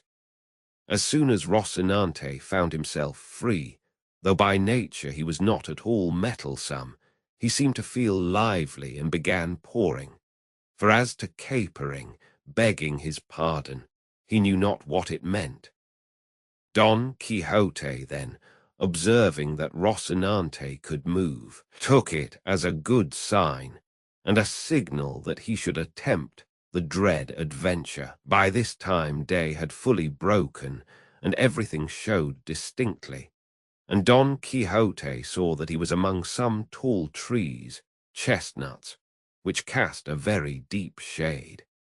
He perceived likewise that the sound of the strokes did not cease, but could not discover what caused it, and so without any further delay he let Rocinante feel the spur, and once more taking leave of Sancho, he told him to wait for him there 3 days at most, as he had said before, and if he should not have returned by that time, he might feel sure it had been God's will that he should end his days in that perilous adventure. He again repeated the message and commission with which he was to go on his behalf to his lady Dulcinea, and said he was not to be uneasy as to the payment of his services, for before leaving home he had made his will, in which he would find himself fully recompensed in the matter of wages in due proportion to the time he had served. But if God delivered him safe, sound, and unhurt out of that danger, he might look upon the promised island as much more than certain. Sancho began to weep afresh on again hearing the affecting words of his good master, and resolved to stay with him until the final issue and end of the business. From these tears and this honorable resolve of Sancho Panza's, the author of this history infers that he must have been of good birth and at least an old Christian. 209, and the feeling he displayed touched his, but not so much as to make him show any weakness. On the contrary, hiding what he felt as well as he could, he began to move towards that quarter whence the sound of the water and of the strokes seemed to come. Sancho followed him on foot, leading by the halter, as his custom was, his ass, his constant comrade in prosperity or adversity, and advancing some distance through the shady chestnut trees, they came upon a little meadow at the foot of some high rocks, down which a mighty rush of water flung itself. At the foot of the rocks were some rudely constructed houses, looking more like ruins than houses, from among which came, they perceived, the din and clatter of blows, which still continued without intermission. Rocinante took fright at the noise of the water and of the blows, but quieting him, Don Quixote advanced step by step towards the houses, commending himself with all his heart to his lady, imploring her support in that dread pass and enterprise, and on the way commending himself to God, too, not to forget him. Sancho, who never quitted his side, stretched his neck as far as he could, and peered between the legs of Rocinante to see if he could now discover what it was that caused him such fear and apprehension. They went it might be 100 paces farther, when on turning a corner the true cause, beyond the possibility of any mistake, of that dread sounding, and to them awe-inspiring noise that had kept them all the night in such fear and perplexity, appeared plain and obvious. And it was, if, reader, thou art not disgusted and disappointed, 6 fulling hammers which by their alternate strokes made all the din. When Don Quixote perceived what it was, He was struck dumb and rigid from head to foot. Sancho glanced at him and saw him with his head bent down upon his breast in manifest mortification.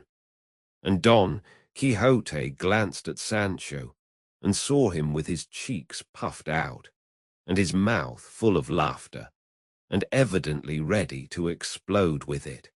And in spite of his vexation, he could not help laughing at the sight of him. And when Sancho saw his master begin, he let go so heartily that he had to hold his sides with both hands to keep himself from bursting with laughter. 4 times he stopped, and as many times did his laughter break out afresh with the same violence as at first, whereat Don Quixote grew furious, above all when he heard him say mockingly, "Thou must know, friend Sancho, that of heavens will I was born in this our iron age to revive in it the golden or age of gold. I am he for whom are reserved perils, mighty achievements, valiant deeds." And here he went on repeating the words that Don Quixote uttered the first time they heard the awful strokes. Don Quixote then, seeing that Sancho was turning him into ridicule, was so mortified and vexed that he lifted up his pike and smote him 2 such blows, that if, instead of catching them on his shoulders, he had caught them on his head, there would have been no wages to pay, unless indeed to his heirs. Sancho, seeing that he was getting an awkward return in earnest for his jest, and fearing his master might carry it still further, said to him very humbly, "Calm yourself, sir, for by God, I am only joking." "Well then, if you are joking, I am not," replied Don Quixote.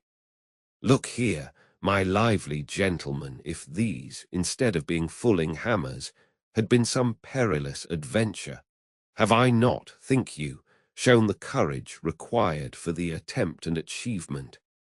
Am I, perchance, being as I am, a gentleman, bound to know and distinguish sounds, and tell whether they come from fulling mills or not, and that when perhaps, as is the case, I have never in my life seen any as you have, low boor as you are that have been born and bred among them? But turn me these 6 hammers into 6 giants, and bring them to beard me, one by one or all together, and if I do not knock them head over heels, then make what mockery you like of me." "No more of that, señor," returned Sancho. "I own I went a little too far with the joke. But tell me, your worship, now that peace is made between us, and may God bring you out of all the adventures that may befall you as safe and sound as he has brought you out of this one. Was it not a thing to laugh at, and is it not a good story, the great fear we were in? At least that I was in. For as to your worship, I see now that you neither know nor understand what either fear or dismay is." "I do not deny," said Don Quixote, "that what happened to us may be worth laughing at, but it is not worth making a story about, for it is not everyone that is shrewd enough to hit the right point of a thing." "At any rate," said Sancho, "your worship knew how to hit the right point with your pike, aiming at my head and hitting me on the shoulders, thanks be to God and my own smartness in dodging it. But let that pass. All will come out in the scouring.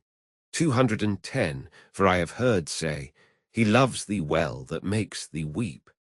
211, and moreover, that it is the way with great lords after any hard words they give a servant to give him a pair of breeches, though I do not know what they give after blows, unless it be that knights errant after blows give islands or kingdoms on the mainland. It may be on the dice, said Don Quixote, that all thou sayest will come true. Overlook the past, for thou art shrewd enough to know that our first movements are not in our own control. And one thing for the future bear in mind, that thou curb and restrain thy loquacity in my company. For in all the books of chivalry that I have read, and they are innumerable, I never met with a squire who talked so much to his lord as thou dost to thine. And in fact I feel it to be a great fault of thine and of mine, of thine, that thou hast so little respect for me, of mine, that I do not make myself more respected. There was Gandalin, the squire of Amadis of Gaul, that was count of the insular firm, 212, and we read of him that he always addressed his lord with his cap in his hand, his head bowed down, and his body bent double, more turquesco. And then, what shall we say of Gasabel, the squire of Galaor, who was so silent that in order to indicate to us the greatness of his marvelous taciturnity, his name is only once mentioned in the whole of that history, as long as it is truthful.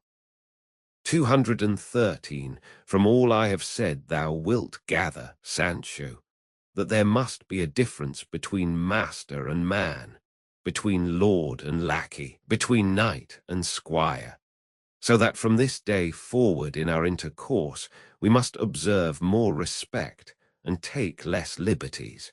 For in whatever way I may be provoked with you, it will be bad for the pitcher. 214.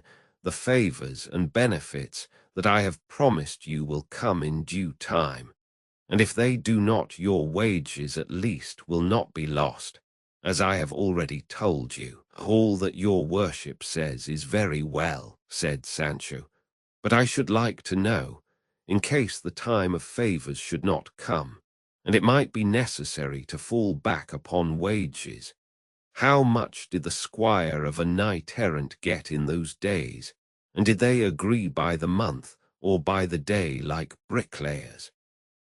I do not believe, replied Don Quixote, that such squires were ever on wages, but were dependent on favour. And if I have now mentioned thine in the sealed will I have left at home, it was with a view to what may happen.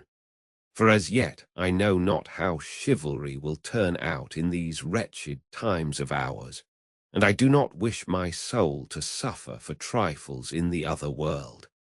For I would have thee know, Sancho, that in this there is no condition more hazardous than that of adventurers. That is true, said Sancho, since the mere noise of the hammers of a fulling mill can disturb and disquiet the heart of such a valiant errant adventurer as your worship. But you may be sure I will not open my lips henceforward to make light of anything of your worship's, but only to honour you as my master and natural lord. By so doing, replied Don Quixote, shalt thou live long on the face of the earth, for next to parents, masters are to be respected as though they were parents. Roman 21, which treats of the exalted adventure and rich prize of Mambrino's helmet, together with other things that happened to our invincible knight. It now began to rain a little, and Sancho was for going into the fulling mills, but Don Quixote had taken such an abhorrence to them on account of the late joke that he would not enter them on any account. So turning aside to right, they came upon another road, different from that which they had taken the night before. Shortly afterwards, Don Quixote perceived a man on horseback who wore on his head something that shone like gold, and the moment he saw him he turned to Sancho and said, I think, Sancho, there is no proverb that is not true, all being maxims drawn from experience itself, the mother of all the sciences, especially that one that says, where one door shuts, another opens. 215. I say so, because if last night fortune shut the door of the adventure we were looking for against us, cheating us with the fulling mills, it now opens wide another one for another better and more certain adventure. And if I do not contrive to enter it, it will be my own fault, and I cannot lay it to my ignorance of fulling mills or the darkness of the night. I say this because, if I mistake not, there comes towards us one who wears on his head the helmet of Mambrino, concerning which I took the oath thou rememberest. Mind what you say, your worship, and still more what you do, said Sancho, for I don't want any more fulling mills to finish off fulling and knocking our senses out. The devil take thee, man, said Don Quixote. What has a helmet to do with fulling mills? I don't know, replied Sancho, but faith, if I might speak as I used, perhaps I could give such reasons that your worship would see you were mistaken in what you say. How can I be mistaken in what I say, unbelieving traitor? Returned Don Quixote. Tell me, seest thou not yonder knight coming towards us on a dappled grey steed, who has upon his head a helmet of gold? What I see and make out, answered Sancho, is only a man on a grey ass like my own, who has something that shines on his head. Well, that is the helmet of Mambrino, said Don Quixote.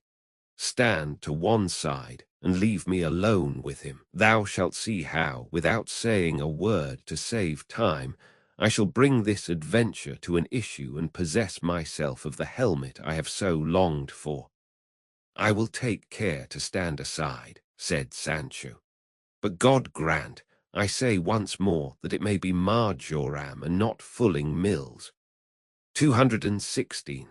I have told thee, brother, on no account to mention those fulling mills to me again, said Don Quixote, or I vow, and I say no more, I'll fool the soul out of you. Sancho held his peace in dread, lest his master should carry out the vow he had hurled like a bowl at him. The fact of the matter as regards the helmet, steed, and knight that Don Quixote saw was this.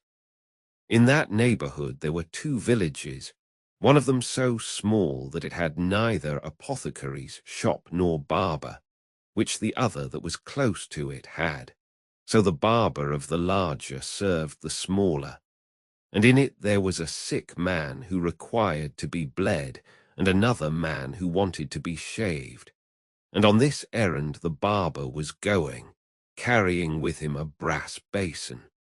But as luck would have it, as he was on the way it began to rain, and not to spoil his hat, which probably was a new one, he put the basin on his head, and being clean it glittered at half a league's distance. He rode upon a grey ass, as Sancho said, and this was what made it seem to Don Quixote to be a dapple-grey steed, and a knight, and a golden helmet. For everything he saw he made to fall in with his crazy chivalry and ill-errant 217 notions.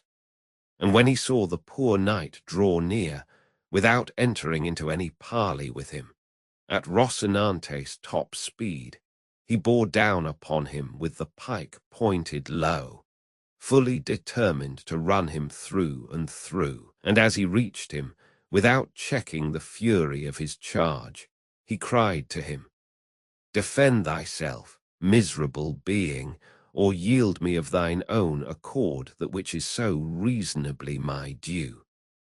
The barber, who without any expectation or apprehension of it saw this apparition coming down upon him, had no other way of saving himself from the stroke of the lance but to let himself fall off his ass. And no sooner had he touched the ground than he sprang up more nimbly than a deer, and sped away across the plain, faster than the wind. He left the basin on the ground, with which Don Quixote contented himself, saying that the pagan had shown his discretion and imitated the beaver, which finding itself pressed by the hunter's bites, and cuts off with its teeth, that for which, By its natural instinct, it knows it is pursued.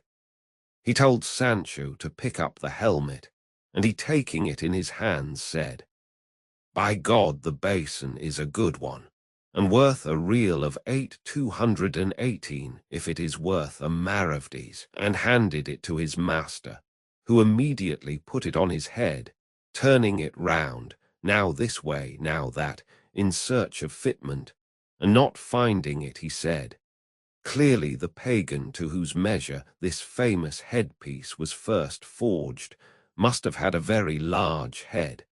But the worst of it is half of it is wanting." When Sancho heard him call the basin a headpiece, he was unable to restrain his laughter, but remembering his master's wrath, he checked himself in the midst of it. "What art thou laughing at, Sancho?" said Don Quixote. "I am laughing," said he, "to think of the great head the pagan must have had who owned this helmet, for it looks exactly like a regular barber's basin." "Dost thou know what I suspect, Sancho?" said Don Quixote. "That this wonderful piece of this enchanted helmet must, by some strange accident, have come into the hands of someone who was unable to recognize or realize its value, and who, not knowing what he did, and seeing it to be of the purest gold, must have melted down one half for the sake of what it might be worth, and of the other made this, which is like a barber's basin, as thou sayest. But be it as it may, to me who recognize it, its transformation makes no difference, for I will set it to rights at the first village where there is a blacksmith, and in such style that that helmet the god of smithies forged for the god of battles shall not surpass it, or even come up to it. And in the meantime I will wear it as well as I can, for something is better than nothing. 219, all the more as it will be quite enough to protect me from any chance blow of a stone." "That is," said Sancho, "if it is not shot with a sling as they were in the battle of the two armies, when they signed the cross on your worship's grinders, and smashed the flask with that blessed draught that made me vomit my bowels up. It does not grieve me much to have lost it," said Don Quixote, "for thou knowest, Sancho, that I have the receipt in my memory."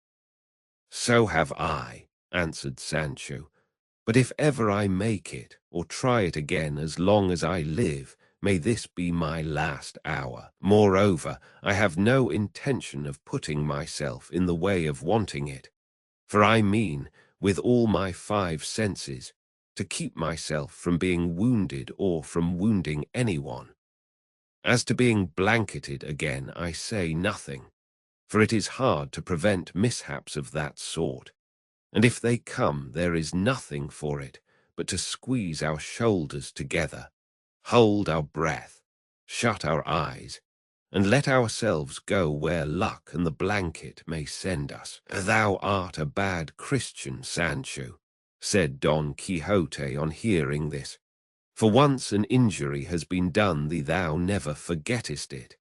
But know that it is the part of noble and generous hearts not to attach importance to trifles. What lame leg hast thou got by it? What broken rib, what cracked head, that thou canst not forget that jest? For jest and sport it was, properly regarded, and had I not seen it in that light, I would have returned and done more mischief in revenging thee than the Greeks did for the rape of Helen, who, if she were alive now, or if my Dulcinea had lived then, might depend upon it, she would not be so famous for her beauty as she is." And here he heaved a sigh and sent it aloft, and said Sancho, "Let it pass for a jest, as it cannot be revenged in earnest.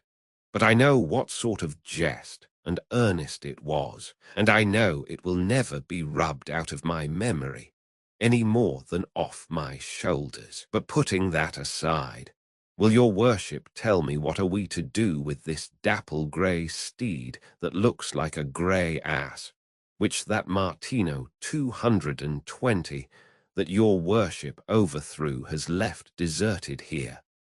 For from the way he took to his heels and bolted, he is not likely ever to come back for it.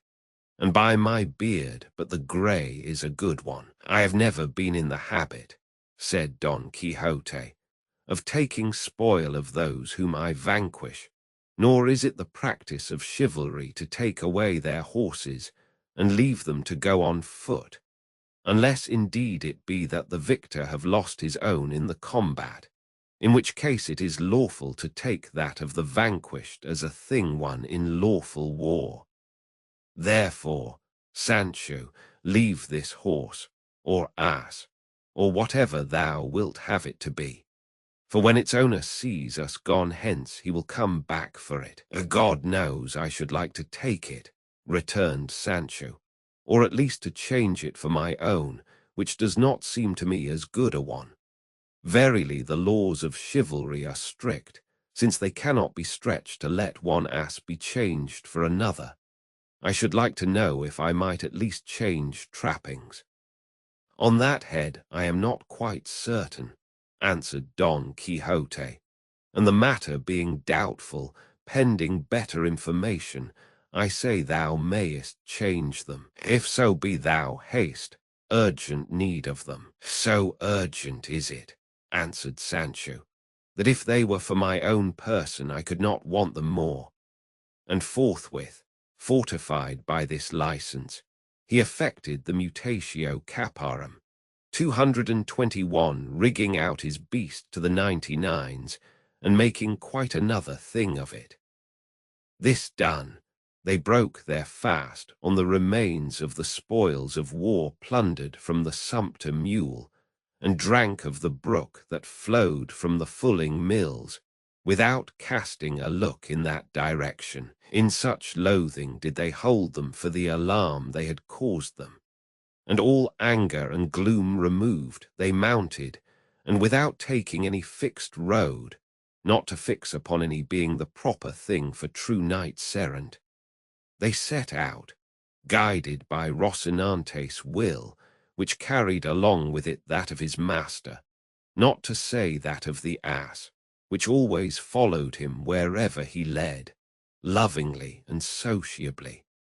Nevertheless, they returned to the high road, and pursued it at a venture, without any other aim. As they went along then, in this way Sancho said to his master, Señor, would your worship give me leave to speak a little to you?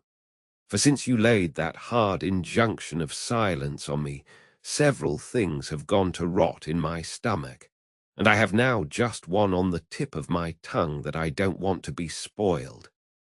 Say on, Sancho, said Don Quixote, and be brief in thy discourse, for there is no pleasure in one that is long. Well then, señor, returned Sancho, I say that for some days past I have been considering how little is got or gained by going in search of these adventures that your worship seeks in these wilds and crossroads, where, even if the most perilous are victoriously achieved, there is no one to see or know of them, and so they must be left untold forever, to the loss of your worship's object and the credit they deserve. Therefore it seems to me it would be better, saving your worship's better judgment, if we were to go and serve some emperor or other great prince who may have some war on hand, in whose service your worship may prove the worth of your person,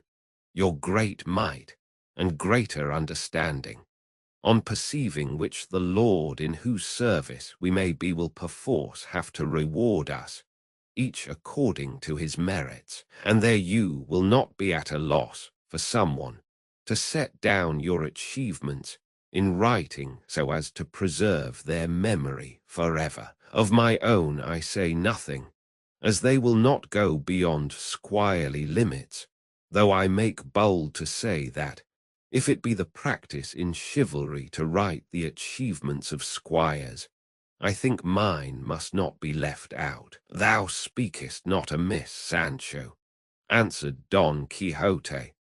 But before that point is reached, it is requisite to roam the world, as it were on probation, seeking adventures, in order that, by achieving some, name and fame may be acquired, such that when he betakes himself to the court of some great monarch, the knight may be already known by his deeds, and that the boys, the instant they see him enter the gate of the city, may all follow him and surround him, crying, "This is the Knight of the Sun, or the Serpent, or any other title under which he may have achieved great deeds.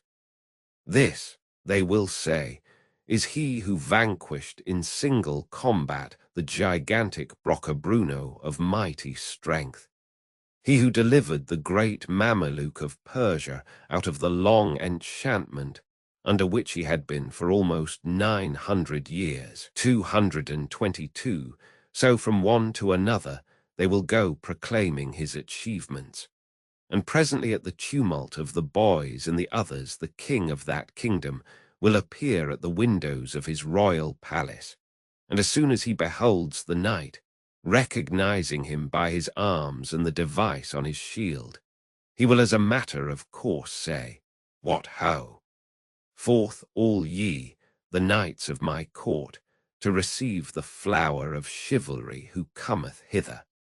At which command all will issue forth, and he himself, advancing halfway down the stairs, will embrace him closely and salute him, kissing him on the cheek, and will then lead him to the queen's chamber, where the knight will find her with the princess her daughter, who will be one of the most beautiful and accomplished damsels that could with the utmost pains be discovered anywhere in the known world. Straightway it will come to pass that she will fix her eyes upon the knight, and he his upon her, and each will seem to the other something more divine than human, and without knowing how or why they will be taken and entangled in the inextricable toils of love, and sorely distressed in their hearts, not to see any way of making their pains and sufferings known by speech. Thence they will lead him, no doubt, to some richly adorned chamber of the palace, where, having removed his armor, they will bring him a rich mantle of scarlet wherewith to robe himself, and if he looked noble in his armor, he will look still more so in a doublet.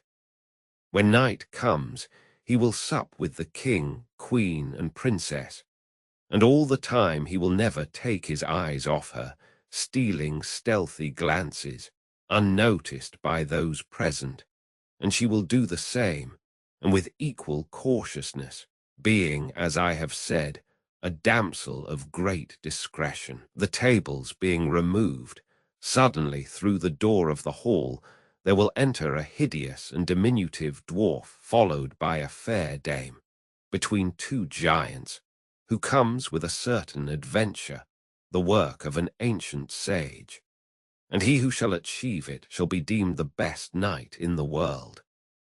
223. The king will then command all those present to essay it, and none will bring it to an end and conclusion save the stranger knight, to the great enhancement of his fame, whereat the princess will be overjoyed, and will esteem herself happy and fortunate in having fixed and placed her thoughts so high. And the best of it is that this king, or prince, or whatever he is engaged in a very bitter war with another as powerful as himself, and the stranger knight, after having been some days at his court, requests leave from him to go and serve him in the said war. The king will grant it very readily, and the knight will courteously kiss his hands for the favor done to him. And that night he will take leave of his lady the princess at the grating of the chamber where she sleeps, which looks upon a garden, and at which he has already many times conversed with her, the go-between and confidante in the matter being a damsel much trusted by the princess. He will sigh, she will swoon, the damsel will fetch water, much distressed, because morning approaches, and for the honour of her lady, he would not that they were discovered. At last the princess will come to herself, and will present her white hands through the grating to the knight, who will kiss them 1,000 times, bathing them with his tears. It will be arranged between them how they are to inform each other of their good or evil fortunes, and the princess will entreat him to make his absence as short as possible, which he will promise to do with many oaths. Once more he kisses her hands, and takes his leave in such grief that he is well nigh ready to die. He betakes him thence to his chamber, flings himself on his bed, cannot sleep for sorrow at parting, rises early in the morning, goes to take leave of the king, queen, and princess, and as he takes his leave of the pair, it is told him that the princess is indisposed and cannot receive a visit. The knight thinks it is from grief at his departure. His heart is pierced, and he is hardly able to keep from showing his pain. The confidante is present, observes all, goes to tell her mistress, who listens with tears, and says that one of her greatest distresses is not knowing who this knight is, and whether he is of kingly lineage or not. The damsel assures her that so much courtesy, gentleness, and gallantry of bearing as her knight possesses could not exist in any save one who was royal and illustrious. Her anxiety is thus relieved, and she strives to be of good cheer lest she should excite suspicion in her parents, and at the end of 2 days she appears in public. Meanwhile the knight has taken his departure. He fights in the war, conquers the king's enemy, wins many cities, triumphs in many battles, returns to the court, sees his lady where he was wont to see her, and it is agreed that he shall demand her in marriage of her parents as the reward of his services. The king is unwilling to give her, as he knows not who he is, but nevertheless, whether carried off or in whatever other way it may be, the princess comes to be his bride, and her father comes to regard it as very good fortune. For it so happens that this knight is proved to be the son of a valiant king of some kingdom, I know not what, for I fancy it is not likely to be on the map. The father dies, the princess inherits, and in 2 words the knight becomes king. And here comes in at once the bestowal of rewards upon his squire, and all who have aided him in rising to so exalted a rank. He marries his squire to a damsel of the princess's, who will be, no doubt, the one who was confidante in their amour, and is daughter of a very great duke. "That's what I want, and no mistake about it," said Sancho. "That's what I'm waiting for all this, word for word, is in store for your worship under the title of the Knight of the Rueful Countenance." "Thou needst not doubt it, Sancho," replied Don Quixote, "for in the same manner, and by the same steps as I have described here, knights errant rise, and have risen to be kings and emperors. All we want now is to find out what king, Christian or pagan, is at war and has a beautiful daughter. But there will be time enough to think of that, for as I have told thee, fame must be won in other quarters before repairing to the court. There is another thing, too, that is wanting, for supposing we find a king who is at war and has a beautiful daughter, and that I have won incredible fame throughout the universe, I know not how it can be made out that I am of royal lineage, or even second cousin to an emperor. For the king will not be willing to give me his daughter in marriage, unless he is first thoroughly satisfied on this point, however much my famous deeds may deserve it, so that by this deficiency I fear I shall lose what my arm has fairly earned. True it is I am a gentleman of known house, of estate and property, and entitled to the 500 soldos mulct, 224, and it may be that the sage who shall write my history will so clear up my ancestry and pedigree that I may find myself 5th or 6th in descent from a king. For I would have thee know, Sancho, that there are 2 kinds of lineages in the world. Some there be tracing and deriving their descent from kings and princes, whom time has reduced little by little until they end in a point like a pyramid upside down, and others who spring from the common herd and go on rising step by step until they come to be great lords, so that the difference is that the one were what they no longer are, and the others are what they formerly were not. And I may be of such that after investigation my origin may prove great and famous, with which the king, my father-in-law that is to be, ought to be satisfied. And should he not be, the princess will so love me that even though she well knew me to be the son of a water-carrier, she will take me for her lord and husband in spite of her father.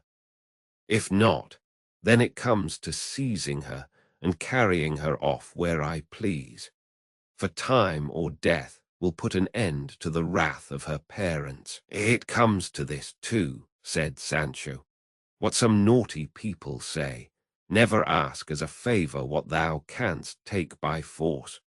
225, though it would fit better to say, a clear escape is better than good men's prayers.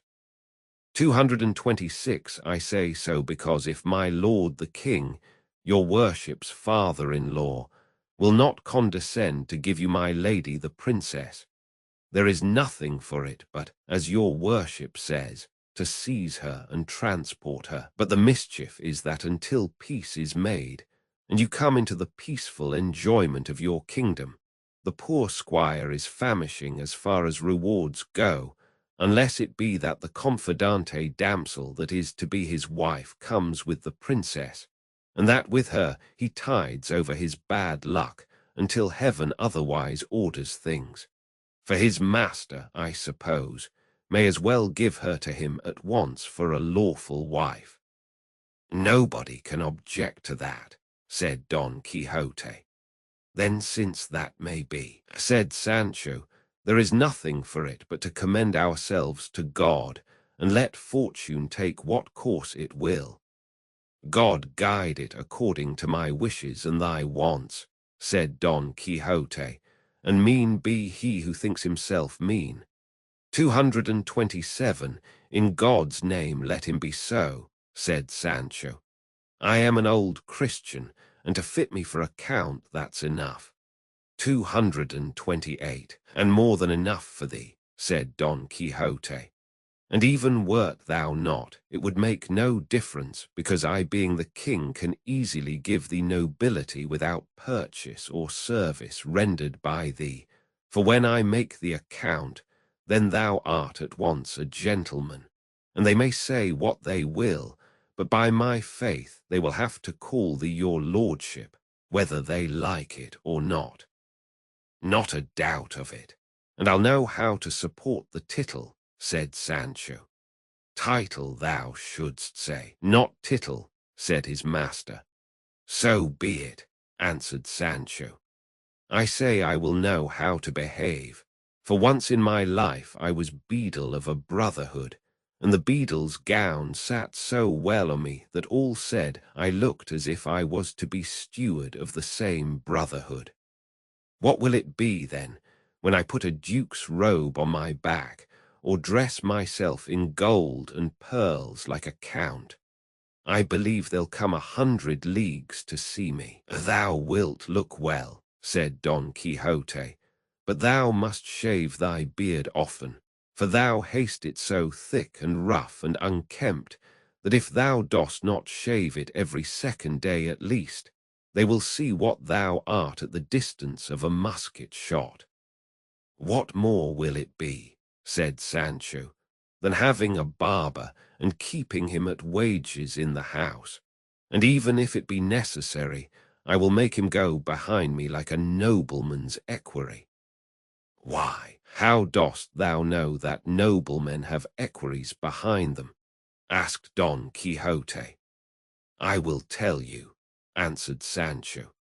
Years ago I was for a month at the capital, 229, and there I saw taking the air a very small gentleman who they said was a very great man. 230, and a man following him on horseback in every turn he took, just as if he was his tail. I asked why this man did not join the other man, instead of always going behind him.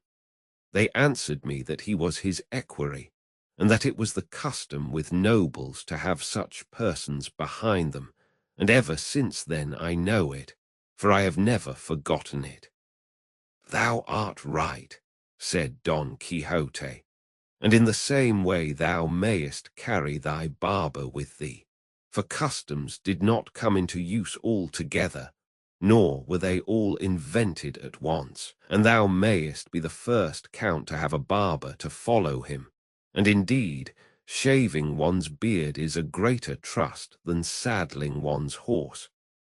Let the barber business be my lookout, said Sancho, and your worships be it to strive to become a king and make me a count.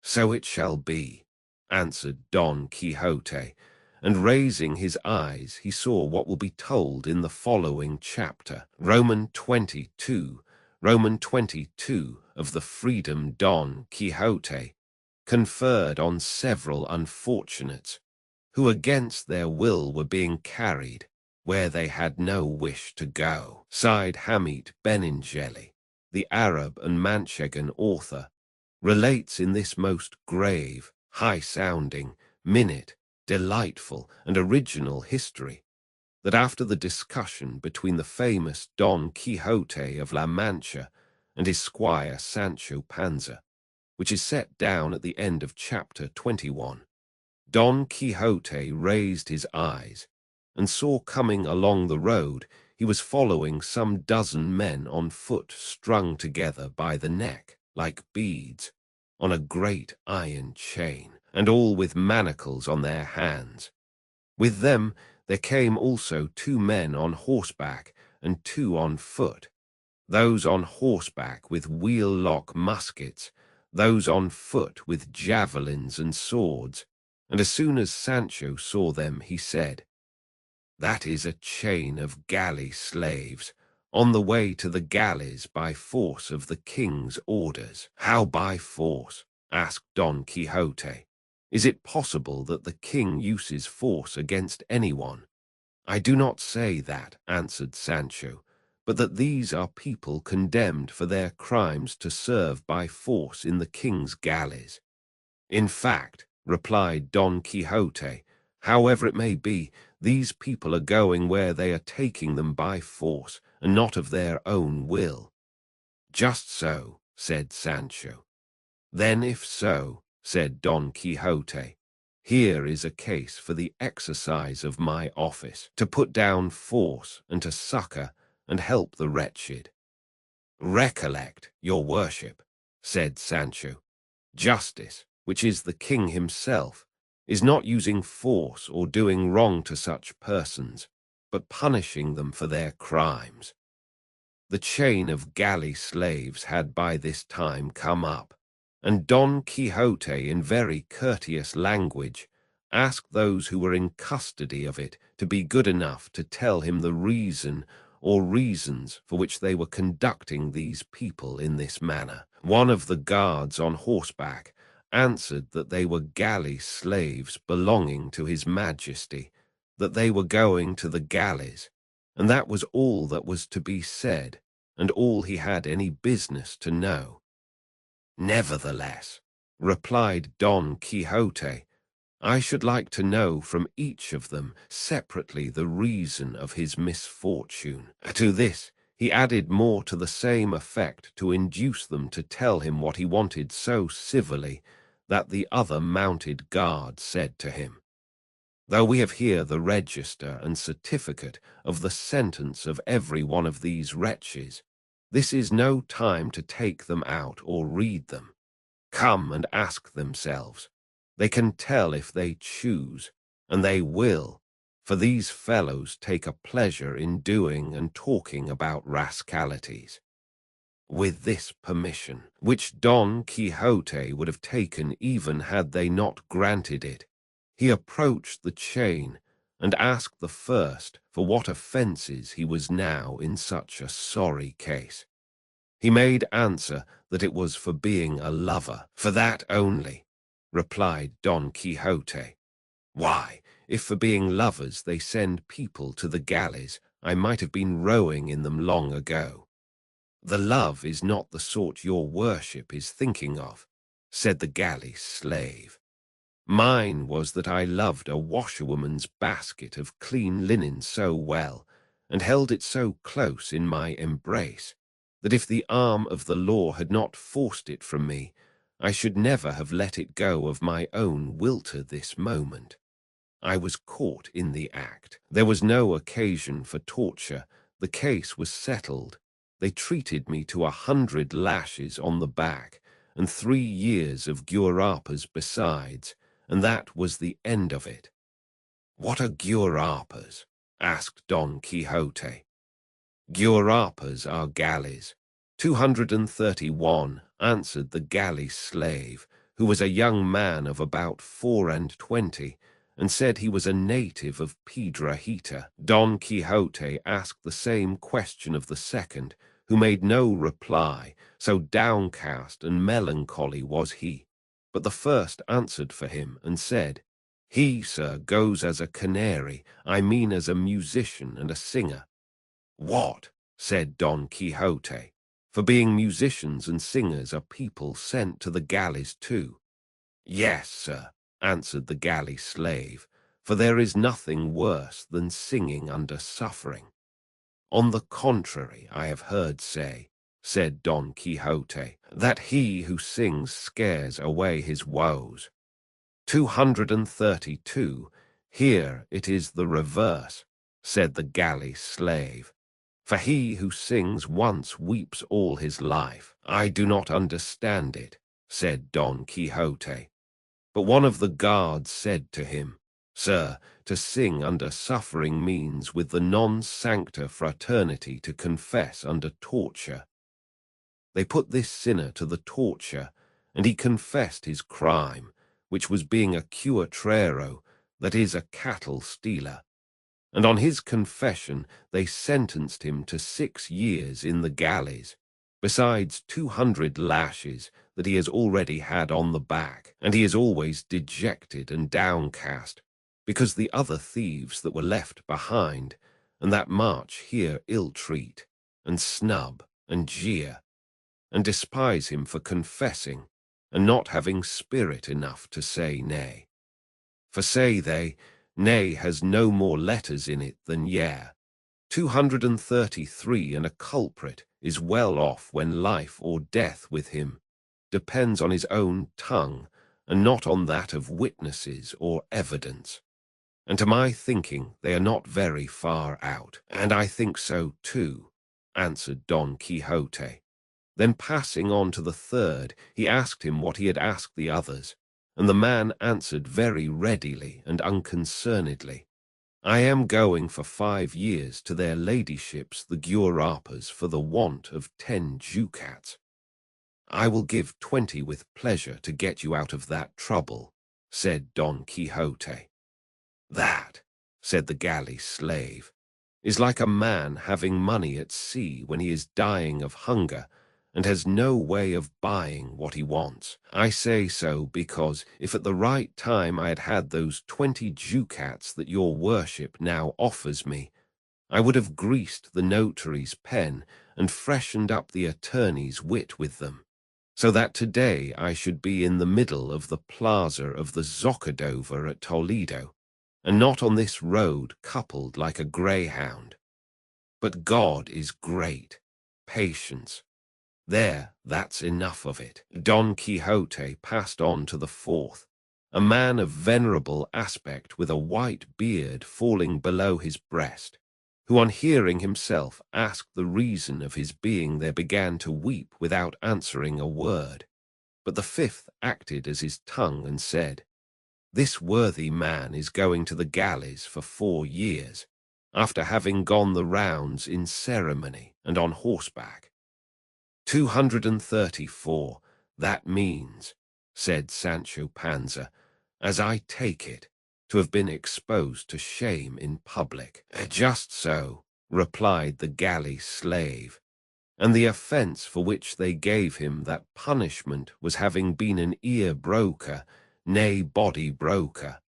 I mean, in short, that this gentleman goes as a pimp, and for having besides a certain touch of the sorcerer about him. If that touch had not been thrown in, said Don Quixote, he would not deserve for mere pimping to row in the galleys, but rather to command and be admiral of them. For the office of pimp is no ordinary one, being the office of persons of discretion, one very necessary in a well-ordered state, and only to be exercised by persons of good birth.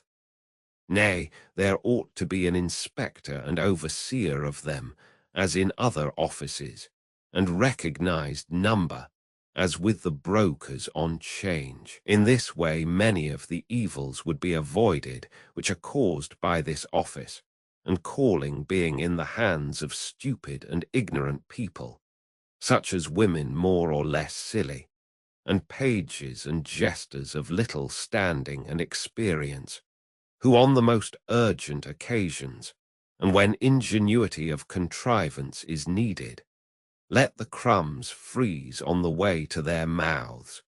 235, and know not which is their right hand. I should like to go farther, and give reasons to show that it is advisable to choose those who are to hold so necessary an office in the state. But this is not the fit place for it. Some day I will expound the matter to someone able to see to and rectify it. All I say now is, that the additional fact of his being a sorcerer has removed the sorrow it gave me to see these white hairs, and this venerable countenance, in so painful a position on account of his being a pimp, though I know well there are no sorceries in the world that can move or compel the will as some simple folk fancy, for our will is free, nor is there herb or charm that can force it. All that certain silly women and quacks do is to turn men mad with potions and poisons, pretending that they have power to cause love. For, as I say, it is an impossibility to compel the will. It is true, said the good old man. And indeed, sir, as far as the charge of sorcery goes, I was not guilty. As to that of being a pimp, I cannot deny it. But I never thought I was doing any harm by it, for my only object was that all the world should enjoy itself and live in peace and quiet, without quarrels or troubles. But my good intentions were unavailing to save me from going where I never expect to come back from, with this weight of years upon me, and a urinary ailment that never gives me a moment's ease. And again he fell to weeping as before, and such compassion did Sancho feel for him that he took out a reel of 4 from his bosom and gave it to him in arms.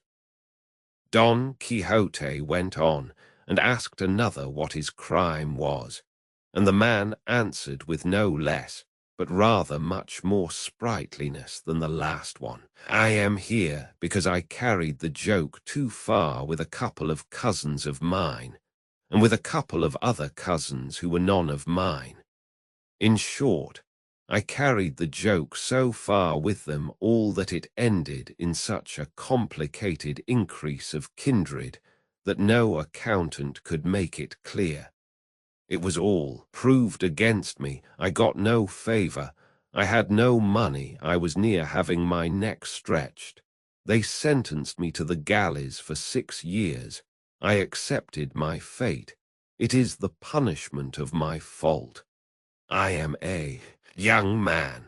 Let life only last, and with that all will come right. If you, sir, have anything wherewith to help the poor, God will repay it to you in heaven, and we on earth will take care in our petitions to him to pray for the life and health of your worship, that they may be as long and as good as your amiable appearance deserves. This one was in the dress of a student, and one of the guards said he was a great talker and a very elegant Latin scholar. Behind all these there came a man of 30, a very personable fellow, except that when he looked, his eyes turned in a little one towards the other. He was bound differently from the rest, for he had to his leg a chain so long that it was wound all round his body, and 2 rings on his neck, one attached to the chain, the other to what they call a keep friend, or friend's foot, from which hung 2 irons reaching to his waist, with 2 manacles fixed to them, in which his hands were secured by a big padlock, so that he could neither raise his hands to his mouth, nor lower his head to his hands. Don Quixote asked why this man carried so many more chains than the others. The guard replied that it was because he alone had committed more crimes than all the rest put together, and was so daring and such a villain, that though they marched him in that fashion, they did not feel sure of him, but were in dread of his making his escape. "What crimes can he have committed," said Don Quixote, "if they have not deserved a heavier punishment than being sent to the galleys?" "He goes for 10 years," replied the guard, "which is the same thing as civil death. And all that need be said is that this good fellow is the famous Gines de Passamont, otherwise called Ginesillo de Parapilla." "Gently, Señor Commissary," said the galley slave at this. "Let us have no fixing of names or surnames. My name is Gines, not Ginesillo, and my family name is Passamont, not Parapilla as you say. Let each one mind his own business, and he will be doing enough. Speak with less impertinence, master thief of extra measure," replied the commissary, "if you don't want me to make you hold your tongue in spite of your teeth." "It is easy to see," returned the galley slave, "that man goes as God pleases, 236, but someone shall know some day whether I am called Ginesillo de Parapilla or not." "Don't they call you so, you liar?" said the guard. "They do," returned Gines, "but I will make them give over calling me so, or I will be shaved, where, I only say behind my teeth. If you, sir, have anything to give us, give it to us at once, and God speed you, for you are becoming tiresome with all this inquisitiveness about the lives of others. If you want to know about mine, let me tell you I am Gines de Passamont, whose life is written by these fingers." "He says true," said the commissary, "for he has himself written his story as grand as you please, and has left the book in the prison in pawn for 200 reals. "And I mean to take it out of pawn," said Gines, "though it were in for 200 ducats."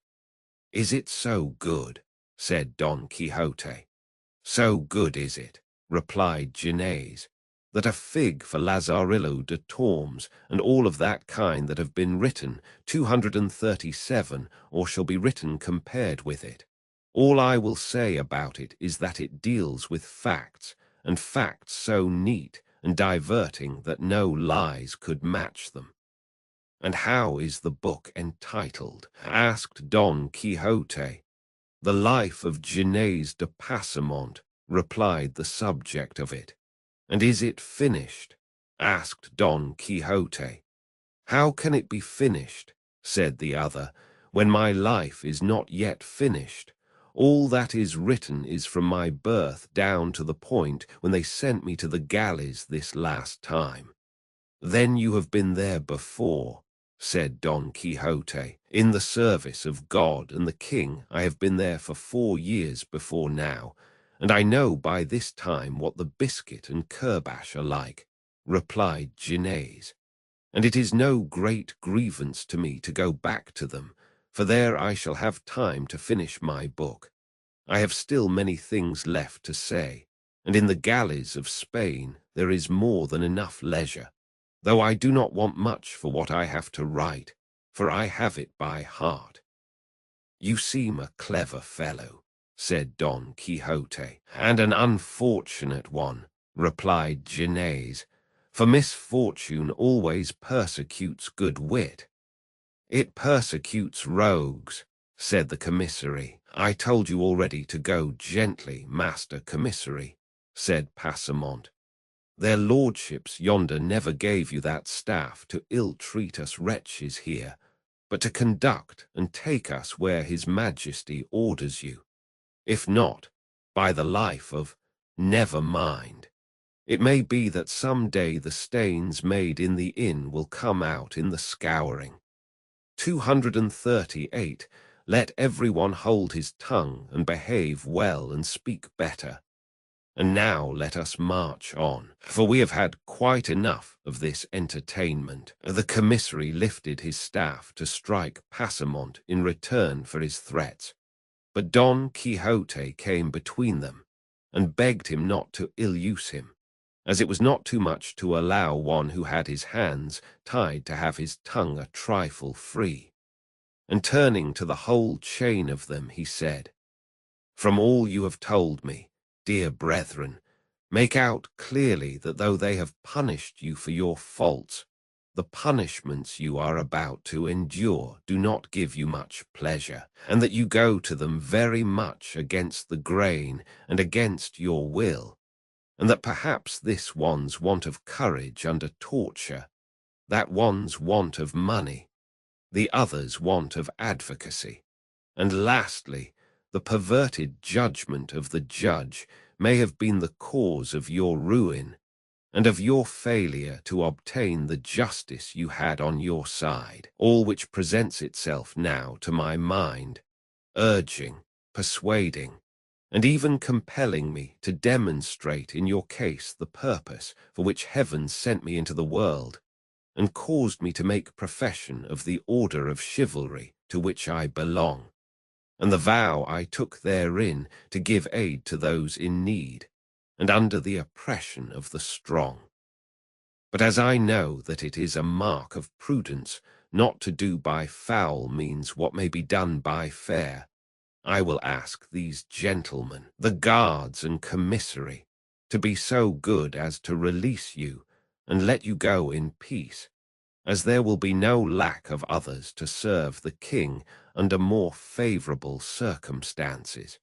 For it seems to me a hard case to make slaves of those whom God and nature have made free. Moreover, sirs of the guard," added Don Quixote, "these poor fellows have done nothing to you. Let each answer for his own sins yonder. There is a God in heaven who will not forget to punish the wicked or reward the good, and it is not fitting that honest men should be the instruments of punishment to others, they being therein no way concerned.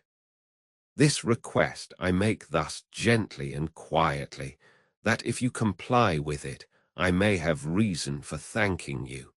And if you will not voluntarily, this lance and sword together, with the might of my arm, shall compel you to comply with it by force." "Nice nonsense," said the commissary.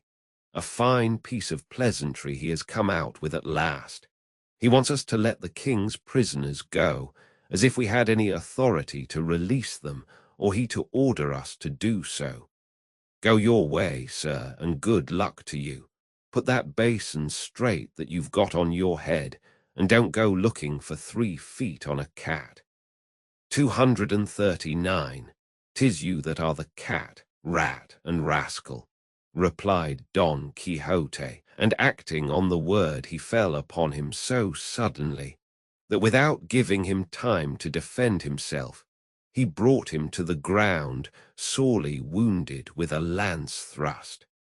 And lucky it was for him that it was the one that had the musket. The other guards stood thunderstruck and amazed at this unexpected event, but recovering presence of mind, those on horseback 240 seized their swords, and those on foot their javelins, and attacked Don Quixote, who was waiting for them with great calmness. And no doubt it would have gone badly with him if the galley slaves, seeing the chance before them of liberating themselves, had not effected it by contriving to break the chain on which they were strung.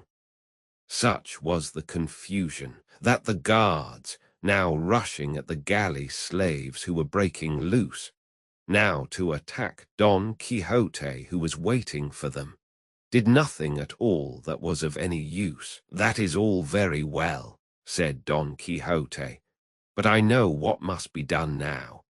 And calling together all the galley slaves, who were now running riot, and had stripped the commissary to the skin, he collected them round him to hear what he had to say, and addressed them as follows.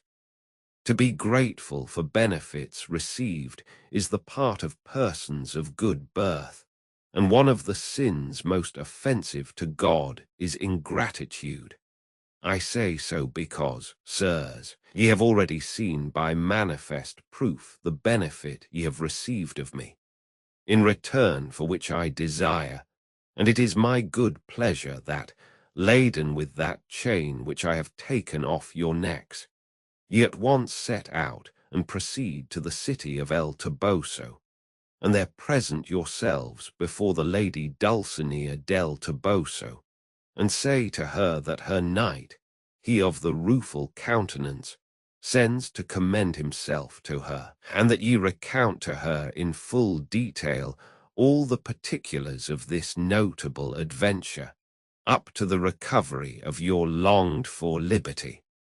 And this done, ye may go where ye will, and good fortune attend you. Sancho, on his part, gave a helping hand to release Gines de Passamont, who was the first to leap forth upon the plain free and unfettered, and who, attacking the prostrate commissary, took from him his sword and the musket, with which, aiming at one and levelling at another, he, without ever discharging it, drove every one of the guards off the field, for they took to flight, as well to escape Passamont's musket, as the showers of stones the now released galley slaves were raining upon them. Sancho was greatly grieved at the affair, because he anticipated that those who had fled would report the matter to the Holy Brotherhood, who at the summons of the alarm bell would at once sally forth in quest of the offenders. And he said so to his master, and entreated him to leave the place at once, and go into hiding in the sierra that was close by. Gines de Passamont made answer for all, saying, That which you, sir, our deliverer, demand of us, is of all impossibilities the most impossible to comply with, because we cannot go together along the roads, but only singly and separate, and each one his own way, endeavoring to hide ourselves in the bowels of the earth to escape the Holy Brotherhood, which, no doubt, will come out in search of us. What your worship may do, and fairly do, is to change this service and tribute, as regards the lady Dulcinea del Toboso, for a certain quantity of Ave Marias and Credos, which we will say for your worship's intention. 241. And this is a condition that can be complied with by night, as by day, running or resting, in peace or in war. But to imagine that we are going now to return to the flesh-pots of Egypt, I mean to take up our chain and set out for El Toboso, is to imagine that it is now night, though it is not yet 10 in the morning, and to ask this of us is like asking pears of the elm tree. 242, then by all that's good, said Don Quixote, now stirred to wrath. Don son of a bitch, Don Ginesillo de Parapillo, or whatever your name is, you will have to go yourself alone, with your tail between your legs and the whole chain on your back. Passamont, who was anything but meek, being by this time thoroughly convinced that Don Quixote was not quite right in his head, as he had committed such a vagary as to set them free, finding himself abused in this fashion, gave the wink to his companions, and falling back, they began to shower stones on Don Quixote at such a rate that he was quite unable to protect himself with his buckler, and poor Rocinante no more heeded the spur than if he had been made of brass. Sancho planted himself behind his ass, and with him sheltered himself from the hailstorm that poured on both of them. Don Quixote was unable to shield himself so well, but that more pebbles than I could count struck him full on the body with such force that they brought him to the ground.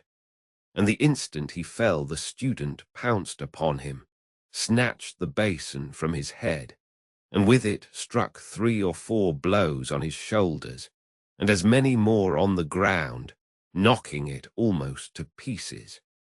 They then stripped him of a jacket that he wore over his armor, and they would have stripped off his stockings if his greaves had not prevented them.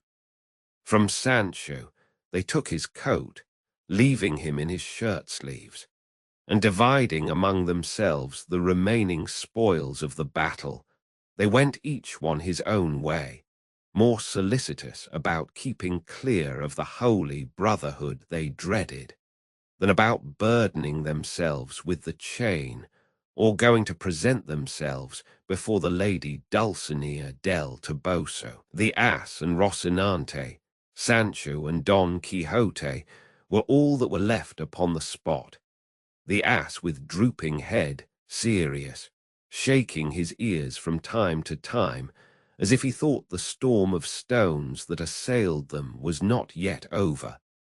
Rocinante stretched beside his master, for he too had been brought to the ground by a stone. Sancho stripped, and trembling with fear of the holy brotherhood, and Don Quixote fuming to find himself so served by the very persons for whom he had done so much.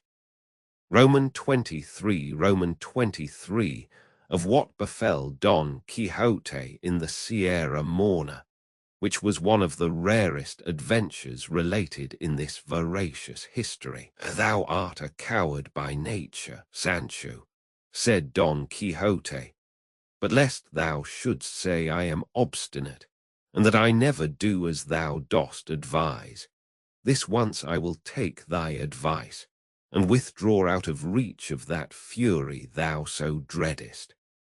But it must be on one condition, that never in life or in death thou art to say to anyone that I retired or withdrew from this danger out of fear, but only in compliance with thy entreaties. For if thou sayest otherwise, thou wilt lie therein, and from this time to that, and from that to this, I give thee lie, and say thou least and wilt lie every time thou thinkest or sayest it, and answer me not again.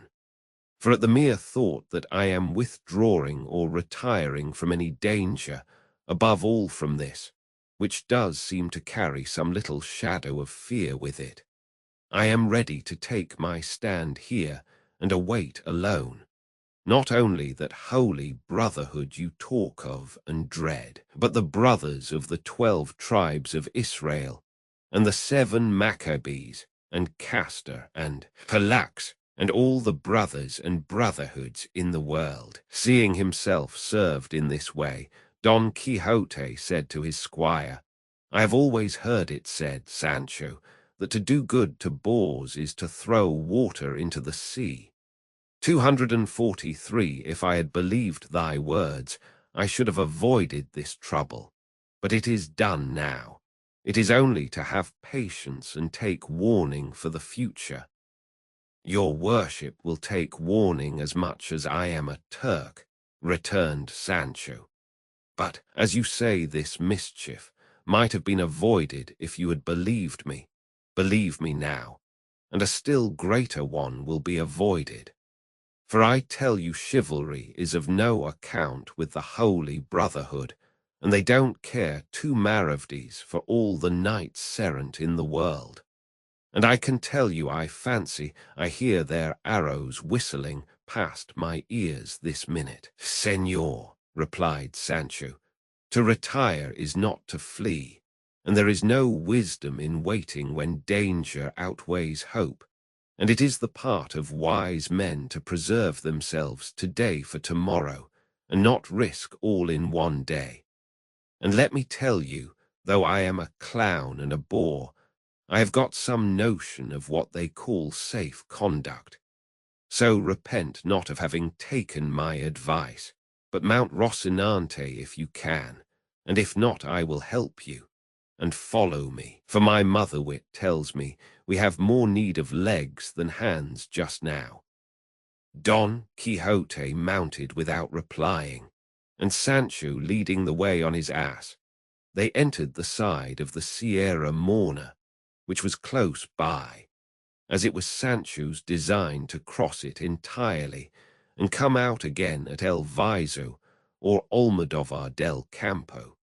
244, and hide for some days among its crags, so as to escape the search of the brotherhood should they come to look for them. He was encouraged in this by perceiving that the stock of provisions carried by the ass had come safe out of the fray with the galley slaves, a circumstance that he regarded as a miracle, seeing how they pillaged and ransacked. That night they reached the very heart of the Sierra Morna, where it seemed prudent to Sancho to pass the night and even some days, at least as many as the stores he carried might last, and so they encamped between two rocks and among some cork trees.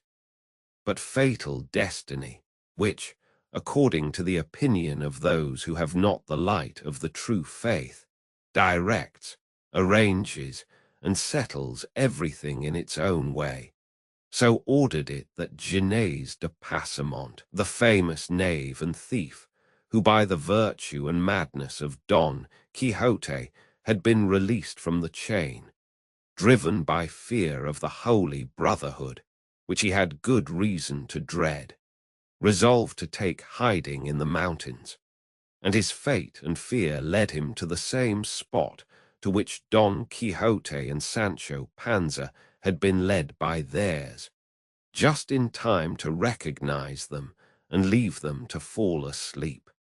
And as the wicked are always ungrateful, and necessity leads to evil doing, and immediate advantage overcomes all considerations of the future, Genés, who was neither grateful nor well-principled, made up his mind to steal Sancho Panza's ass, not troubling himself about Rocinante, as being a prize that was no good either to pledge or sell. While Sancho slept he stole his ass, and before day dawned he was far out of reach. Aurora made her appearance, bringing gladness to the earth but sadness to Sancho Panza, for he found that his dapple 245 was missing, and seeing himself bereft of him, he began the saddest and most doleful lament in the world, so loud that Don Quixote awoke at his exclamations and heard him saying, "O son of my bowels, born in my very house, my children's plaything, my wife's joy, the envy of my neighbors, relief of my burdens, and lastly, half supporter of myself. For with the 26 maravedis thou didst earn me daily, I met half my charges.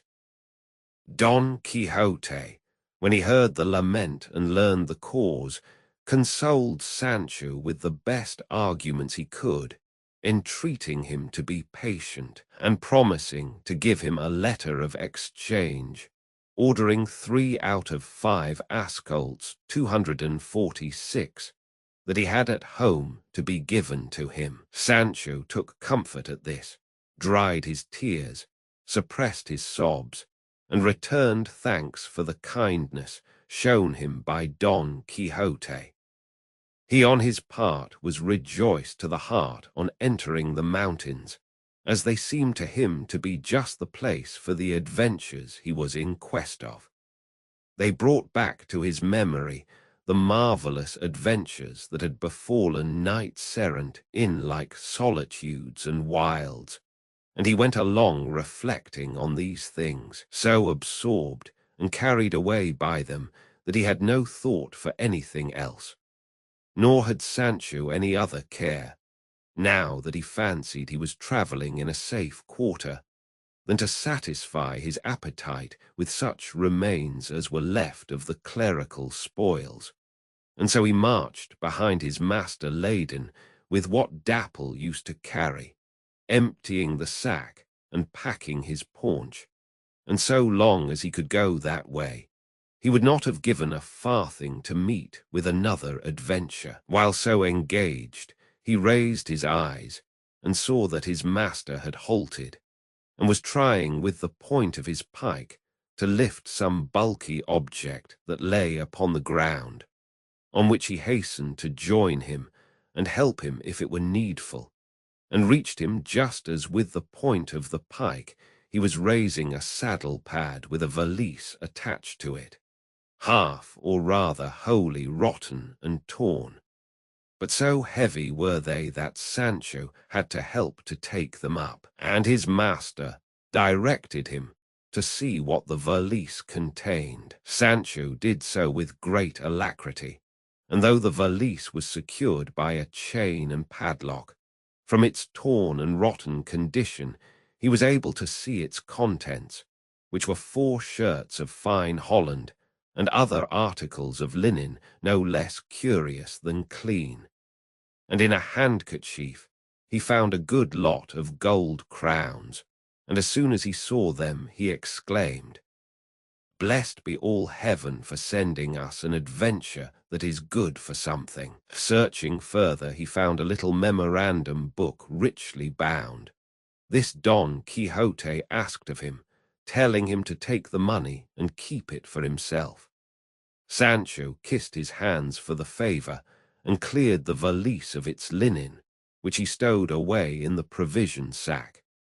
Considering the whole matter, Don Quixote observed, "It seems to me, Sancho, and it is impossible it can be otherwise, that some strayed traveller must have crossed this sierra and been attacked and slain by footpads, who brought him to this remote spot to bury him." "That cannot be," answered Sancho, "because if they had been robbers they would not have left this money."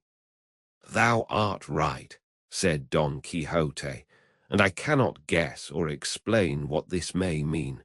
But stay, let us see if in this memorandum book there is anything written by which we may be able to trace out or discover what we want to know."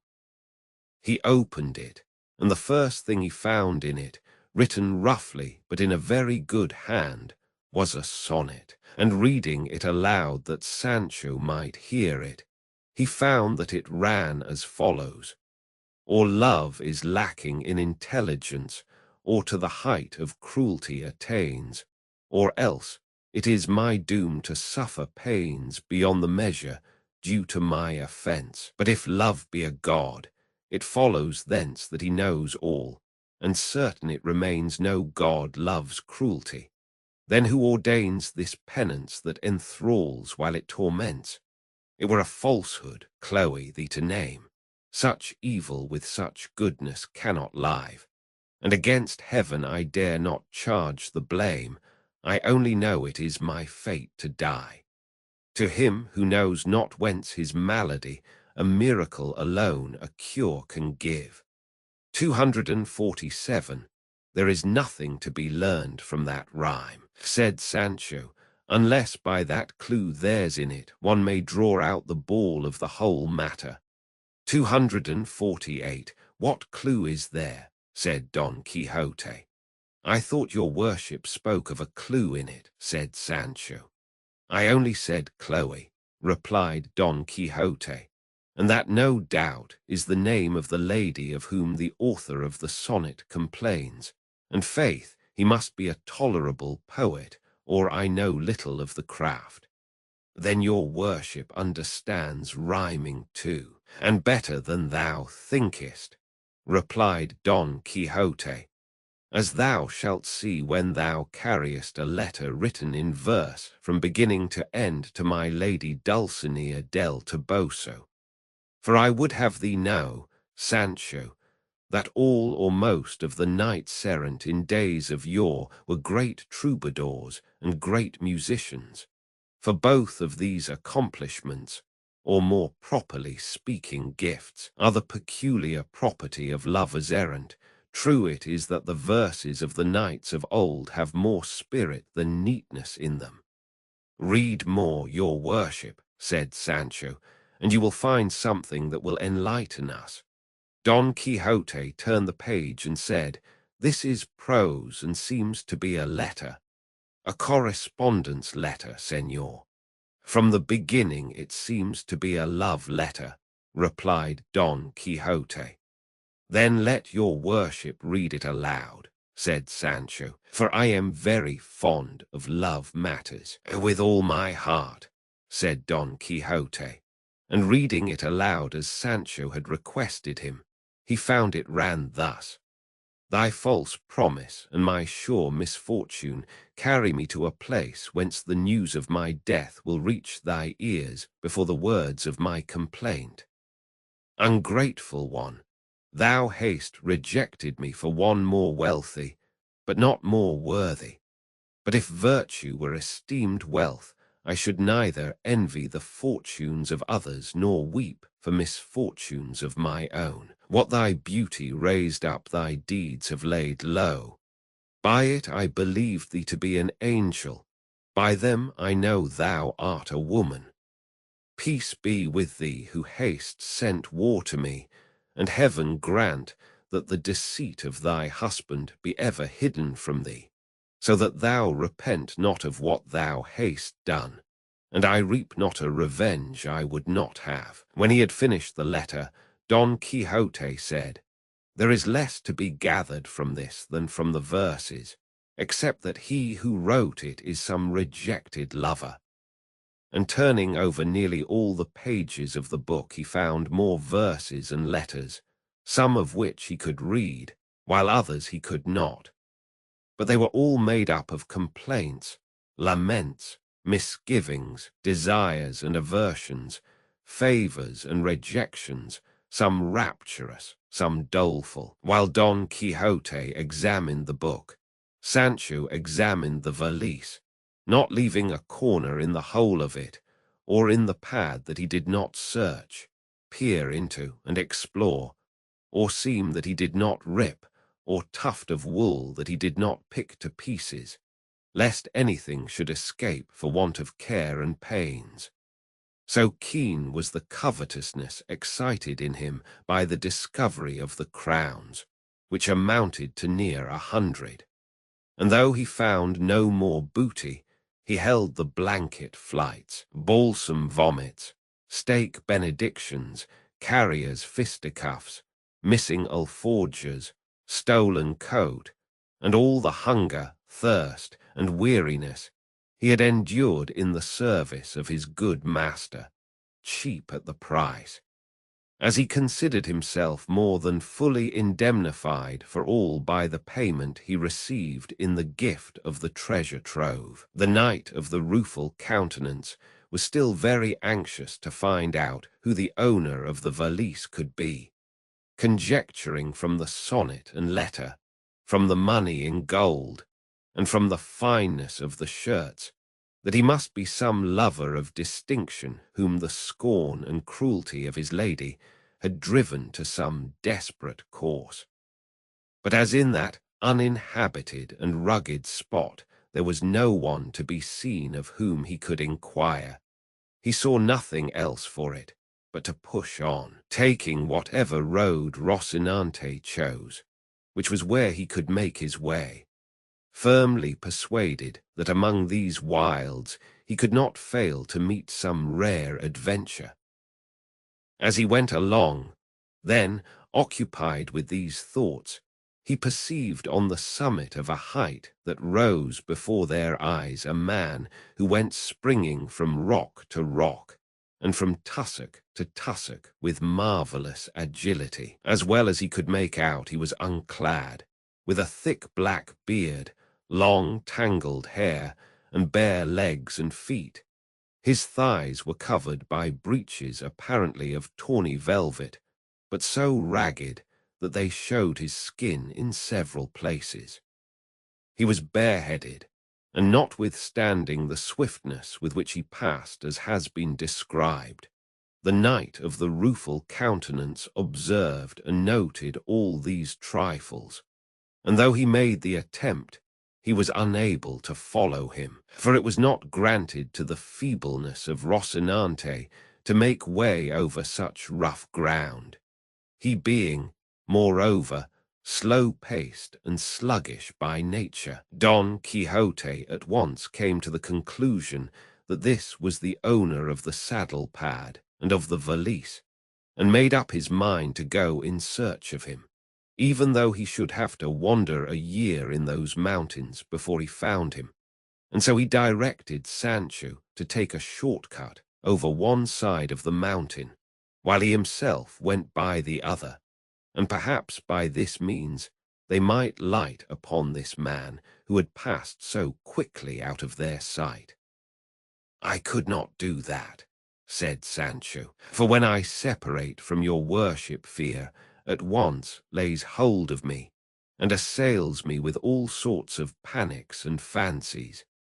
And let what I now say be a notice that from this time forth I am not going to stir a finger's width from your presence." "It shall be so," said he of the rueful countenance, "and I am very glad that thou art willing to rely on my courage, which will never fail thee, even though the soul in thy body fail thee. So come on now behind me slowly as well as thou canst, and make lanterns of thine eyes. Let us make the circuit of this ridge. Perhaps we shall light upon this man that we saw, who no doubt is no other than the owner of what we found." To which Sancho made answer, "Far better would it be not to look for him, for if we find him, and he happens to be the owner of the money, it is plain I must restore it. It would be better, therefore, that without taking this needless trouble, I should keep possession of it until in some other less meddlesome and officious way the real owner may be discovered. And perhaps that will be when I shall have spent it, and then the king will hold me harmless." "Thou art wrong there, Sancho," said Don Quixote, "for now that we have a suspicion who the owner is, and have him almost before us, we are bound to seek him and make restitution. And if we do not see him, the strong suspicion we have as to his being the owner makes us as guilty as if he were so.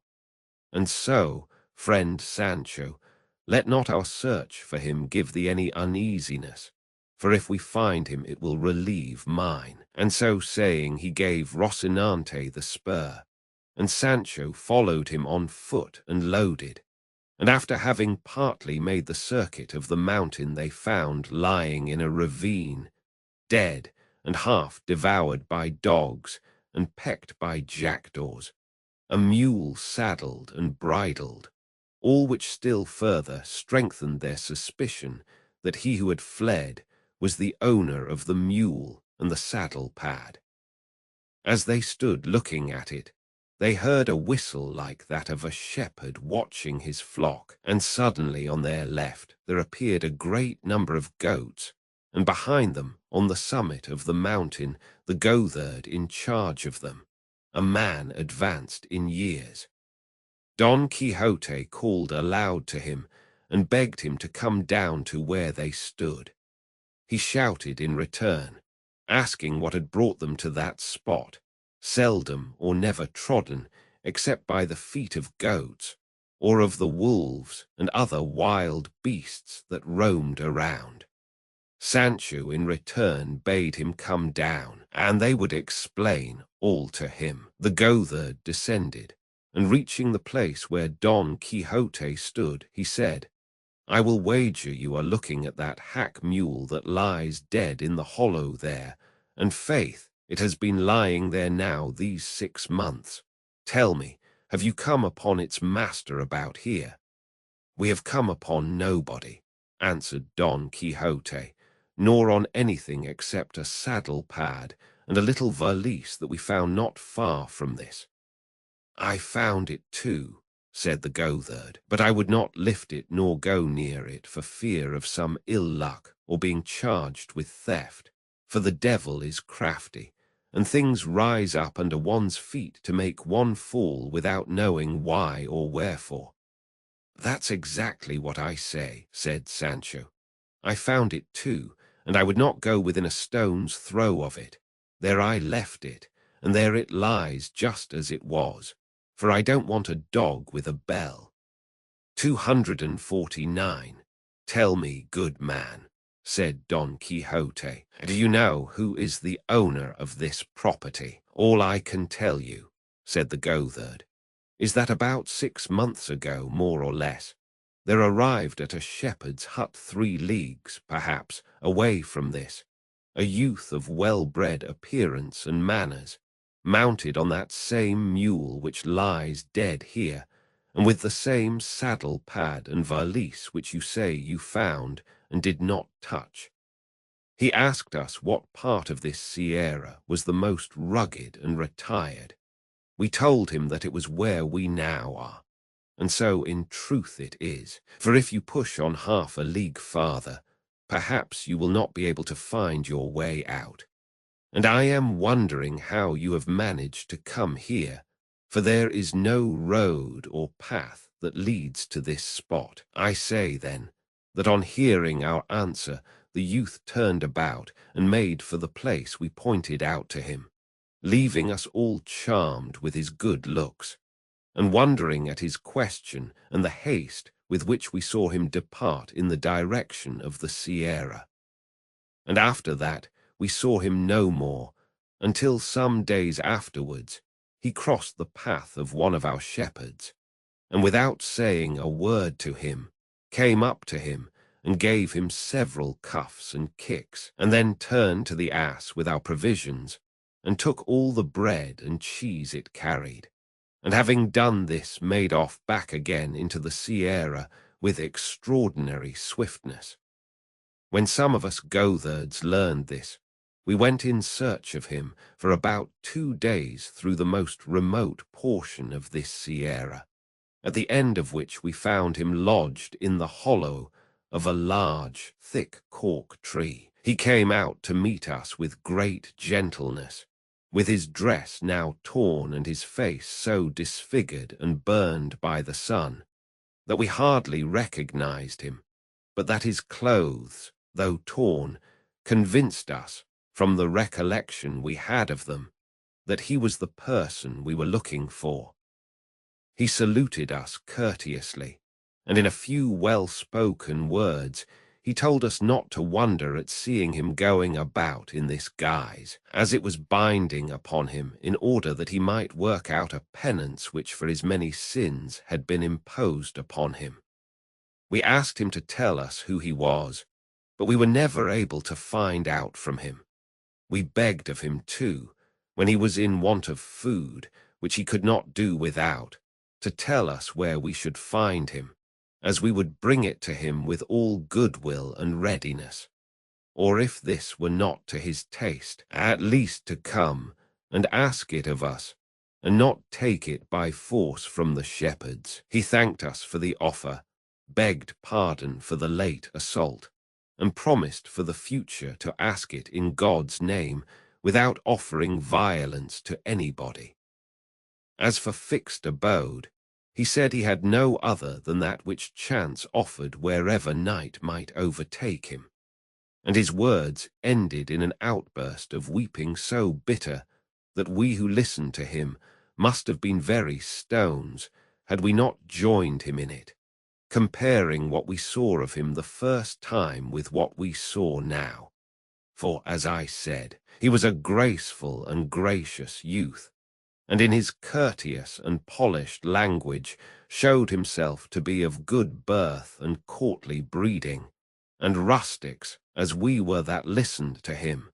Even to our rusticity, his gentle bearing sufficed to make it plain. But in the midst of his conversation, he stopped and became silent, keeping his eyes fixed upon the ground for some time, during which we stood still waiting anxiously to see what would come of this abstraction, and with no little pity, for from his behaviour, now staring at the ground with fixed gaze and eyes wide open without moving an eyelid, again closing them, compressing his lips and raising his eyebrows, we could perceive plainly that a fit of madness of some kind had come upon him, and before long he showed that what we imagined was the truth, for he arose in a fury from the ground where he had thrown himself, and attacked the first he found near him with such rage and fierceness that if we had not dragged him off him, he would have beaten or bitten him to death, all the while exclaiming, "O faithless Fernando, here shalt thou pay the penalty of the wrong thou hast done me. These hands shall tear out that heart of thine, abode and dwelling of all iniquity, but of deceit and fraud above all." And to these he added other words, all in effect upbraiding this Fernando and charging him with treachery and faithlessness. We forced him to release his hold with no little difficulty, and without another word he left us, and rushing off, plunged in among these brakes and brambles, so as to make it impossible for us to follow him. From this, we suppose that madness comes upon him from time to time, and that someone called Fernando must have done him a wrong of a grievous nature, such as the condition to which it had brought him seemed to show.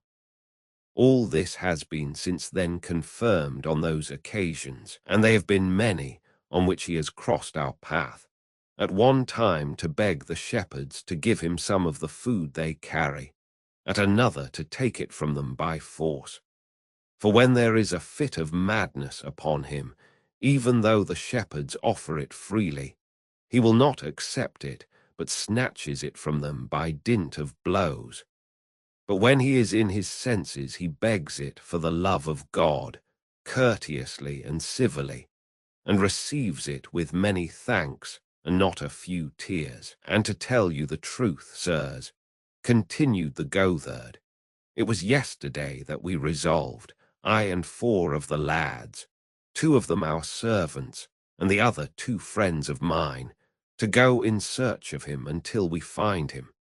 And when we do to take him, whether by force or of his own consent, to the town of Almodovar, which is 8 leagues from this, and there strive to cure him, if indeed his malady admits of a cure, or learn when he is in his senses who he is, and if he has relatives to whom we may give notice of his misfortune.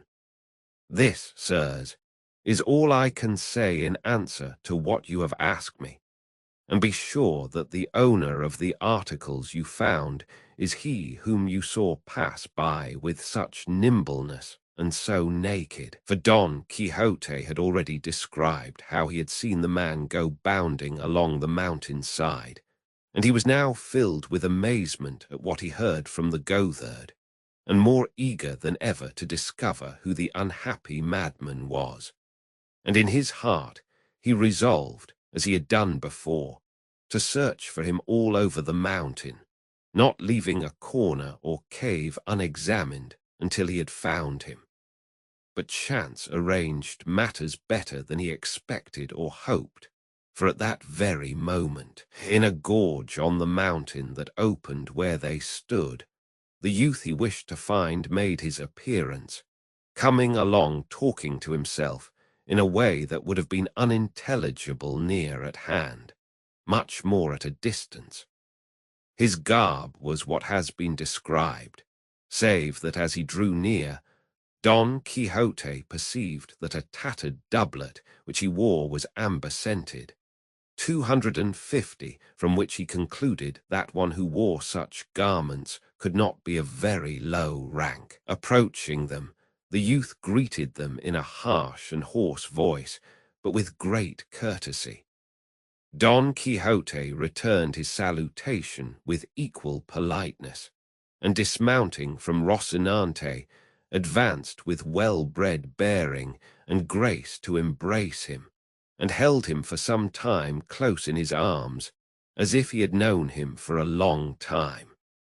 The other, whom we may call the ragged one of the sorry countenance, as Don Quixote was of the rueful, after submitting to the embrace, pushed him back a little, and placing his hands on Don Quixote's shoulders, stood gazing at him, as if seeking to see whether he knew him, not less amazed, perhaps, at the sight of the face, figure, and armor of Don Quixote than Don Quixote was at the sight of him. To be brief, the first to speak after embracing was the ragged one, and he said what will be told farther on. Roman 24, in which is continued the adventure of the Sierra Morna. The history relates that it was with the greatest attention Don Quixote listened to the ragged knight of the Sierra, who began by saying, "Of a surety, Señor, whoever you are, for I know you not, I thank you for the proofs of kindness and courtesy you have shown me, and would I were in a condition to requite with something more than goodwill that which you have displayed towards me in the cordial reception you have given me. But my fate does not afford me any other means of returning kindnesses done me save the hearty desire to repay them. Mine, replied Don Quixote, is to be of service to you, so much so that I had resolved not to quit these mountains until I had found you, and learned of you whether there is any kind of relief to be found for that sorrow under which from the strangeness of your life you seem to labor, and to search for you with all possible diligence, if search had been necessary. And if your misfortune should prove to be one of those that refuse admission to any sort of consolation, it was my purpose to join you in lamenting and mourning over it, so far as I could.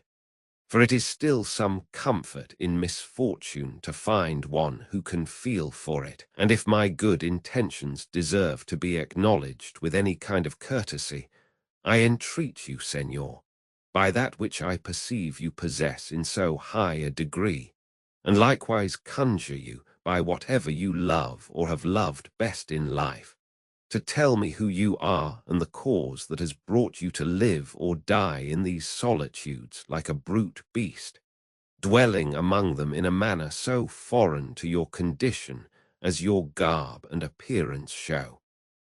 And I swear, added Don Quixote, by the order of knighthood which I have received, and by my vocation of knight-errant, if you gratify me in this, to serve you with all the zeal my calling demands of me, either in relieving your misfortune if it admits of relief, or in joining you in lamenting it, as I promised to do. The knight of the thicket, hearing him of the rueful countenance talk in this strain, did nothing but stare at him, and stare at him again, and again survey him from head to foot, And when he had thoroughly examined him, he said to him, "If you have anything to give me to eat, for God's sake give it me.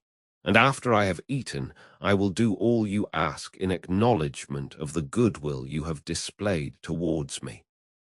Sancho from his sack, and the goatherd from his pouch, furnished the ragged one with the means of appeasing his hunger, and what they gave him he ate like a half-witted being, so hastily that he took no time between mouthfuls, gorging rather than swallowing.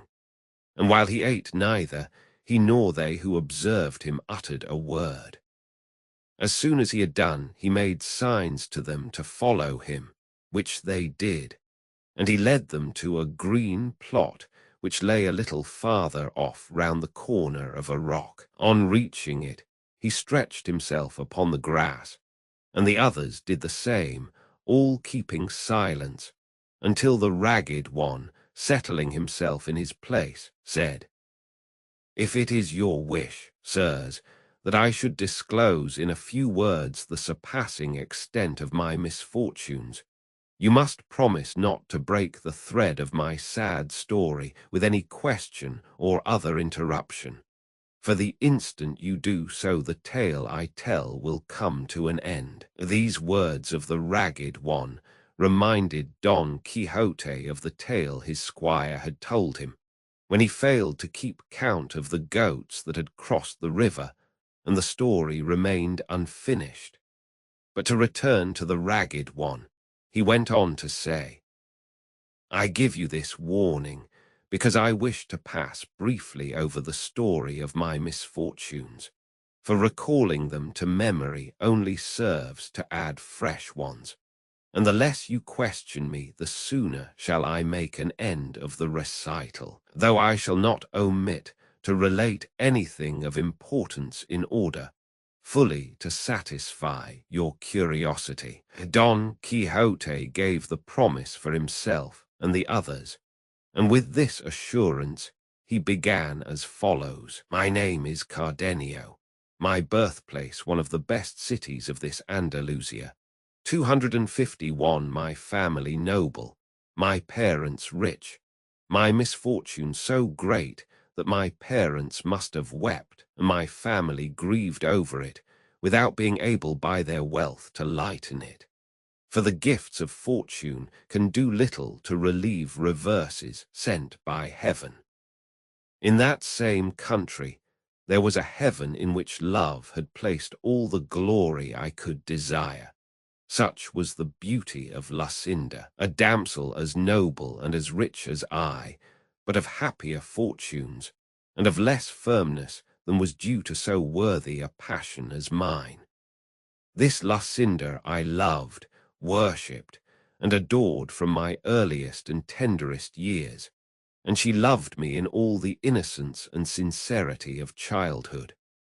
Our parents were aware of our feelings, and were not sorry to perceive them, for they saw clearly that as they ripened, they must lead at last to a marriage between us, a thing that seemed almost prearranged by the equality of our families and wealth. We grew up, and with our growth grew the love between us, so that the father of Lucinda felt bound for propriety's sake to refuse me admission to his house, in this perhaps imitating the parents of that Thisbe so celebrated by the poets. And this refusal but added love to love and flame to flame. For though they enforced silence upon our tongues, they could not impose it upon our pens, which can make known the heart's secrets to a loved one more freely than tongues. For many a time, the presence of the object of love shakes the firmest will, and strikes dumb the boldest tongue. Ah, heavens! How many letters did I write her, and how many dainty, modest replies did I receive? How many ditties and love songs did I compose in which my heart declared and made known its feelings, described its ardent longings, revelled in its recollections, and dallied with its desires. At length, growing impatient, and feeling my heart languishing with longing to see her, I resolved to put into execution and carry out what seemed to me the best mode of winning my desired and merited reward, to ask her of her father for my lawful wife, which I did. To this, his answer was that he thanked me for the disposition I showed to do honor to him, and to regard myself as honored by the bestowal of his treasure, but that as my father was alive, it was his by right to make this demand. For if it were not in accordance with his full will and pleasure, Lucinda was not to be taken or given by stealth. I thanked him for his kindness, reflecting that there was reason in what he said, and that my father would assent to it as soon as I should tell him. And with that view, I went the very same instant to let him know what my desires were. When I entered the room where he was, I found him with an open letter in his hand, which, before I could utter a word, he gave me, saying, "By this letter thou wilt see, Cardenio, the disposition the Duke Ricardo has to serve thee." This Duke Ricardo, as you, sirs, probably know already, is a grandee 252 of Spain, who has his seat in the best part of this Andalusia. I took and read the letter, which was couched in terms so flattering that even I myself felt it would be wrong in my father not to comply with the request the Duke made in it, which was that he would send me immediately to him, as he wished me to become the companion, not servant, of his eldest son, and would take upon himself the charge of placing me in a position corresponding to the esteem in which he held me. On reading the letter, my voice failed me, and still more when I heard my father say, "2 days hence thou wilt depart, Cardenio, in accordance with the Duke's wish, and give thanks to God who is opening a road to thee by which thou mayest attain what I know thou dost deserve." And to these words he added others of fatherly counsel. The time for my departure arrived. I spoke one night to Lucinda. I told her all that had occurred, as I did also to her father, entreating him to allow some delay, and to defer the disposal of her hand until I should see what the Duke Ricardo sought of me. He gave me the promise, and she confirmed it with vows and swoonings unnumbered. Finally, I presented myself to the Duke, and was received and treated by him so kindly that very soon envy began to do its work, the old servants growing envious of me, and regarding the Duke's inclination to show me favor as an injury to themselves. But the one to whom my arrival gave the greatest pleasure was the Duke's second son, Fernando by name, a gallant youth, of noble, generous, and amorous disposition, who very soon made so intimate a friend of me that it was remarked by everybody. For though the elder was attached to me, and showed me kindness, he did not carry his affectionate treatment to the same length as Don Fernando. It so happened, then, that as between friends no secret remains unshared, and as the favor I enjoyed with Don Fernando had grown into friendship, he made all his thoughts known to me, and in particular a love affair which troubled his mind a little.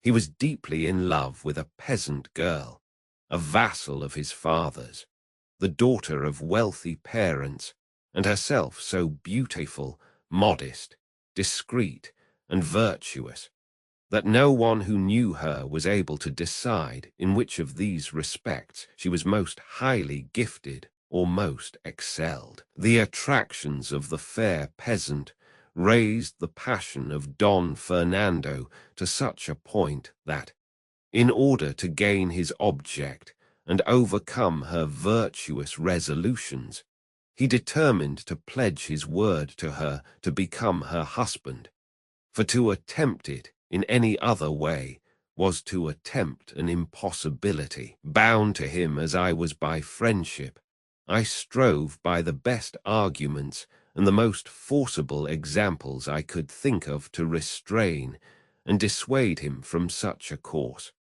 But perceiving I produced no effect, I resolved to make the Duke Ricardo, his father, acquainted with the matter. But Don Fernando, being sharp-witted and shrewd, foresaw and apprehended this, perceiving that by my duty as a good servant I was bound not to keep concealed a thing so much opposed to the honour of my lord the Duke, and so, to mislead and deceive me, he told me he could find no better way of effacing from his mind the beauty that so enslaved him than by absenting himself for some months, and that he wished the absence to be effected by our going, both of us, to my father's house under the pretence, which he would make to the Duke, of going to sea and buy some fine horses that there were in my city, which produces the best in the world. 253. When I heard him say so, even if his resolution had not been so good a one, I should have hailed it as one of the happiest that could be imagined, prompted by my affection, seeing what a favourable chance and opportunity it offered me of returning to see my Lucinda. With this thought and wish I commended his idea and encouraged his design, advising him to put it into execution as quickly as possible, as, in truth, absence produced its effect in spite of the most deeply rooted feelings.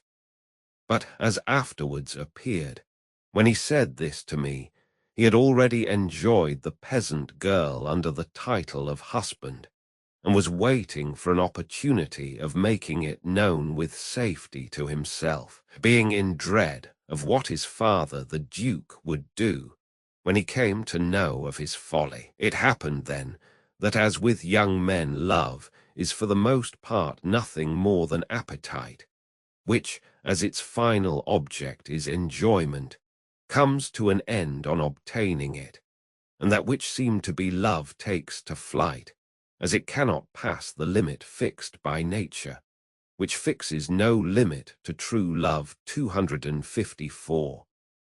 What I mean is that after Don Fernando had enjoyed this peasant girl, his passion subsided, and his eagerness cooled, and if at first he feigned a wish to absent himself in order to cure his love, he was now in reality anxious to go to avoid keeping his promise. The Duke gave him permission and ordered me to accompany him. We arrived at my city, and my father gave him the reception due to his rank. I saw Lucinda without delay, and though it had not been dead or deadened, my love gathered fresh life. To my sorrow, I told the story of it to Don Fernando, for I thought that in virtue of the great friendship he bore me, I was bound to conceal nothing from him. I extolled her beauty, her gaiety, her wit, so warmly that my praises excited in him a desire to see a damsel adorned by such attractions. To my misfortune I yielded to it, showing her to him one night by the light of a taper at a window where we used to talk to one another.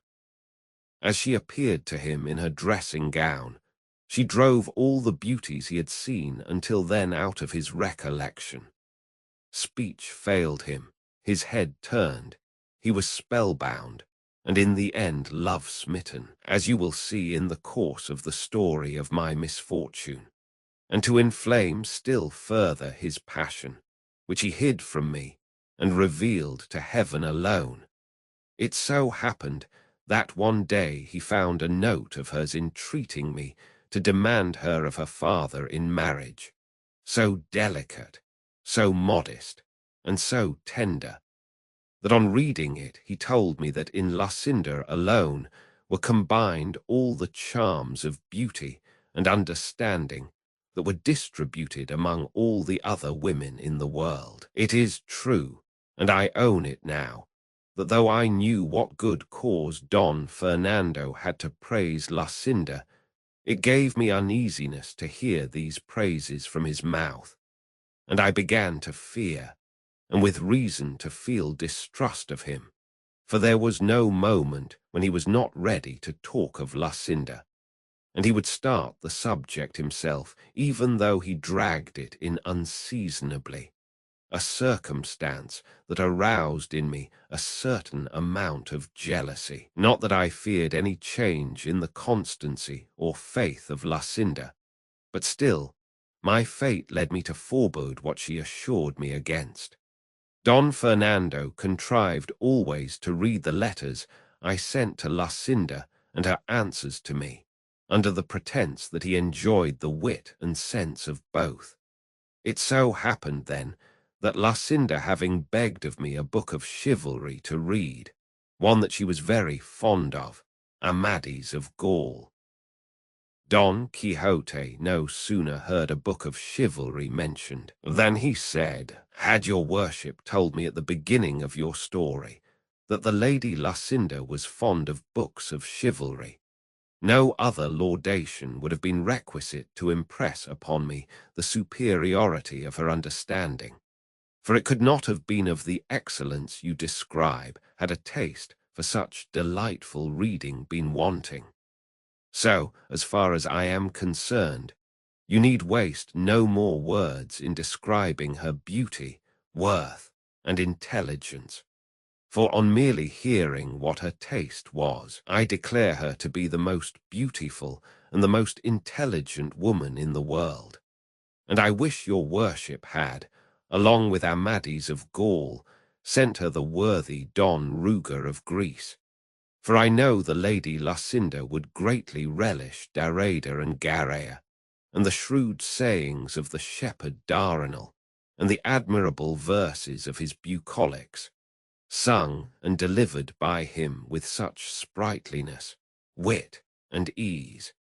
But a time may come when this omission can be remedied, and to rectify it, nothing more is needed than for your worship to be so good as to come with me to my village, for there I can give you more than 300 books, which are the delight of my soul and the entertainment of my life, though it occurs to me that I have not got one of them now, thanks to the spite of wicked and envious enchanters.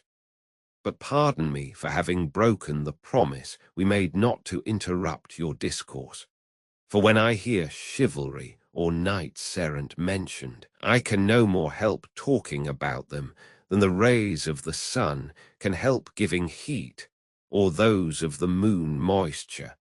Pardon me, therefore, and proceed, for that is more to the purpose now." While Don Quixote was saying this, Cardenio allowed his head to fall upon his breast, and seemed plunged in deep thought, and though twice Don Quixote bade him go on with his story, he neither looked up nor uttered a word in reply.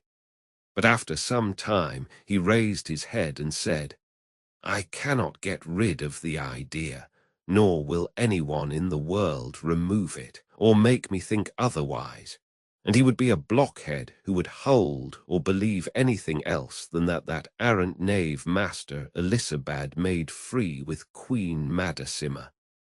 "That is not true, by all that's good," said Don Quixote in high wrath, turning upon him angrily as his way was. "And it is a very great slander, or rather villainy. Queen Madasima was a very illustrious lady, and it is not to be supposed that so exalted a princess would have made free with a quack, and whoever maintains the contrary lies like a great scoundrel, and I will give him to know it, on foot or on horseback, armed or unarmed, by night or by day, or as he likes best." Cardenio was looking at him steadily, and his mad fit having now come upon him, he had no disposition to go on with his story, nor would Don Quixote have listened to it, so much had what he had heard about Madasima disgusted him. Strange to say, he stood up for her as if she were in earnest his veritable born lady. To such a pass had his unholy books brought him. Cardenio, then, being, as I said, now mad, when he heard himself given the lie, and called a scoundrel and other insulting names, not relishing the jest, snatched up a stone that he found near him, and with it delivered such a blow on Don Quixote's breast that he laid him on his back. Sancho Panza, seeing his master treated in this fashion, attacked the madman with his closed fist. But the ragged one received him in such a way that with a blow of his fist he stretched him at his feet, and then mounting upon him crushed his ribs to his own satisfaction. The goatherd, who came to the rescue, shared the same fate, and having beaten and pummeled them all, he left them and quietly withdrew to his hiding place on the mountain. Sancho rose, and with the rage he felt at finding himself so belabored without deserving it, ran to take vengeance on the goatherd, accusing him of not giving them warning that this man was at times taken with a mad fit. For if they had known it, they would have been on their guard to protect themselves. The goatherd replied that he had said so, and that if he had not heard him, that was no fault of his. Sancho retorted, and the goatherd rejoined, and the altercation ended in their seizing each other by the beard, and exchanging such fisticuffs that if Don Quixote had not made peace between them, they would have knocked one another to pieces. "Leave me alone, Sir Knight of the Rueful Countenance," said Sancho, grappling with the goatherd. "For of this fellow, who is a clown like myself, and no dubbed knight, I can safely take satisfaction for the affront he has offered me, fighting with him hand to hand like an honest man." "That is true," said Don Quixote, "but I know that he is not to blame for what has happened." With this he pacified them, and again asked the goatherd if it would be possible to find Cardenio, as he felt the greatest anxiety to know the end of his story. The goatherd told him, as he had told him before, that there was no knowing of a certainty where his lair was, but that if he wandered about much in that neighborhood, he could not fail to fall in with him either in or out of his senses. Roman 25, which treats of the strange things that happened to the stout knight of La Mancha in the Sierra Morna, and of his imitation of the penance of Beltenebros. Don Quixote took leave of the goatherd, and once more mounting, Rocinante bade Sancho follow him, which he, having no ass, did very discontentedly. They proceeded slowly, making their way into the most rugged part of the mountain, Sancho all the while dying to have a talk with his master, and longing for him to begin, so that there should be no breach of the injunction laid upon him. But unable to keep silence so long, he said to him, "Señor Don Quixote, give me your worship's blessing and dismissal, for I'd like to go home at once to my wife and children, with whom I can at any rate talk and converse as much as I like. For to want me to go through these solitudes day and night, and not speak to you, when I have a mind, is burying me alive. If luck would have it that animals spoke as they did in the days of Quixote, 255, it would not be so bad, because I could talk to Rocinante about whatever came into my head, and so put up with my ill fortune. But it is a hard case, and not to be borne with patience, to go seeking adventures all one's life and get nothing but kicks and blanketings, brickbats and punches, and with all this to have to sew up one's mouth without daring to say what is in one's heart. just as if one were dumb. I understand thee, Sancho, replied Don Quixote. Thou art dying to have the interdict I placed upon thy tongue removed. Consider it removed, and say what thou wilt while we are wandering in these mountains. So be it, said Sancho. Let me speak now, for God knows what will happen by and by. And to take advantage of the permit at once, I ask, what made your worship stand up so for that Queen Majamasa, or whatever her name is? Or what did it matter whether that Abbot 256 was a friend of hers or not? For if your worship had let that pass, and you were not a judge in the matter, it is my belief the madman would have gone on with his story, and the blow of the stone and the kicks, and more than half a dozen cuffs would have been escaped. That is what I say, said Sancho. There was no occasion for minding the words of a madman, for if good luck had not helped your worship, and he had sent that stone at your head instead of at your breast, a fine way we should have been in for standing up for my lady yonder, God confound her. And then, would not Cardenio have gone free as a madman? Against men in their senses, or against madmen, said Don Quixote.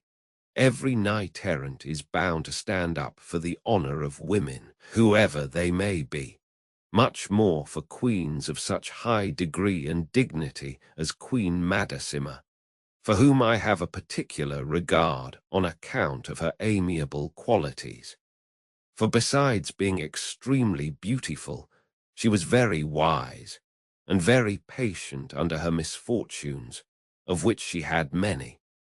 And the counsel and society of the master Elisabad were a great help and support to her in enduring her afflictions with wisdom and resignation. Hence the ignorant and ill-disposed vulgar took occasion to say and think that she was his mistress, and they lie, I say it once more, and will lie 200 times more, all who think and say so. In faith, Sancho, answered Don Quixote, if thou knewest as I do what an honourable and illustrious Lady Queen Madasima was, I know thou wouldst say I had great patience, that I did not break in pieces the mouth that uttered such blasphemies. For a very great blasphemy it is to say or imagine that a queen has made free with a surgeon. The truth of the story is that master Elisabad, whom the madman mentioned, was a man of great prudence and sound judgment, and served as governor and physician to the queen. But to suppose that she was his mistress is nonsense, deserving very severe punishment. And as a proof that Cardenio did not know what he was saying, remember when he said it, he was out of his wits. I neither say nor think so, said Sancho. Let them look to it. With their bread let them eat it. 257 they have rendered account to God whether they misbehaved or not. I come from my vineyard, I know nothing. 258 I am not fond of prying into other men's lives. He who buys and lies feels it in his purse. 259 moreover, naked was I born, naked I find myself.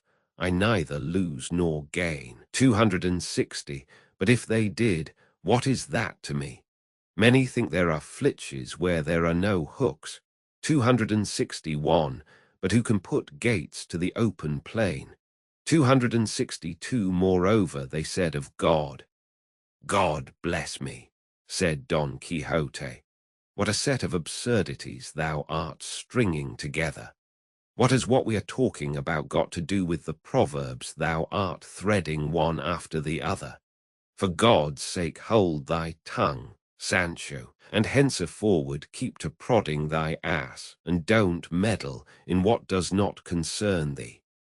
And understand with all thy 5 senses that everything I have done, am doing, or shall do, is well founded on reason and in conformity with the rules of chivalry, for I understand them better than all the world that profess them. Señor, replied Sancho, is it a good rule of chivalry that we should go astray through these mountains without path or road, looking for a madman who, when he is found, will perhaps take a fancy to finish what he began, not his story, but your worship's head and my ribs, and end by breaking them altogether for us? Peace, I say again, Sancho, said Don Quixote, for let me tell thee, it is not so much the desire of finding that madman that leads me into these regions, as that which I have of performing among them an achievement, wherewith I shall win eternal name and fame throughout the known world. And it shall be such that I shall thereby set the seal on all that can make a knight-errant perfect and famous. And is it very perilous, this achievement? No, replied he of the rueful countenance, though it may be in the dice that we may throw deuce-ace instead of sixes, but all will depend on thy diligence. On my diligence, said Sancho. Yes, said Don Quixote, for if thou dost return soon from the place where I mean to send thee, my penance will be soon over, and my glory will soon begin. But as it is not right to keep thee any longer in suspense, waiting to see what comes of my words, I would have thee know, Sancho, that the famous Amadis of Gaul was one of the most perfect knights-errant. I am wrong to say he was one. He stood alone, the first, the only one, the lord of all that were in the world in his time, a fig for Don Bilianes, and for all who say he equaled him in any respect. For my oath upon it, they are deceiving themselves. I say, too, that when a painter desires to become famous in his art, he endeavors to copy the originals of the rarest painters that he knows. And the same rule holds good for all the most important crafts and callings that serve to adorn a state. Thus must he who would be esteemed prudent and patient imitate Ulysses, in whose person and labors Homer presents to us a lively picture of prudence and patience, as Virgil, too, shows us in the person of Aeneas the virtue of a pious son, and the sagacity of a brave and skilful captain, not representing or describing them as they were, but as they ought to be, so as to leave the example of their virtues to posterity. In the same way, Amadis was the pole star, day star, son of valiant and devoted knights, whom all we who fight under the banner of love and chivalry are bound to imitate. What is it in reality, said Sancho, that your worship means to do in such an out-of-the-way place as this?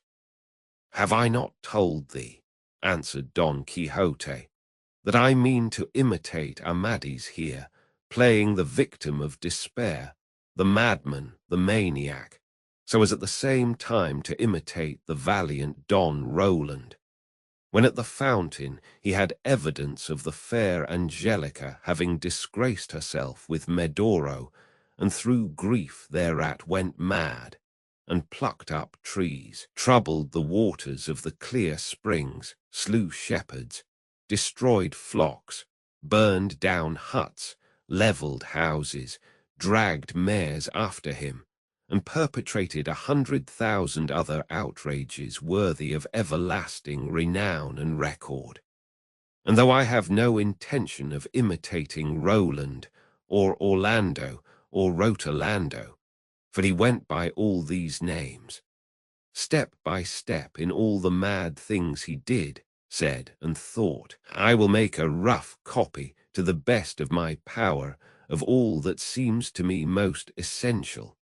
But perhaps I shall content myself with the simple imitation of Amadis, who, without giving way to any mischievous madness, but merely to tears and sorrow, gained as much fame as the most famous. This then being so, I consider, friend Sancho, that the knight-errant who shall imitate him most closely will come nearest to reaching the perfection of chivalry. Now one of the instances in which this knight most conspicuously showed his prudence, worth, valor, endurance, fortitude, and love, was when he withdrew, rejected by the Lady Oriana, to do penance upon the Peña Poba, changing his name into that of Beltenebros, 263, a name assuredly significant and appropriate to the life which he had voluntarily adopted.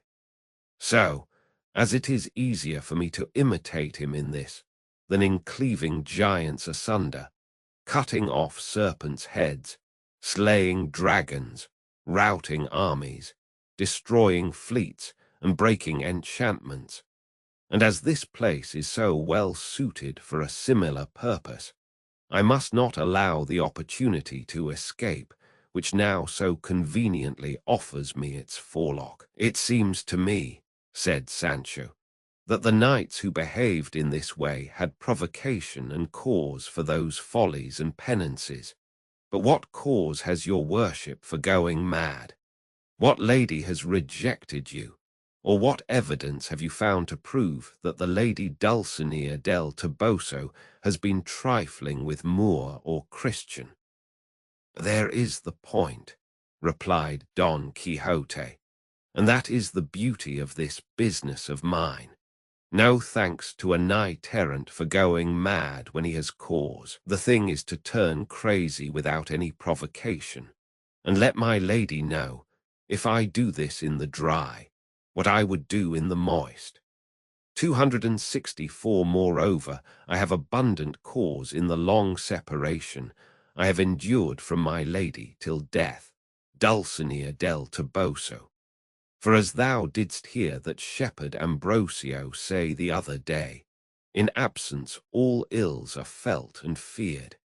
And so, friend Sancho, waste no time in advising me against so rare, so happy, and so unheard of an imitation. Mad I am, and mad I must be until thou returnest with the answer to a letter that I mean to send by thee to my lady Dulcinea. And if it be such as my constancy deserves, my insanity and penance will come to an end. And if it be to the opposite effect, I shall become mad in earnest, and being so, I shall suffer no more.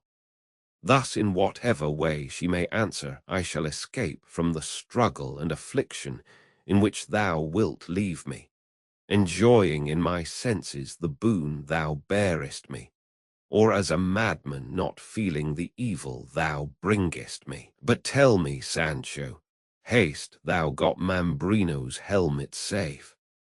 For I saw thee take it up from the ground when that ungrateful wretch tried to break it in pieces, but could not, by which the fineness of its temper may be seen. To which Sancho made answer, by the living God, Sir Knight of the rueful countenance, I cannot endure or bear with patience some of the things that your worship says, and from them I begin to suspect that all you tell me about chivalry, and winning kingdoms and empires, and giving islands, and bestowing other rewards and dignities after the custom of knights-errant, must be all made up of wind and lies, and all pigments or figments, or whatever we may call them. For what would anyone think that heard your worship calling a barber's basin Mambrino's helmet, without ever seeing the mistake all this time?